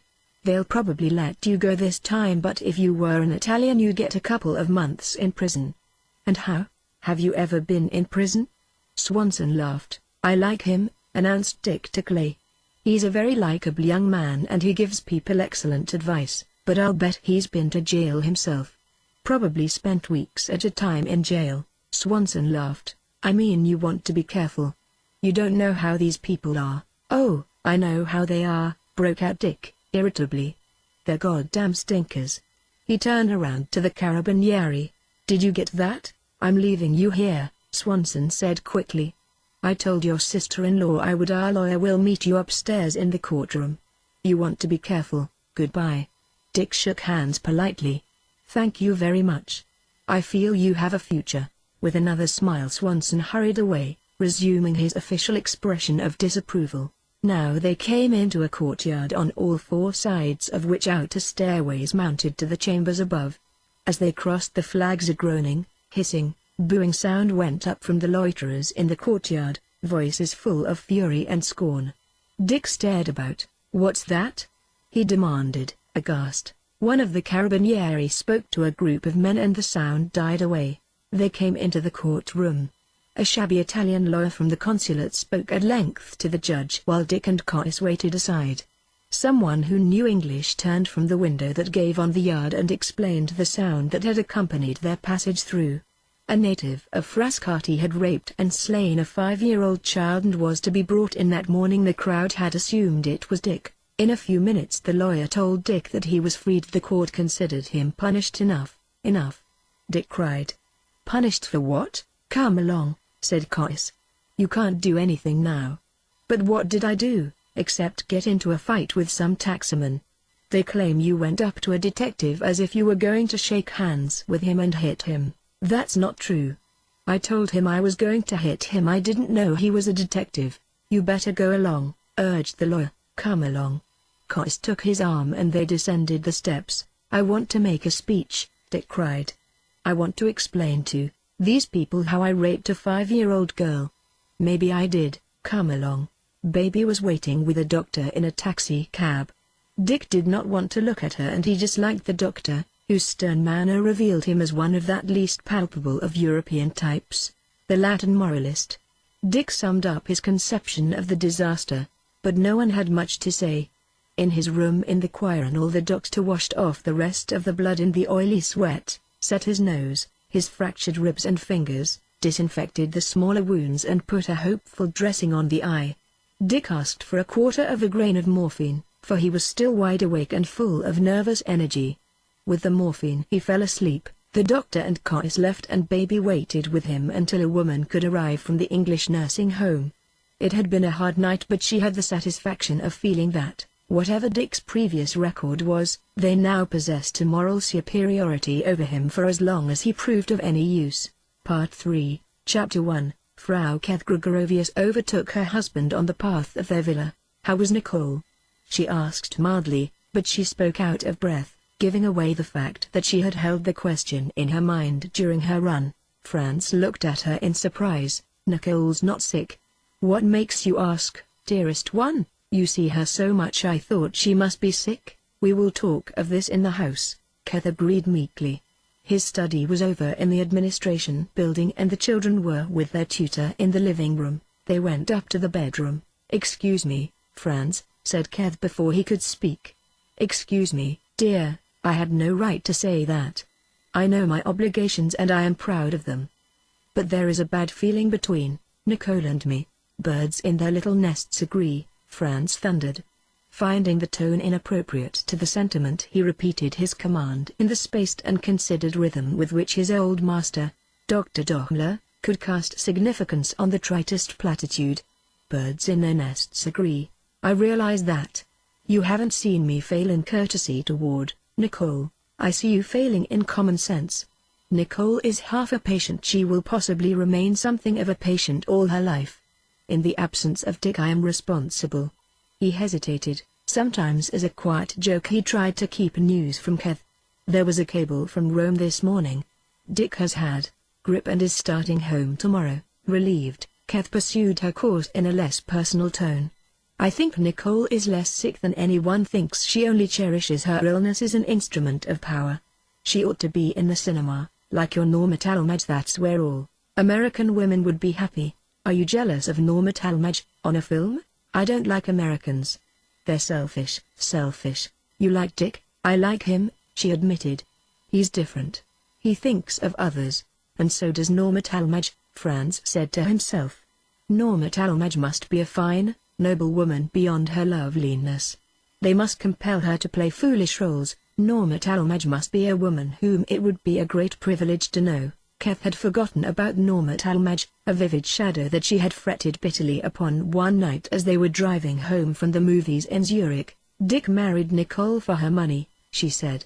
"That was his weakness. You hinted as much yourself one night." "You're being malicious." "I shouldn't have said that," she retracted.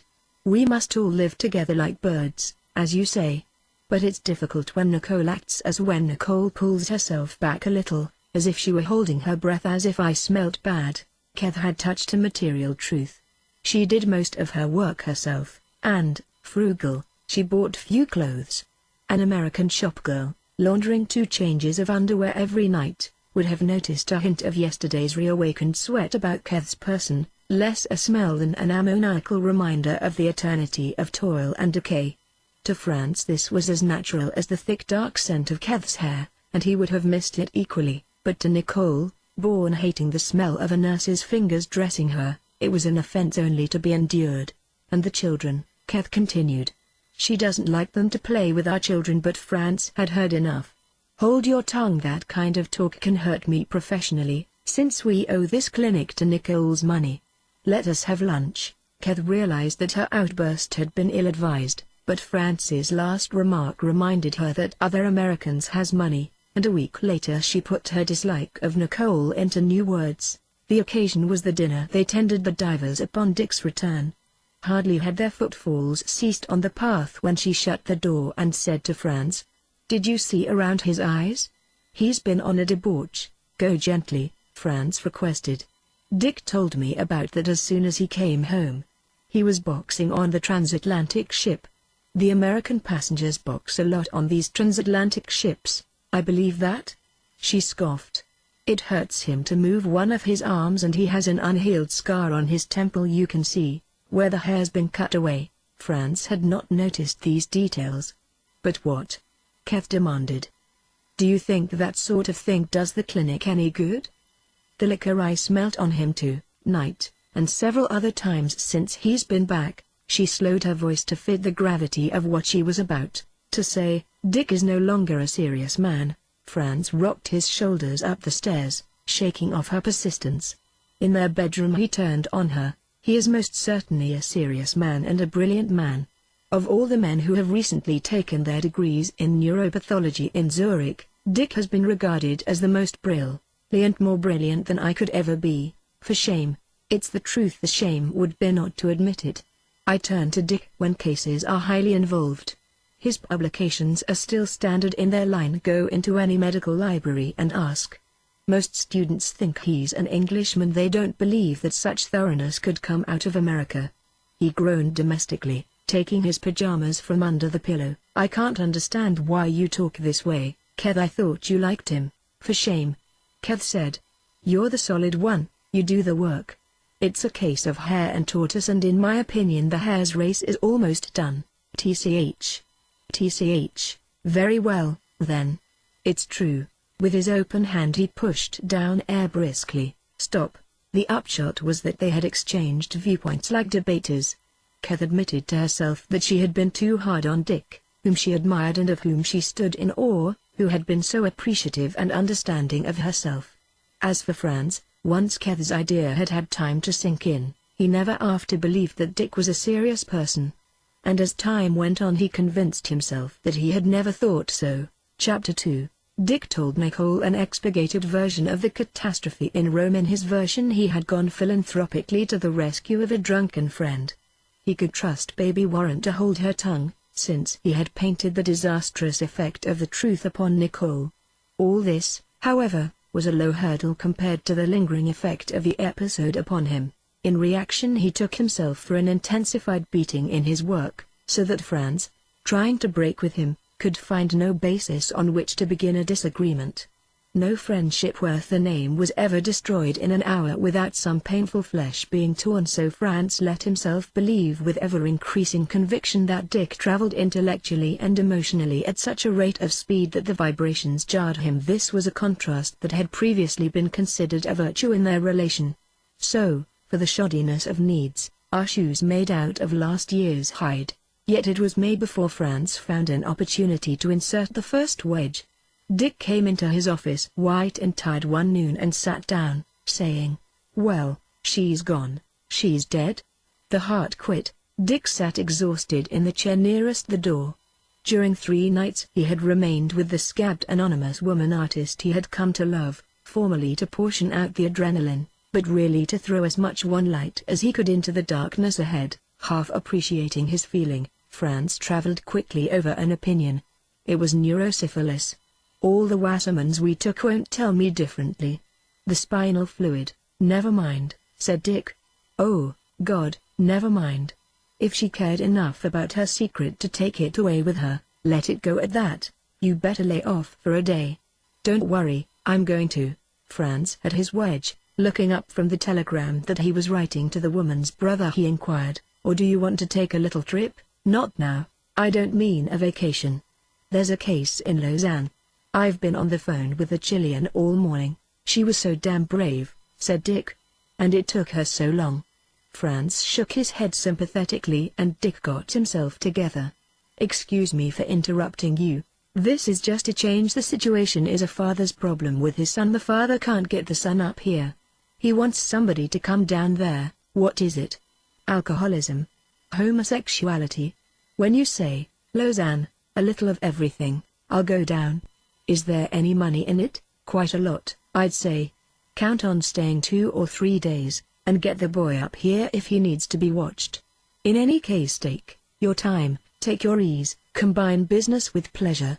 After 2 hours train sleep Dick felt renewed, and he approached the interview with Senor Pardo Yqi real in good spirits. These interviews were much of a type.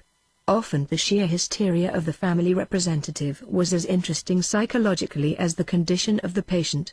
This one was no exception. Senor Pardo Yqi real, a handsome iron-gray Spaniard, noble of carriage, with all the appurtenances of wealth and power, raged up and down his suite in the Hotel de Tourmans and told the story of his son with no more self-control than a drunken woman. "I am at the end of my invention. My son is corrupt. He was corrupt at Harrow, he was corrupt at King's College, Cambridge. He's incorrigibly corrupt. Now that there is this drinking, it is more and more obvious how he is, and there is continual scandal. I have tried everything. I worked out a plan with a doctor friend of mine, sent them together for a tour of Spain. Every evening Francisco had an injection of cantharids, and then the two went together to a reputable bordello for a week or so. It seemed to work, but the result was nothing. Finally last week in this very room, rather in that bathroom, he pointed at it, I made Francisco strip to the waist and lashed him with a whip. Exhausted with his emotion, he sat down and Dick spoke.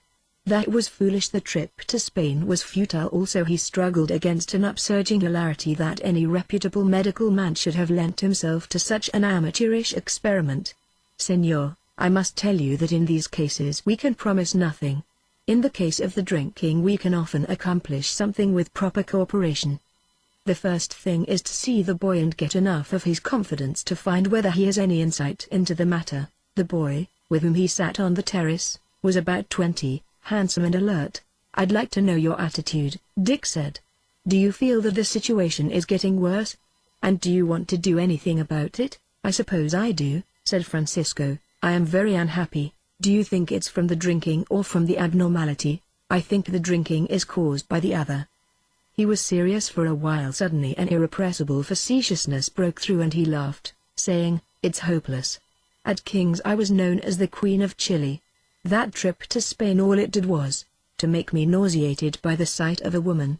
Dick caught him up sharply. If you're happy in this mess, then I can't help you and I'm wasting my time. No, let's talk. I despise most of the others so. There was some manliness in the boy, perverted now into an active resistance to his father. But he had that typically roguish look in his eyes that homosexuals assume in discussing the subject. It's a hole and corner business at best, Dick told him.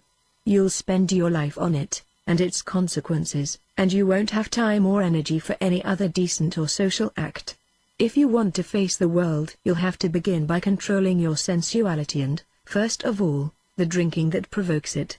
He talked automatically, having abandoned the case 10 minutes before. They talked pleasantly through another hour about the boy's home in Chile and about his ambitions. It was as close as Dick had ever come to comprehending such a character from any but the pathological angle. He gathered that this very charm made it possible for Francisco to perpetrate his outrages, and, for Dick, charm always had an independent existence, whether it was the mad gallantry of the wretch who had died in the clinic this morning, or the courageous grace which this lost young man brought to a drab old story.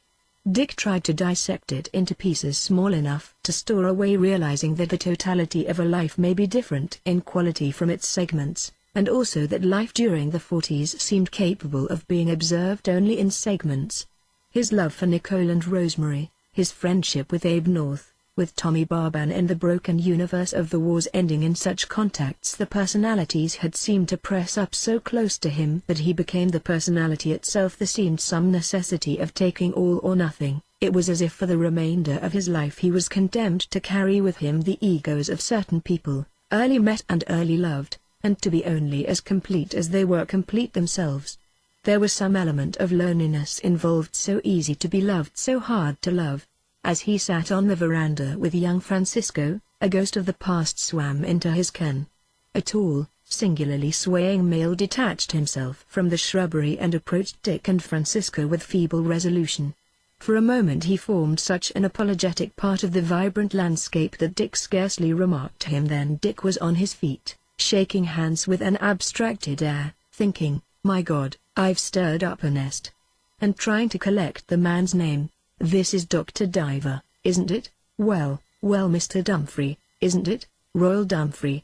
I had the pleasure of having dinner one night in that lovely garden of yours, of course." Trying to dampen Mr. Dumfries' enthusiasm, Dick went into impersonal chronology. It was in 1924 or 25. He had remained standing, but Royal Dumfries, shy as he had seemed at first, was no laggard with his pick and spade. He spoke to Francisco in a flip, intimate manner, but the latter, ashamed of him, joined Dick in trying to freeze him away. "Dr. Diver, one thing I want to say before you go. I've never forgotten that evening in your garden, how nice you and your wife were. To me it's one of the finest memories in my life, one of the happiest ones. I've always thought of it as the most civilized gathering of people that I have ever known. Dick continued a crab-like retreat toward the nearest door of the hotel. I'm glad you remembered it so pleasantly.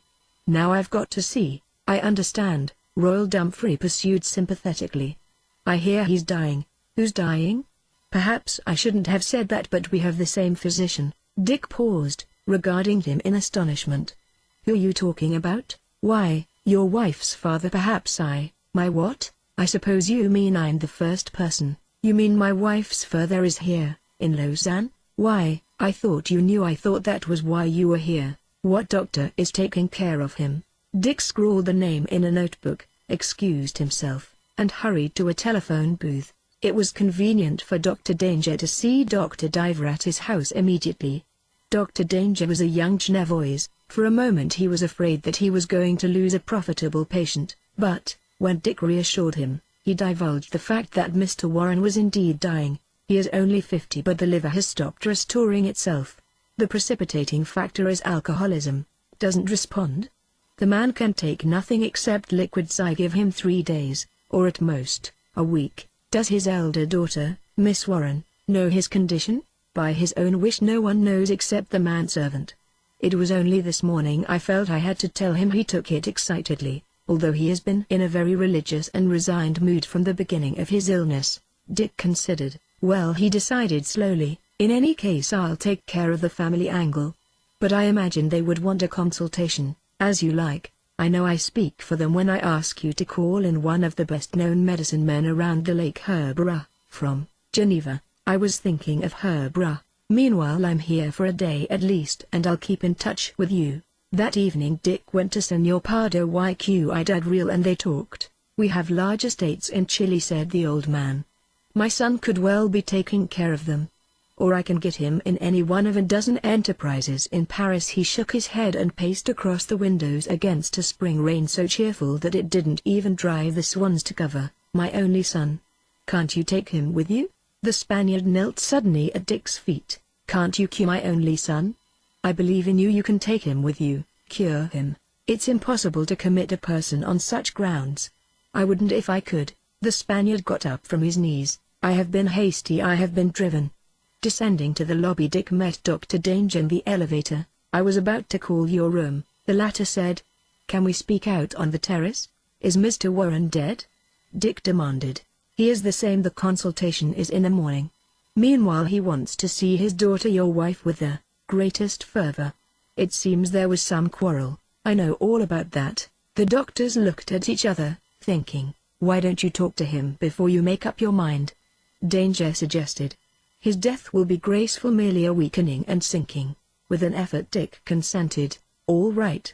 The suite in which Devereux Warren was gracefully weakening and sinking was of the same size as that of the Senor Pardo y Dadriel. Throughout this hotel there were many chambers wherein rich ruins, fugitives from justice, claimants to the thrones of mediatized principalities, lived on the derivatives of opium or barbitol, listening eternally as to an inescapable radio, to the coarse melodies of old sins. This corner of Europe does not so much draw people as accept them without inconvenient questions. Routes cross here, people bound for private sanitariums or tuberculosis resorts in the mountains, people who are no longer persona gratis in France or Italy. The suite was darkened. A nun with a holy face was nursing the man whose emaciated fingers stirred a rosary on the white sheet. He was still handsome and his voice summoned up a thick burr of individuality as he spoke to Dick, after Danger had left them together. We get a lot of understanding at the end of life. Only now. Dr. Diver, do I realize what it was all about? Dick waited. I've been a bad man. You must know how little right I have to see Nicole again, yet a bigger man than either of us says to forgive and to pity. The rosary slipped from his weak hands and slid off the smooth bed covers. Dick picked it up for him. If I could see Nicole for 10 minutes I would go happy out of the world. It's not a decision I can make for myself, said Dick. Nicole is not strong.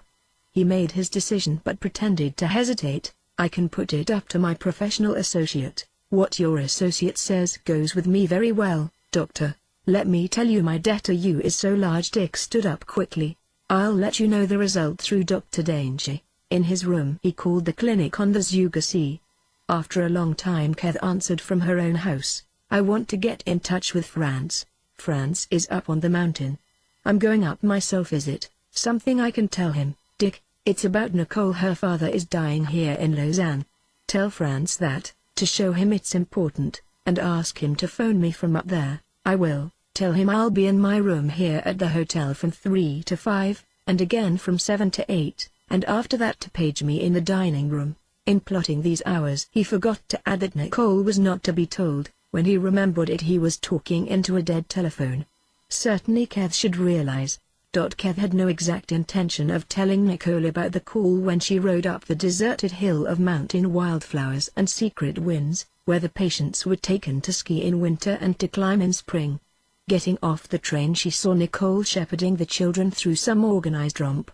Approaching, she drew her arm gently along Nicole's shoulder, saying, "You are clever. With children you must teach them more about swimming in the summer." In the play they had grown hot, and Nicole's reflex in drawing away from Kath's arm was automatic to the point of rudeness. Kath's hand fell awkwardly into space, and then she too reacted, verbally, and deplorably. "Did you think I was going to embrace you?" she demanded sharply. "It was only about Dick. I talked on the phone to him and I was sorry. Is anything the matter with Dick?" Kath suddenly realized her error, but she had taken a tactless course and there was no choice but to answer as Nicole pursued her with reiterated questions. "Then why were you sorry?" "Nothing about Dick. I must talk to Franz. It is about Dick." There was terror in her face and collaborating alarm in the faces of the diver children, near at hand. Kath collapsed with, "Your father is ill in Lausanne. Dick wants to talk to Franz about it. Is he very sick?" Nicole demanded just as Franz came up with his hearty hospital manner. Gratefully Kath passed the remnant of the buck to him, but the damage was done. "I'm going to Lausanne," announced Nicole. "1 minute," said Franz. "I'm not sure it's advisable. I must first talk on the phone to Dick, then I'll miss the train down," Nicole protested, "and then I'll miss the 3 o'clock from Zurich. If my father is dying I must." She left this in the air, afraid to formulate it. "I must go. I'll have to run for the train." She was running even as she spoke toward the sequence of flat cars that crowned the bare hill with bursting steam and sound. Over her shoulder she called back, "If you phone Dick tell him I'm coming, Franz." Dick was in his own room in the hotel reading the New York Herald when the swallow-like nun rushed in. Simultaneously the phone rang. "Is he dead?" Dick demanded of the nun, hopefully. "Monsieur, il est parti. He has gone away." Comment: "Il est parti. His man and his baggage have gone away too." It was incredible. A man in that condition to arise and depart. Dick answered the phone call from Franz. "You shouldn't have told Nicole," he protested. Kath told her, very unwisely, "I suppose it was my fault. Never tell a thing to a woman till it's done. However, I'll meet Nicole." "Say, Franz, the craziest thing has happened down here." The old boy took up his bed and walked. "At what? What did you say?" "I say he walked, old Warren, he walked, but why not? He was supposed to be dying of general collapse. He got up and walked away, back to Chicago, I guess." "I don't know, the nurse is here now." "I don't know, Franz, I've just heard about it. Call me later." He spent the better part of 2 hours tracing Warren's movements. The patient had found an opportunity between the change of day and night nurses to resort to the bar where he had gulped down 4 whiskeys. He paid his hotel bill with a $1,000 note, instructing the desk that the change should be sent after him, and departed, presumably for America. A last-minute dash by Dick and Danger to overtake him at the station resulted only in Dick's failing to meet Nicole. When they did meet in the lobby of the hotel she seemed suddenly tired, and there was a tight purse to her lips that disquieted him. "How's father?" she demanded. "He's much better. He seemed to have a good deal of reserve energy after all." He hesitated, breaking it to her easy. In fact he got up and went away, wanting a drink, for the chase had occupied the dinner hour. He led her, puzzled, toward the grill, and continued as they occupied 2 leather easy chairs and ordered a highball and a glass of beer. The man who was taking care of him made a wrong prognosis or something. "Wait a minute, I've hardly had time to think the thing out myself. He's gone." He got the evening train for Paris. They sat silent. From Nicole flowed a vast tragic apathy. It was instinct, Dick said, finally. He was really dying, but he tried to get a resumption of rhythm. He's not the first person that ever walked off his deathbed like an old clock, you know. You shake it and somehow from sheer habit it gets going again. Now your father, oh, don't tell me, she said. His principal fuel was fear. He continued. He got afraid, and off he went. He'll probably live till 90. Please don't tell me any more, she said. Please don't, I couldn't stand any more. All right. The little devil I came down to see is hopeless. We may as well go back tomorrow. I don't see why you have to come in contact with all this, she burst forth. Oh, don't you? Sometimes I don't either. She put her hand on his. Oh, I'm sorry I said that, Dick. Someone had brought a phonograph into the bar and they sat listening to the wedding of the painted doll. Chapter 3. One morning a week later, stopping at the desk for his mail, Dick became aware of some extra commotion outside. Patient Von Cohn Morris was going away. His parents, Australians, were putting his baggage vehemently into a large limousine, and beside them stood Dr. Ledislau protesting with ineffectual attitudes against the violent gesturings of Morris, Sr. The young man was regarding his embarkation with aloof cynicism as Dr. Diver approached. Isn't this a little sudden, Mr. Morris? Mr. Morris started as he saw Dick. His florid face and the large checks on his suit seemed to turn off and on like electric lights. He approached Dick as though to strike him. High time we left, we and those who have come with us, he began, and paused for breath. It is high time, Dr. Diver. High time. Will you come in my office? Dick suggested. Not I. I'll talk to you, but I'm washing my hands of you and your place. He shook his finger at Dick. I was just telling this doc to here. We've wasted our time and our money. Dr. Ladislau stirred in a feeble negative, signaling up a vague Slavic evasiveness. Dick have never liked Ladislau. He managed to walk the excited Australian along the path in the direction of his office, trying to persuade him to enter, but the man shook his head. It's you, Dr. Diver. You, the very man. I went to Dr. Ledislau because you were not to be found, Dr. Diver, and because Dr. Gregorovius is not expected until the nightfall, and I would not wait. No, sir. I would not wait a minute after my son told me the truth. He came up menacingly to Dick, who kept his hands loose enough to drop him if it seemed necessary. My son is here for alcoholism, and he told us he smelt liquor on your breath. Yes, sir. He made a quick, apparently unsuccessful sniff. Not once, but twice Von Cohn says he has smelled liquor on your breath. I and my lady have never touched a drop of it in our lives. We hand Von Cohn to you to be cured, and within a month he twice smells liquor on your breath.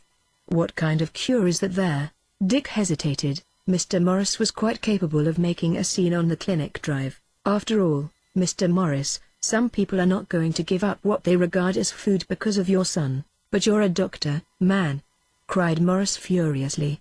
When the workmen drink their beer that's bad cess to them, but you're here supposing to cure. This has gone too far. Your son came to us because of kleptomania. What was behind it? The man was almost shrieking. Drink black drink. Do you know what color black is? It's black. My own uncle was hung by the neck because of it. You hear? My son comes to a sanitarium, and a doctor reeks of it.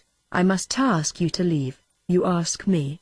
We are leaving. If you could be a little temperate we could tell you the results of the treatment to date. Naturally, since you feel as you do, we would not want your son as a patient. You dare to use the word temperate to me? Dick called to Dr. Ledislau and as he approached, said, will you represent us in saying goodbye to the patient and to his family?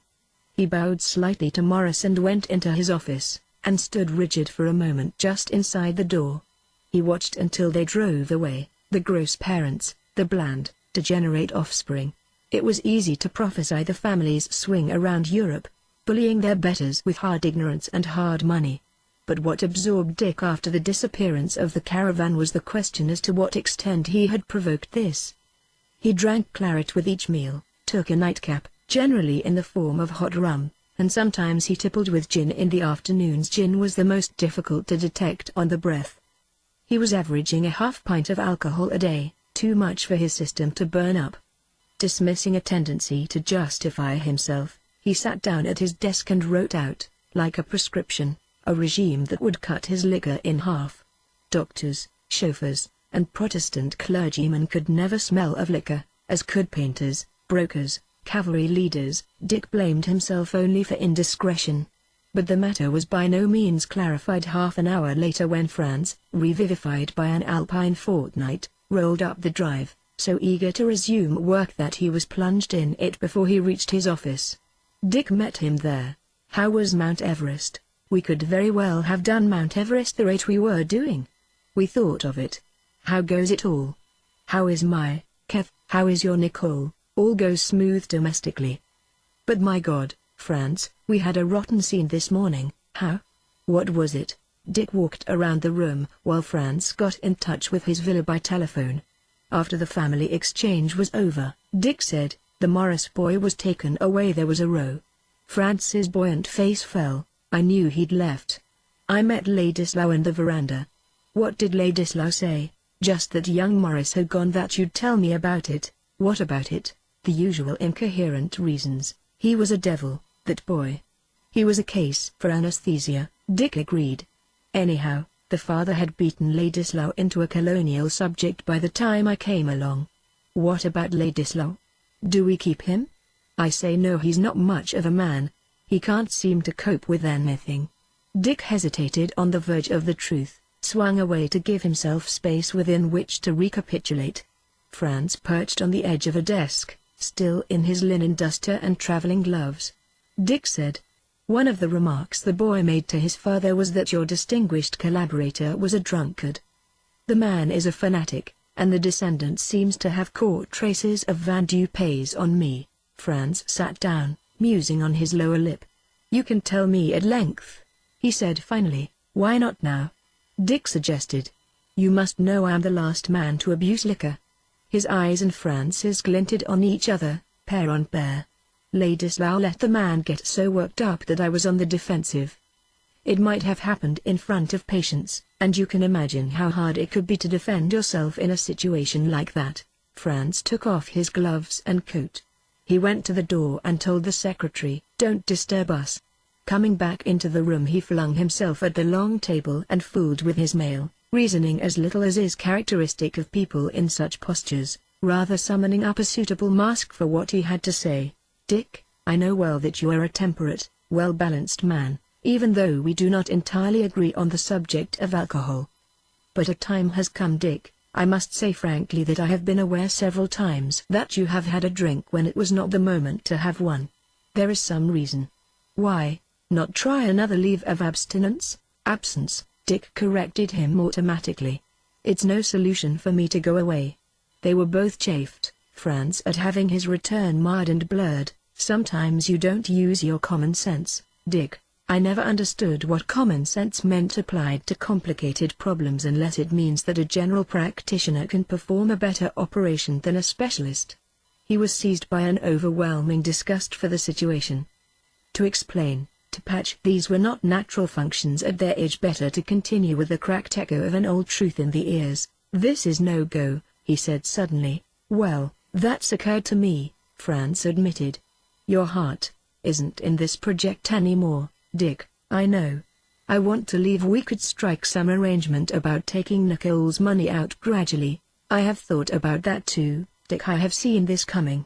I am able to arrange other backing, and it will be possible to take all your money out by the end of the year." Dick had not intended to come to a decision so quickly, nor was he prepared for Franz's so ready acquiescence in the break, yet he was relieved. Not without desperation, he had long felt the ethics of his profession dissolving into a lifeless mass. Chapter 4. The divers would return to the Riviera, which was home. The Villa Diana had been rented again for the summer, so they divided the intervening time between German spas and French cathedral towns where they were always happy for a few days. Dick wrote a little with no particular method. It was one of those parts of life that is in a waiting, not upon Nicole's health, which seemed to thrive on travel, nor upon work, but simply in a waiting. The factor that gave purposefulness to the period was the children. Dick's interest in them increased with their ages, now 11 and 9. He managed to reach them over the heads of employees on the principle that both the forcing of children and the fear of forcing them were inadequate substitutes for the long, careful watchfulness, the checking and balancing and reckoning of accounts, to the end that there should be no slip below a certain level of duty. He came to know them much better than Nicole did, and in expansive moods over the wines of several countries he talked and played with them at length. They had that wistful charm, almost sadness, peculiar to children who have learned early not to cry or laugh with abandon. They were apparently moved to no extremes of emotion, but content with the simple regimentation and the simple pleasures allowed them. They lived on the even tenor found advisable in the experience of old families of the Western world, brought up rather than brought out. Dick thought, for example, that nothing was more conducive to the development of observation than compulsory silence. Lanier was an unpredictable boy with an inhuman curiosity. "Well, how many Pomeranians would it take to lick a lion, father?" was typical of the questions with which he harassed Dick. Topsy was easier. She was 9 and very fair and exquisitely made like Nicole, and in the past Dick had worried about that. Lately she had become as robust as any American child. He was satisfied with them both, but conveyed the fact to them only in a tacit way. They were not let off breaches of good conduct. Either one learns politeness at home, Dick said, or the world teaches it to you with a whip and you may get hurt in the process. What do I care whether Topsy adores me or not? I'm not bringing her up to be my wife. Another element that distinguished this summer and autumn for the divers was a plenitude of money. Due to the sale of their interest in the clinic, and to developments in America, there was now so much that the mere spending of it, the care of goods, was an absorption in itself. The style in which they traveled seemed fabulous. Regard them, for example, as the train slows up at Boyne where they are to spend a fortnight visiting. The shifting from the wagonlet has begun at the Italian frontier. The governess's maid and Madame Diver's maid have come up from second class to help with the baggage and the dogs. Belois will superintend the hand luggage, leaving the sea lions to one maid and the pair of Pekingese to the other. It is not necessarily poverty of spirit that makes a woman surround herself with life. It can be a superabundance of interest, and, except during her flashes of illness, Nicole was capable of being curator of it all. For example, with the great quantity of heavy baggage presently from the van would be unloaded 4 wardrobe trunks, a shoe trunk, 3 hat trunks, and 2 hat boxes, a chest of servants' trunks, a portable filing cabinet, a medicine case, a spirit lamp container, a picnic set, 4 tennis rackets in presses and cases, a phonograph, a typewriter. Distributed among the spaces reserved for family and entourage were 2 dozen supplementary grips, satchels and packages, each one numbered, down to the tag on the cane case. Thus all of it could be checked up in 2 minutes on any station platform, some for storage, some for accompaniment from the light trip list or the heavy trip list, constantly revised, and carried on metal-edged plaques in Nicole's purse. She had devised the system as a child when traveling with her failing mother. It was equivalent to the system of a regimental supply officer who must think of the bellies and equipment of 3,000 men. The divers flocked from the train into the early gathered twilight of the valley. The village people watched the debarkation with an awe akin to that which followed the Italian pilgrimages of Lord Byron a century before. Their hostess was the Contessa di Minghetti, lately Mary North. The journey that had begun in a room over the shop of a paperhanger in Newark had ended in an extraordinary marriage. Conte di Minghetti was merely a papal title. The wealth of Mary's husband flowed from his being ruler-owner of manganese deposits in southwestern Asia.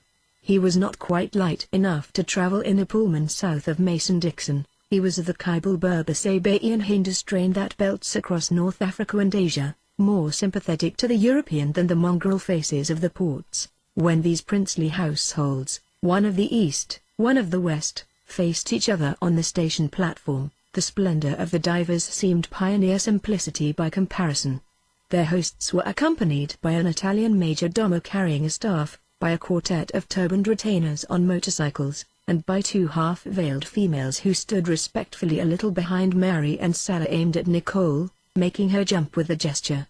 To Mary as well as to the divers the greeting was faintly comic. Mary gave an apologetic, belittling giggle, yet her voice, as she introduced her husband by his Asiatic title, flew proud and high. In their rooms as they dressed for dinner, Dick and Nicole grimaced at each other in an odd way. Such rich as want to be thought democratic pretend in private to be swept off their feet by swank. Little Mary North knows what she wants, Dick muttered through his shaving cream.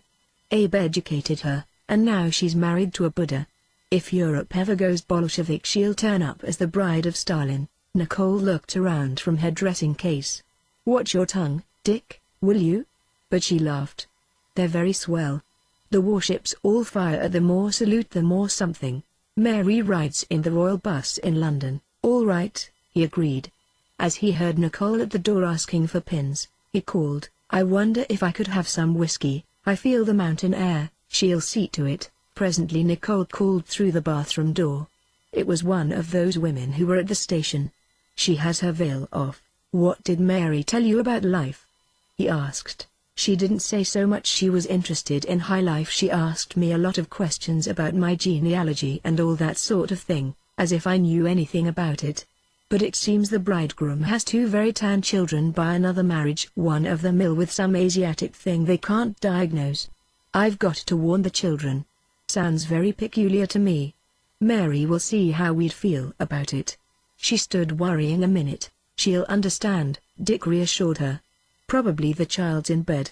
At dinner Dick talked to Hossein, who had been at an English public school. Hossein wanted to know about stocks and about Hollywood, and Dick, whipping up his imagination with champagne, told him preposterous tales. Billions? Hossein demanded. Trillions, Dick assured him. I didn't truly realize. Well, perhaps millions, Dick conceded. Every hotel guest is assigned a harem, or what amounts to a harem. Other than the actors and directors, every hotel guest, even traveling salesmen. Why, they tried to send me up a dozen candidates, but Nicole wouldn't stand for it. Nicole reproved him when they were in their room alone. Why so many highballs? Why did you use your word spick in front of him? Excuse me, I meant smoke. The tongue slipped. Dick, this isn't faintly like you. Excuse me again. I'm not much like myself anymore. That night Dick opened a bathroom window, giving on a narrow and tubular court of the chateau, grey as rats but echoing at the moment to plaintive and peculiar music, sad as a flute. 2 men were chanting in an Eastern language or dialect full of K's and L's. He leaned out but he could not see them. There was obviously a religious significance in the sounds, and tired and emotionless he let them pray for him too, but what for, save that he should not lose himself in his increasing melancholy, he did not know. Next day, over a thinly wooded hillside they shot scrawny birds, distant poor relations to the partridge. It was done in a vague imitation of the English manner, with a corps of inexperienced beaters whom Dick managed to miss by firing only directly overhead. On their return Lanier was waiting in their suite. Father, you said tell you immediately if we were near the sick boy. Nicole whirled about, immediately on guard. So, Mother, Lanier continued, turning to her, the boy takes a bath every evening and night. He took his bath just before mine and I had to take mine in his water, and it was dirty. What? Now what? I saw them take Tony out of it, and then they called me into it and the water was dirty. But did you take it? Yes, Mother. Heavens! She exclaimed to Dick. He demanded, why didn't Lucien draw your bath? Lucien can't. It's a funny heater. It reached out of itself and burned her arm last night and she's afraid of it. So one of those 2 women, you go in this bathroom and take a bath now. Don't say I told you, said Lanier from the doorway. Dick went in and sprinkled the tub with sulfur. Closing the door he said to Nicole, either we speak to Mary or we'd better get out. She agreed and he continued, people think their children are constitutionally cleaner than other people's, and their diseases are less contagious. Dick came in and helped himself from the decanter, chewing a biscuit savagely in the rhythm of the pouring water in the bathroom. Tell Lucien that she's got to learn about the heater, he suggested. At that moment the Asiatic woman came in person to the door. El Contessa. Dick beckoned her inside and closed the door. Is the little sick boy better? He inquired pleasantly. Better, yes, but he still has the eruptions frequently. That's too bad. I'm very sorry. But you see, our children mustn't be bathed in his water. That's out of the question. I'm sure your mistress would be furious if she had known you had done a thing like that. I? She seemed thunderstruck. "Why, I merely saw your maid had difficulty with the heater. I told her about it and started the water. But with a sick person you must empty the bath water entirely out, and clean the tub." "I?" Chokingly the woman drew a long breath, uttered a convulsed sob and rushed from the room. "She mustn't get up on Western civilization at our expense," he said grimly. At dinner that night he decided that it must inevitably be a truncated visit. About his own country Hossein seemed to have observed only that there were many mountains and some goats and herders of goats. He was a reserved young man. To draw him out would have required the sincere effort that Dick now reserved for his family. Soon after dinner Hossein left Mary and the divers to themselves, but the old unity was split between them lay the restless social fields that Mary was about to conquer. Dick was relieved when, at 9:30, Mary received and read a note and got up. "You'll have to excuse me. My husband is leaving on a short trip and I must be with him." Next morning, hard on the heels of a servant bringing coffee, Mary entered their room. She was dressed and they were not dressed, and she had the air of having been up for some time. Her face was toughened with quiet jerky fury. "What is this story about Lanier having been bathed in a dirty bath?" Dick began to protest, but she cut through. "What is this story that you commanded my husband's sister to clean Lanier's tub?" She remained on her feet staring at them, as they sat impotent as idols in their beds, weighted by their trays. Together they exclaimed, "His sister! That you ordered one of his sisters to clean out a tub." "We didn't." Their voices rang together saying the same thing. "I spoke to the native servant." "You spoke to Hossein's sister." Dick could only say, "I suppose they were two maids." "You were told they were down." "What?" Dick got out of bed and into a robe. "I explained it to you at the piano night before last." "Don't tell me you were too merry to understand." "Was that what you said?" "I didn't hear the beginning. I didn't connect the we didn't make any connection." "Mary. Well, all we can do is see her and apologize." "See her and apologize." "I explained to you that when the oldest member of the family, when the oldest one marries, well, the two oldest sisters consecrate themselves to being down, to being his wife's ladies-in-waiting." "Was that why Hossein left the house last night?" Mary hesitated, then nodded. "He had to. They all left. His honor makes it necessary." Now both the divers were up and dressing. Mary went on. "And what's all that about the bath water? As if a thing like that could happen in this house." "We'll ask Lanier about it." Dick sat on the bedside indicating in a private gesture to Nicole that she should take over. Meanwhile Mary went to the door and spoke to an attendant in Italian. "Wait a minute," Nicole said. "I won't have that." "You accused us," answered Mary, in a tone she had never used to Nicole before. "Now I have a right to see. I won't have the child brought in."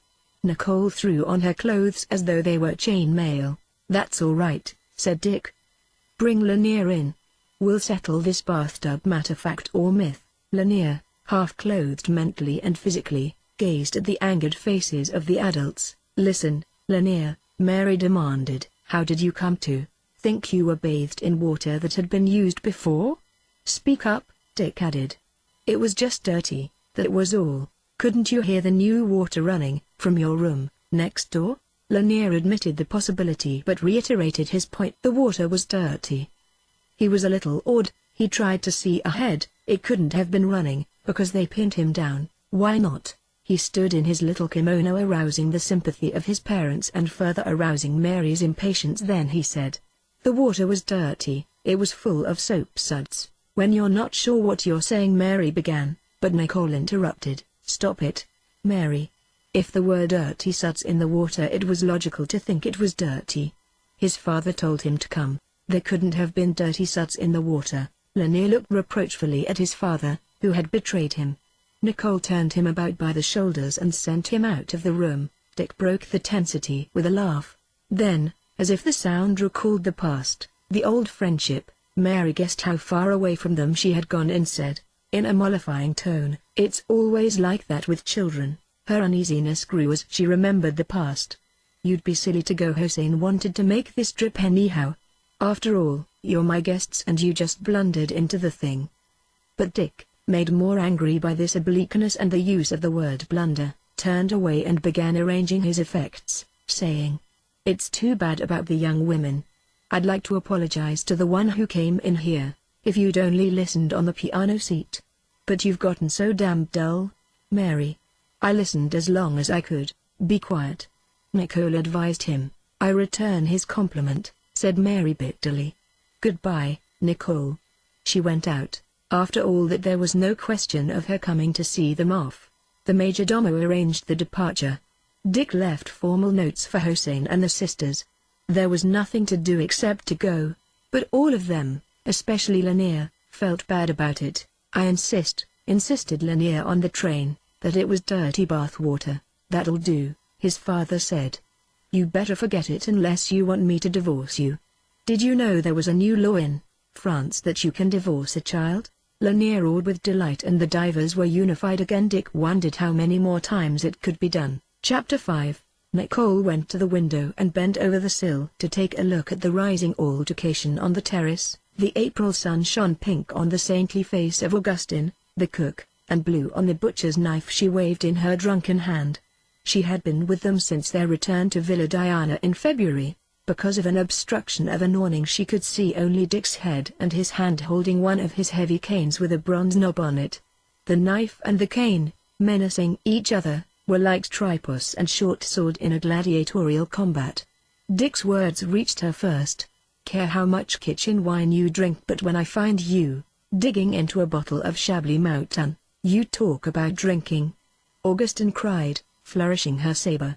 You drink all the time, Nicole called over the awning. What's the matter, Dick? And he answered in English. The old girl has been polishing off the vintage wines. I'm firing her, at least I'm trying to. Heavens. Well, don't let her reach you with that knife. Augustine shook her knife up at Nicole. Her old mouth was made of two small intersecting cherries. I would like to say, Madame, if you knew that your husband drinks over at his Bastide comparatively as a day laborer. Shut up and get out, interrupted Nicole. We'll get the gendarmes. You'll get the gendarmes. With my brother in the corps. You a disgusting American? In English Dick called up to Nicole. Get the children away from the house till I settle this. Disgusting Americans who come here and drink up our finest wines, screamed Augustine with the voice of the commune. Dick mastered a firmer tone. You must leave now. I'll pay you what we owe you. Very sure you'll pay me. And let me tell you, she came close and waved the knife so furiously that Dick raised his stick, whereupon she rushed into the kitchen and returned with the carving knife reinforced by a hatchet. The situation was not prepossessing. Augustine was a strong woman and could be disarmed only at the risk of serious results to herself and severe legal complications, which were the lot of one who molested a French citizen. Trying a bluff, Dick called up to Nicole. Phone the poste de police. Then to Augustine, indicating her armament. This means arrest for you, ha ha. She laughed demoniacally. Nevertheless, she came no nearer. Nicole phoned the police but was answered with what was almost an echo of Augustine's laugh.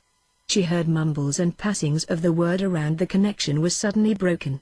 Returning to the window, she called down to Dick, give her something extra. If I could get to that phone. As this seemed impracticable, Dick capitulated. For 50 francs, increased to 100 as he succumbed to the idea of getting her out hastily. Augustine yielded her fortress, covering the retreat with stormy grenades of salade. She would leave only when her nephew could come for her baggage. Waiting cautiously in the neighborhood of the kitchen, Dick heard a cork pop, but he yielded the point. There was no further trouble when the nephew arrived, all apologetic. Augustine bade Dick a cheerful, convivial goodbye and called up au revoir, Madame. Bon chance. To Nicole's window. The divers went to Nice and dined on a bouillabaisse, which is a stew of rockfish and small lobsters, highly seasoned with saffron, and a bottle of cold Chablis.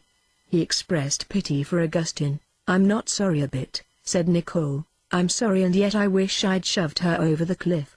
There was little they dared talk about in these days. Seldom did they find the right word when it counted. It arrived always a moment too late when one could not reach the other any more. Tonight Augustine's outburst had shaken them from their separate reveries. With the burn and chill of the spiced broth and the parching wine, they talked. We can't go on like this, Nicole suggested. Or can he? What do you think? Startled that for the moment Dick did not deny it, she continued, Some of the time I think it's my fault I've ruined you, so I'm ruined, am I? He inquired pleasantly. I didn't mean that. But you used to want to create things, now you seem to want to smash them up. She trembled at criticizing him in these broad terms, but his enlarging silence frightened her even more. She guessed that something was developing behind the silence, behind the hard, blue eyes, the almost unnatural interest in the children. Uncharacteristic bursts of temper surprised her. He would suddenly unroll a long scroll of contempt for some person, race, class, way of life, way of thinking. It was as though an incalculable story was telling itself inside him, about which she could only guess at in the moments when it broke through the surface. After all, what do you get out of this? She demanded. Knowing you're stronger every day. Knowing that your illness follows the law of diminishing returns. His voice came to her from far off, as though he were speaking of something remote and academic. Her alarm made her exclaim, "Dick!" And she thrust her hand forward to his across the table. A reflex pulled Dick's hand back and he added, "There's the whole situation to think of, isn't there? There's not just you." He covered her hand with his and said in the old pleasant voice of a conspirator for pleasure, mischief, profit, and delight, "See that boat out there?" It was the motor yacht of T.F. Golding lying placid among the little swells of the Nicean Bay, constantly bound upon a romantic voyage that was not dependent upon actual motion. "We'll go out there now and ask the people on board what's their matter with them. We'll find out if they're happy." "We hardly know him," Nicole objected. "He urged us. Besides, Baby knows him. She practically married him, doesn't she, didn't she?" When they put out from the port in a hired launch, it was already summer dusk and lights were breaking out in spasms along the rigging of the Margin. As they drew up alongside, Nicole's doubts reasserted themselves. "He's having a party, it's only a radio," he guessed. They were hailed. A huge white-haired man in a white suit looked down at them, calling, "Do I recognize the divers? Boat ahoy, Margin." Their boat moved under the companionway. As they mounted, Golding doubled his huge frame to give Nicole a hand. Just in time for dinner, a small orchestra was playing a stern, "I'm yours for the asking, but till then you can't ask me to behave." And as Golding's cyclonic arms blew them aft without touching them, Nicole was sorrier they had come, and more impatient at Dick. Having taken up an attitude of aloofness from the gay people here, at the time when Dick's work and her health were incompatible with going about, they had a reputation as refusers. Riviera replacements during the ensuing years interpreted this as a vague unpopularity. Nevertheless, having taken such a stand, Nicole felt it should not be cheaply compromised for a momentary self-indulgence. As they passed through the principal salon, they saw ahead of them figures that seemed to dance in the half-light of the circular stern. This was an illusion made by the enchantment of the music, the unfamiliar lighting, and the surrounding presence of water. Actually, save for some busy stewards, the guests loafed on a wide divan that followed the curve of the deck. There were a white, a red, a blurred dress, the laundered chests or several men, of whom one, detaching and identifying himself, brought from Nicole a rare little cry of delight. "Tommy." Brushing aside the Gallicism of his formal dip at her hand, Nicole pressed her face against his. They sat, or rather lay down together on the Antoninian bench. His handsome face was so dark as to have lost the pleasantness of deep tan, without attaining the blue beauty of Negroes. It was just worn leather. The foreignness of his depigmentation by unknown suns, his nourishment by strange soils, his tongue awkward with the curl of many dialects, his reactions attuned to odd alarms, these things fascinated and rested Nicole. In the moment of meeting she lay on his bosom, spiritually, going out and out. Then self-preservation reasserted itself, and retiring to her own world she spoke lightly. "You look just like all the adventurers in the movies, but why do you have to stay away so long?" Tommy Barban looked at her, uncomprehending but alert. The pupils of his eyes flashed. 5 years, she continued, in throaty mimicry of nothing. "Much too long. Couldn't you only slaughter a certain number of creatures and then come back, and breathe our air for a while?" In her cherished presence Tommy Europeanized himself quickly. "Mais pour nous heroes," he said, "il nous faut du temps, Nicole. Que nous n'y pouvons pas faire de petits exercises. D'heroism il faut faire les grandes compositions. Talk English to me, Tommy. Parlez français avec moi, Nicole, but the meanings are different in French. You can be heroic and gallant with dignity, and you know it. But in English you can't be heroic and gallant without being a little absurd, and you know that too. That gives me an advantage. But after all, he chuckled suddenly. Even in English I'm brave, heroic and all that. She pretended to be groggy with wonderment, but he was not abashed. I only know what I see in the cinema, he said. Is it all like the movies? The movies aren't so bad now. This Ronald Colman, have you seen his pictures about the Cour d'Afrique du Nord? They're not bad at all. Very well, whenever I go to the movies I'll know you're going through just that sort of thing at that moment. As she spoke, Nicole was aware of a small, pale, pretty young woman with lovely metallic hair, almost green in the deck lights, who had been sitting on the other side of Tommy and might have been part either of their conversation or of the one next to them. She had obviously had a monopoly of Tommy, for now she abandoned hope of his attention with what was once called ill grace, and petulantly crossed the crescent of the deck. After all, I'm a hero, Tommy said calmly, only half joking. I have ferocious courage, usually, something like a lion, something like a drunken man. Nicole waited until the echo of his boast had died away in his mind. She knew he had probably never made such a statement before. Then she looked among the strangers, and found as usual, the fierce neurotics, pretending calm, liking the country only in horror of the city, of the sound of their own voices which had set the tone and pitch. She asked, "Who is the woman in white, the one who was beside me?" "Lady Caroline Sibley Beers." They listened for a moment to her voice across the way. "The man's a scoundrel, but he's a cat of the stripe. We sat up all night playing two-handed commandefer, and he owes me a mille Swiss." Tommy laughed and said, "She is now the wickedest woman in London. Whenever I come back to Europe there is a new crop of the wickedest women from London. She's the very latest, though I believe there is now one other who's considered almost as wicked." Nicole glanced again at the woman across the deck. She was fragile, tubercular. It was incredible that such narrow shoulders, such puny arms could bear aloft the pennon of decadence, last ensign of the fading empire. Her resemblance was rather to one of John Held's flat-chested flappers than to the hierarchy of tall languid blondes who had posed for painters and novelists since before the war.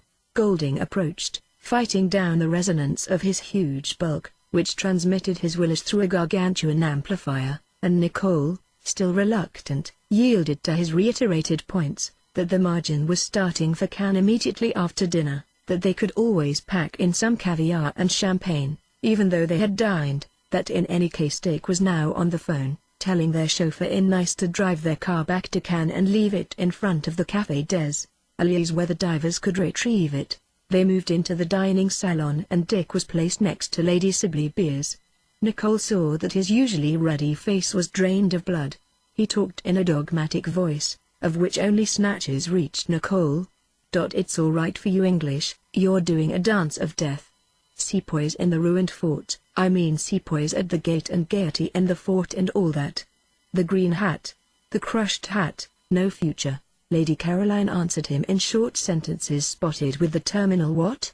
The double-edged quite. The depressing cheerio. That always had a connotation of imminent peril, but Dick appeared oblivious to the warning signals. Suddenly he made a particularly vehement pronouncement, the purport of which eluded Nicole, but she saw the young woman turn dark and sinewy, and heard her answer sharply. After all, a chip's a chip and a chum's a chum. Again he had offended someone. Couldn't he hold his tongue a little longer? How long? To death then. At the piano, a fair-haired young Scotsman from the orchestra, entitled by its drum the Ragtime College Jazzes of Edinburgh, had begun singing in a dandied monotone, accompanying himself with low chords on the piano. He pronounced his words with great precision, as though they impressed him almost intolerably. There was a young lady from hell, who jumped at the sound of a bell. Because she was bad. She jumped at the sound of a bell. From hell, boom boom, from hell, toot toot. There was a young lady from hell. What is all this? Whispered Tommy to Nicole. The girl on the other side of him supplied the answer. Caroline Sibley Beers wrote the words. He wrote the music. Quelle infanterie. Tommy murmured as the next verse began, hinting at the jumpy lady's further predilections. On dirait qu'il recite Racine. On the surface at least, Lady Caroline was paying no attention to the performance of her work. Glancing at her again, Nicole found herself impressed, neither with the character nor the personality, but with the sheer strength derived from an attitude. Nicole thought that she was formidable, and she was confirmed in this point of view as the party rose from table. Dick remained in his seat wearing an odd expression, then he crashed into words with a harsh ineptness. "I don't like innuendo in these deafening English whispers."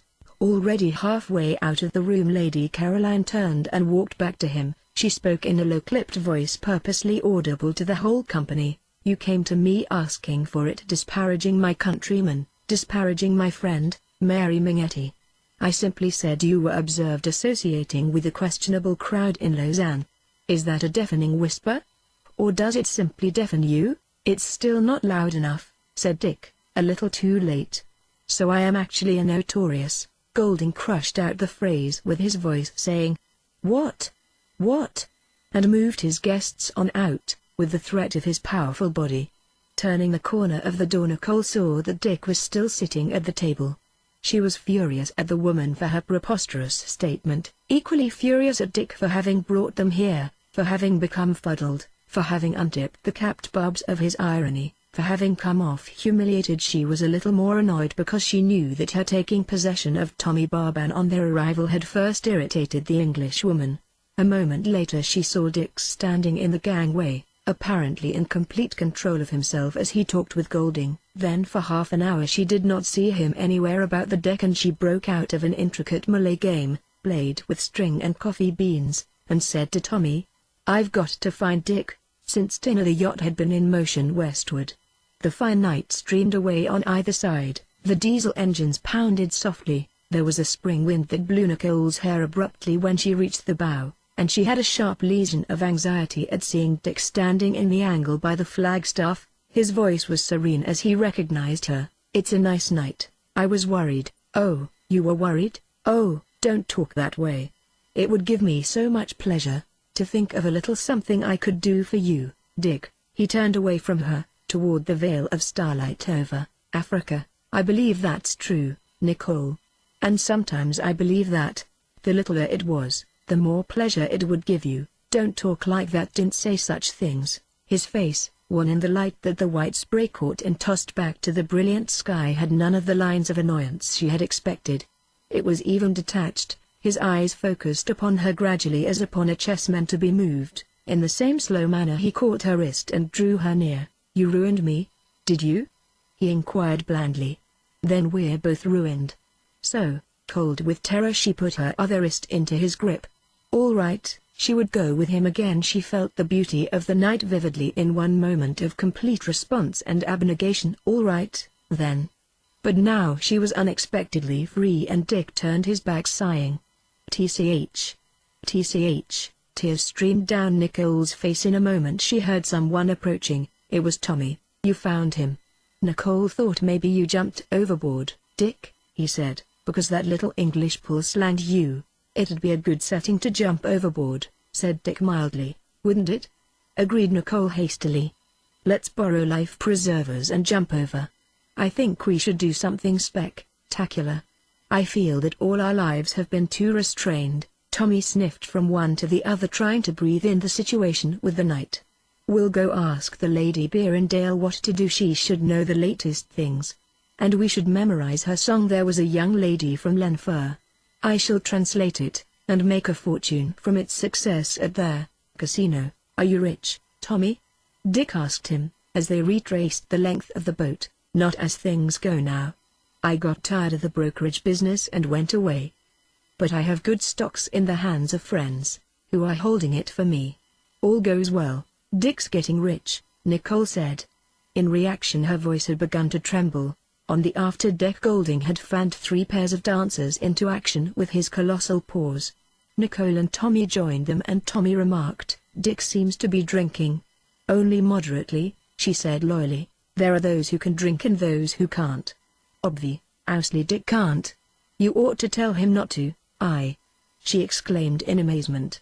"I tell Dick what he should do or shouldn't do." But in a reticent way. Dick was still vague and sleepy when they reached the pier at Cannes.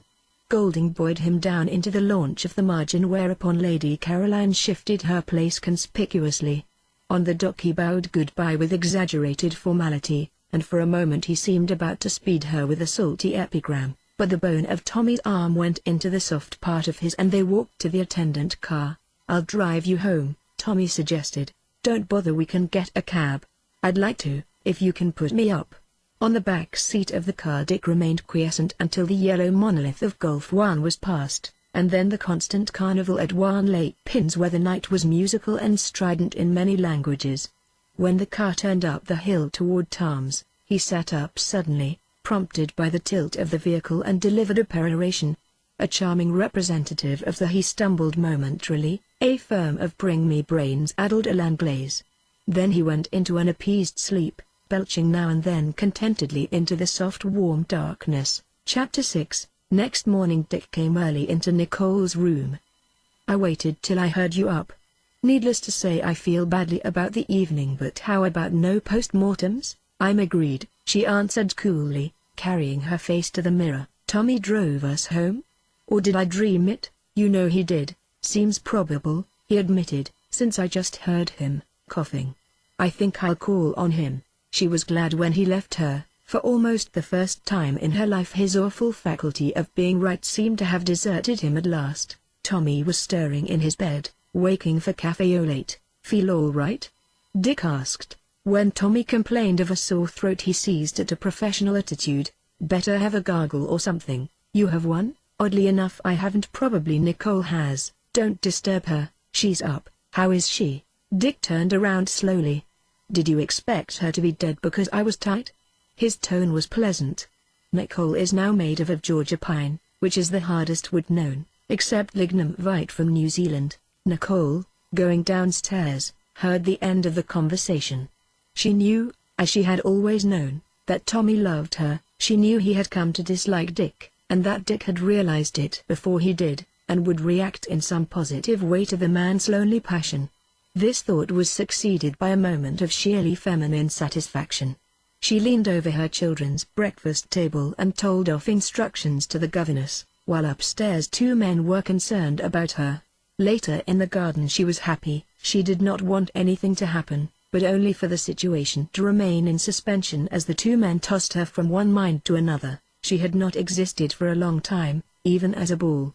"Nice, rabbits, isn't it, or is it? Hey, rabbit, hey you. Is it nice ? Hey? Or does it sound very peculiar to you?" The rabbit, after an experience of practically nothing else and cabbage leaves, agreed after a few tentative shiftings of the nose. Nicole went on through her garden routine. She left the flowers she cut in designated spots to be brought to the house later by the gardener. Reaching the sea wall she fell into a communicative mood and no one to communicate with, so she stopped and deliberated. She was somewhat shocked at the idea of being interested in another man, but other women have lovers, why not me? In the fine spring morning the inhibitions of the male world disappeared and she reasoned as gaily as a flower, while the wind blew her hair until her head moved with it. Other women have had lovers. The same forces that last night had made her yield to Dick up to the point of death, now kept her head nodding to the wind, content and happy with the logic of, "Why shouldn't I?" She sat upon the low wall and looked down upon the sea. But from another sea, the wide swell of fantasy, she had fished out something tangible to lay beside the rest of her loot. If she need not, in her spirit, be forever one with Dick as he had appeared last night, she must be something in addition, not just an image on his mind, condemned to endless parades around the circumference of a medal.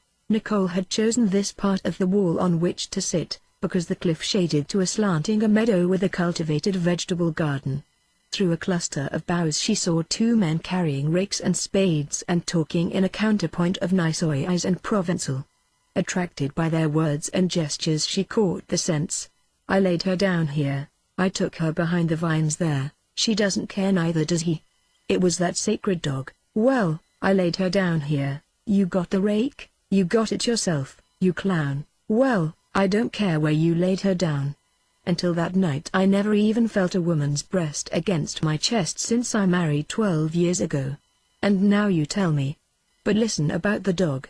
Nicole watched them through the boughs. It seemed all right what they were saying. One thing was good for one person, another for another.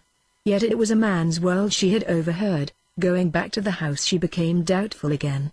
Dick and Tommy were on the terrace.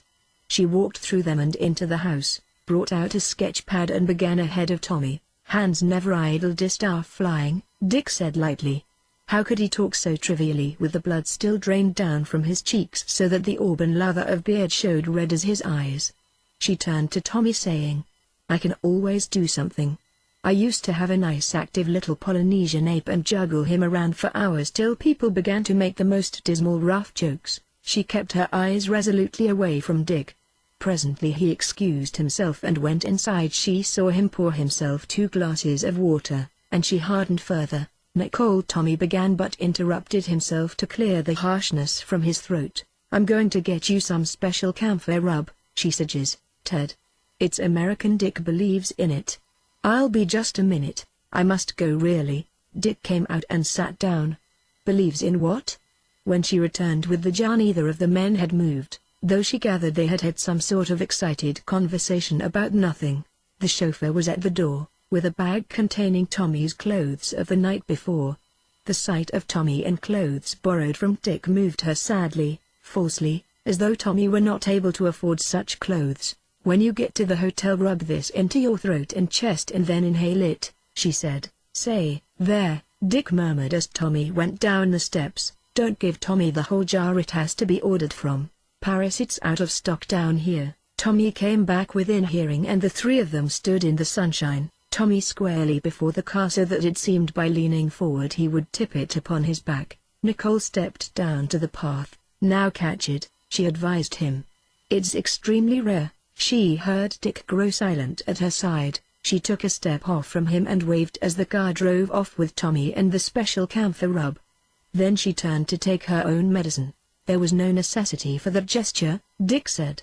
"There are 4 of us here and for years whenever there's a cough." They looked at each other. "We can always get another jar." Then she lost her nerve and presently followed him upstairs where he lay down on his own bed and said nothing. "Do you want lunch to be brought up to you?" she asked. He nodded and continued to lie quiescent, staring at the ceiling. Doubtfully she went to give the order. Upstairs again she looked into his room. The blue eyes, like searchlights, played on a dark sky. She stood a minute in the doorway, aware of the sin she had committed against him, half afraid to come in. She put out her hand as if to rub his head, but he turned away like a suspicious animal. Nicole could stand the situation no longer. In a kitchen maid's panic she ran downstairs, afraid of what the stricken man above would feed on while she must still continue her dry suckling at his lean chest. In a week Nicole forgot her flash about Tommy. She had not much memory for people and forgot them easily. But in the first hot blast of June she heard he was in Nice. He wrote a little note to them both and she opened it under the parasol, together with other mail they had brought from the house.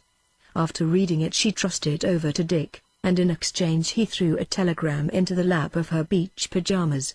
"Dears will be at Gauss's tomorrow. Unfortunately without Mother. I'm counting on seeing you." "I'll be glad to see her," said Nicole, grimly. Chapter 7. But she went to the beach with Dick next morning with a renewal of her apprehension that Dick was contriving at some desperate solution. Since the evening on Golding's yacht she had sensed what was going on. So delicately balanced was she between an old foothold that had always guaranteed her security, and the imminence of a leap from which she must alight changed in the very chemistry of blood and muscle, that she did not dare bring the matter into the true forefront of consciousness. The figures of Dick and herself, mutating, undefined, appeared as spooks caught up into a fantastic dance. For months every word had seemed to have an overtone of some other meaning, soon to be resolved under circumstances that Dick would determine. Though this state of mind was perhaps more hopeful, the long years of sheer being had had an enlivening effect on the parts of her nature that early illness had killed, that Dick had not reached through no fault of his but simply because no one nature can extend entirely inside another. It was still disquieting.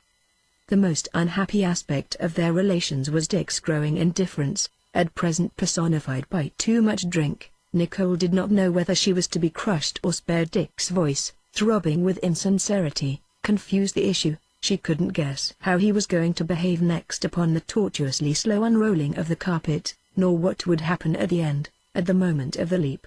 For what might occur thereafter she had no anxiety. She suspected that that would be the lifting of a burden, an unblinding of eyes. Nicole had been designed for change, for flight, with money as fins and wings. The new state of things would be no more than if a racing chassis, concealed for years under the body of a family limousine, should be stripped to its original self. Nicole could feel the fresh breeze already, the wrench it was she feared, and the dark manner of its coming.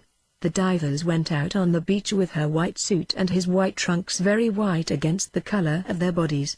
Nicole saw Dick peer about for the children among the confused shapes and shadows of many umbrellas, and as his mind temporarily left her, ceasing to grip her, she looked at him with detachment, and decided that he was seeking his children, not protectively but for protection. Probably it was the beach he feared, like a deposed ruler secretly visiting an old court. She had come to hate his world with its delicate jokes and politenesses, forgetting that for many years it was the only world open to her. Let him look at it, his beach, perverted now to the tastes of the tasteless. He could search it for a day and find no stone of the Chinese wall he had once erected around it, no footprint of an old friend.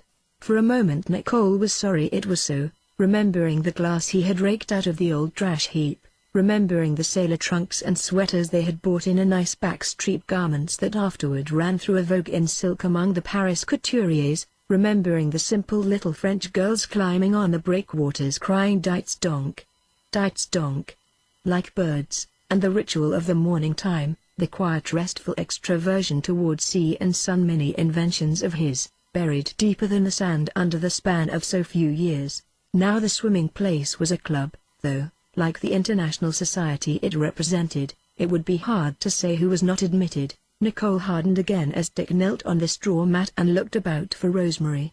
Her eyes followed his, searching among the new paraphernalia, the trapezes over the water, the swinging rings, the portable bathhouses, the floating towers, the searchlights from last night's fetes, the modernistic buffet, white with a hackneyed motif of endless handlebars. The water was almost the last place he looked for Rosemary.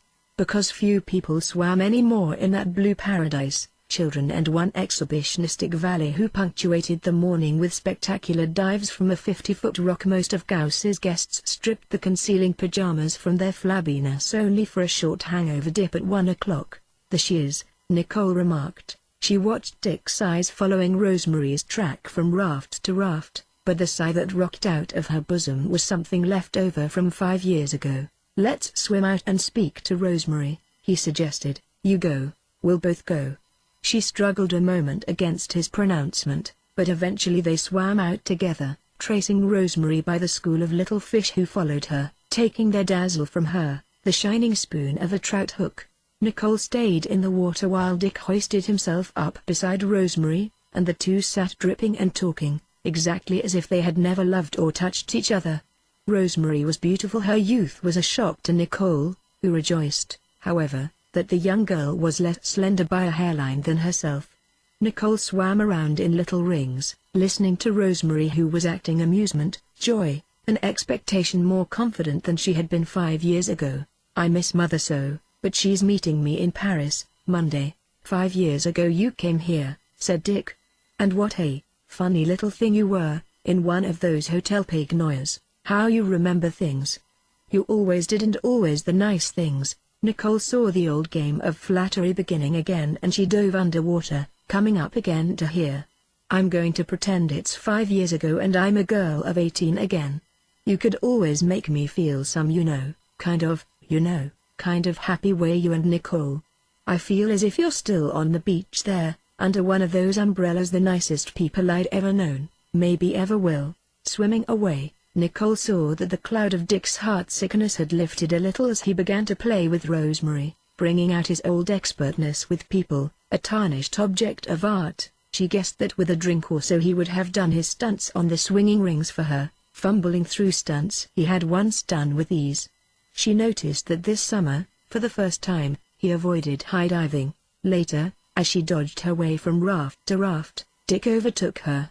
"Some of Rosemary's friends have a speedboat, the one out there. Do you want to aquaplane? I think it would be amusing." Remembering that once he could stand on his hands on a chair at the end of a board, she indulged him as she might have indulged Lanier. Last summer on his Yuga Sea they had played at that pleasant water game, and Dick had lifted a 200-pound man from the board onto his shoulders and stood up.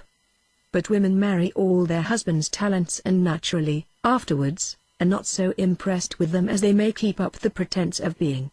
Nicole had not even pretended to be impressed, though she had said yes to him, and yes, I thought so too. She knew, though, that he was somewhat tired, that it was only the closeness of Rosemary's exciting youth that prompted the impending effort. She had seen him draw the same inspiration from the new bodies of her children, and she wondered coldly if he would make a spectacle of himself. The divers were older than the others in the boat. The young people were polite, deferential, but Nicole felt an undercurrent of who are these numbers anyhow? And she missed Dick's easy talent of taking control of situations and the making them all right. He had concentrated on what he was going to try to do. The motor throttled down 200 yards from shore and one of the young men dove flat over the edge. He swam at the aimless twisting board, steadied it, climbed slowly to his knees on it, then got on his feet as the boat accelerated. Leaning back he swung his light vehicle ponderously from side to side in slow, breathless arcs that rode the trailing side swell at the end of each swing. In the direct wake of the boat he let go his rope, balanced for a moment, then backflipped into the water, disappearing like a statue of glory, and reappearing as an insignificant head while the boat made the circle back to him. Nicole refused her turn, then Rosemary rode the board neatly and conservatively, with facetious cheers from her admirers. 3 of them scrambled egotistically for the honor of pulling her into the boat, managing, among them, to bruise her knee and hip against the side. "Now you, Doctor," said the Mexican at the wheel. Dick and the last young man dove over the side and swam to the board. Dick was going to try his lifting trick and Nicole began to watch with smiling scorn. This physical showing off for Rosemary irritated her most of all.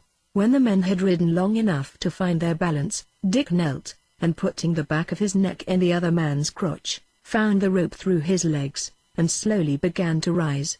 The people in the boat, watching closely, saw that he was having difficulties. He was on one knee. The trick was to straighten all the way up in the same motion with which he left his kneeling position. He rested for a moment, then his face contracted as he put his heart into the strain, and lifted. The board was narrow. The man, though weighing less than 150, was awkward with his weight and grabbed clumsily at Dick's head. When, with a last trenching effort of his back, Dick stood upright, the board slid sidewise and the pair toppled into the sea. In the boat Rosemary exclaimed, "Wonderful!" They almost had it, but as they came back to the swimmers Nicole watched for a sight of Dick's face. It was full of annoyance as she expected, because he had done the thing with these only 2 years ago. The second time he was more careful. He rose a little, testing the balance of his burden, settled down again on his knee, then, grunting alley-oop, began to rise, but before he could really straighten out, his legs suddenly buckled and he shoved the board away with his feet to avoid being struck as they fell off. This time when the baby car came back it was apparent to all the passengers that he was angry. "Do you mind if I try that once more?" he called, treading water. "We almost had it then." "Sure. Go ahead." To Nicole he looked white around the gills, and she cautioned him. "Don't you think that's enough for now?" He didn't answer. The first partner had had plenty and was hauled over the side. The Mexican driving the motorboat obligingly took his place. He was heavier than the first man. As the boat gathered motion, Dick rested for a moment, belly down on the board. Then he got beneath the man and took the rope, and his muscles flexed as he tried to rise. He could not rise. Nicole saw him shift his position and strain upward again, but at the instant when the weight of his partner was full upon his shoulders he became immovable. He tried again, lifting an inch, 2 inches. Nicole felt the sweat glands of her forehead open as she strained with him. Then he was simply holding his ground. Then he collapsed back down on his knees with a smack, and they went over, Dick's head barely missing a kick of the board. "Hurry back." Nicole called to the driver. Even as she spoke she saw him slide underwater and she gave a little cry, but he came up again and turned on his back, and Chateau swam near to help. It seemed forever till the boat reached them, but when they came alongside at last and Nicole saw Dick floating exhausted and expressionless, alone with the water and the sky, her panic changed suddenly to contempt. "We'll help you up, Doctor. Get his foot." All right. Now all together. Dick sat panting and looking at nothing. I knew you shouldn't have tried it, Nicole could not help saying. He'd tired himself the first 2 times, said the Mexican. It was a foolish thing, Nicole insisted. Rosemary tactfully said nothing. After a minute Dick got his breath, panting. I couldn't have lifted a paper doll that time. An explosive little laugh relieved the tension caused by his failure. They were all attentive to Dick as he disembarked at the dock. But Nicole was annoyed. Everything he did annoyed her now. She sat with Rosemary under an umbrella while Dick went to the buffet for a drink. He returned presently with some sherry for them. The first drink I ever had was with you, Rosemary said, and with a spurt of enthusiasm she added, "Oh, I'm so glad to see you and know you're all right. I was worried." Her sentence broke as she changed direction. "That maybe you wouldn't be. Did you hear I'd gone into a process of deterioration?" "Oh, no. I simply just heard you'd changed. And I'm glad to see with my own eyes it isn't true." "It is true," Dick answered, sitting down with them. "The change came a long way back, but at first it didn't show. Their manner remains intact for some time after the morale cracks." "Do you practice on the Riviera?" Rosemary demanded hastily. "It'd be a good ground to find likely specimens." He nodded here and there at the people milling about in the golden sand. "Great candidates. Notice our old friend, Mrs. Abrams, playing Duchess to Mary North's Queen? Don't get jealous about it. Think of Mrs. Abrams' long climb up the back stairs of the Ritz on her hands and knees and all the carpet dust she had to inhale." Rosemary interrupted him. "But is that really Mary North?" She was regarding a woman sauntering in their direction, followed by a small group who behaved as if they were accustomed to being looked at. When they were 10 feet away, Mary's glance flickered fractionally over the divers, one of those unfortunate glances that indicate to the glanced upon that they have been observed but are to be overlooked, the sort of glance that neither the divers nor Rosemary Hoyt had ever permitted themselves to throw at anyone in their lives. Dick was amused when Mary perceived Rosemary, changed her plans and came over. She spoke to Nicole with pleasant heartiness, nodded unsmilingly to Dick as if he were somewhat contagious, whereupon he bowed in ironic respect as she greeted Rosemary. "I heard you were here. For how long?" "Until tomorrow," Rosemary answered. She, too, saw how Mary had walked through the divers to talk to her, and a sense of obligation kept her unenthusiastic. No, she could not dine tonight. Mary turned to Nicole, her manner indicating affection blended with pity. "How are the children?" she asked. They came up at the moment, and Nicole gave ear to a request that she overrule the governess on a swimming point. "No," Dick answered for her. "What Mademoiselle says must go." Agreeing that one must support delegated authority, Nicole refused their request, whereupon Mary, who in the manner of an Annie-to-lose heroine had dealings only with faits accomplis, who indeed could not have housebroken a French poodle puppy, regarded Dick as though he were guilty of a most flagrant bullying. Dick, chafed by the tiresome performance, inquired with mock solicitude, "How are your children and their aunts?" Mary did not answer. She left them, first draping a sympathetic hand over Lanier's reluctant head. After she had gone, Dick said, "When I think of the time I spent working over her." "I like her," said Nicole. Dick's bitterness had surprised Rosemary, who had thought of him as all-forgiving, all-comprehending. Suddenly she recalled what it was she had heard about him. In conversation with some State Department people on the boat, Europeanized Americans who had reached a position where they could scarcely have been said to belong to any nation at all, at least not to any great power, though perhaps to a Balkan-like state composed of similar citizens. The name of the ubiquitously renowned Baby Warren had occurred, and it was remarked that Baby's younger sister had thrown herself away on a dissipated doctor. "He's not received anywhere anymore," the woman said. The phrase disturbed Rosemary, though she could not place the divers as living in any relation to society where such a fact, if fact it was, could have any meaning, yet the hint of a hostile and organized public opinion rang in her ears. "He's not received anywhere anymore." She pictured Dick climbing the steps of a mansion, presenting cards and being told by a butler, "We're not receiving you anymore," then proceeding down an avenue only to be told the same thing by the countless other butlers of countless ambassadors, ministers, chargés d'affaires. Nicole wondered how she could get away. She guessed that Dick, stung into alertness, would grow charming and would make Rosemary respond to him. Sure enough, in a moment his voice managed to qualify everything unpleasant he had said. Mary's all right, she's done very well. But it's hard to go on liking people who don't like you. Rosemary, falling into line, swayed toward Dick and crooned, "Oh, you're so nice. I can't imagine anybody not forgiving you anything, no matter what you did to them." Then, feeling that her exuberance had transgressed on Nicole's rights, she looked at the sand exactly between them. "I wanted to ask you both what you thought of my latest pictures if you saw them." Nicole said nothing, having seen one of them and thought little about it. "It'll take a few minutes to tell you," Dick said. "Let's suppose that Nicole says to you that Lanier is ill. What do you do in life? What does anyone do? They act face, voice, words. The face shows sorrow, the voice shows shock, the words show sympathy. Yes, I understand. But in the theater, no. In the theater all the best comedians have built up their reputations by burlesquing the correct emotional responses: fear and love and sympathy." "I see." Yet she did not quite see. Losing the thread of it, Nicole's impatience increased as Dick continued. "The danger to an actress is in responding. Again, let's suppose that somebody told you your lover is dead. In life you'd probably go to pieces. But on the stage you're trying to entertain. The audience can do the responding for themselves. First the actress has lines to follow, then she has to get the audience's attention back on herself, away from the murdered Chinese or whatever the thing is. So she must do something unexpected. If the audience thinks the character is hard, she goes soft on them. If they think she's soft, she goes hard.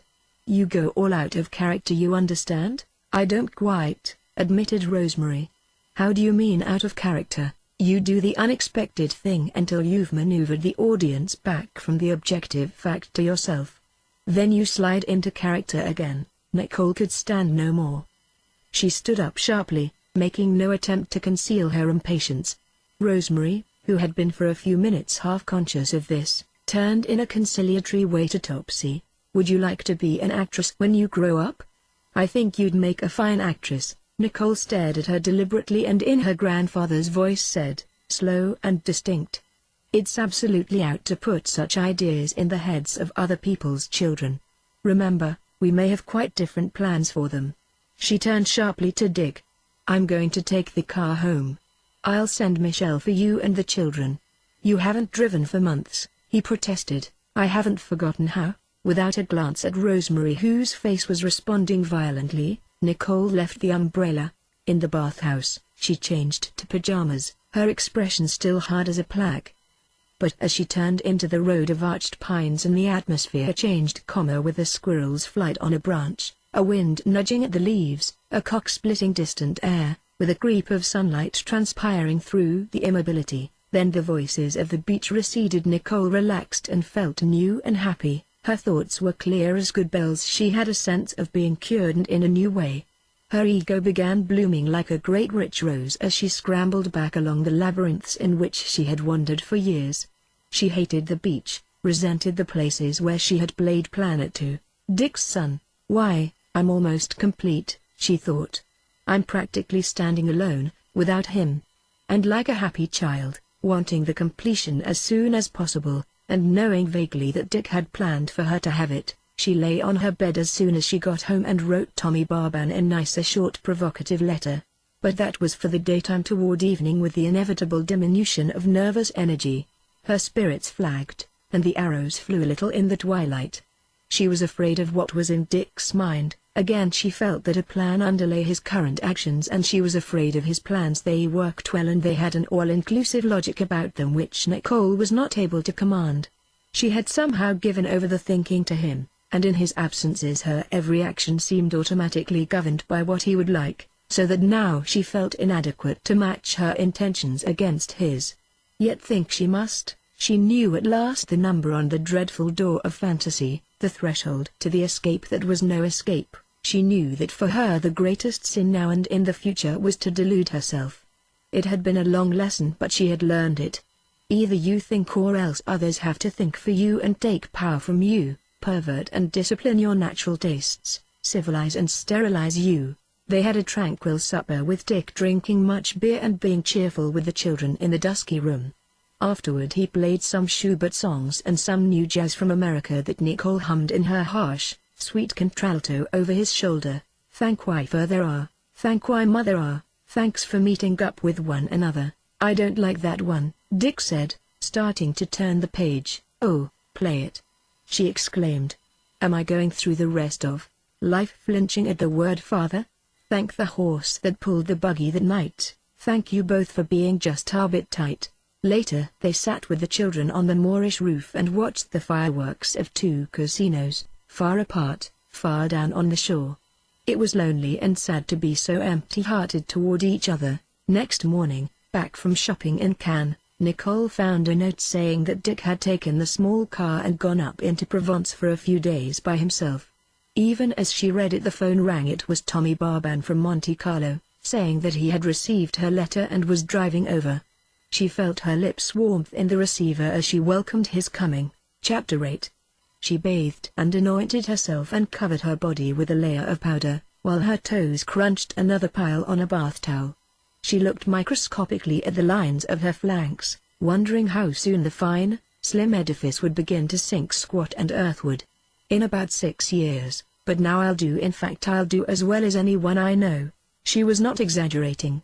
The only physical disparity between Nicole at present and the Nicole of 5 years before was simply that she was no longer a young girl.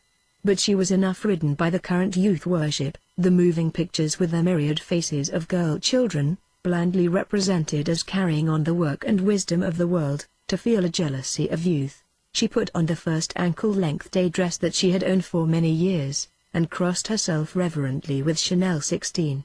When Tommy drove up at 1 o'clock she had made her person into the trimmest of gardens. How good to have things like this, to be worshipped again, to pretend to have a mystery.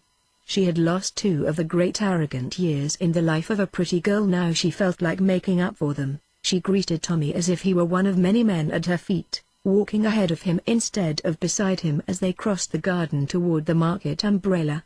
Attractive women of 19 and of 29 are alike in their breezy confidence. On the contrary, the exigent womb of the 20s does not pull the outside world centripetally around itself. The former are ages of insolence, comparable the one to a young cadet, the other to a fighter strutting after combat. But whereas a girl of 19 draws her confidence from a surfeit of attention, a woman of 29 is nourished on subtler stuff. Desirous, she chooses her aperitifs wisely, or, content, she enjoys the caviar of potential power. Happily she does not seem, in either case, to anticipate the subsequent years when her insight will often be blurred by panic, by the fear of stopping or the fear of going on.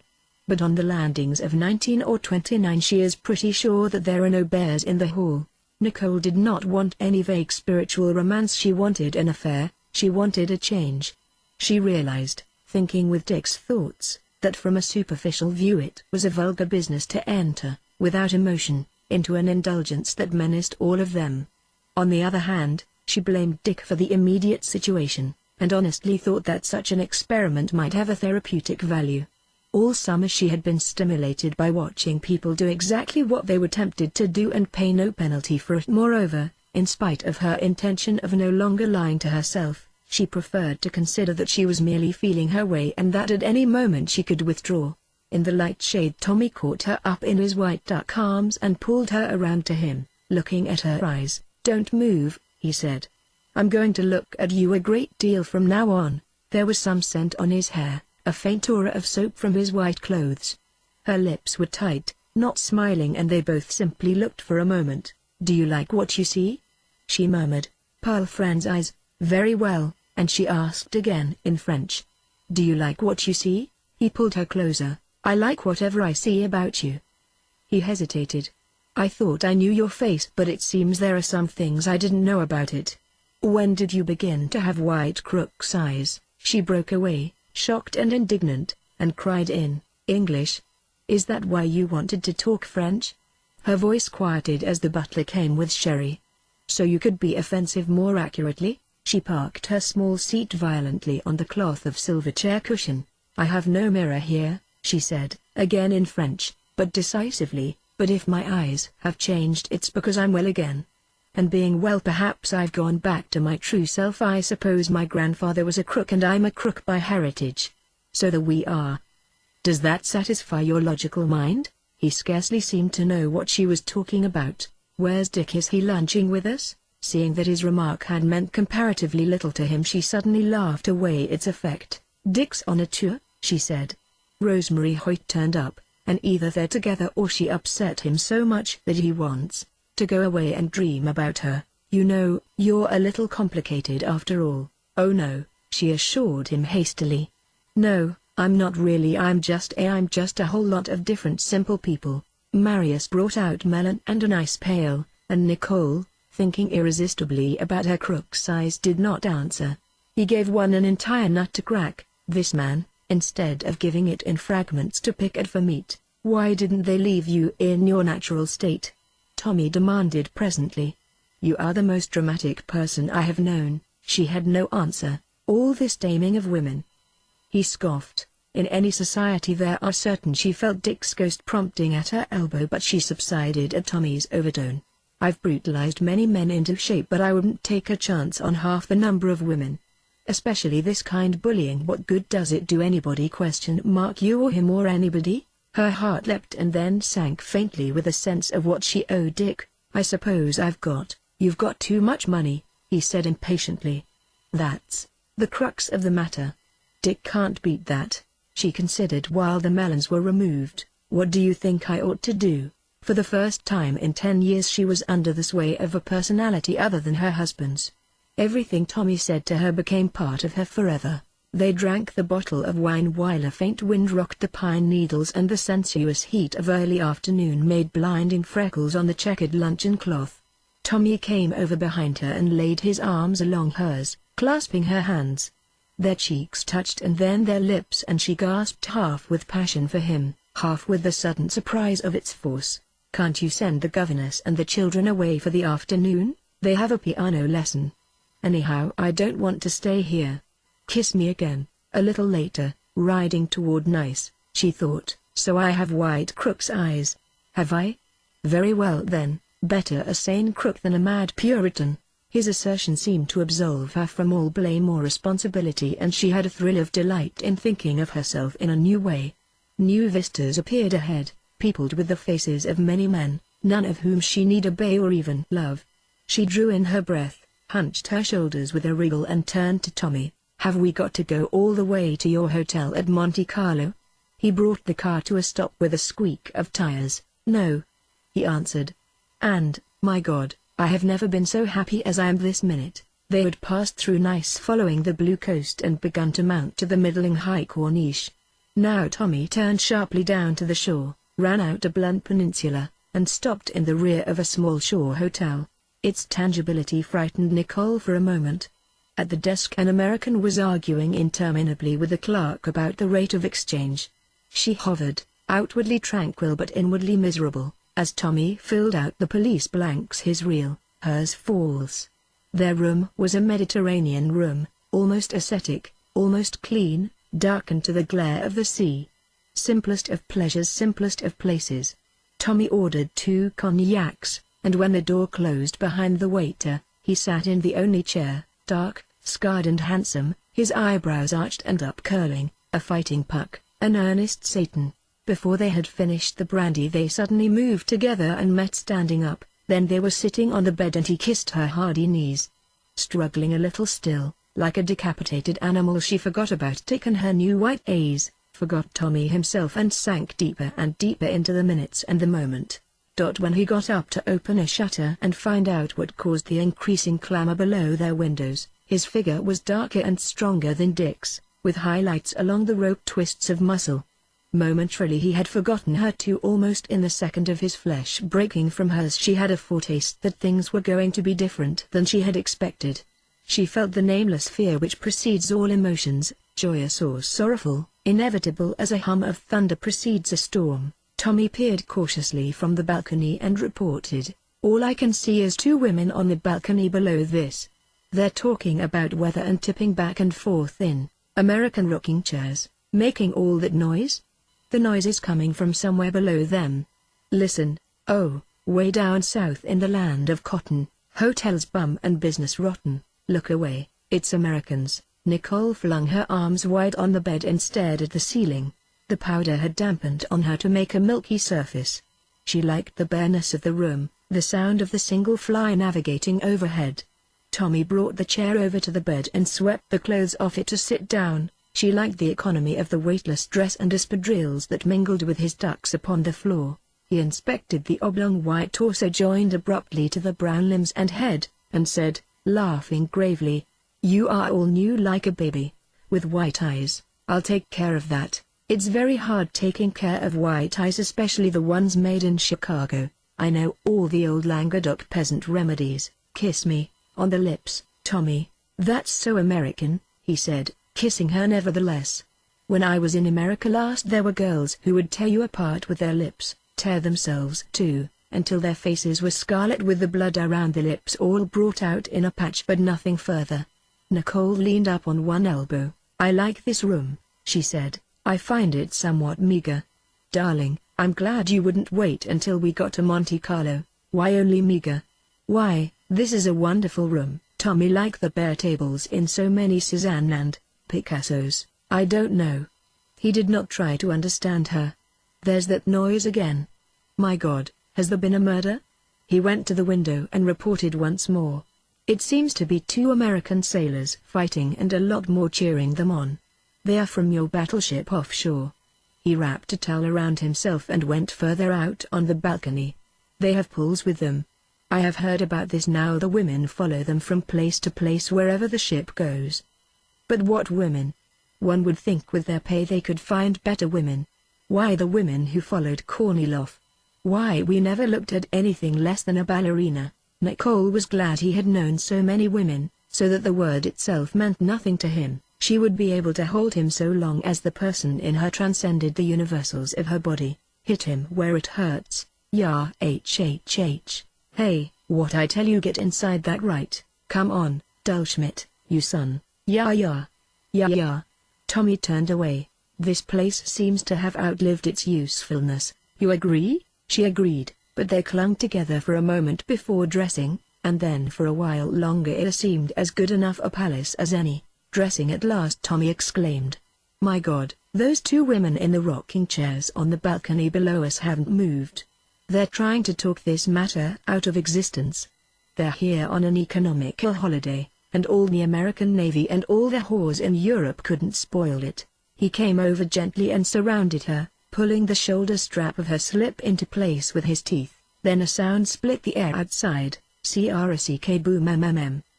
It was the battleship sounding a recall. Now, down below their window, it was pandemonium indeed, for the boat was moving to shores as yet unannounced.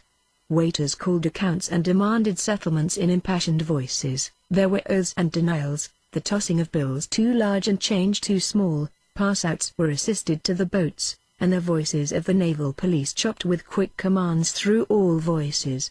There were cries, tears, shrieks, promises as the first launch shoved off and the women crowded forward on the wharf, screaming and waving. Tommy saw a girl rush out upon the balcony below waving a napkin, and before he could see whether or not the rocking English women gave in at last and acknowledged her presence, there was a knock at their own door.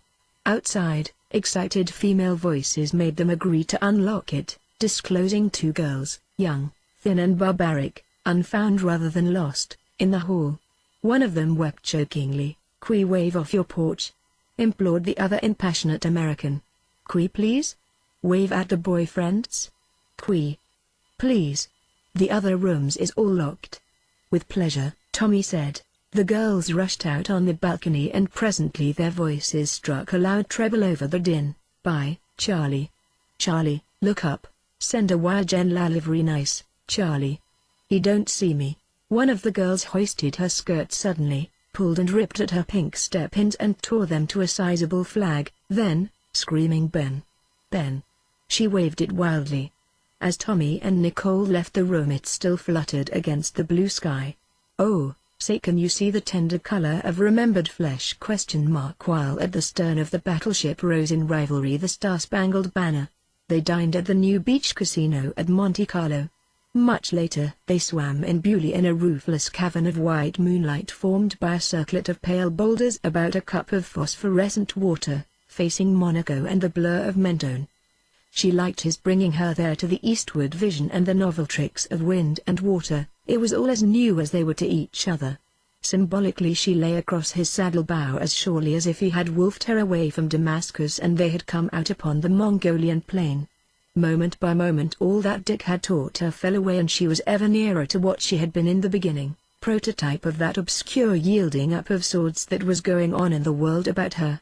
Tangled with love in the moonlight she welcomed the anarchy of her lover. They awoke together finding the moon gone down and the air cool. She struggled up demanding the time and Tommy called it roughly at 3. "I've got to go home then. I thought we'd sleep in Monte Carlo." "No. There's a governess and the children. I've got to roll in before daylight." "As you like." They dipped for a second, and when he saw her shivering he rubbed her briskly with a towel. As they got into the car with their heads still damp, their skins fresh and glowing, they were loath to start back. It was very bright where they were and as Tommy kissed her she felt him losing himself in the whiteness of her cheeks and her white teeth and her cool brow and the hand that touched his face. Still attuned to Dick, she waited for interpretation or qualification, but none was forthcoming. Reassured sleepily and happily that none would be, she sank low in the seat and drowsed until the sound of the motor changed and she felt them climbing toward Villa Diana. At the gate she kissed him an almost automatic goodbye. The sound of her feet on the walk was changed. The night noises of the garden were suddenly in the past but she was glad, nonetheless, to be back. The day had progressed at a staccato rate, and in spite of its satisfactions she was not habituated to such strain.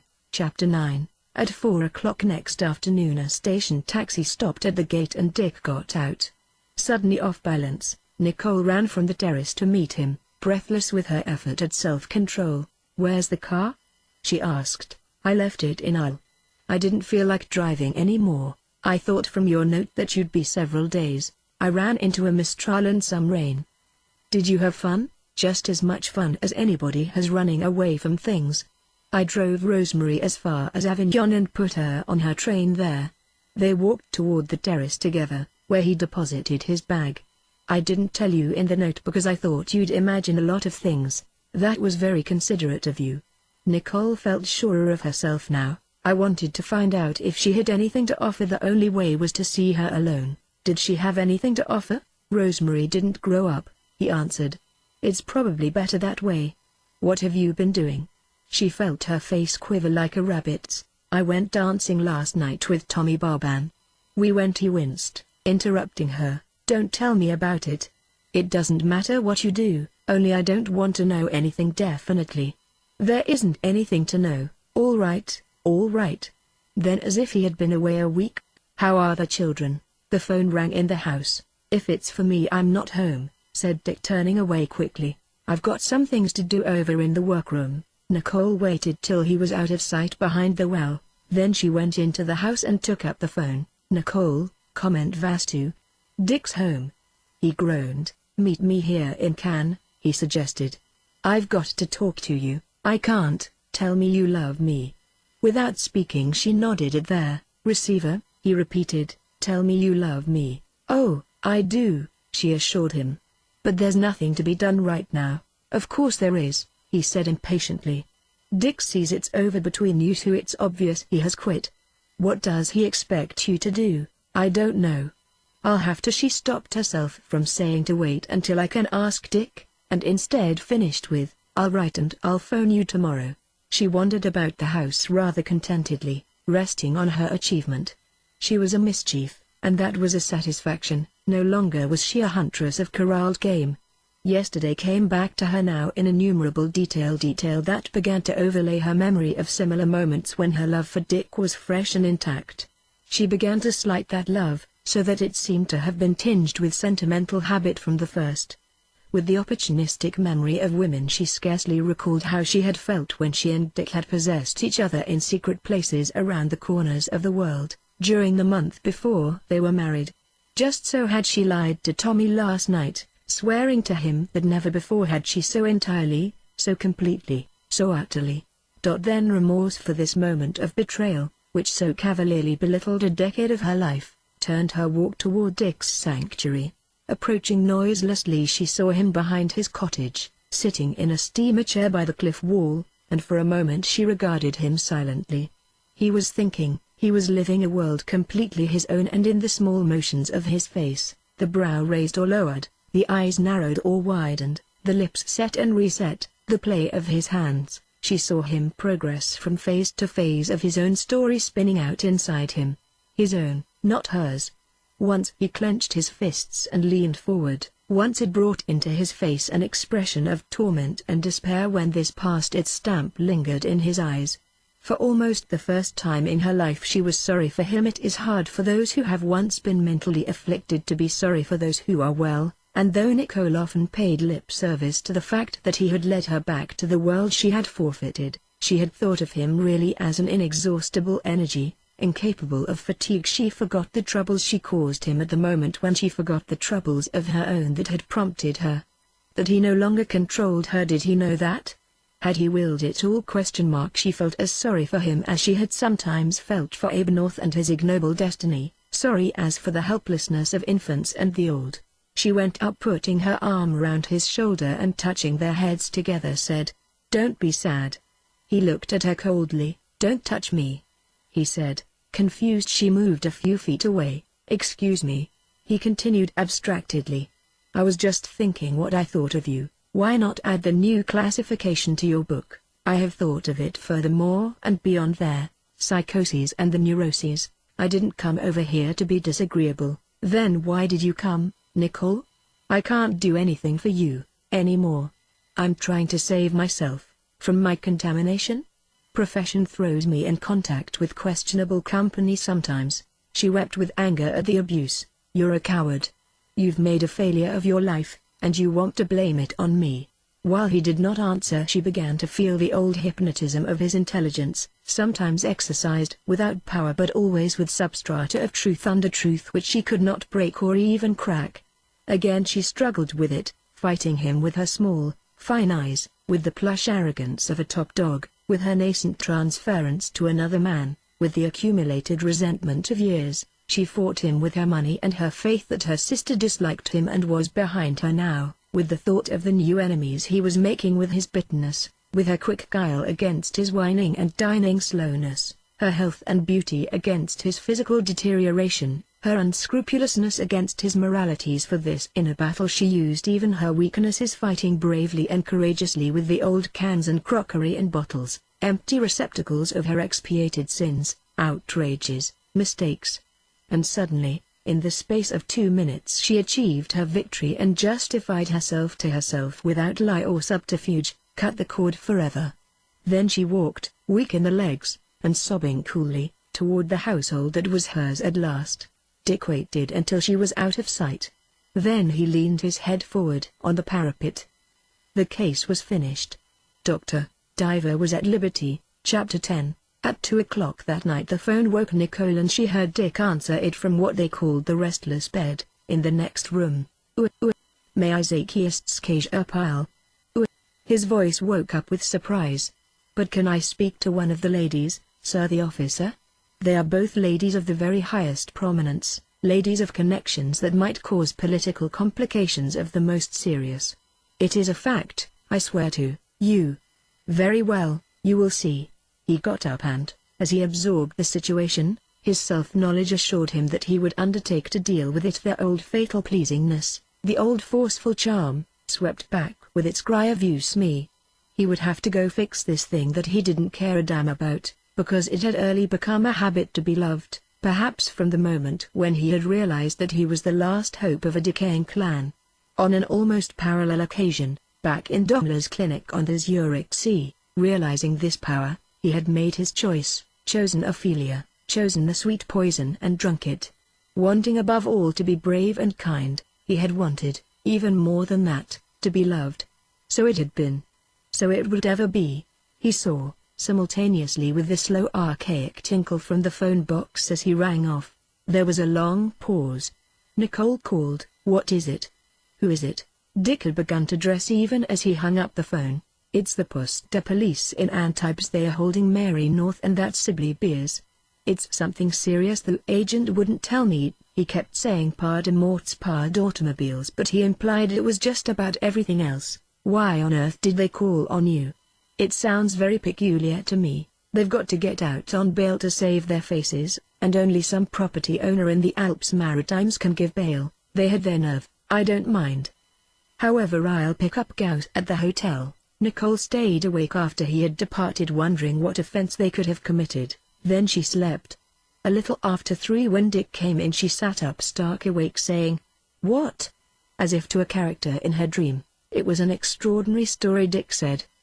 He sat on the foot of her bed, telling her how he had roused old Gauss from an Alsatian coma, told him to clean out his cash drawer, and driven with him to the police station. "I don't like to do something for that Anglaise," Gauss grumbled. Mary North and Lady Caroline, dressed in the costume of French sailors, lounged on a bench outside the 2 dingy cells. The latter had the outraged air of a Briton who momentarily expected the Mediterranean fleet to steam up to her assistance. Mary Minghetti was in a condition of panic and collapse. She literally flung herself at Dick's stomach as though that were the point of greatest association, imploring him to do something. Meanwhile, the chief of police explained the matter to Goss, who listened to each word with reluctance, divided between being properly appreciative of the officer's narrative gift and showing that, as the perfect servant, the story had no shocking effect on him. "It was merely a lark," said Lady Caroline with scorn. "We were pretending to be sailors on leave, and we picked up 2 silly girls. They got the wind up, and made a rotten scene in a lodging house." Dick nodded gravely, looking at the stone floor. Like a priest in the confessional, he was torn between a tendency to ironic laughter and another tendency to order 50 stripes of the cat and a fortnight of bread and water. The lack, in Lady Caroline's face, of any sense of evil, except the evil wrought by cowardly Provençal girls and stupid police, confounded him. Yet he had long concluded that certain classes of English people lived upon a concentrated essence of the antisocial that, in comparison, reduced the gorgings of New York to something like a child contracting indigestion from ice cream. "I've got to get out before Hossein hears about this," Mary pleaded. "Dick, you can always arrange things. You always could. Tell them we'll go right home. Tell them we'll pay anything." "I shall not," said Lady Caroline disdainfully. "Not a shilling. But I shall jolly well find out what the consulate in Cannes has to say about this." "No, no," insisted Mary. "We've got to get out tonight." "I'll see what I can do," said Dick, and added, "but money will certainly have to change hands." Looking at them as though they were the innocents that he knew they were not, he shook his head. "Of all the crazy stunts," Lady Caroline smiled complacently, "you're an insanity doctor, aren't you? You ought to be able to help us, and Gauss has got to." At this point Dick went aside with Gauss and talked over the old man's findings.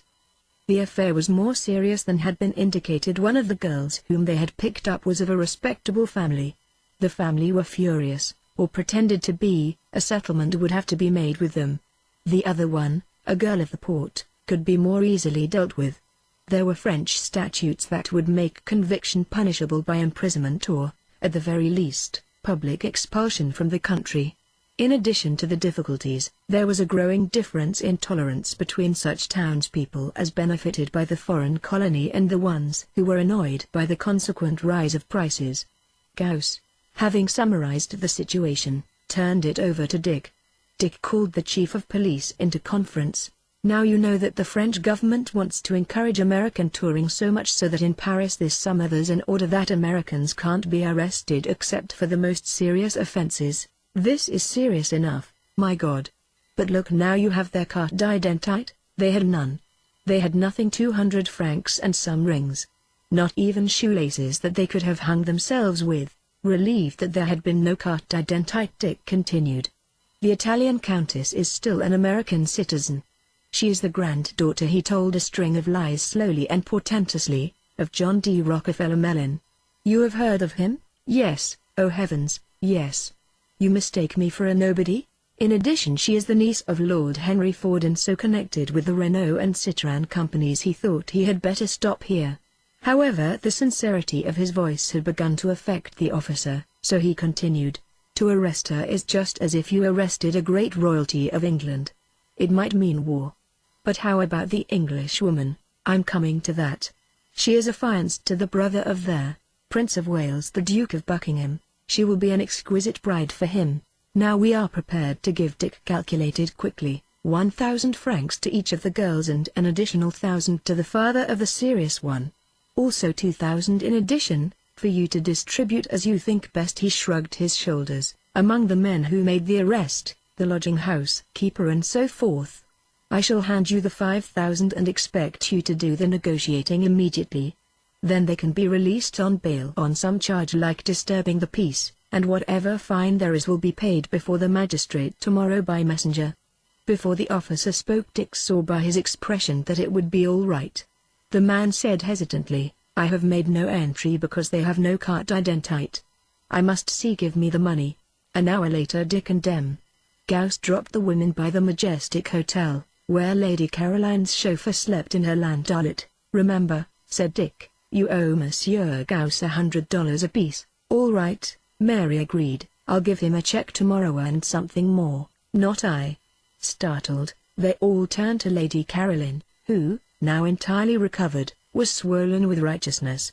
The whole thing was an outrage.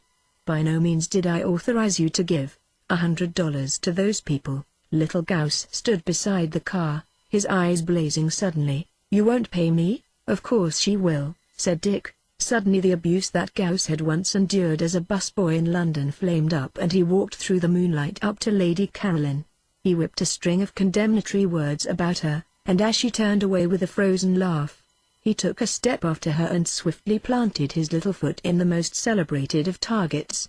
Lady Caroline, taken by surprise, flung up her hands like a person shot as her sailor-clad form sprawled forward on the sidewalk. Dick's voice cut across her raging, Mary, you quiet her down, or you'll both be in leg irons in 10 minutes. On the way back to the hotel old Gauss said not a word, until they passed the Wan Les Pins casino, still sobbing and coughing with jazz. Then he sighed forth. I have never seen women like this sort of women. I have known many of the great courtesans of the world, and for them I have much respect often, but women like these women I have never seen before. Chapter 11. Dick and Nicole were accustomed to go together to the barber, and have haircuts and shampoos in adjoining rooms. From Dick's side Nicole could hear the snip of shears, the count of changes, the voiles and pardons. The day after his return they went down to be shorn and washed in the perfumed breeze of the fans. In front of the Carlton Hotel, its windows as stubbornly blank to the summer as so many cellar doors, a car passed them and Tommy Barban was in it. Nicole's momentary glimpse of his expression, taciturn and thoughtful and, in the second of seeing her, wide-eyed and alert, disturbed her. She wanted to be going where he was going. The hour with the hairdresser seemed one of the wasteful intervals that composed her life, another little prison. The coiffeuse in her white uniform, faintly sweating lip rouge and cologne reminded her of many nurses. In the next room Dick dozed under an apron and a lather of soap. The mirror in front of Nicole reflected the passage between the men's side and the women's, and Nicole started up at the sight of Tommy entering and wheeling sharply into the men's shop. She knew with a flush of joy that there was going to be some sort of showdown. She heard fragments of its beginning. Hello, I want to see you. Serious. Perfectly agreeable. In a minute Dick came into Nicole's booth, his expression emerging annoyed from behind the towel of his hastily rinsed face. Your friend has worked himself up into a state. He wants to see us together, so I agreed to have it over with. Come along. But my hair, it's half cut.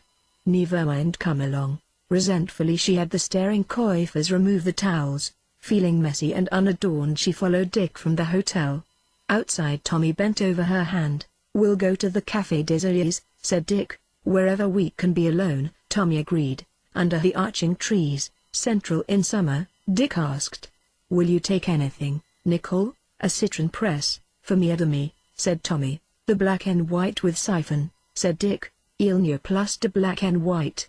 Noon Evans Kayla Johnny, Walker, Carver. She's not wired for sound, but on the quiet you ought to try it. Your wife does not love you, said Tommy suddenly. She loves me. The two men regarded each other with a curious impotence of expression. There can be little communication between men in that position, for their relation is indirect. and consists of how much each of them has possessed or will possess of the woman in question, so that their emotions pass through her divided self as through a bad telephone connection. Wait a minute, Dick said. Donnez moi du Ginette du siphon, bien, monsieur. All right, go on, Tommy. It's very plain to me that your marriage to Nicole has run its course. She is through. I've waited 5 years for that to be so. What does Nicole say? They both looked at her. I've gotten very fond of Tommy, Dick. He nodded. You don't care for me anymore, she continued. It's all just habit.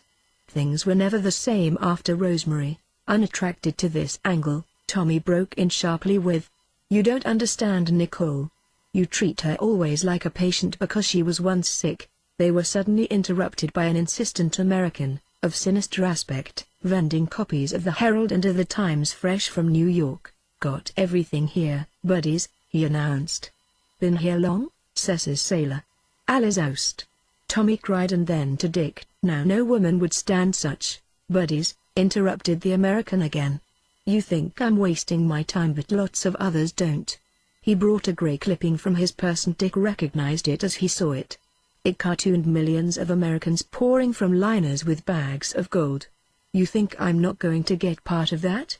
Well, I am. I'm just over from Nice for the Tour de France." As Tommy got him off with a fierce "Allez vous-en," Dick identified him as the man who had once hailed him in the Rue de Saint-Saëns, 5 years before. "When does the Tour de France get here?" he called after him. "Any minute now, buddy." He departed at last with a cheery wave, and Tommy returned to Dick. "Elle doit avoir plus avec moi qu'avec vous. Speak English." "What do you mean, a doit avoir? Doit avoir? Would have more happiness with me. You'd been new to each other. But Nicole and I have had much happiness together, Tommy." "L'âme de famille," Tommy said, scoffing. "If you and Nicole married, won't that be l'âme de famille?" The increasing commotion made him break off. Presently it came to a serpentine head on the promenade, and presently a crowd, of people sprung from hidden siestas, lined the curbstone. Boys sprinted past on bicycles, automobiles jammed with elaborate bedazzled sportsmen slid up the street, high horns tooted to announce the approach of the race, and unsuspected cooks in undershirts appeared at restaurant doors as around a bend a procession came into sight. First was a lone cyclist in a red jersey, toiling intent and confident out of the westering sun, passing to the melody of a high chattering cheer. Then 3 together in a harlequinade of faded color, legs caked yellow with dust and sweat, faces expressionless, eyes heavy and endlessly tired. Tommy faced Dick, saying, "I think Nicole wants a divorce. I suppose you'll make no obstacles?" A troop of 50 more swarmed after the first bicycle racers, strung out over 200 yards. A few were smiling and self-conscious, a few obviously exhausted, most of them indifferent and weary. A retinue of small boys passed, a few defiant stragglers. A light truck carried the dupes of accident and defeat. They were back at the table. Nicole wanted Dick to take the initiative, but he seemed content to sit with his face half-shaved, matching her hair half-washed. "Isn't it true you're not happy with me anymore?" Nicole continued. "Without me you could get to your work again. You could work better if you didn't worry about me." Tommy moved impatiently. "That is so useless. Nicole and I love each other, that's all there is to it." "Well, then," said the doctor, "since it's all settled, suppose we go back to the barber shop." Tommy wanted a row. "There are several points. Nicole and I will talk things over," said Dick equitably. "Don't worry, I agree in principle, and Nicole and I understand each other. There's less chance of unpleasantness if we avoid a 3-corner discussion." Unwillingly acknowledging Dick's logic, Tommy was moved by an irresistible racial tendency to chisel for an advantage. "Let it be understood that from this moment," he said, "I stand in the position of Nicole's protector until details can be arranged. And I shall hold you strictly accountable for any abuse of the fact that you continue to inhabit the same house." "I never did go in for making love to dry loins," said Dick. He nodded, and walked off toward the hotel with Nicole's whitest eyes following him. He was fair enough, Tommy conceded. "Darling, will we be together tonight?" "I suppose so." So it had happened, and with a minimum of drama, Nicole felt outguessed, realizing that from the episode of the camphor rub, Dick had anticipated everything. But also she felt happy and excited, and the odd little wish that she could tell Dick all about it faded quickly. But her eyes followed his figure until it became a dot and mingled with the other dots in the summer crowd. Chapter 12. The day before Dr. Diver left the Riviera, he spent all his time with his children. He was not young anymore, with a lot of nice thoughts and dreams to have about himself, so he wanted to remember them well.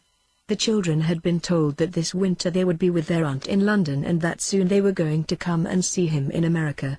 Fräulein was not to be discharged without his consent. He was glad he had given so much to the little girl. About the boy he was more uncertain. Always he had been uneasy about what he had to give to the ever-climbing, ever-clinging, breast-searching young. But, when he said goodbye to them, he wanted to lift their beautiful heads off their necks and hold them close for hours. He embraced the old gardener who had made the first garden at Villa Diana 6 years ago. He kissed the Provençal girl who helped with the children. She had been with them for almost a decade, and she fell on her knees and cried until Dick jerked her to her feet and gave her 300 francs. Nicole was sleeping late, as had been agreed upon. He left a note for her, and one for baby Warren, who was just back from Sardinia and staying at the house. Dick took a big drink from a bottle of brandy 3 feet high, holding 10 quarts, that someone had presented them with.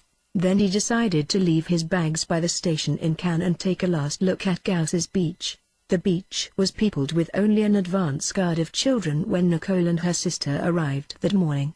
A white sun, vivid outlined by a white sky, boomed over a windless day.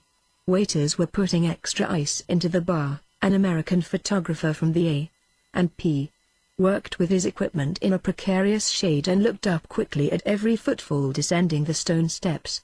At the hotel his prospective subjects slept late in darkened rooms upon their recent opiate of dawn. When Nicole started out on the beach she saw Dick, not dressed for swimming, sitting on a rock above. She shrank back in the shadow of her dressing tent. In a minute baby joined her, saying, "Dick's still there, I saw him. I think he might have the delicacy to go. This is his place in a way, he discovered it. Old Gauss always says he owes everything to Dick." Baby looked calmly at her sister. "We should have let him confine himself to his bicycle excursions," she remarked. "When people are taken out of their depths they lose their heads, no matter how charming a bluff they put up. Dick was a good husband to me for 6 years, Nicole said. All that time I never suffered a minute's pain because of him, and he always did his best never to let anything hurt me." Baby's lower jaw projected slightly as she said, "That's what he was educated for." The sisters sat in silence, Nicole wondering in a tired way about things, Baby considering whether or not to marry the latest candidate for her hand and money, an authenticated Habsburg. She was not quite thinking about it. Her affairs had long shared such a sameness, that, as she dried out, they were more important for their conversational value than for themselves. Her emotions had their truest existence in the telling of them. "Is he gone?" Nicole asked after a while. "I think his train leaves at noon." Baby looked. "No. He's moved up higher on the terrace and he's talking to some women. Anyhow, there are so many people now that he doesn't have to see us." He had seen them though, as they left their pavilion, and he followed them with his eyes until they disappeared again. He sat with Mary Minghetti, drinking an isette. "You were like you used to be the night you helped us," she was saying, "except at the end, when you were horrid about Caroline. Why aren't you nice like that always? You can be." It seemed fantastic to Dick to be in a position where Mary North could tell him about things. "Your friends still like you, Dick. But you say awful things to people when you've been drinking. I've spent most of my time defending you this summer." That remark is one of Dr. Eliot's classics. It's true. "Nobody cares whether you drink or not." She hesitated. "Even when Abe drank hardest, he never offended people like you do." "You're all so dull," he said. "But we're all there is," cried Mary. "If you don't like nice people, try the ones who aren't nice, and see how you like that. All people want is to have a good time, and if you make them unhappy you cut yourself off from nourishment." "Have I been nourished?" he asked. Mary was having a good time, though she did not know it, as she had sat down with him only out of fear. Again she refused a drink and said, "Self-indulgence is back of it." "Of course, After Abe, you can imagine how I feel about it since I watched the progress of a good man toward alcoholism. Down the steps tripped Lady Caroline Sibley Beers with blithe theatricality. Dick felt fine. He was already well in advance of the day, arrived at where a man should be at the end of a good dinner, yet he showed only a fine, considered, restrained interest in Mary. His eyes, for the moment clear as a child's, asked her sympathy, and stealing over him he felt the old necessity of convincing her that he was the last man in the world and she was the last woman. Then he would not have to look at those two other figures, a man and a woman, black and white and metallic against the sky. "You once liked me, didn't you?" he asked. "Liked you? I loved you. Everybody loved you. You could have had anybody you wanted for the asking. There has always been something between you and me." She bit eagerly. "Has there, Dick? Always. I knew your troubles and how brave you were about them." But the old interior laughter had begun inside him and he knew he couldn't keep it up much longer. "I always thought you knew a lot," Mary said enthusiastically. "More about me than anyone has ever known. Perhaps that's why I was so afraid of you when we didn't get along so well." His glance fell soft and kind upon hers, suggesting an emotion underneath. Their glances married suddenly, bedded, strained together. Then, as the laughter inside of him became so loud that it seemed as if Mary must hear it, Dick switched off the light and they were back in the Riviera sun. "I must go," he said. As he stood up he swayed a little. He did not feel well anymore. His blood raced slow. He raised his right hand and with a papal cross he blessed the beach from the high terrace. Faces turned upward from several umbrellas. "I'm going to him." Nicole got to her knees. "No, you're not," said Tommy, pulling her down firmly. "Let well enough alone." Chapter 13. Nicole kept in touch with Dick after her new marriage. There were letters on business matters, and about the children. When she said, as she often did, "I loved Dick and I'll never forget him," Tommy answered, "Of course not. Why should you?"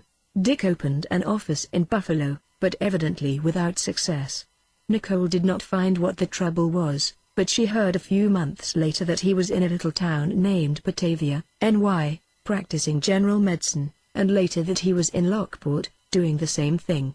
By accident she heard more about his life there than anywhere, that he bicycled a lot, was much admired by the ladies, and always had a big stack of papers on his desk that were known to be an important treatise on some medical subject, almost in process of completion. He was considered to have fine manners and once made a good speech at a public health meeting on the subject of drugs, but he became entangled with a girl who worked in a grocery store, and he was also involved in a lawsuit about some medical question, so he left Lockport. After that he didn't ask for the children to be sent to America and didn't answer when Nicole wrote asking him if he needed money. In the last letter she had from him he told her that he was practicing in Geneva, New York, and she got the impression that he had settled down with someone to keep house for him. She looked up Geneva in an atlas and found it was in the heart of the Finger Lakes section and considered a pleasant place. Perhaps, so she liked to think, his career was biding its time, again like Grant's in Galena. His latest note was postmarked from Hornell, New York, which is some distance from Geneva and a very small town. In any case he is almost certainly in that section of the country, in one town or another.